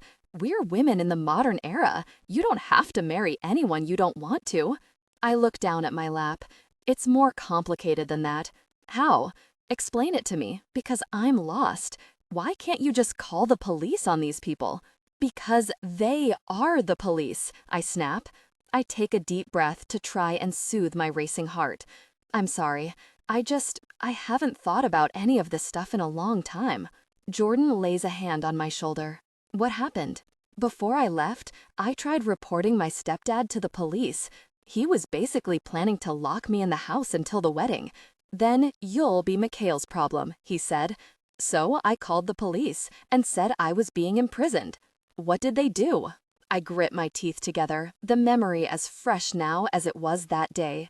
"They sat around the dining room table and had a cup of coffee with my stepdad. Then they shook hands and left." "Nuh-uh." Jordan shakes her head. "That is not how that works. They can't do that." "They can when my stepdad is one of their biggest donors. His company bought them a fleet of new squad cars a few years ago." "But that's not right. They're paid to protect people." "They're paid for loyalty," I fire back. "People like my stepdad have enough of them in their pockets that they get away with whatever they want. It's how I know, if they catch up to me, I probably won't get away again." Jordan slides to the edge of her chair, her knees touching mine. "Then don't let them catch up to you." I throw my arms up. If they're willing to come after me when I'm engaged to Ivan, then nothing will stop them. "Ivan will," she says. "Does he know who Mikhail is?" Guilt rises up in me. I should have told him about Mikhail days ago. I definitely should have told him that night at the club. Jordan sighs. "I can tell by that look on your face that Ivan doesn't have a clue. If he did, Mikhail would probably be dead right now." I snap my gaze to her. How much does she know about who Ivan really is? Then I realize she didn't mean it literally. "He would have wiped the floor with that scrawny man," she continues. "I thought you said he was handsome." She wrinkles her nose. "That was before I knew the truth. Now, he's a disgusting creep who deserves whatever is coming for him. If I had my way, I'd say Ivan is what is coming for him, but that's your choice." "So you aren't going to tell anyone?" I twine my fingers together nervously in my lap. She sighs. No, I won't. But you should. If Mikhail knows where you are, then Ivan should know about him and your history, even if it's just so he can better protect you." "I know." I stare down at the ground, nodding my head. "I know you're right. I would just rather forget that part of my life ever existed. This time with Ivan has been a fairy tale. I don't want it to end." "Oh, honey." Jordan pats my arm. "It won't end. You and Ivan are going to get married and live happily ever after and have so many beautiful babies. Mikhail will fade in the rear view. Trust me." I give her a tight smile and do my best to make it look convincing. It's hard, though, because she has no idea how wrong she is. Cora. Jordan and I are still out on the patio when I hear voices coming from inside. There's so much security monitoring the property at all times, but I'm not really concerned. But I still turn to Jordan with a frown. Weird. Ivan isn't supposed to be back yet. I could be wrong. It's not like he tells me where he's going. I don't even mind. I'd really rather not know. As it is, I can pretend he's safe and cozy in an office somewhere with his feet kicked up, as opposed to facing off with his enemies in dark alleys, wielding menacing weapons and dripping in blood. Jordan purses her lips, doing her best to look confused and failing. "Are you expecting someone? Me?" She lets out a loud, barking laugh. "Why would I be expecting someone at your house? That doesn't even make sense." I arch a brow. I can almost literally see the cracks forming in her performance. "What's going on, Jor?" She shrugs. "Your guess is as good as mine. I bet it's nothing." "Maybe it's your manservant, Niles," I correct. "And he'd throw you over the security wall if he heard you call him that." Something that sounds like a busted shopping cart wheel squeals from the kitchen. For a moment, I imagine how I would explain to Ivan that I was sitting on the patio, completely unconcerned, as burglars broke in and wheeled all of his belongings out to their waiting van. I start to sit up. I'm just going to make sure everything is okay in there. I can get you a sparkling water or some juice if you... I'll do it. Jordan jumps out of her chair before I can even finish. What do you want? I look up at her, squinting against the sunshine haloing her head. What is going on? Nothing, she insists, but her eyes shift nervously towards the kitchen. My heart stutters. I trust Jordan. She's my friend, but if the last week has taught me anything, it's that I'm not nearly as safe as I think I am. What if Jordan is working with Ivan's enemies? I try to shove the idea down, but it won't budge. Jordan, I say evenly, sliding to the edge of my chair, if you know what is going on, you need to tell me. Her gaze darts past me to the kitchen door. The voices are still soft. I thought it was because they were deeper in the house, but now I realize whoever is inside is whispering. My heart rate ramps up. Jordan, it's fine, she insists. Her cheeks are flushed. It's rare to see her this rattled. Everything is fine. If someone is in my house, it either means the guards let them in, or there are no longer any guards. Neither option is great, but there's nothing I can do about it now. You know what?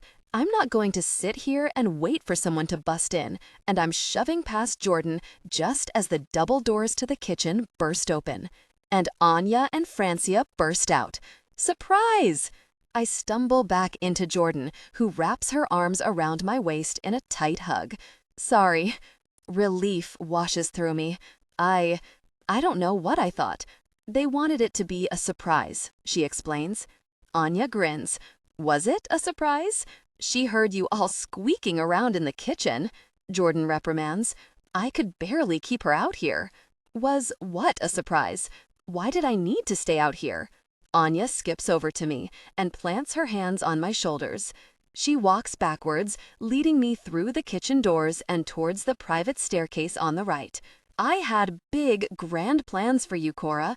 There were going to be multiple attendants, endless bottles of champagne, and those little finger sandwiches with the cream cheese and cucumber.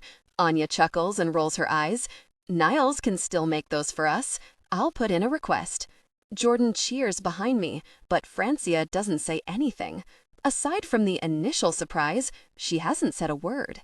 Anyway, it was going to be an affair in the most lavish hotel room money can buy. But plans change, and I am nothing if not adaptable.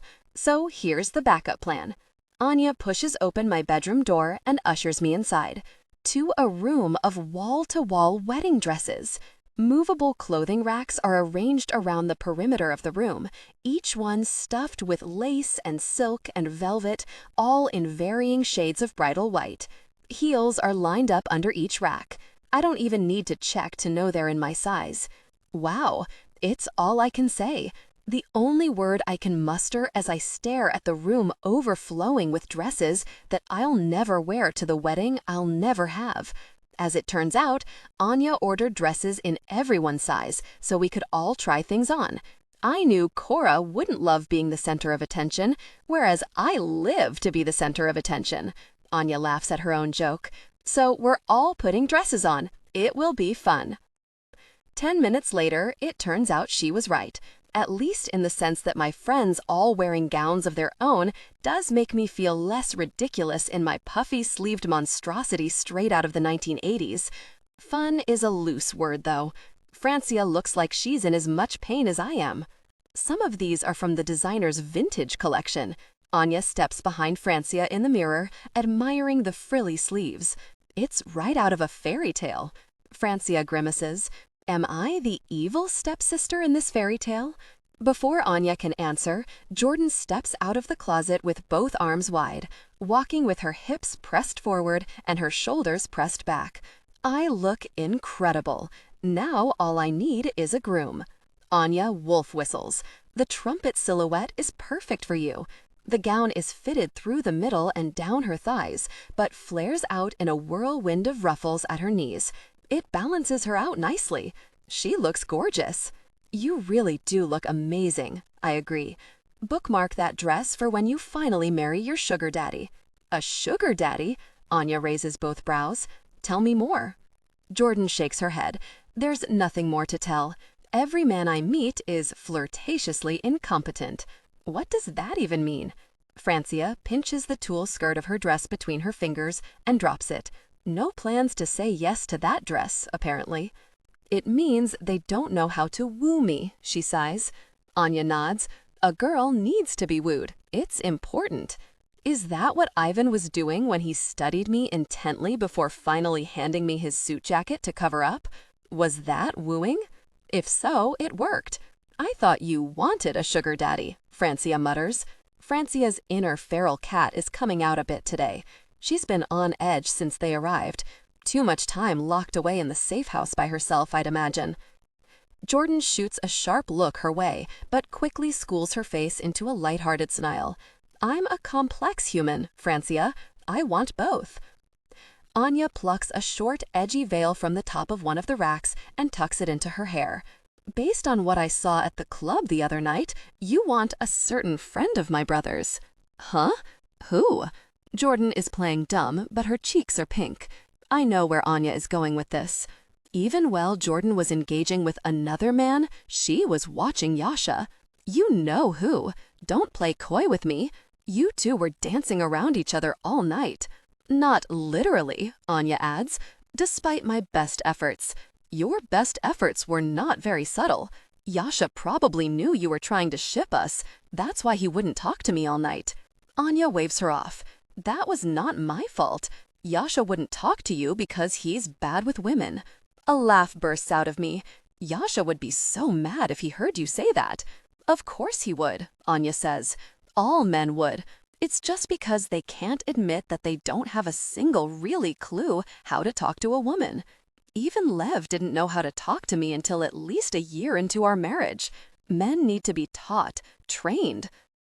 That must be why I can't find a man worth dating, Jordan ponders. Because I'm looking for one that has already been trained. Or because the only men I have been in recent contact with are just there to watch my apartment. You're hitting on your guards? I ask. I don't know why I'm even surprised. She winks. They're cute, and I think they could do a better job of guarding me from inside my apartment. It is not a crime to lure them inside with fresh-baked cookies and whiskey. No, but it is a crime that none of the guards sent to watch over me have been handsome or shown any interest in me whatsoever, Francia chimes in. She lacks, but I remember the look on her face when we were talking at the club. She's lonely. I can see it. Yeah, sorry about that, Anya winces.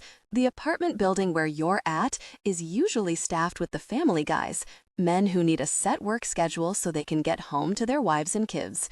Just my luck, Francia grumbles. Well, don't feel too bad for yourself, Jordan says. I'm not faring any better. The men you meet are married, and the men I meet are hopeless, which probably means I should stop daydreaming with these dresses. Maybe we should get some nun habits in here to try on for size. I drop down onto the bed and kick my legs out from under the skirt of the dress. I've only tried on 3 dresses, all of which have been atrocious. Mostly because I'm afraid if I take this seriously, I might find a dress I actually like. Then it would be even harder not to picture myself standing at the altar with Ivan. My view of men isn't so bleak, I say. There are plenty of nice, handsome guys out there who know how to hold a conversation. None that my stepfather tried to set me up with, but a functioning personality wasn't high on his list of must-haves. That fell squarely after wealth, connections, and a certain rigid demeanor. The last one wasn't official, but I can only assume it was as mandatory as the rest. Says the woman engaged to a walking, talking, incredibly attractive man, Jordan mutters. Ew. Anya plants her hands over her ears. Please never say that in front of me again. Sorry, but it's true.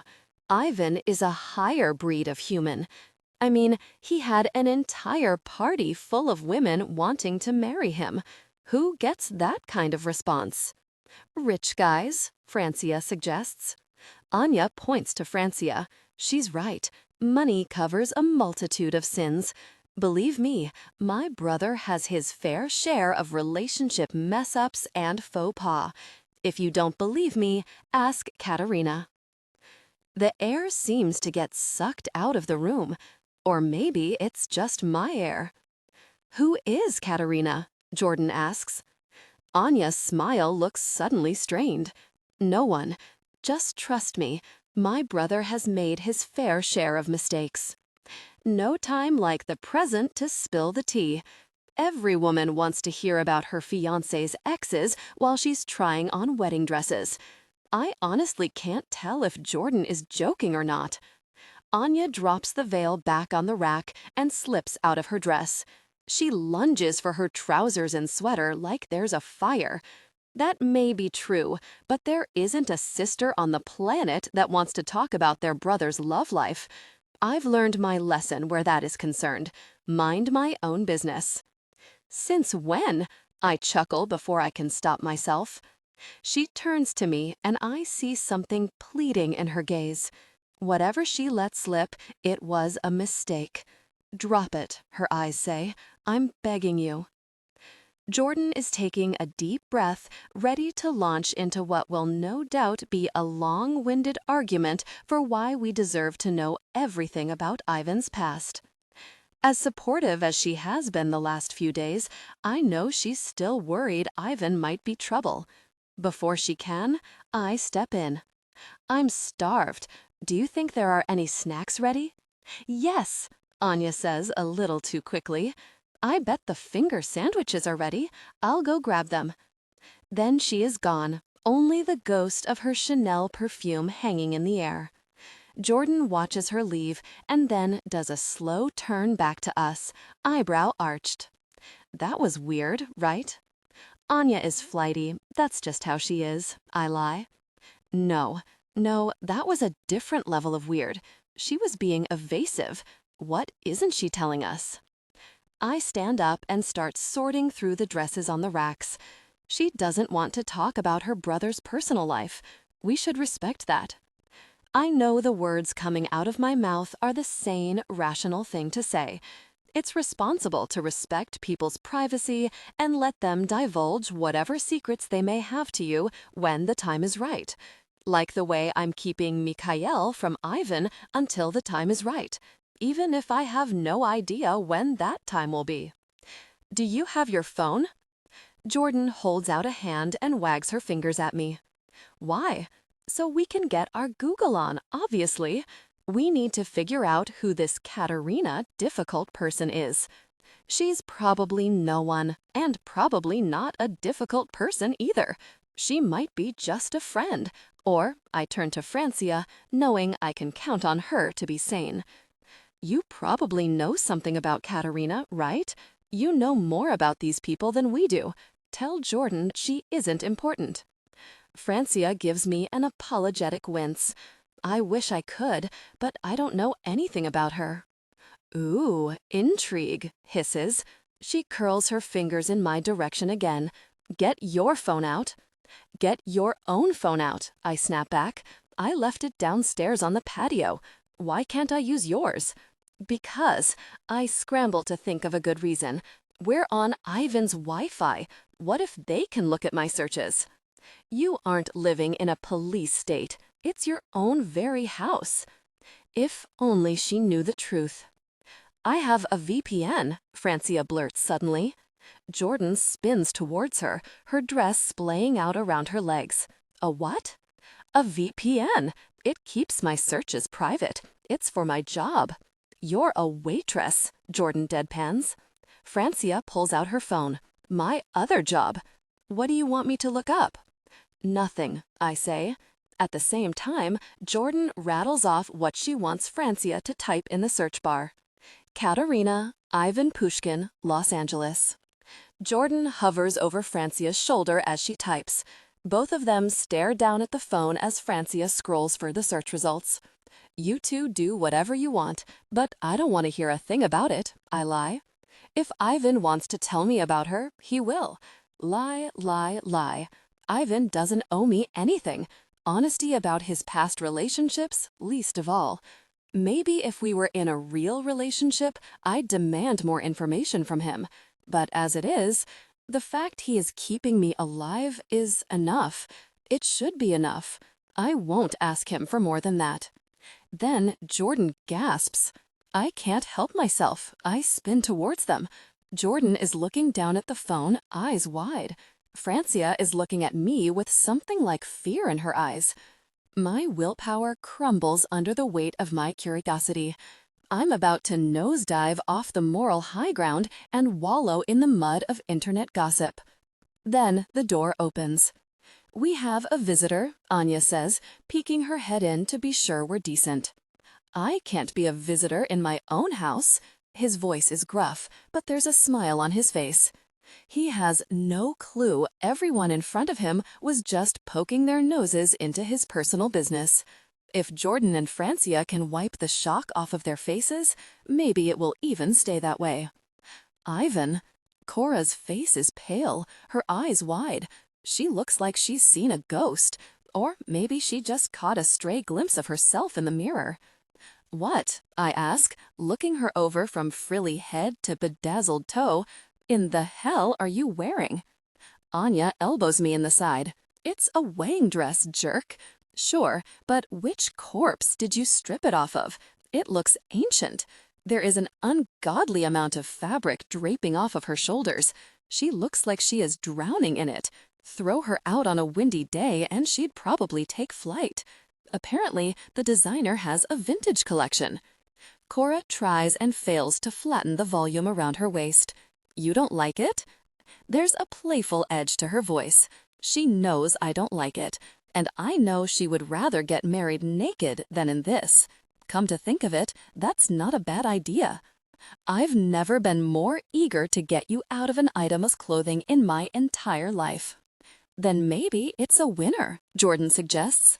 She was tucked up behind Francia, but she steps away and folds her hands behind her back. That's the kind of energy a man should bring to his wedding night. Francia is still standing off to the side, her nose buried in her phone. Anya holds up her hands in surrender. Okay, if you all are going to be gross, then I'm out of here. Maybe that's for the best, I drawl. I think I'll take over the wedding dress hunt from here. I turn to Cora's friends. But for now, I'd like a moment alone with my fiancé. What about the dresses? Anya protests. Wear them, sell them, burn them. I don't give a really. Whatever gets them out of here the fastest. I don't even care. I'll eat the cost. Jordan looks at me warily as she hugs Cora goodbye. Francia doesn't even look at me. She just hugs Cora and then pulls back, holding her by the arms. Be careful. Then the women leave, and Cora and I are alone. High-tension, dark romance narration. I circle around her, twisting my head from side to capture every angle. I thought I was vicious, but my sister is heartless for putting you in this dress.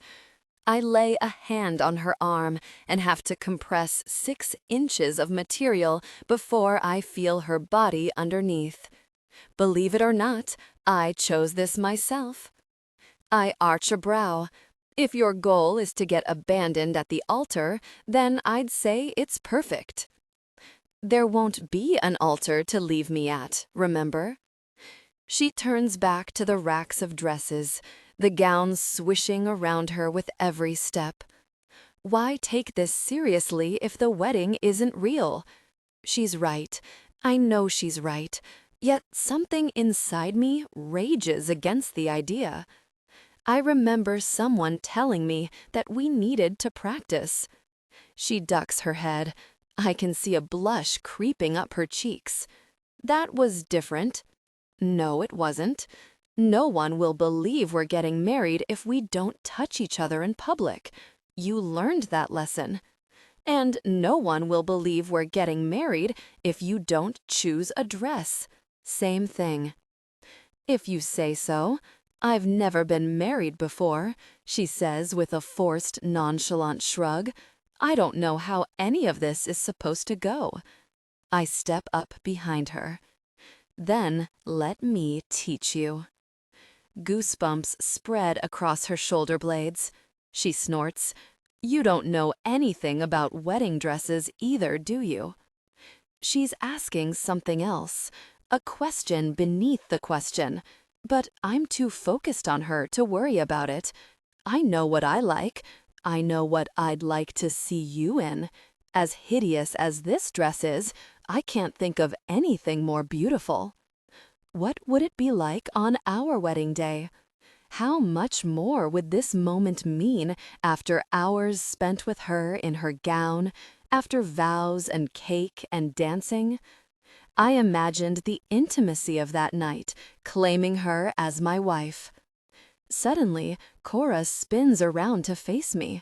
The gown is hanging low on her arms, the top barely covering her chest. You aren't supposed to see me in my wedding dress before the ceremony. We're breaking all the rules. I pull her closer. Do I strike you as the kind of man who gives a very about the rules? She laughs quietly. No, I guess not. Didn't think so. The dress fell away, revealing a strapless white bodysuit that covered just enough of her to heighten my desire. I swallow down a groan. Put something on. Anything. As you wish. She riffles through the rack and pulls down a slinky satin gown, and thus begins my torture. I sit on the bed and watch Cora slip in and out of dress after dress. Again and again, she twirls in front of me, and again, all I can think about is the desire to be close to her. She comes out in the fifth dress, and it's a struggle to stay seated. I have to clench my fists to keep myself from grabbing her around the waist and hauling her towards me.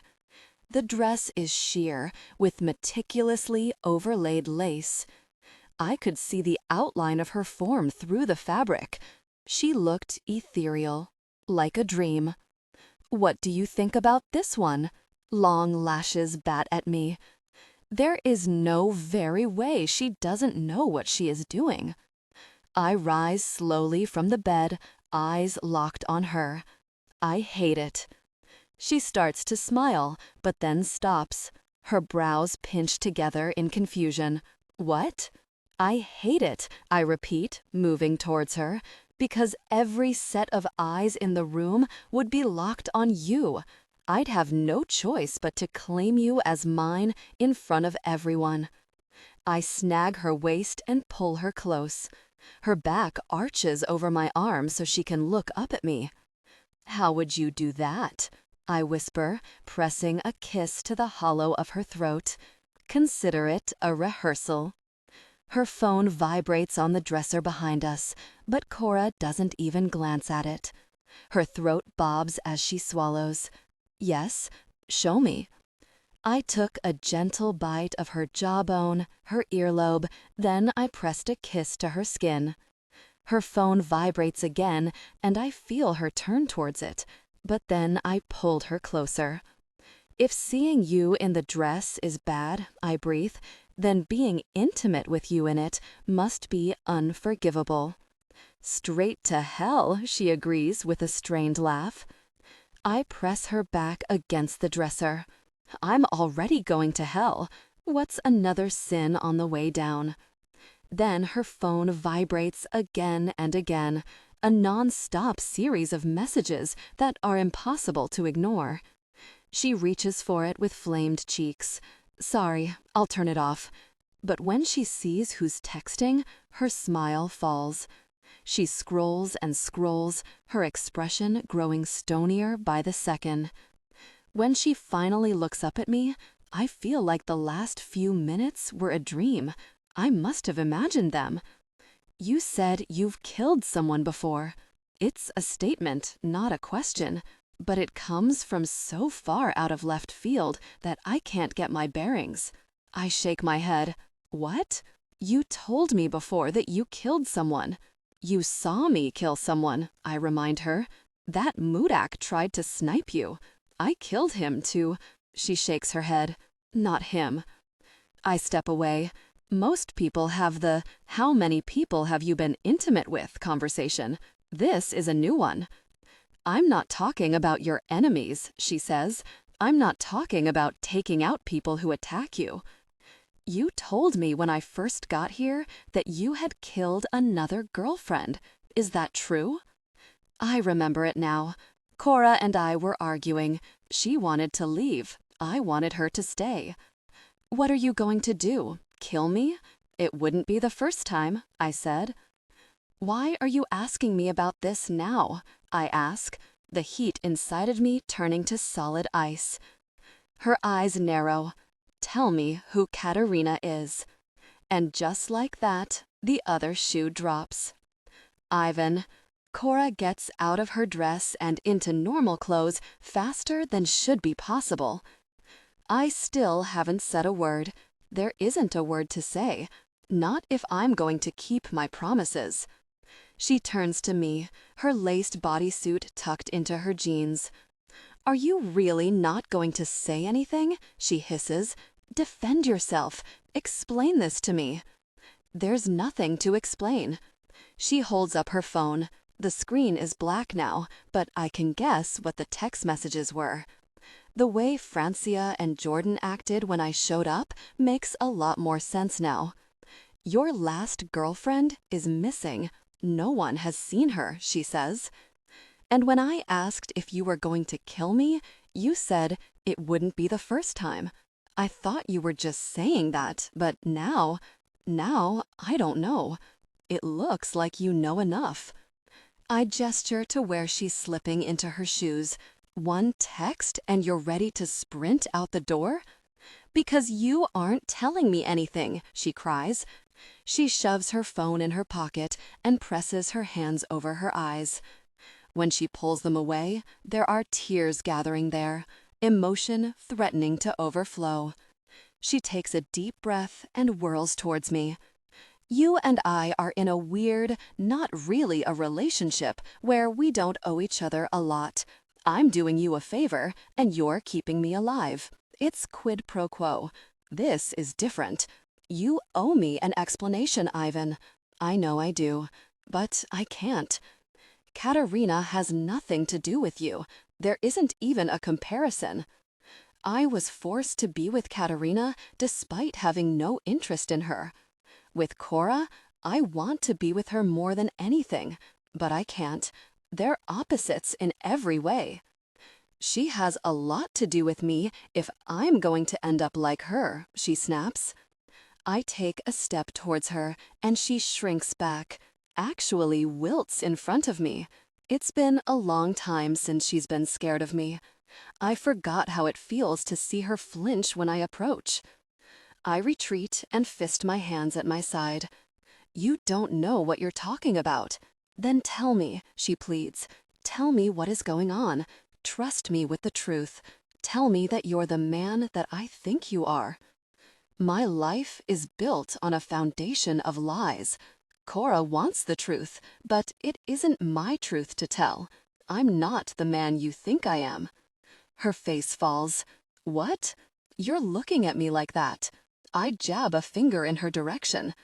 You're looking at me like I'm the monster under your bed, and that's not who I am. Not to you. Whatever you're thinking right now, it's worse than the truth. Okay. She blows out a breath, but it doesn't do anything to calm her. She's still shaking, pacing back and forth in front of me. Okay, so maybe you didn't kill her. That's what you're saying. But she's still missing. Something happened to Katerina. I don't say anything, and Cora seems to fold under the weight of her own misplaced expectations. If you won't tell me what happened, then it has to be because it's worse than I think. Did someone attack her the way they've attacked me? No one attacked her. Then where really is she? She screams. People don't just disappear into thin air. Something must have happened to her. And I know how you are with me. I don't think you would hurt me. We're just pretending. But you've sworn to protect me. Did you swear to protect her too? For a brief moment, I'm once again in the back of that car. The divider is up, and Katerina is huddled in the seat next to me. She's wearing a fur coat and huge sunglasses. When she speaks, her voice is barely more than a whisper. "I trust you, Ivan," she says. "Whatever happens, I trust you." Which is why, standing in front of Cora now, I bite my tongue. I swallow down the explanations that are clawing at my throat. A tear rolls down her cheek and she swipes it away. If you couldn't keep her safe, then why should I trust you to protect me? It's her doubt in me more than anything that snaps my self-control. I take a jerking step towards her. I took care of her. Cora scrambles back against the wall. Her skin goes pale, so pale, and her thoughts are written plainly on her face.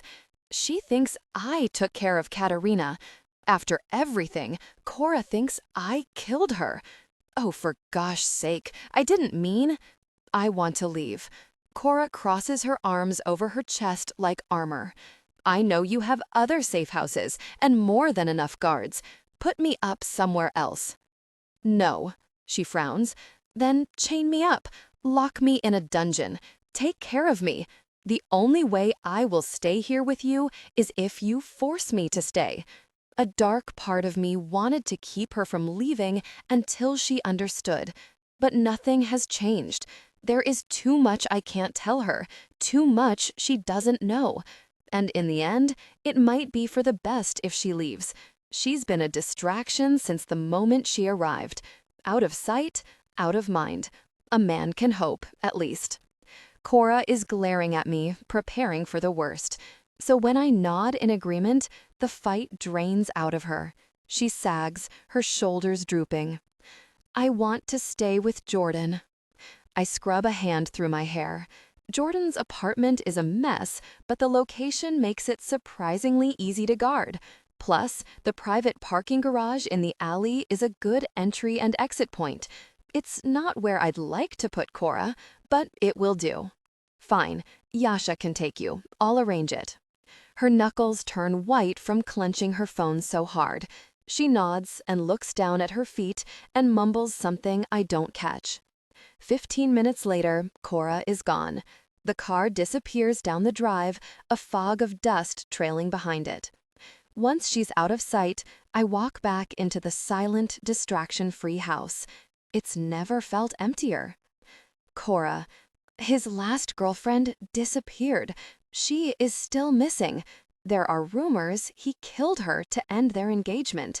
Even with my phone turned off and tucked into my purse, I can see the text messages Jordan sent me against the dark backdrop of my eyelids. I can't get the words out of my head.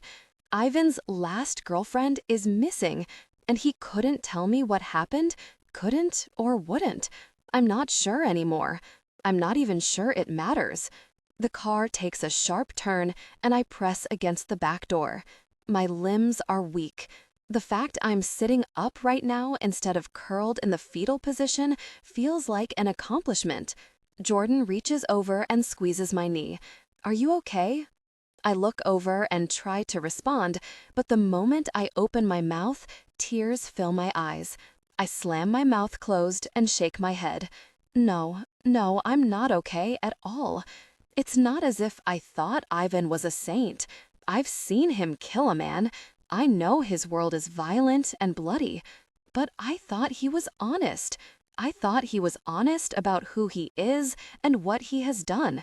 I didn't think he would lie to me about something this important. I'm an idiot.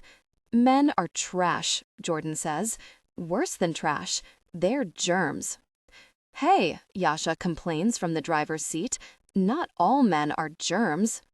Please be quiet, driver. We're trying to have a private conversation back here. Jordan looks to me and rolls her eyes as if to say, can you believe this guy? All men are germs, Cora. Every last one of them, especially the ones that make you cry. I didn't realize tears were rolling down my face again. I groan and swipe at my cheeks. I'm so stupid.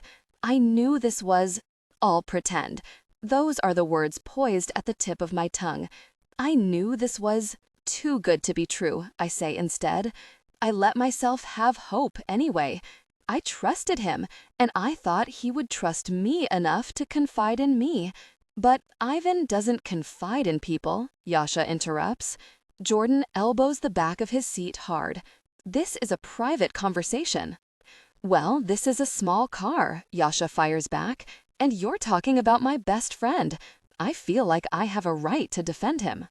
Which goes to show how little you know. You don't have any rights in this situation. I'm your driver, not a robot. I can talk if I want to. Now is not the time to hear any arguments in defense of Ivan. Now is the time to berate his character and sympathize with Cora. Later, if and when she's ready, we can be reasonable. Maybe you can have 60 uninterrupted seconds to defend your germy best friend. Until then, it's venting time.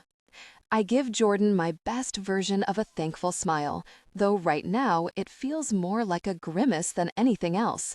I press my temple against the car window and watch the city pass by in a blur. Staying with Ivan wasn't an option. I couldn't sleep in the room next to his and act like nothing was wrong. Passing him in the halls and making polite conversation would have killed me. The problem is that leaving feels wrong too. It's just all I could think to do. My dad left. One day he was there, padding around the house in a pair of worn-through slippers. The next, he was moving in with Crystal and raising a baby that I share half of my DNA with. Why bother with the old busted model when you can create your own upgrade? Why stay when you can go? My mom stayed physically close, but she left me in every way that counts. She stood by and let her new husband pimp me out to all of his friends' sons to see if they were interested. Alexander McAllister never had a nice word to say about me unless he needed something, an alliance, an investor, a connection. Then I was the most precious tool he had at his disposal. My mom never said a word. She stood silently by his side, letting him mold and shape me into whatever he needed at the time, because she was too scared to leave. Letting your only daughter be used as a bargaining chip was better than being a poor single mother, apparently. The one thing it all taught me is that when the going gets tough, you run as fast as you can and never look back. People abandon you. You abandon people. It's the twisted, knotted-up circle of life. In all likelihood, Ivan would have been done with me soon enough anyway. Like everyone else, he would have left me behind too. All I did is bump up the timeline. Yet all I can see when I close my eyes is Ivan's face as he lowered his head and nodded. The broken way he agreed to let me leave. He didn't even care enough to fight. Jordan squeezes my knee again. I have no idea how long it has been or how far we've driven. I look over at her, blinking back into reality. "Do you need anything?" she asks. "My apartment is a grocery dead zone right now. We can stop and Yasha can get you some ice cream." "I'm not your delivery boy," he protests. Jordan ignores him, her eyes on me. "Maybe chocolate? Vanilla? Both?" "Thanks, but I'm okay," I mumble. "I'm not very hungry. I'll put in a grocery delivery order just in case you change your mind later. You never know what the bad boy blues will demand."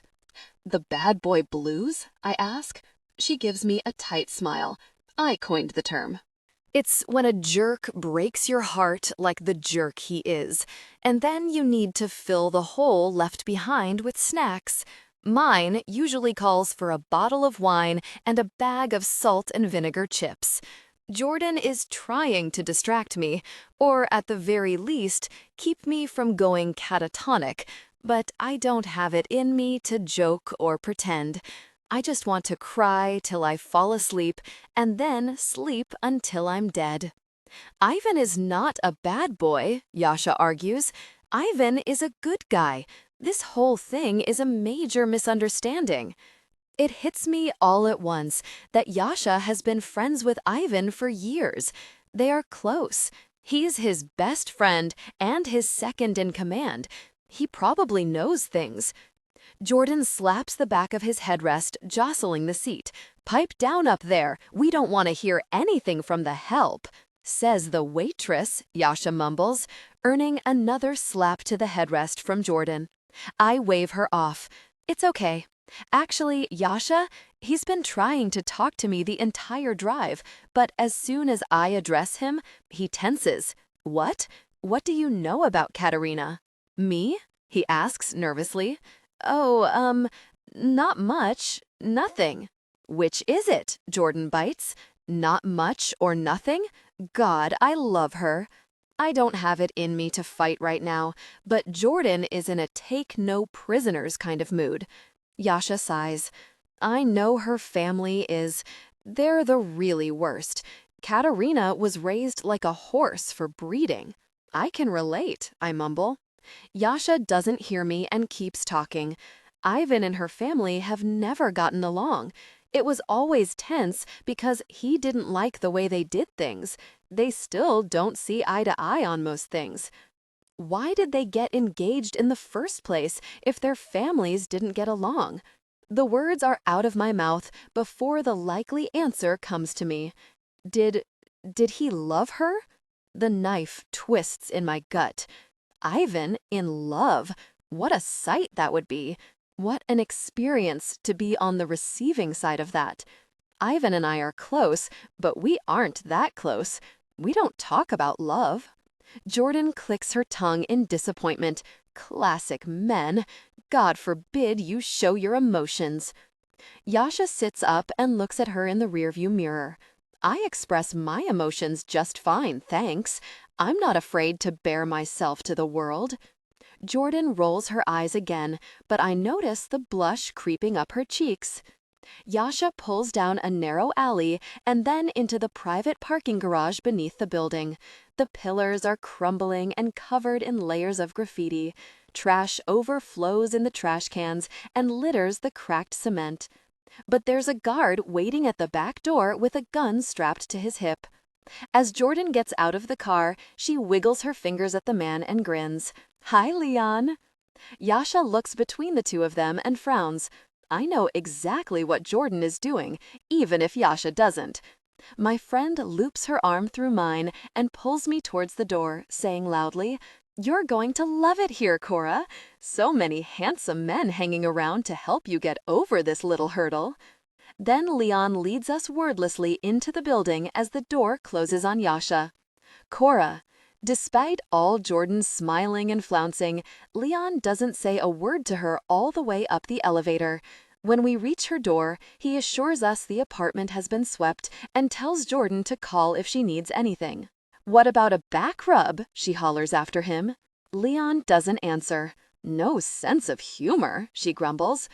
She hurries around, tossing clothes over the back of a chair and sweeping up a mess of mail and papers spread across her counter. Sorry, I haven't had anyone over in a couple weeks. I let regular housekeeping get away from me. No problem. I haven't had to clean a thing in weeks, so you're doing more than I have. She stops and stares at me, eyebrows raised. Was that supposed to make me feel better, or are you trying to brag? I honestly don't know, I admit with a chuckle. It's just the truth. But it's not much of a brag now that I no longer have a maid. It's back to the real world for me. I didn't even say goodbye to Niles or Anya, though maybe neither of them would want to say anything to me, considering how I left. Oh, girl. Jordan throws the armful of junk mail into her trash can and then drapes an arm around my shoulders. This sucks, and I'm sorry. But I thought it was a non-stop venting session until I'm ready to hear counter-arguments. She forces me down onto the couch and then sits next to her, tucking her feet underneath her. I said that to Yasha because his loyalty will always be with Ivan. Whatever he says cannot be trusted. But I am a fount of endless love and concern for you, dearest Cora. You can trust that what I'm saying has your best interest at heart, Which is why I have to say that I did not send you those texts because I wanted you to call off your engagement and run away from Ivan. I do a double take. You texted me that my fiancé might have killed his last girlfriend? What did you expect me to do?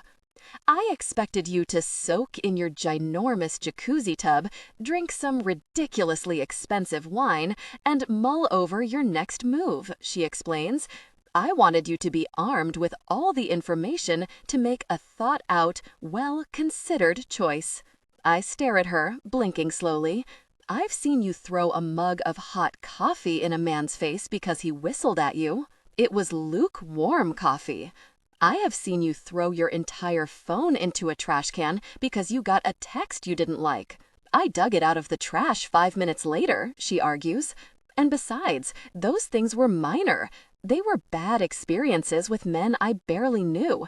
It's not the same as ending what could have been a lifelong relationship. Jordan would have a point if my relationship with Ivan ever had a chance of being lifelong. But it didn't. We were headed down a path that was always going to end with the two of us parting ways. So what? You think I should have stuck around and heard him out? She shrugs. I'm not here to shame you for what you did. I'm going to support you no matter what. But I just think we owe it to the possibility of your happily ever after to consider that maybe we're misunderstanding something. The woman is missing. The last person she was seen with was Ivan. What is there to misunderstand? Nothing. Or maybe, she offers, I just know I've seen the way Ivan looks at you. He doesn't look at you like he wants to kill you. He looks at you like he wants to devour you. I slump backward. Having great sex does not mean that someone isn't a murderer. Yasha jabs a finger at me. Finally, you admit it. The sex is amazing. I groan. This is not about that, Jor. I know, she says. It's just nice to hear my theory confirmed. I've never seen you so relaxed around someone. No wonder. It's because you were experiencing such intense connection on a regular basis. She's only saying that because she wasn't there when Ivan killed a sniper in front of me, or when a suspicious bottle of champagne showed up at our table during our date, or when I was drugged in a bakery bathroom. Wow, the last few weeks have been a whirlwind, even worse than I thought. All of that was incredibly stressful. Then again, everything in between was nice. My mind wanders to the full day Ivan and I spent in his bed after the bakery incident. We spent hours tangled up together, talking about everything under the sun. I can't remember the last time I felt like that, so cared for, so safe. Being with Ivan felt like a fairy tale sometimes, evil step-parents and poison included. But real life isn't a fairy tale. Ivan wasn't honest with me, and I'm not going to live in a lie. I've done enough of that for a lifetime. Yasha sighs. I hear you. But maybe he'll call. Maybe he'll explain everything, and it's too late. I cross my legs and sit tall. I think it's time for me to start over. Start over how? Entirely. A new town, a new job, a new name maybe, new fingerprints, if I can get them. I know this sounds drastic, but it isn't just about Ivan. Mikhail, Yasha infers. For once, her voice is serious. You're really scared of him, aren't you? I consider denying it. I don't want to be someone who runs away because they're afraid. Then again, I want to be someone who knows their limits, and I'm pretty sure I've reached it. There is too much in this city for me to face it all down on my own. I don't want to be sucked into his orbit again. Mikhail, my family, Ivan, they're all here, which is enough reason for me to be somewhere else. Jordan stares at me for a long moment. I'm waiting for her to argue or try to convince me to stay. Instead, she says, Fine. Fine what? Fine, I'll go with you. My mouth opens and closes. Finally, I reach out and grab her hand. I wasn't saying all of that to convince you to come with me. You have a life here. I don't want to, she blurts, looking around melodramatically. Where is it? Point me towards it and I'll gladly stay. You have a job. Quintanio's is closed for repairs, and I'm not naive enough to think Q will hire us all back. He has hated me ever since I told him I rather dunk my head in the deep fryer than sleep with him. I gape at her. You did not say that to him? Word for word. She beams with pride. He's a creep, and I'd love a new job. Do you have any other reservations? You have friends here. You and Francia, she says. And don't tell Francia, but I've always liked you more. You get me. So, forget the job and friends. Don't even mention family. You know I have a tragic, utterly heart-wrenching tear-jerker of a backstory that isn't even worth going into. She squeezes my hand and then reaches for the other one. Her fingers are cold against mine. The reality is, Cor, you are my best friend. I know it doesn't always seem that way, but having my entire life flipped upside down because of you made me realize that you're one of the most important people in the world to me. Like, I haven't been able to walk out of my house without guards tailing me for weeks, yet I'm not mad at you at all. If that's not love, I don't know what is. I laugh, tears once again brimming in my eyes. I'm sorry. She shakes her head. Don't be. Seriously, I've realized what's important to me through all of this, and I've decided something. Wherever you're going, I'm going too. I won't let you take off on this adventure alone. Adventure, I say softly. I like that. It sounds a lot better than running away. We're not running away from something. We're running towards something, she clarifies. We just don't quite know what that is yet, but we'll figure it out. I've been figuring things out my entire life. I can figure this out too. I nod.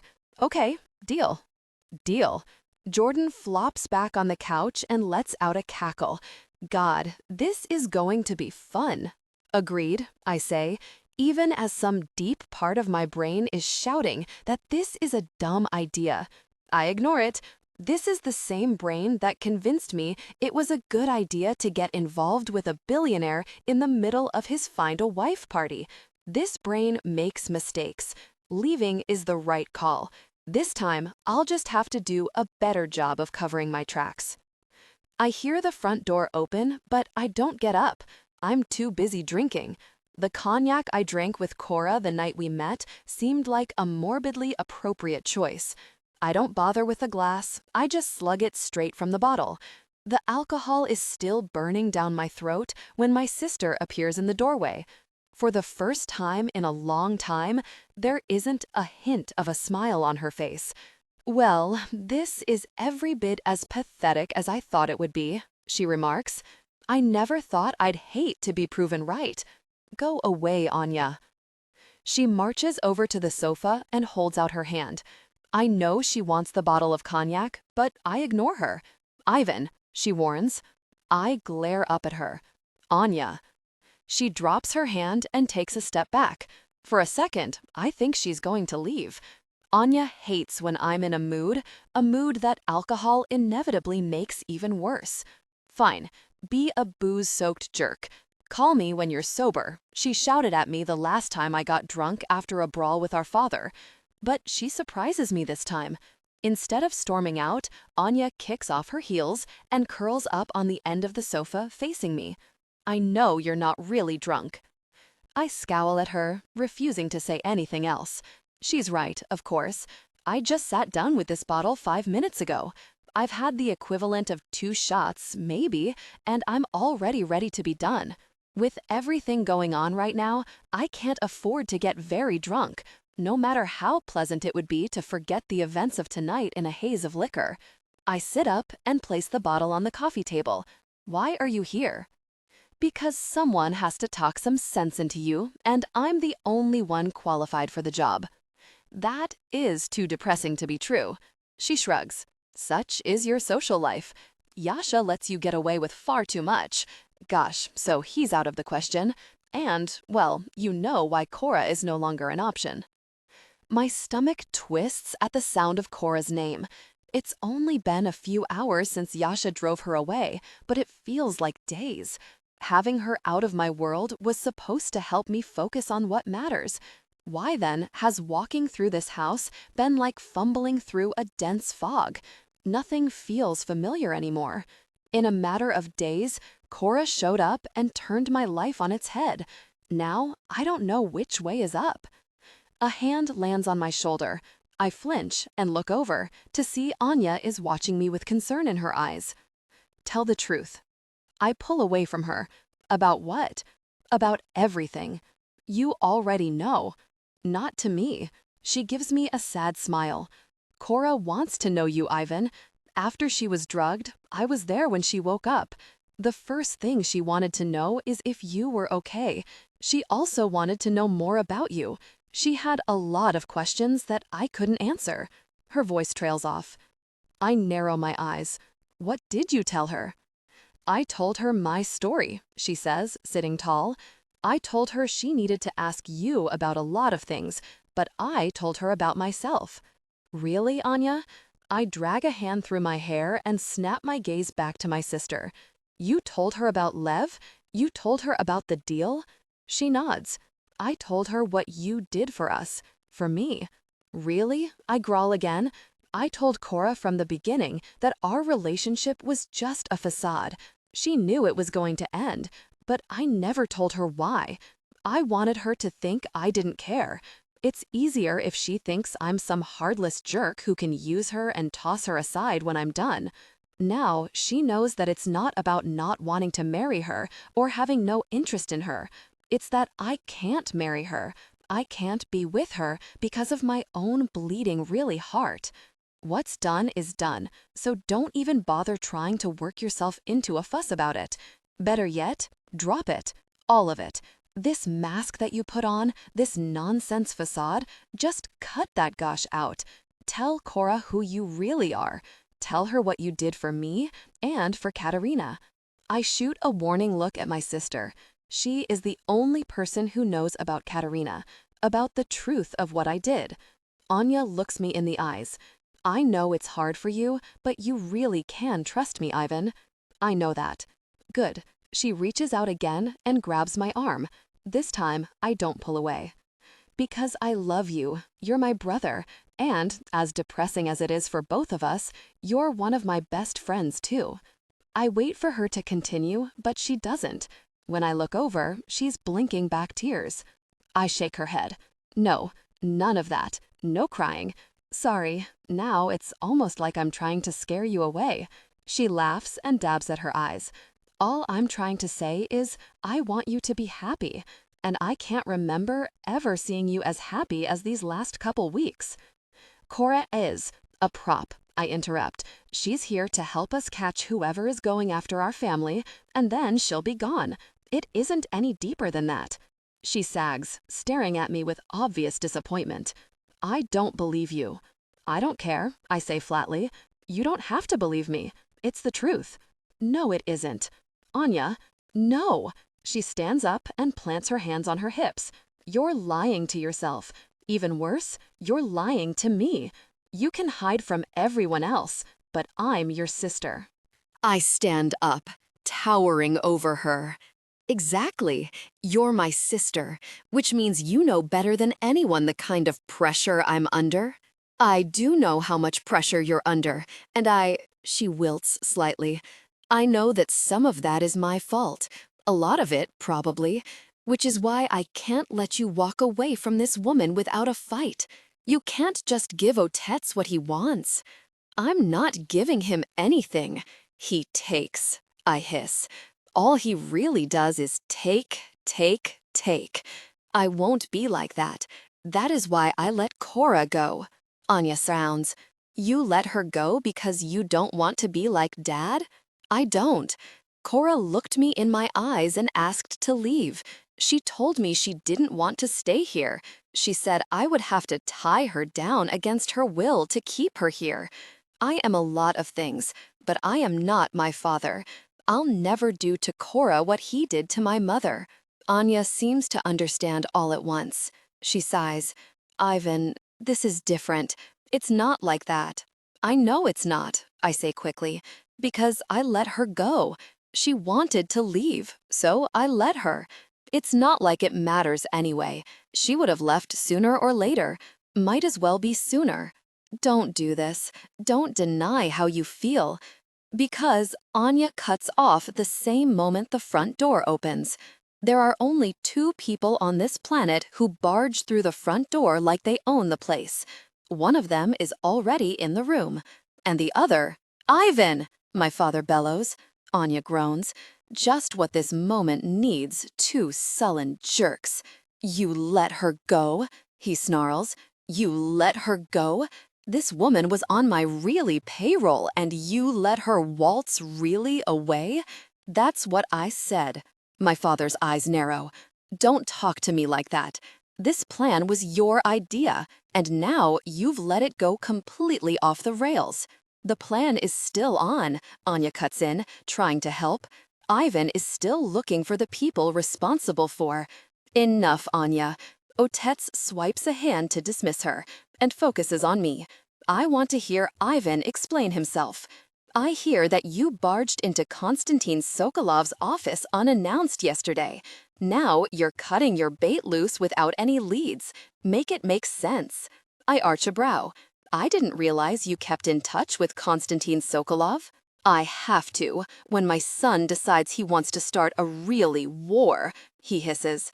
I built this Bratva from nothing, and I won't stand by and let you drive it straight into the ground. Anya is sitting on the very edge of the sofa, chewing on her nails. Her leg bounces with nervous energy. Strangely, I feel completely calm. So, what are you going to do? I ask.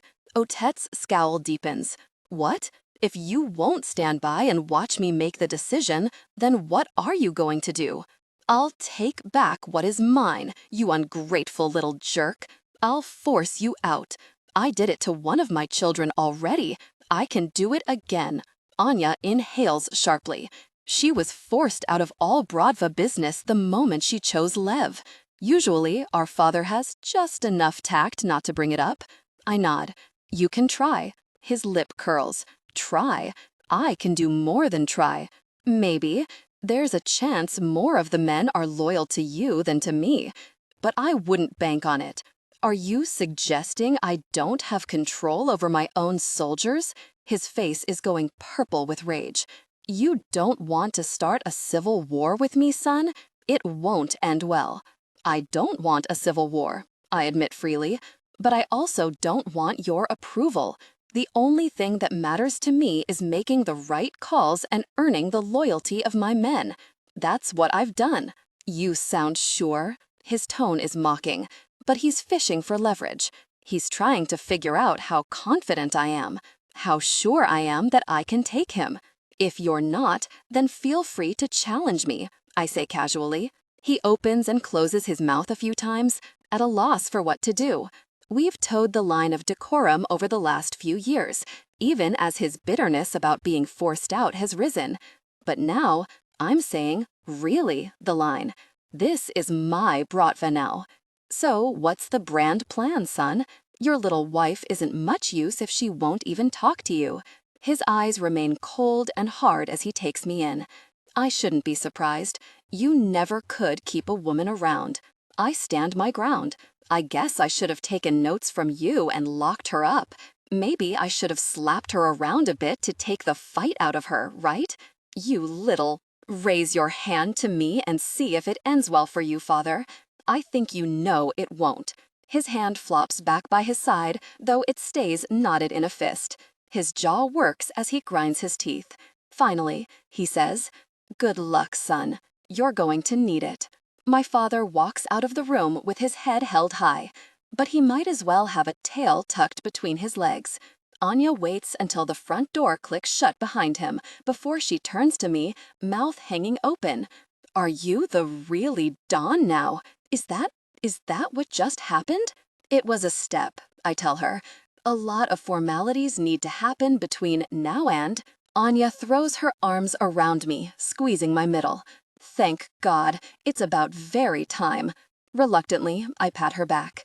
When she pulls away, Anya smiles up at me. So what? She rolls her eyes, frustrated by my obtuseness. Now that you have that off your back, you can start making plans, arrangements. I know what she means. Of course I do. My father wanted me to marry before he handed over the leadership role. That's the only reason I attended the party where I met Cora. It's the only reason Cora isn't under my roof right now, in my bed. Now, I'm in charge. New leadership, new rules. I don't have any arrangements to make, I say. Anya stares at me for a long time, so long that I almost say something just to break the silence. It's like we're in a play and I've forgotten my line. Finally, she speaks. "It was really noble of you to make that deal with Otetz for me," she says softly. "You don't like big emotional displays, so I've tried not to make one. But it means everything to me that you wanted me to be happy. You handed over your opportunity for a happy marriage so that I could be with Lev. I'll never be able to repay you for that. You don't need to repay me for..." But, she interrupts sharply, "if you sacrifice yourself now, when it's no longer necessary, you aren't a hero, you're a coward." With that, my sister, who never knows when she's overstaying her welcome, makes a timely exit. Cora. Jordan's pull-out bed is a torture device. The mattress is more iron springs than foam padding, and it squeals like someone is slaughtering a pig every time I roll over. I'm positive the guards are going to bust in any second to check for axe murderers. After an hour of tossing and turning, I give up and go lie on the lumpy couch cushions instead. Jordan is snoring up a storm from the master bedroom, but I still can't sleep. Maybe I've gotten used to higher class living. Maybe I'm a snob now. Top-of-the-line memory foam mattresses and jajillion thread count sheets are the only way I can get comfortable. Or maybe spending nights with Ivan asleep next to me has ruined me for the rest of forever. Maybe I'll never be able to forget him, no matter how far I run. That thought is scarier than any nightmare I could imagine. I bolt out of bed and grab my phone. I don't even know what my plan is until I type in Francia's name. It's late, but she answers right away. "Cora, is everything okay? Hi. Yeah, I'm okay. I'm sorry." I blow out a breath. I shouldn't have called. It's late. And I guess I needed someone to talk to. "Don't apologize. I wasn't sleeping anyway. You either?" She huffs out a laugh. "I've had a lot on my mind. Ever since we left Ivan's earlier," her voice trails off, and I realize I don't know how much she knows. I have no idea what happened after they left the room. And based on the way Francia is waiting for me to say something, I assume she doesn't know what happened either. "Jordan told me what you all found." She exhales. "I figured she would. I'm sorry. I should have texted you, but I didn't want to ruin things. You seemed so happy. I didn't want to be the one to wreck that. And I guess I feel kind of guilty." Why would you feel guilty? I'm the reason you were introduced to him at all. If I hadn't dragged you out... Oh, Fran. I shake my head. No, no, no. I used your name to get through the front gates, but I made my own choices once I was inside. Please don't feel bad. Thanks for saying that, but I don't know. Some part of me just wants things with the two of you to work out. Then I could be a matchmaker instead of a life ruiner. She chuckled humorlessly. That's probably stupid. I mean, I knew who Ivan was before all of this. I should have known better. I keep forgetting that Francia has a foot in this world, that she has access to information I don't have. I know you said your family's law firm helped out Ivan's family at one point, but was that the only contact you ever had with him? Well, I didn't have any contact with him directly, she explains. My family knew his dad, but I knew some of his friends' friends from school. Wait, you guys went to the same school?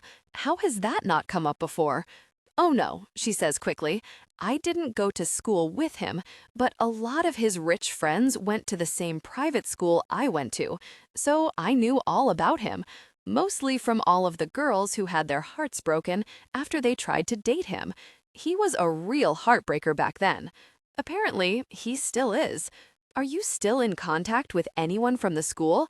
Maybe there is someone who knows him and might be able to tell me? I wish I could help, but I haven't been in touch with those people in so long. The invitation to Ivan's party is the first contact I've had from that world in years. I went to an alumni brunch a few years ago and caught up with Georgia and Kat, but nothing since. Kat? My radar is pinging. Who is Kat? Francia catches her breath and holds it. She is quiet for a long stretch before she exhales. Earlier, back at the house, it all caught me off guard. I hadn't heard a word about Katerina in years. I certainly didn't know she'd gone missing. Oh my God, Kat. Katerina. Kat is Katerina. Francia knew Katerina? Francia was friends with Ivan's ex-fiancé? I repeat the facts to myself again and again, like I'm afraid I'll forget them, but I still can't wrap my head around it. I'm sorry, Francia breathes. When I first heard her name, I didn't even think it was the same Katerina. I always called her Kat. We all did. I didn't even know that she knew Ivan. I mean, it was possible, but they weren't friends when I knew her. But then I saw the article about her missing, and there was a picture. I should have said something right away, but I was processing. It's okay, I tell her. I'm still processing everything too. It's a lot. Yeah, it is. It's why I was going to take the night to think and then call you in the morning. I guess Jordan beat me to it. I snort. She texted minutes after the two of you left. Her processing time is faster than mine, she chuckles. But I think I've fully processed. And Cora, I just feel that you should get out of that house. Francia, hear me out, she interrupts. I know that there is a lot going on between the two of you that I don't understand. Everything is complicated and you all have something going on behind the scenes. But whatever it is, your life isn't worth the risk. If you have even an inkling that Ivan hurt Katerina, you should get out of there. I can try to help you get away. Maybe we can... I'm at Jordan's house, I interrupt.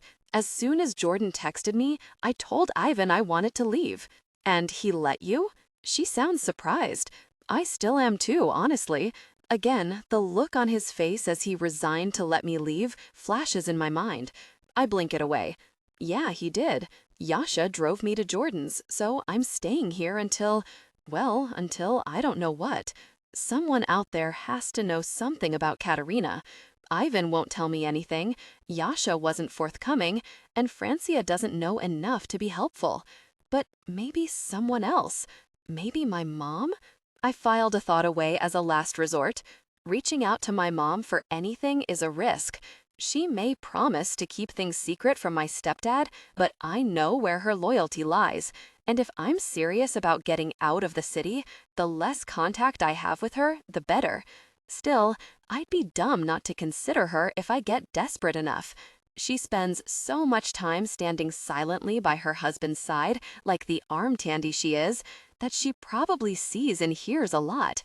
If she can't be a decent mother, she might at least be a decent source of information. Well, I want you to be safe, which means that hiding out with Jordan is probably the best call right now. Still, this is a big decision. You need to know what your choices are. How am I supposed to do that? Don't get your hopes up, but I'll reach out to some people from school. Maybe someone knows something about Katerina's disappearance or her relationship with Ivan. I'll see what I can dig up and we can figure out where to go from there. For the millionth time today, tears well in my eyes. You are too nice, Francia, especially after the way I've turned your life upside down. She snorts. No one has ever accused me of being too nice. Feral cat, remember? Well, you're the sweetest feral cat I've ever met. I'm not really sure how I can repay you. You can repay me by keeping me in the loop, she says, cutting me off. And whatever scheme you and Jordan have planned to flee across the country, make sure you save a plane ticket for me. I grin. How did you know? Because I've worked with both of you for far too long, she chuckles. Or not long enough, I guess. Because I haven't had enough yet. I'll follow wherever the two of you go. I squeeze my eyes closed, refusing to sob on this phone call. Finally, I force a word out of my clogged throat. Deal. Cora. Jordan slams the fridge door closed with a groan. What did I tell you? Grocery dead zone. There is nothing to eat here. It's a tragedy. There's toast. I had to pick a tiny bit of mold off of the bread, but I've had worse. Besides, I forced myself on Jordan without asking. I'm not going to complain about the accommodations now. We are growing girls. Toast alone will not satisfy. I snort. Well, I'm fine with toast. That's only because you never want to go to coffee shops with me. A $5 latte will not bankrupt you, Cora. You need to learn to enjoy the finer things in life, like pastry and croissants, maybe a muffin. I roll my eyes. Just call Yasha and ask him to take you to a coffee shop. She sighs. Well, I would do that, but he told me yesterday that I'm taking too many risks going out every day. But that's ridiculous, because I've basically been a prisoner here. All I've been doing is going to the bodega on the corner for a sandwich at lunch, visiting the coffee shop a few blocks over for my afternoon caffeine hit, and then hitting the gym every evening. Oh, and the taco shop across from the bubble tea stand. Oh, and he might have a point, I laugh. She grumbles something I don't hear and drops 2 slices of bread into the toaster. Well, now that you're here, I'm sure the walls are going to close in a little more. Adios, hot sandwiches. Adios, hot guy squatting in the gray sweatpants. She's joking, but guilt washes over me. I chew on my lower lip. I'm sorry. Jordan whips around. No, I didn't mean it like that. You being here means I won't need to go scrounging around for human connection. I'll be happier in my 400 square foot apartment than I ever could be out in the big wide world. Very convincing, I drawl. I know I'm imposing. And really, if you need me to stay somewhere else, I can... Girl.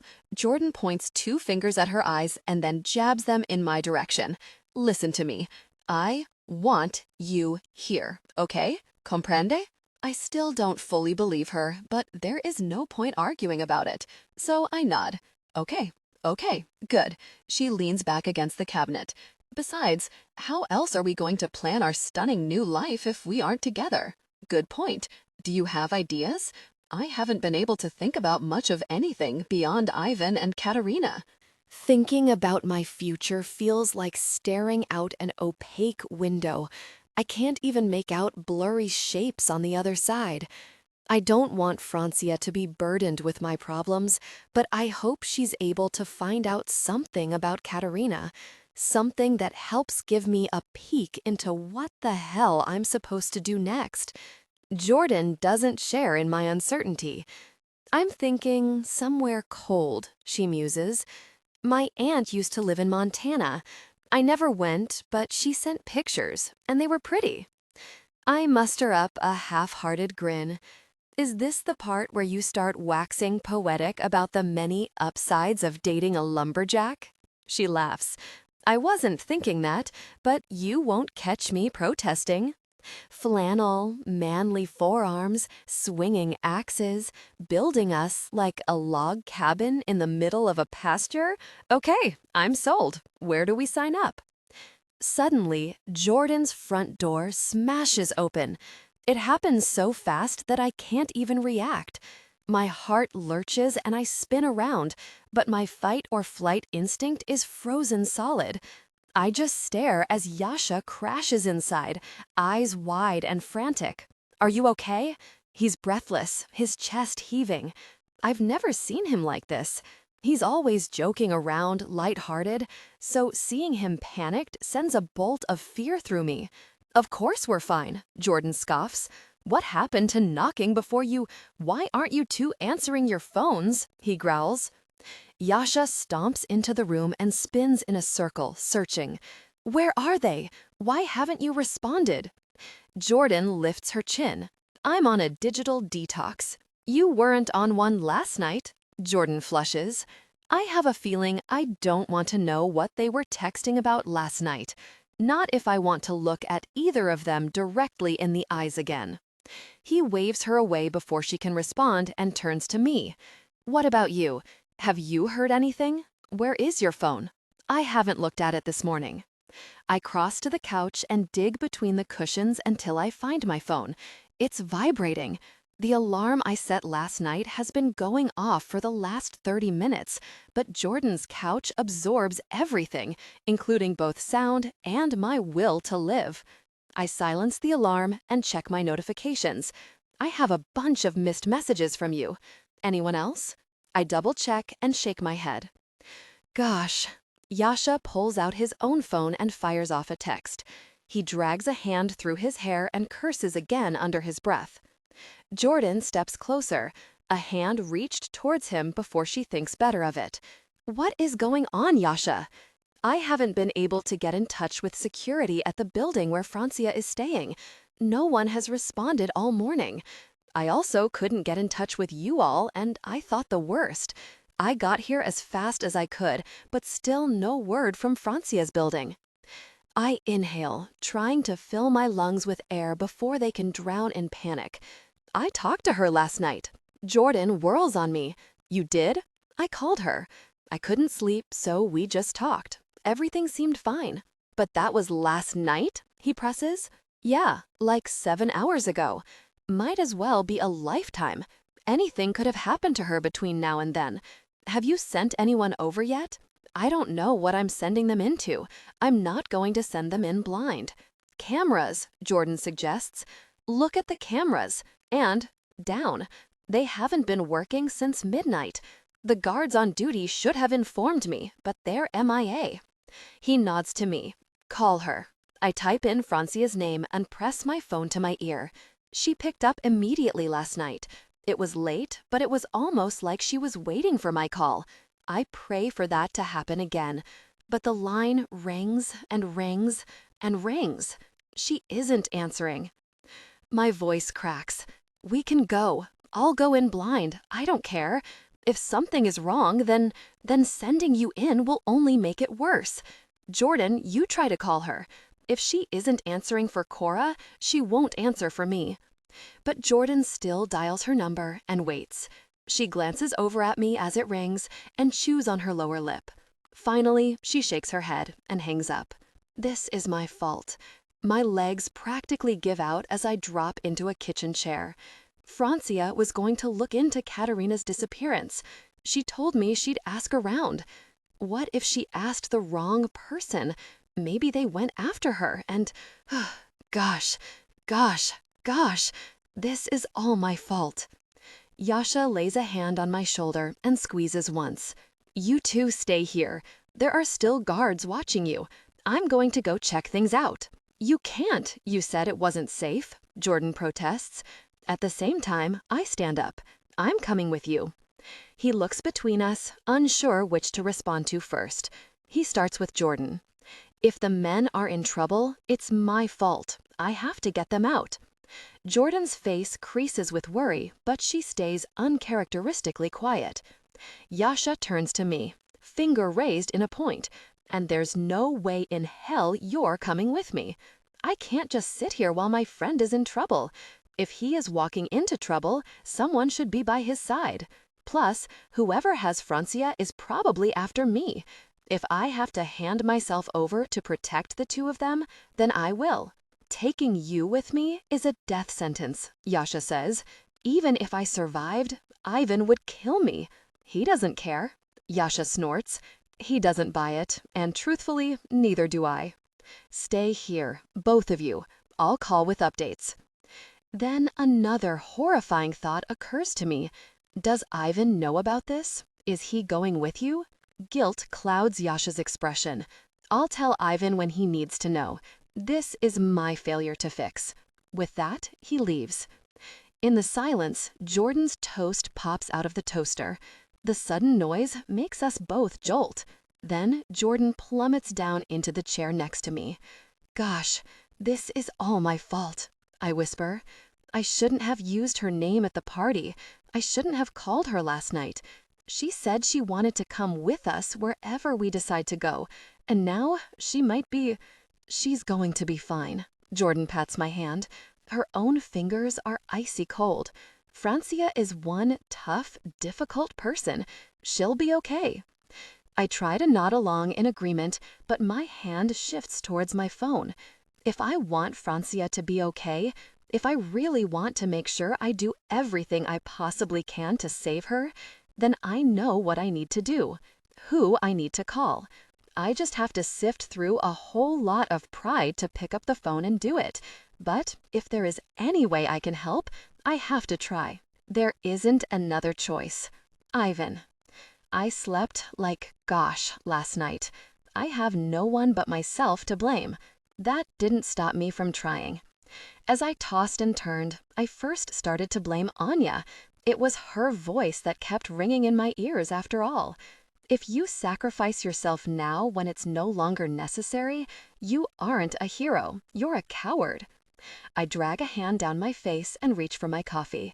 I decide to blame my father next. His personality ruled the house when we were younger. Anya and I were just kids, and my mother's soft, sweet nature didn't stand a chance. You have to take care of yourself before you can take care of others, she said to me once. She was cutting back the peony bushes in the backyard, preparing them for winter. Elbows deep in dirt is where she was always happiest, outside of the house, away from my father.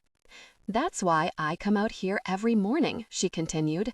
I breathe in the morning air and feel at peace before the day starts, which is why you need to get inside and back to bed. She wrinkled her nose, grinning as she swept 6-year-old me back towards the patio. I dug my heels into the ground, but I want to help with the garden. I need to feel peace too. My mom planted her hands on her hips and looked down at me. She couldn't keep the smile from her face. Just this once. Do you hear me? After today, you need to figure out your own way to find peace. In your room. I managed to cut back just one of the dozen peony bushes before my father stormed onto the patio and called me inside. Being 6 was no excuse to busy yourself with a woman's work, he snarled as he dragged me in by the scruff of the neck. I look out over the lawn now. It looks so different than it used to. When Mom got sick, the bushes became overgrown. The lawn devolved into a tangled mess of vines and overflowing garden beds. Otette's didn't hire a gardener until after she died. The first thing they did was rip out the peony bushes. He never explained why he had them ripped out, but I knew. They reminded him of her. Now a line of neat hedges borders the fence. I never gardened again after that day when I was 6, but I think I managed to find my peace. And then I let her walk away. God vary you, Anya, I mutter. The moment the words are out of my mouth, my phone starts to ring. I'm positive it's my sister, somehow sensing that she won this round and calling to gloat. Then I pick up my phone and see her name instead, Cora. My instinct is to let it ring. I'll call her later, once I've figured out what I really want to say. Better yet, I'll talk to her in person. I'll show up at Jordan's and explain things. I've almost convinced myself to let it go to voicemail, but then I snatch the phone up and answer.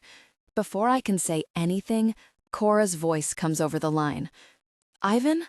My name comes out in a tremble, broken in her desperation. I stand up on instinct. Are you okay? I'm okay, she says. Have you talked to Yasha? I haven't seen Yasha since he left yesterday. I asked him to drive Cora to Jordan's apartment, but he knew better than to show up back here while the wound was fresh. Unlike my sister. Not today. What's going on? Yasha showed up, and he can't get in touch with the guards looking after Francia. Jordan and I both called her, and she isn't answering. I talked to her last night. She was fine. But then I think something might have happened to her. Gosh, Yasha should have told me. He should have informed me of all of this immediately. Are you and Jordan safe? I demand. Where are you? Yasha told us to stay at her apartment, but I wanted to call you. If I can do anything to save Francia, I want to do it. You were the only person I knew who might be able to do something. Where did Yasha go? I ask, even though I already know. He went to Francia's. Gosh, I hiss, shifting my phone to speaker so I can send a text to Yasha. Don't you really dare walk in there without me. That's an order. Stand down. Are you worried? Cora asks. I want to lie and tell her it will all be fine. I want to ease her worries and keep her calm, but I can't lie to her. Not anymore. Your friend goes missing 1 day after you leave my house and my bubble of protection? It's a trap, I say flatly. Someone wants to draw you out. I don't know who or why, but I might, Cora squeaks. The more information I have right now, the better. Tell me everything. I want to, but you have to promise you won't be angry. Francia didn't do anything wrong, she says. Whatever happens, you can't do anything to her. It was all my fault. I asked her to do it. Do what? I growl. I asked Francia to look into Katerina's disappearance. I frown. What really would she know about that? Francia went to school with Katerina, some rich private school. They were friends once, but she said they had a falling out. Francia said she could ask around and try to figure out what happened. Cora's voice catches. She probably asked the wrong person the wrong question, but it wasn't her fault. She was doing it for me, so I'm the one you should be mad at. If someone has to be punished, let it be me, but save her, please. The desperation in her voice wrecks me. Cora, I'm not going to hurt you, or Francia. For goodness sake, that's not who I am. But Katerina? I made Katerina a promise. But I promised Cora something as well. I told Cora I would keep her safe. Right now, to keep that promise, I have to come clean. I have to reveal the secrets that drove her away from me and put her in danger. I have to do anything I can to get her back under my roof and in my arms. Katerina is fine. The line goes perfectly silent. I can feel Cora waiting on the other side. So I tell her what she needs to know. Katerina and I were pushed into an engagement by our fathers. It was a business relationship more than anything. After the deal I made with my father on Anya's behalf, I was ready to hold up my end of the bargain, until Katerina told me she didn't want to marry me. I can still see Katerina trembling as we danced. We were taking our relationship public at some idiotic charity function, and she was a nervous wreck. Every time I touched her, she flinched away. All night long, she kept tossing nervous glances at her father. Konstantin was on the sidelines, scowling at her, threatening her to do as she was told. I pulled her aside, and after some coaxing, she confessed everything. Katerina didn't want to get married to anyone, I explain. She didn't even want to be part of this world, but her father wouldn't let her go. She was the oldest of 3 girls. Her next sister was 10 years younger, so it would be a long time before she was marrying age. Her father wanted to capitalize on every shot he had of securing his family's status. That's disgusting, Cora says in horror. I didn't even think people still thought that way. A lot of things about this world are backwards, I admit. Katerina's family most of all. I told Katerina I would call off the engagement. You might not believe this, but I had no interest in marrying someone who wasn't willing. I never expected to find love with someone, but I wanted a partnership. I wanted someone who understood what I was offering and was prepared to offer the same in return. Since Katerina wasn't, I was ready to end things and face whatever consequences came from ending the deal. But Katerina begged me not to. She said that her father would just force her into a marriage with someone else, someone worse. There was only one option. She needed to escape. So, you helped her? Cora says quietly. You took care of her? She finally understands what I meant yesterday. I took care of her, I confirm. I paid for Katerina to disappear, and I haven't told a soul. Except for Anya. And now, you. There's a long pause before Cora blows out a breath. I'm so sorry, Ivan. I should have trusted you. You had no reason to trust me. You think I had no reason to? Ivan, you've saved my life over and over again. You made that deal with your dad to protect Anya. Everything you've done has been a reason for me to trust you. But as soon as I heard one thing that seemed suspicious, I ran. And I let you. I squeezed the phone tight, wishing more than anything that I was with her right now, that I could hold her. I could have told you the truth right then and there, but I didn't. I let you leave. And that is on me. All of this is on me. You can't take on the weight of the entire world by yourself. It's too late. I shake my head. I told you I'd keep you and your friends safe, but I let you leave. That was easier than letting myself trust you. Why? Why don't you want to trust me? Because it isn't safe for you. The closer you are to me, the more danger you're in. She chuckles miserably. Funny, because the only place I've ever felt safe is close to you. I grimace. I can't stand when she says things like that. It makes me feel things in places I thought were long since dead. It's almost enough to kill a cold-hearted jerk. I should have listened to that part of me, she continues. I should have followed my gut and stayed with you. I'm so sorry, Ivan, for all of this. Don't apologize. I know you want to take all of the blame, but some of it belongs to... Don't apologize yet, I clarify. Later, when this threat is neutralized, I'd like to hear you say it with complete acknowledgement. I can perfectly imagine the way she's biting her lower lip, the fire that is burning in her green eyes as she says, "It's a date. First, I need to find your friend and get you home. Home, with me, in my bed, in my house. And Cora, you know I didn't murder Katerina, but I need you to know something. I will kill anyone and everyone who gets between me and you. Any soul that lays a hand on you dies. I won't hesitate, and I won't ask questions." I expect her to argue. I wait for her to tell me not to kill anyone for her, but she doesn't say that. I know you will, Ivan, she says softly. Please be careful. I can't make that promise, so I don't say anything as I end the call. Ivan. I hang up with Cora and call Yasha. Let me go in, he pleads as soon as he answers. This is my mistake.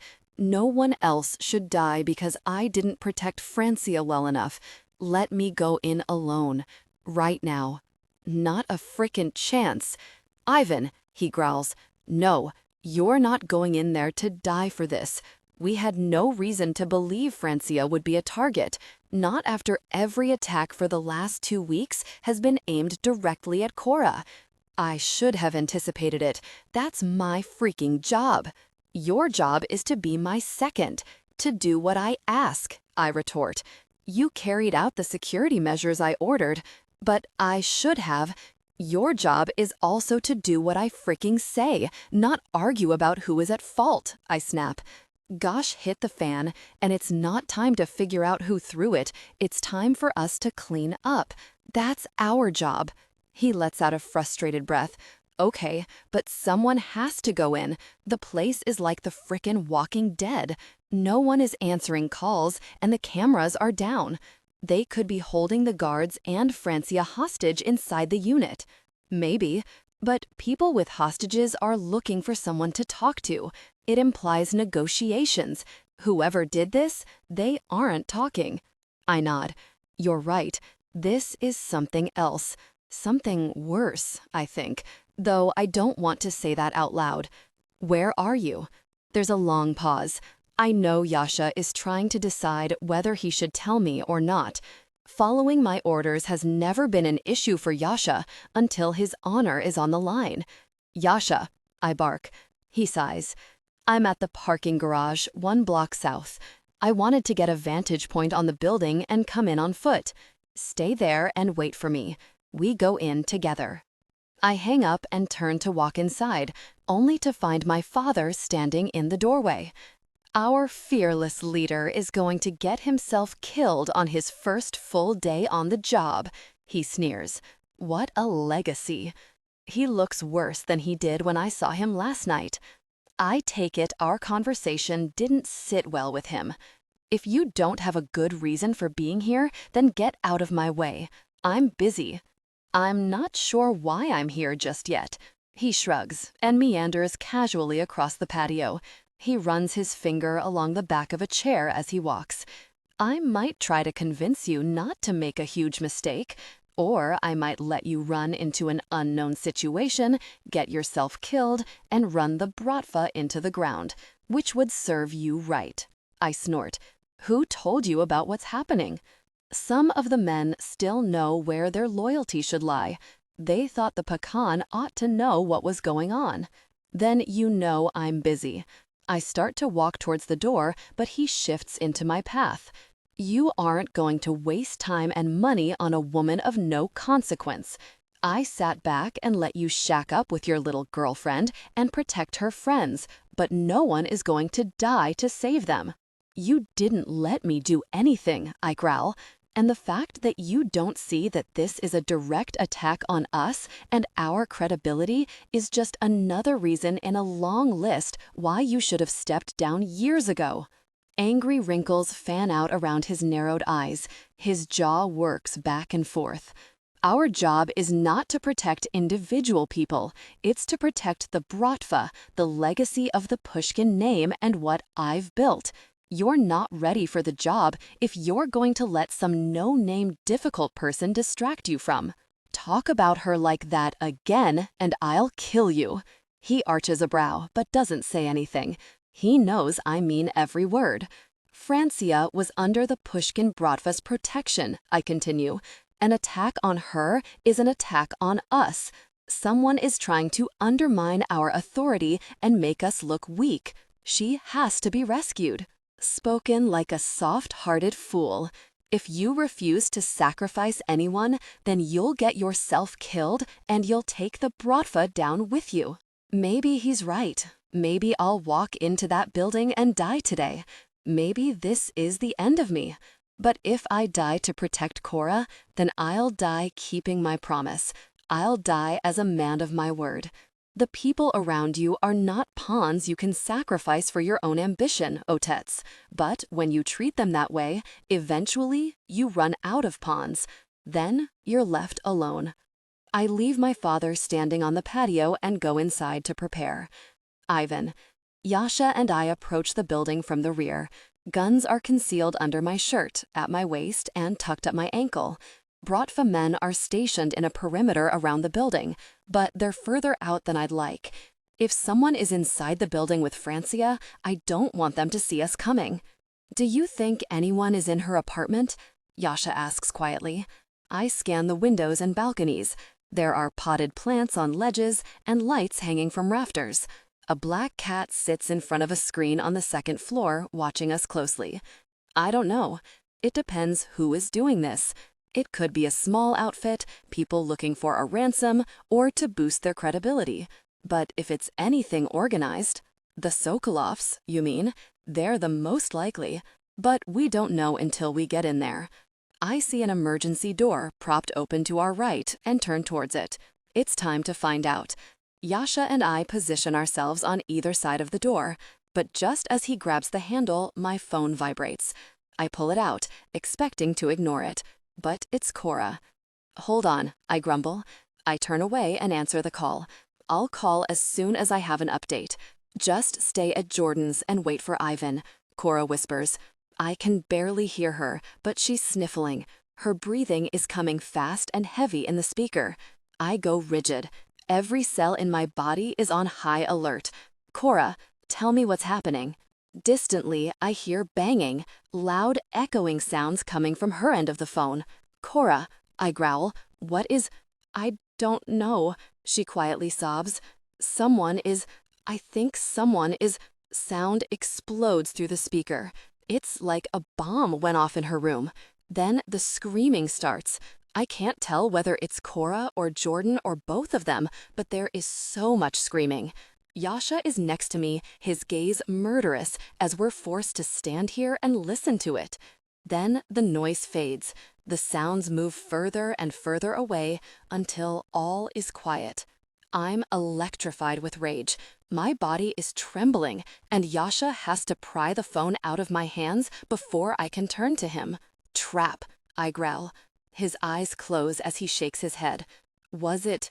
It was Cora, I grit out, my voice growing louder with every word, and we fell into a fricking trap.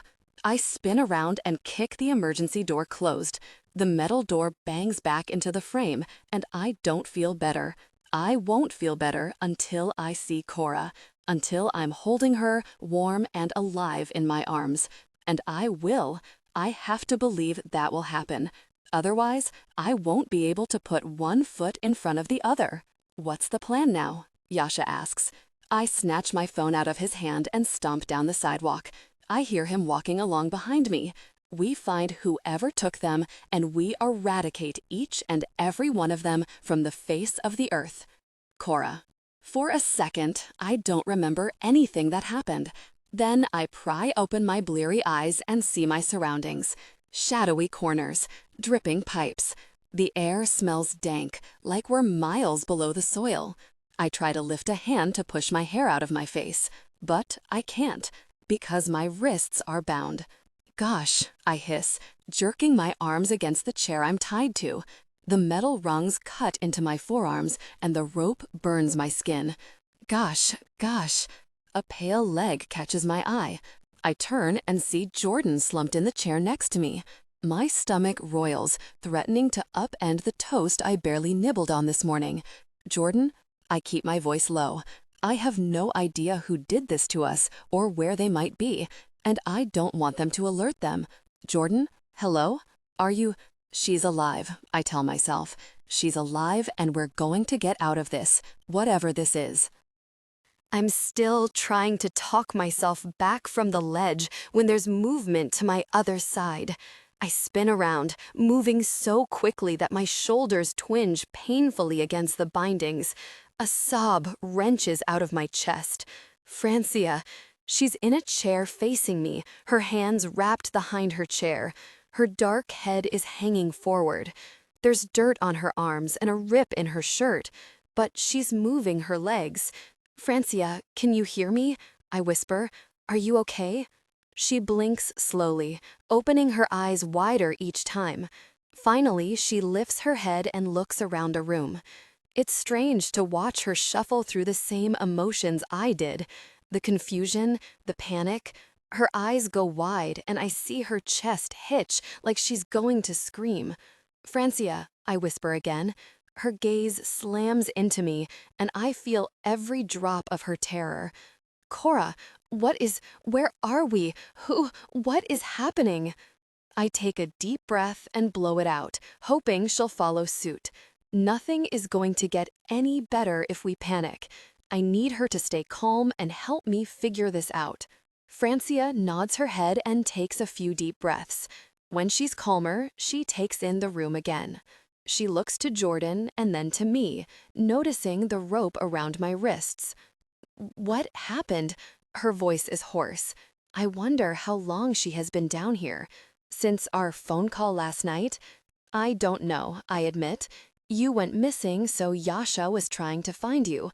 Then these masked guys came into Jordan's house, and I gesture around. I woke up down here. Do you remember anything? She tugs against her restraints and then sags into the chair with a huff. I don't know. I remember talking to you. I guess I fell asleep, but I don't remember it. Then something was over my head. There were voices, but they were quiet.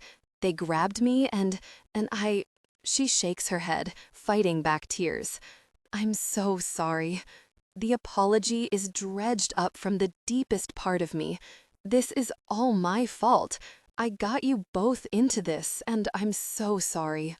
Ivan is behind this, she says matter-of-factly. I didn't expect her to forgive me immediately, but her words still surprise me. The shift from panic to theorizing was whiplash quick. Well, I mean, we don't know who is behind this.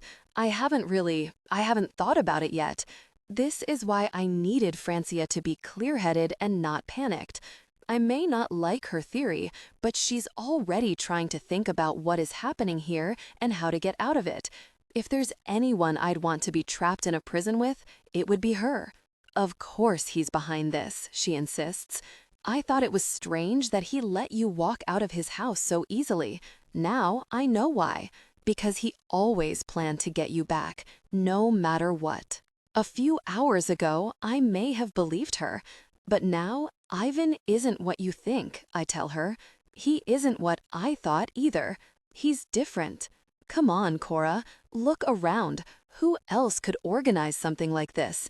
You've seen how much power he has. Who else could have gotten through the security measures he put in place but himself? She's making good points, and my mind is still so muddled from whatever knocked me out that I'm tempted to believe her. Ivan is strong. He's powerful. He set up security around all of us, around Jordan's apartment and the building where Francia was staying. It would make sense if he was the one who breached his own barriers. If he made us feel safe only to yank the rug out from under our feet at the last moment. I shake my head.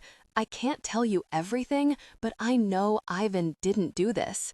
You have to tell me something, she cries, because none of this makes sense. If you know anything, I need to hear it. Otherwise, we might not make it out of here. I glance over my shoulder and see that Jordan is still slumped in her chair. Now that my eyes have adjusted, I can see that her chest is rising and falling. Relief pulses through me, and I turn back to Francia. Katerina isn't dead, I say quietly. Francia frowns. What does that have to do with this? Ivan is a good guy. That's what it has to do with this. The last time we talked, I still thought Ivan might have killed Katerina, but I know now that he didn't. Francia is quiet for a second. Then she shakes her head. How do you know Katerina isn't dead? Did he tell you that? I nod. He did, and I believe him. Francia blows a dark strand of hair off her forehead and sighs. I guess it doesn't really matter either way. Why not? She tries to gesture around and then lets out a humorless chuckle when she can't raise her arms. Because we aren't getting out of here. Don't say that. We just have to think and try to break through steel, she snaps. Because you can't see the door from where you're sitting, but I can. That door is steel, and there's no lock on this side. I turn my head as far as I can, but the only thing I can glimpse is more shadows. I rock back and forth, but all it does is make the metal chair legs scrape against the concrete. Francia winces. Stop. Just give it up, Cora. We're trapped. I whirl back to her. No, I won't give up. I'm the reason we are all here, and I'm not going to sit back and let you all suffer for me. Francia and Jordan are going to die down here with me. Ivan is going to get killed trying to save me.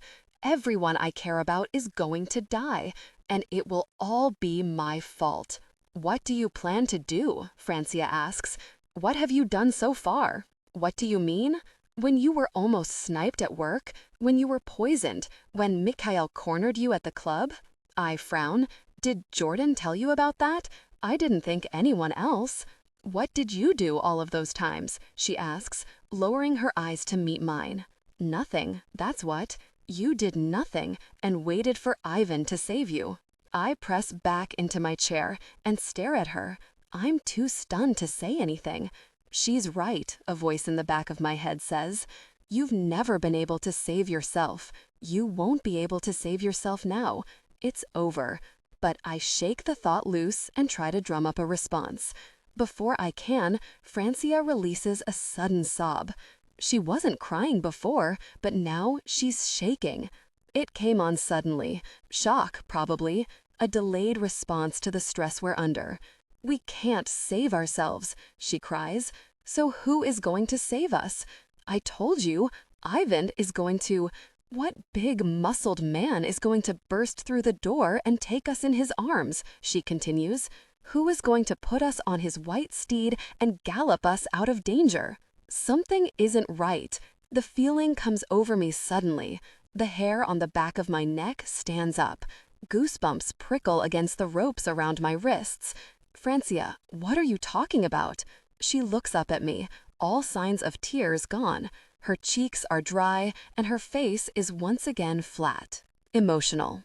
I'm talking about you taking some really initiative in your life, Cora, for once. Then Francia stands up. No ropes around her wrist, no bindings tying her to the chair. She was faking. She stands up and walks across the room towards me, and I can't process what I'm seeing. Now I'm the one in shock. It's Francia. She did this. She toes at Jordan's limp leg. She got a stronger dose than you, so she'll be out for a while. Let me go, I beg. I'm still tangled deep in my denial. Untie us. Francia grabs the back of Jordan's chair and drags her through a doorway I didn't notice before. The sound is shrill and piercing. I want to cover my ears, but I can't. All I can do is watch. Then she returns, her eyes dark and fixed on me. She smiles. I feel the cruel curl of evil slip down my spine. No, Cordelia, she says, sauntering towards me. I don't think I will. Ivan? Yasha screeches to a stop in the parking garage. Leon separates from the cement wall, leaving his post next to the back doors. His brow is furrowed like he has no clue why we're there. I fly out of the car, already running towards the building. You haven't been answering your really phone, I bark. Leon's expression filters through every emotion before he digs his phone out of his pocket. His jaw clenches. No signal. Gosh, the signal was jammed. Whoever did this planned ahead. Yasha comes running up fast behind me, but I get to the back door first. I throw it open and head inside as Leon calls, "What should we do?" If Yasha responds, I don't hear him. I don't hear anything. My entire focus is on getting inside, getting to Jordan's apartment, getting to Cora, even though some part of me already knows she won't be there. What I heard on that phone call told me enough. They were dragged out of the apartment screaming. We skip the bank of elevators in favor of the stairs, leaping up them 3 at a time. We exit on the 3rd floor landing and immediately my stomach drops. Jordan's door is open.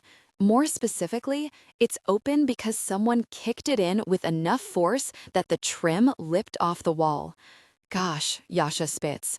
I hear his gun slide out of his holster, but I don't even reach for mine. I know I won't need it. They're already gone. I push the door open and storm inside, stomping over spilled papers, an overturned stool, and the remnants of someone's burnt toast. Careful, Ivan. Let me clear the apartment before... They aren't here. There was a struggle, I can tell that much. The closet in the hallway is open and hanging off its hinges. I imagine someone dragging Cora down the hallway in my mind's eye. I envision her fighting, helpless to stop whoever had a hold of her. My fists clench at my side as I move back to the bedroom. The blankets are hanging off the bed and the nightstand is knocked over, but my eyes are locked on the closet, on the clothes and hangers piled in the middle of the floor, at the closet rod ripped from the wall. This is where they were when she called. I know it's true. I can feel it. The scene is playing out like a horror movie in my head, and I know I'm right. I should have been here. As soon as Cora told me Francia was missing, I should have brought her back to my house. Better yet, I never should have let her leave in the first place. That's when I see Cora's phone on the floor. It's the phone I gave her when she arrived at my house, the one I had a tracker installed in. It's useless now. I pick up the phone and slide it into my back pocket.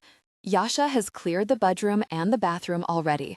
Now he is moving back into the living room. Ivan, in here, he calls a minute later. I follow his voice into the living room. He's standing by the window next to the couch. The window was unlocked and cracked open. I think this is how they left. I peek out the window and see the rusted remnants of a fire escape. Do you think someone could have carried them down this fire escape? Yasha looks out the window, assessing. Finally, he nods. Yeah, I do. Why? Because if I was in charge of getting 2 women out of this apartment without being seen, I would have drugged them inside and carried them down the stairs myself. Fewer variables that way. You think it was a 2-person job? I nod. That's a possibility.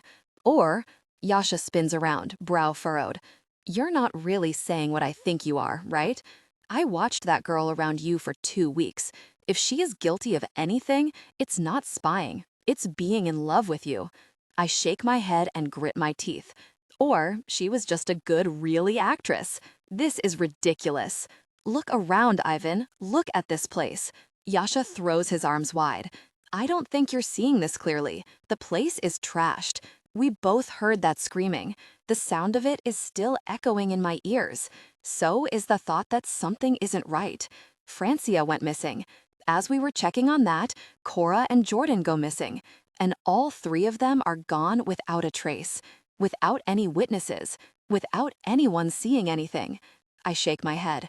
How could someone do this without help from the inside? Yasha snorts. Who exactly would Cora be working for? Need I remind you, we found her when she was a waitress in a diner. I've been looking into her family, and the biggest bombshell I've found is that her stepdad shares a few acquaintances with you. Not exactly surprising considering you know everyone. As Yasha is talking, a thought occurs to me. What's her stepdad's name? Alexander McAllister. Look for a connection between him and Mikhail Sokolov. Yasha pulls out his phone, but I can tell he thinks I'm just jealous and overprotective. Mikhail cornered Cora in a club one night. So what? It's not a big deal. I'm half convinced that he's probably right. Maybe it's easier for me to think that Cora left of her own free will than to face the fact that I failed her.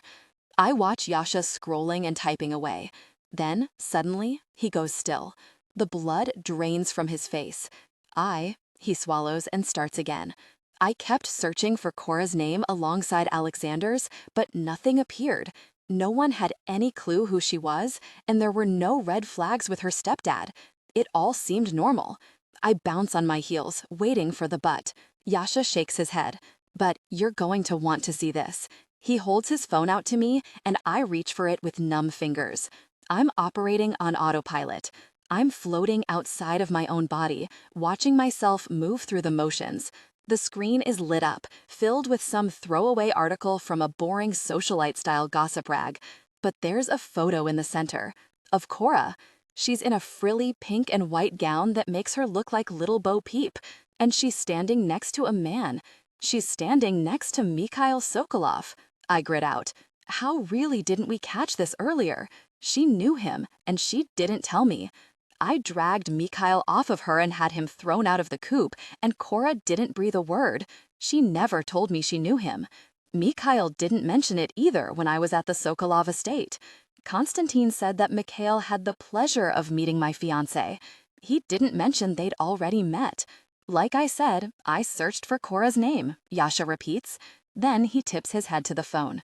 Read the article. Beneath the photo, the first paragraph of the article reads, "Earlier this week, Konstantin Sokolov and Alexander McAllister announced the engagement of their children. Mikhail Sokolov, the oldest son of the elder Sokolov and heir to the Sokolov fortune, is marrying a relative unknown. All we were able to dig up about Alexander McAllister's stepdaughter is her name, Cordelia St. Clair." I look up slowly, and Yasha is shaking his head. I didn't know it was a fake name. Cordelia didn't appear as Alexander's stepdaughter anywhere, and there was nothing at all about Cora before a year ago. I stare down at the picture, at the woman who is clearly Cora, Cordelia, I suppose, with a beaming smile on her face and her arm wrapped around Mikhail Sokolov. If she lied about her name, what else did she lie about? If she did this, what else has she done? Cora? I don't understand, I say, even as the horrible truth is taking shape in my mind. What are you talking about? What did you start? She sighs. It's a long story, Cora. You've been falling for so long now that I have to take it way back to make this clear for you. It's going to be, so annoying to rattle off all the details. Do I really have to? She sounds bored, but I can see the excitement brimming behind her eyes. Francia is lit up in a way I've never seen before. She's practically glowing. Radiating might be more accurate, because the gosh coming off of her is pure toxic. You made it clear I can't get out of here, so what else are we going to do? The thought of what else we could do down here is not something I want to think about. I have a feeling Francia doesn't intend for me to walk out of here alive. She sighs and twirls her hair around her finger. This all started, I guess this all really started when I was a teenager at that godforsaken prep school. I was never enough for the cool girls. She sneers. I'll give you 3 guesses who the cool girls was, and the first 2 don't count. I stare at her silently, but Francia waves me on. Go on, make a guess. I gulp. Katerina? Ding, ding, ding. Her upper lip curls. Katerina Sokolov ran that place.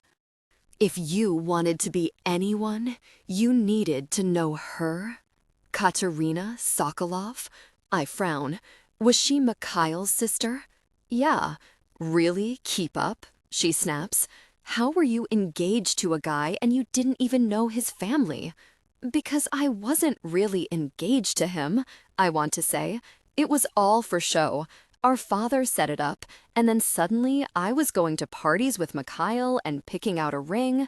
It all happened in a matter of weeks, and there wasn't much discussion in between. Mikhail didn't care who I was, and I knew it was a waste of time to get to know him when I had no intention of going through with the marriage. Francia continues on. Anyway, everyone thought Katerina was God's gift, so I got to know her. She treated me like her servant. Anything she wanted, really messed up Franny will do it. I shake my head, but it won't settle into place. Last time we talked, you said you wanted someone to take care of you. You said you were lonely. God, you really ate that up too. She laughs cruelly. I told you what you wanted to hear. It's called strategic bonding. You wear your miserable backstory on your sleeve, and I parroted a version back at you. Help me, Cora. I'm sad and lonely, and I just want to be loved. Forget that. I'm going to save myself. How? I ask, gesturing around the dank room. You are going to murder the only 2 friends you have? For what? Her face splits into a menacing grin. For everything. How? I don't see how. Then shut up and let me finish. I'm telling the story here. All you have to do is sit back and listen. She huffs and continues. So I graduate. Katerina goes her way, and I go mine. We never speak again, but I see her engagement announcement to Ivan Pushkin. I watch as her life carries on exactly as it was always going to. High-profile marriage to a connected man, have his little brats, and live richly ever after. Everyone's dream. But then something interesting happens. She snaps her fingers dramatically. Katerina disappears. Bam! No trace of her. Here one day, gone the next. Her father is desperate to find her, and I see my chance. I call Konstantin Sokolov.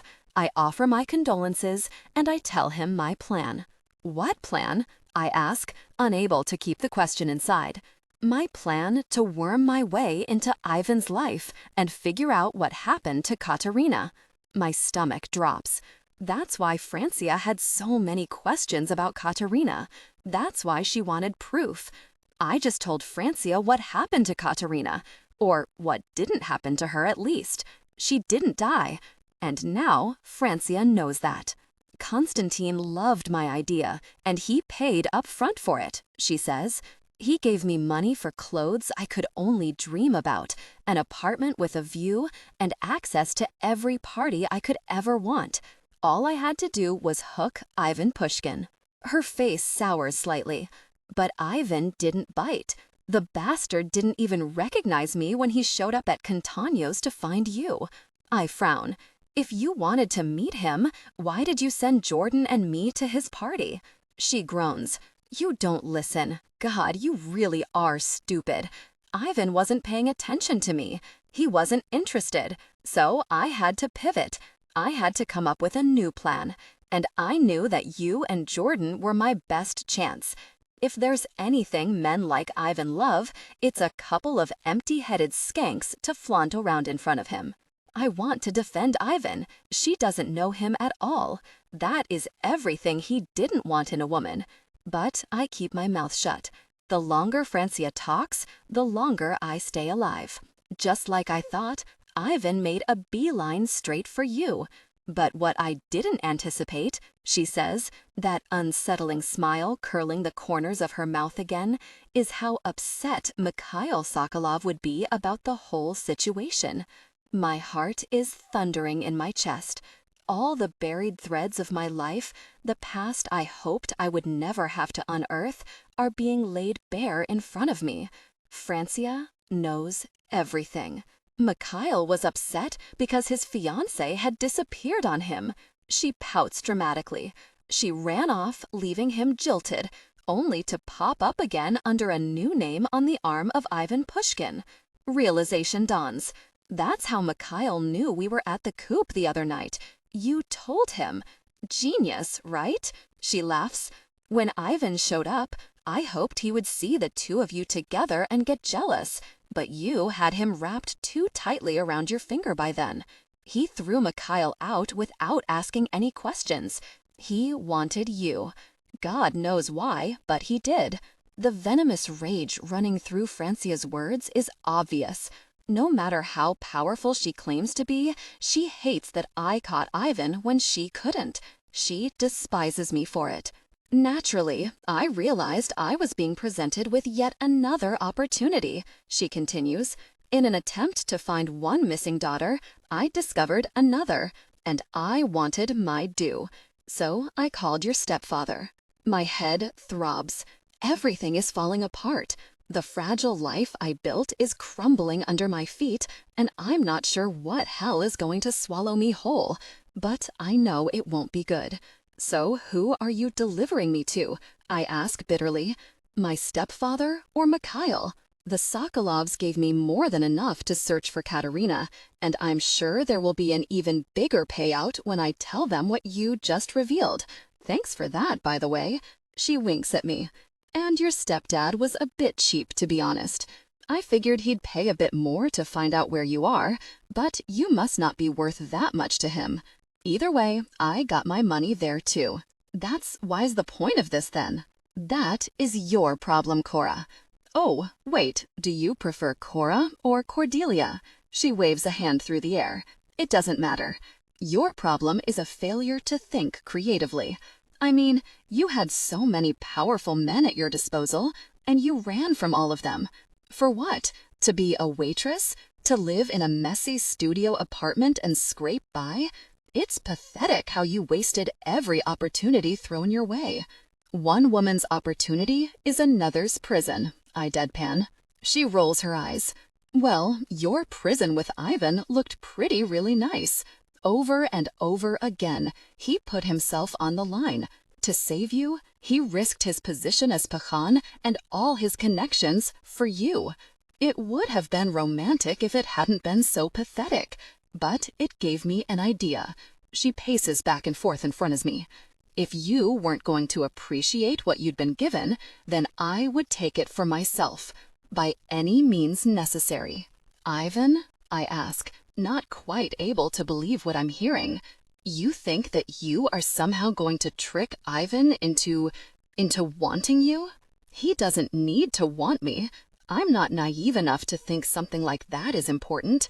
But if Ivan shows up here and finds me clinging to my life after a brutal, heroic fight to save you and Jordan from death, a fight I'll unfortunately lose, sadly for the two of you, then he'll marry me. Out of convenience. He'll marry me to keep this story quiet, and as thanks for trying to save you. It's terrifying how much her plan makes sense. Ivan has told me multiple times that he wants to marry someone who is well connected. Check. Someone who isn't emotionally invested. Check. Someone who knows what they are getting into with him. Money and protection, but no love. Check. Francia could give Ivan everything he wants. You're forgetting something, I tell her. You have to pin this murder on someone. Ivan wags his finger. Constantine won't breathe a word to Ivan, not when he has a spy living in his enemy's house. I'll keep delivering information to Constantine until he finds Katerina, and our business together is done. I snort. Good luck getting that past Ivan. I've gotten everything else past him so far, she says simply. He already knows someone is after you. Your stepdad is in bed with a lot of bad people. Could be any one of them who came after you, honestly. Ivan may never be able to puzzle it out. My stomach is in knots. I'm trying to poke holes in a plan I'm hearing about for the first time, but Francia has been plotting all of this since the moment we met. Every second of our friendship has been a scheme, and I had no clue. Francia has thought of everything. You're insane, I breathe. Actually, clinically insane. None of this is normal. You understand that, right? You're a crazy, really difficult person. Francia walks around my chair. I try to angle back to see her, but I can't. The ropes are too tight. Then she squeezes my knuckles painfully and yanks on my finger. Something cracks. Pain flashes. Then a weight disappears. My ring. She walks back to face me. Slowly, she slips the huge diamond onto her finger. Maybe I am crazy. She holds out her hand, letting the diamond reflect the muddy lights of our dungeon. But you're about to die in a dank basement while this crazy, difficult person gets everything she has ever wanted. My fear vaporizes in an inferno of rage. Ivan will never be yours, I spit. He is, and always has been, mine. Francia opens her mouth to respond, just as something loud shudders upstairs. She turns towards the door. For the first time since she revealed her loyalty, Francia looks scared. Looks like my big, muscled man has come to save me, I spit. I'm hoping like hell that I'm right. Ivan, this is a waste of really time. Yasha doesn't say anything, but I know he agrees. We swept Jordan's apartment again for clues, but found next to nothing. So we are back at Francia's apartment building, once again approaching the emergency exit door on the side of the building. Are you going to let me clear the building this time? Yasha asks bitterly. Gosh, no. I wrench open the door and step inside. A few feet ahead is another door. There's a doorbell to the right of it with a speaker attached. But when Yasha pushes the button, nothing happens. It's disabled, he says. Then we'll have to do this the hard way. I lower my shoulder. Yasha steps up next to me, bracing himself. Then we both charge at the door. It takes a few hits before the wood around the handle splinters. It takes a few more before the door shears away from the handle and the bolt and flies open.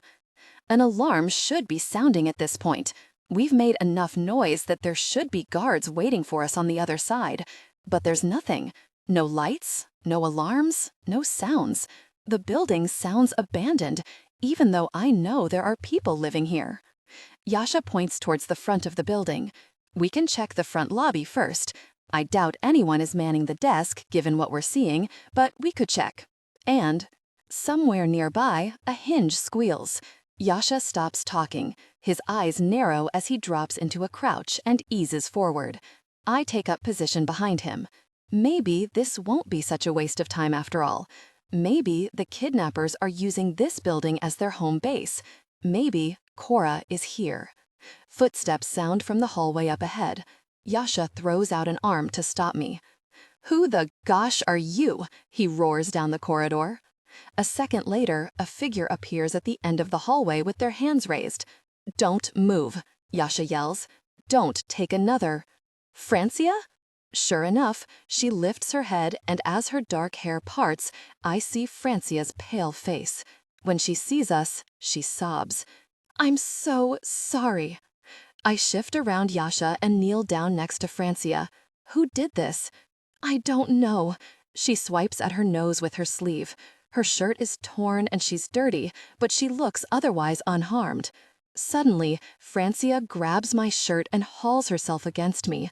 She presses her face into my chest and cries, I'm so sorry, Ivan.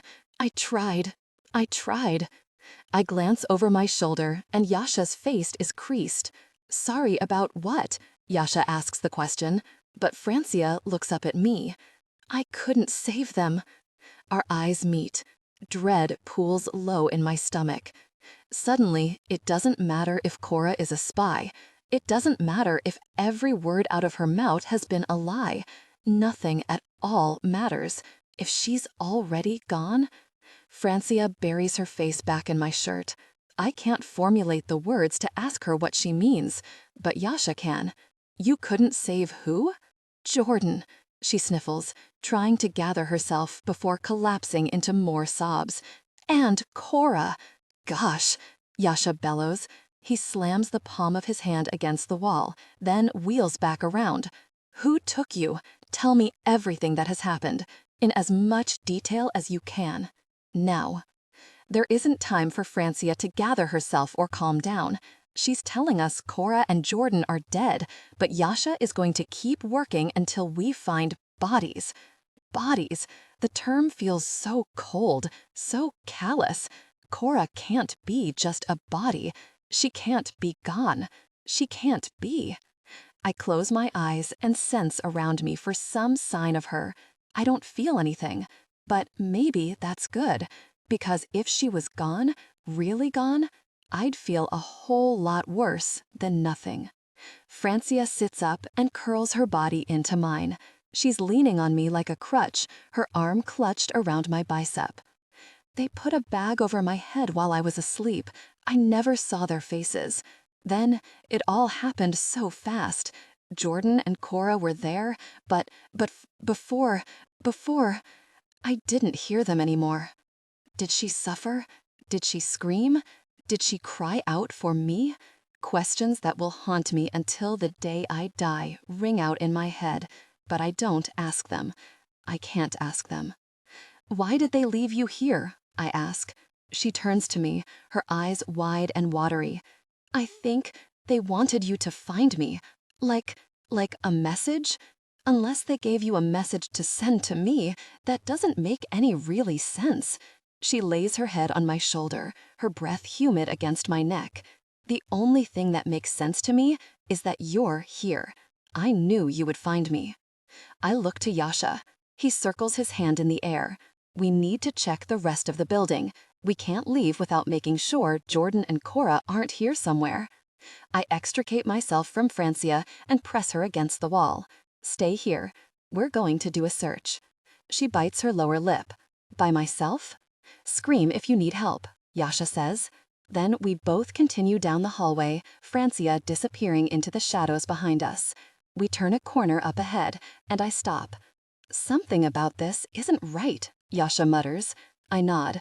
Why would they go to the trouble of kidnapping Francia just to drop her back off unharmed? She heard what was going on. She'd be a loose end, he says. If it was me, I'd kill her to be safe. Agreed. I beckon Yasha into the room to my right and close the door. Something occurs to me. When you put the women in the safe houses, you cloned their phones, right? Can you still see Francia's texts? He nods. Do you suspect something? It would be foolish not to. She's a victim, an eyewitness, and the sole survivor? We have to check her out. Yasha pulls out his phone and opens an app. He inputs a fingerprint and facial recognition before a new phone screen appears on his. This one has a burgundy red background with a black rose in the center. This is a mirror of her screen, Yasha explains. Right now she isn't doing anything, so it's just... As he's speaking, the screen changes. A text thread appears. The number is unknown. A second later, words appear in the box below. Ivan and Yasha in the building. They're searching the rooms now. I told them I couldn't send Cora and Jordan. I see red. My vision pulses with rage. She's part of the plan, I growl. She did this. I really said it seemed unlikely anyone would be able to pull a plan like this without someone on the inside. But I suspected Cora. Francia flew under the radar. She never stood out to me. By design, I realize. I thought she was Cora's friend. Cora thought she was her friend. And she betrayed us all. What's the plan? Yasha asks. I grab the handle and pull the door open. She dies. I retrace our steps, turning down the long hallway where we left Francia. She's still standing against the wall, but her phone is in her hand now. She lowers it as we approach, sliding it into her back pocket. "Did you clear the building already?" she asks. I shake my head. Turns out it wasn't necessary. We already found what we're looking for. I pull out my gun and aim it at Francia, but she doesn't blink, doesn't flinch. She stares down the barrel and smiles. "Kill me if you want," she says, her voice suddenly flat and sociopathic. "It won't save Cora." My finger is poised over the trigger. It's itching to retract, to wipe this waste of space off the face of the earth. Is Cora alive? Really? Tell me the truth. Now. Francia's lashes flutter. For the time being. But whether you kill me or not, she'll be dead before you reach her. Or rather, she'll wish she was dead when she finds out who's coming for her. That's haunting, but at least it's a flicker of hope in the darkness, a spark of light at the end of this horrifying really tunnel. "What do you want?" Yasha asks. "We protected you. We gave you everything. Why do all of this?" Francia barks out a laugh. "Everything? You think an apartment in some second-rate mess downtown is everything? I want to be in the mansion. I want the ring on my finger." She lifts her hand, and I see a very familiar ring gleaming there. She didn't have it on before, but there it is, unmistakable. Cora's wedding ring. My lips pull away from my teeth as I snarl. "Where did you get that?" "Cora handed it over," she says. "She was more than happy to trade places with me. Turns out your fiancé isn't as committed to you as I'll be." Liar. She's lying. Cora would have fought to her last breath to never give Francia the satisfaction of seeing her wilt. "You want to marry Ivan?" Yasha asks in disbelief. She tips her head to the side, grinning. "Actually, Ivan wants to marry me." She's insane. I can't believe I didn't see it before. Not a chance in hell. She shrugs. "If you refuse me, hell is your only chance of seeing Cora again, because she'll die before you can wrap those deliciously meaty hands around my throat. She'll be gone." "What do you want?" I growl. Francia steps forward as if I don't have a gun pointed at her head. She reaches out and strokes a hand down my chest, Cora's ring glistening on her finger. "It's simple. I want you, Ivan. Marry me and Cora lives. Refuse me and she dies. So, what's it gonna be?"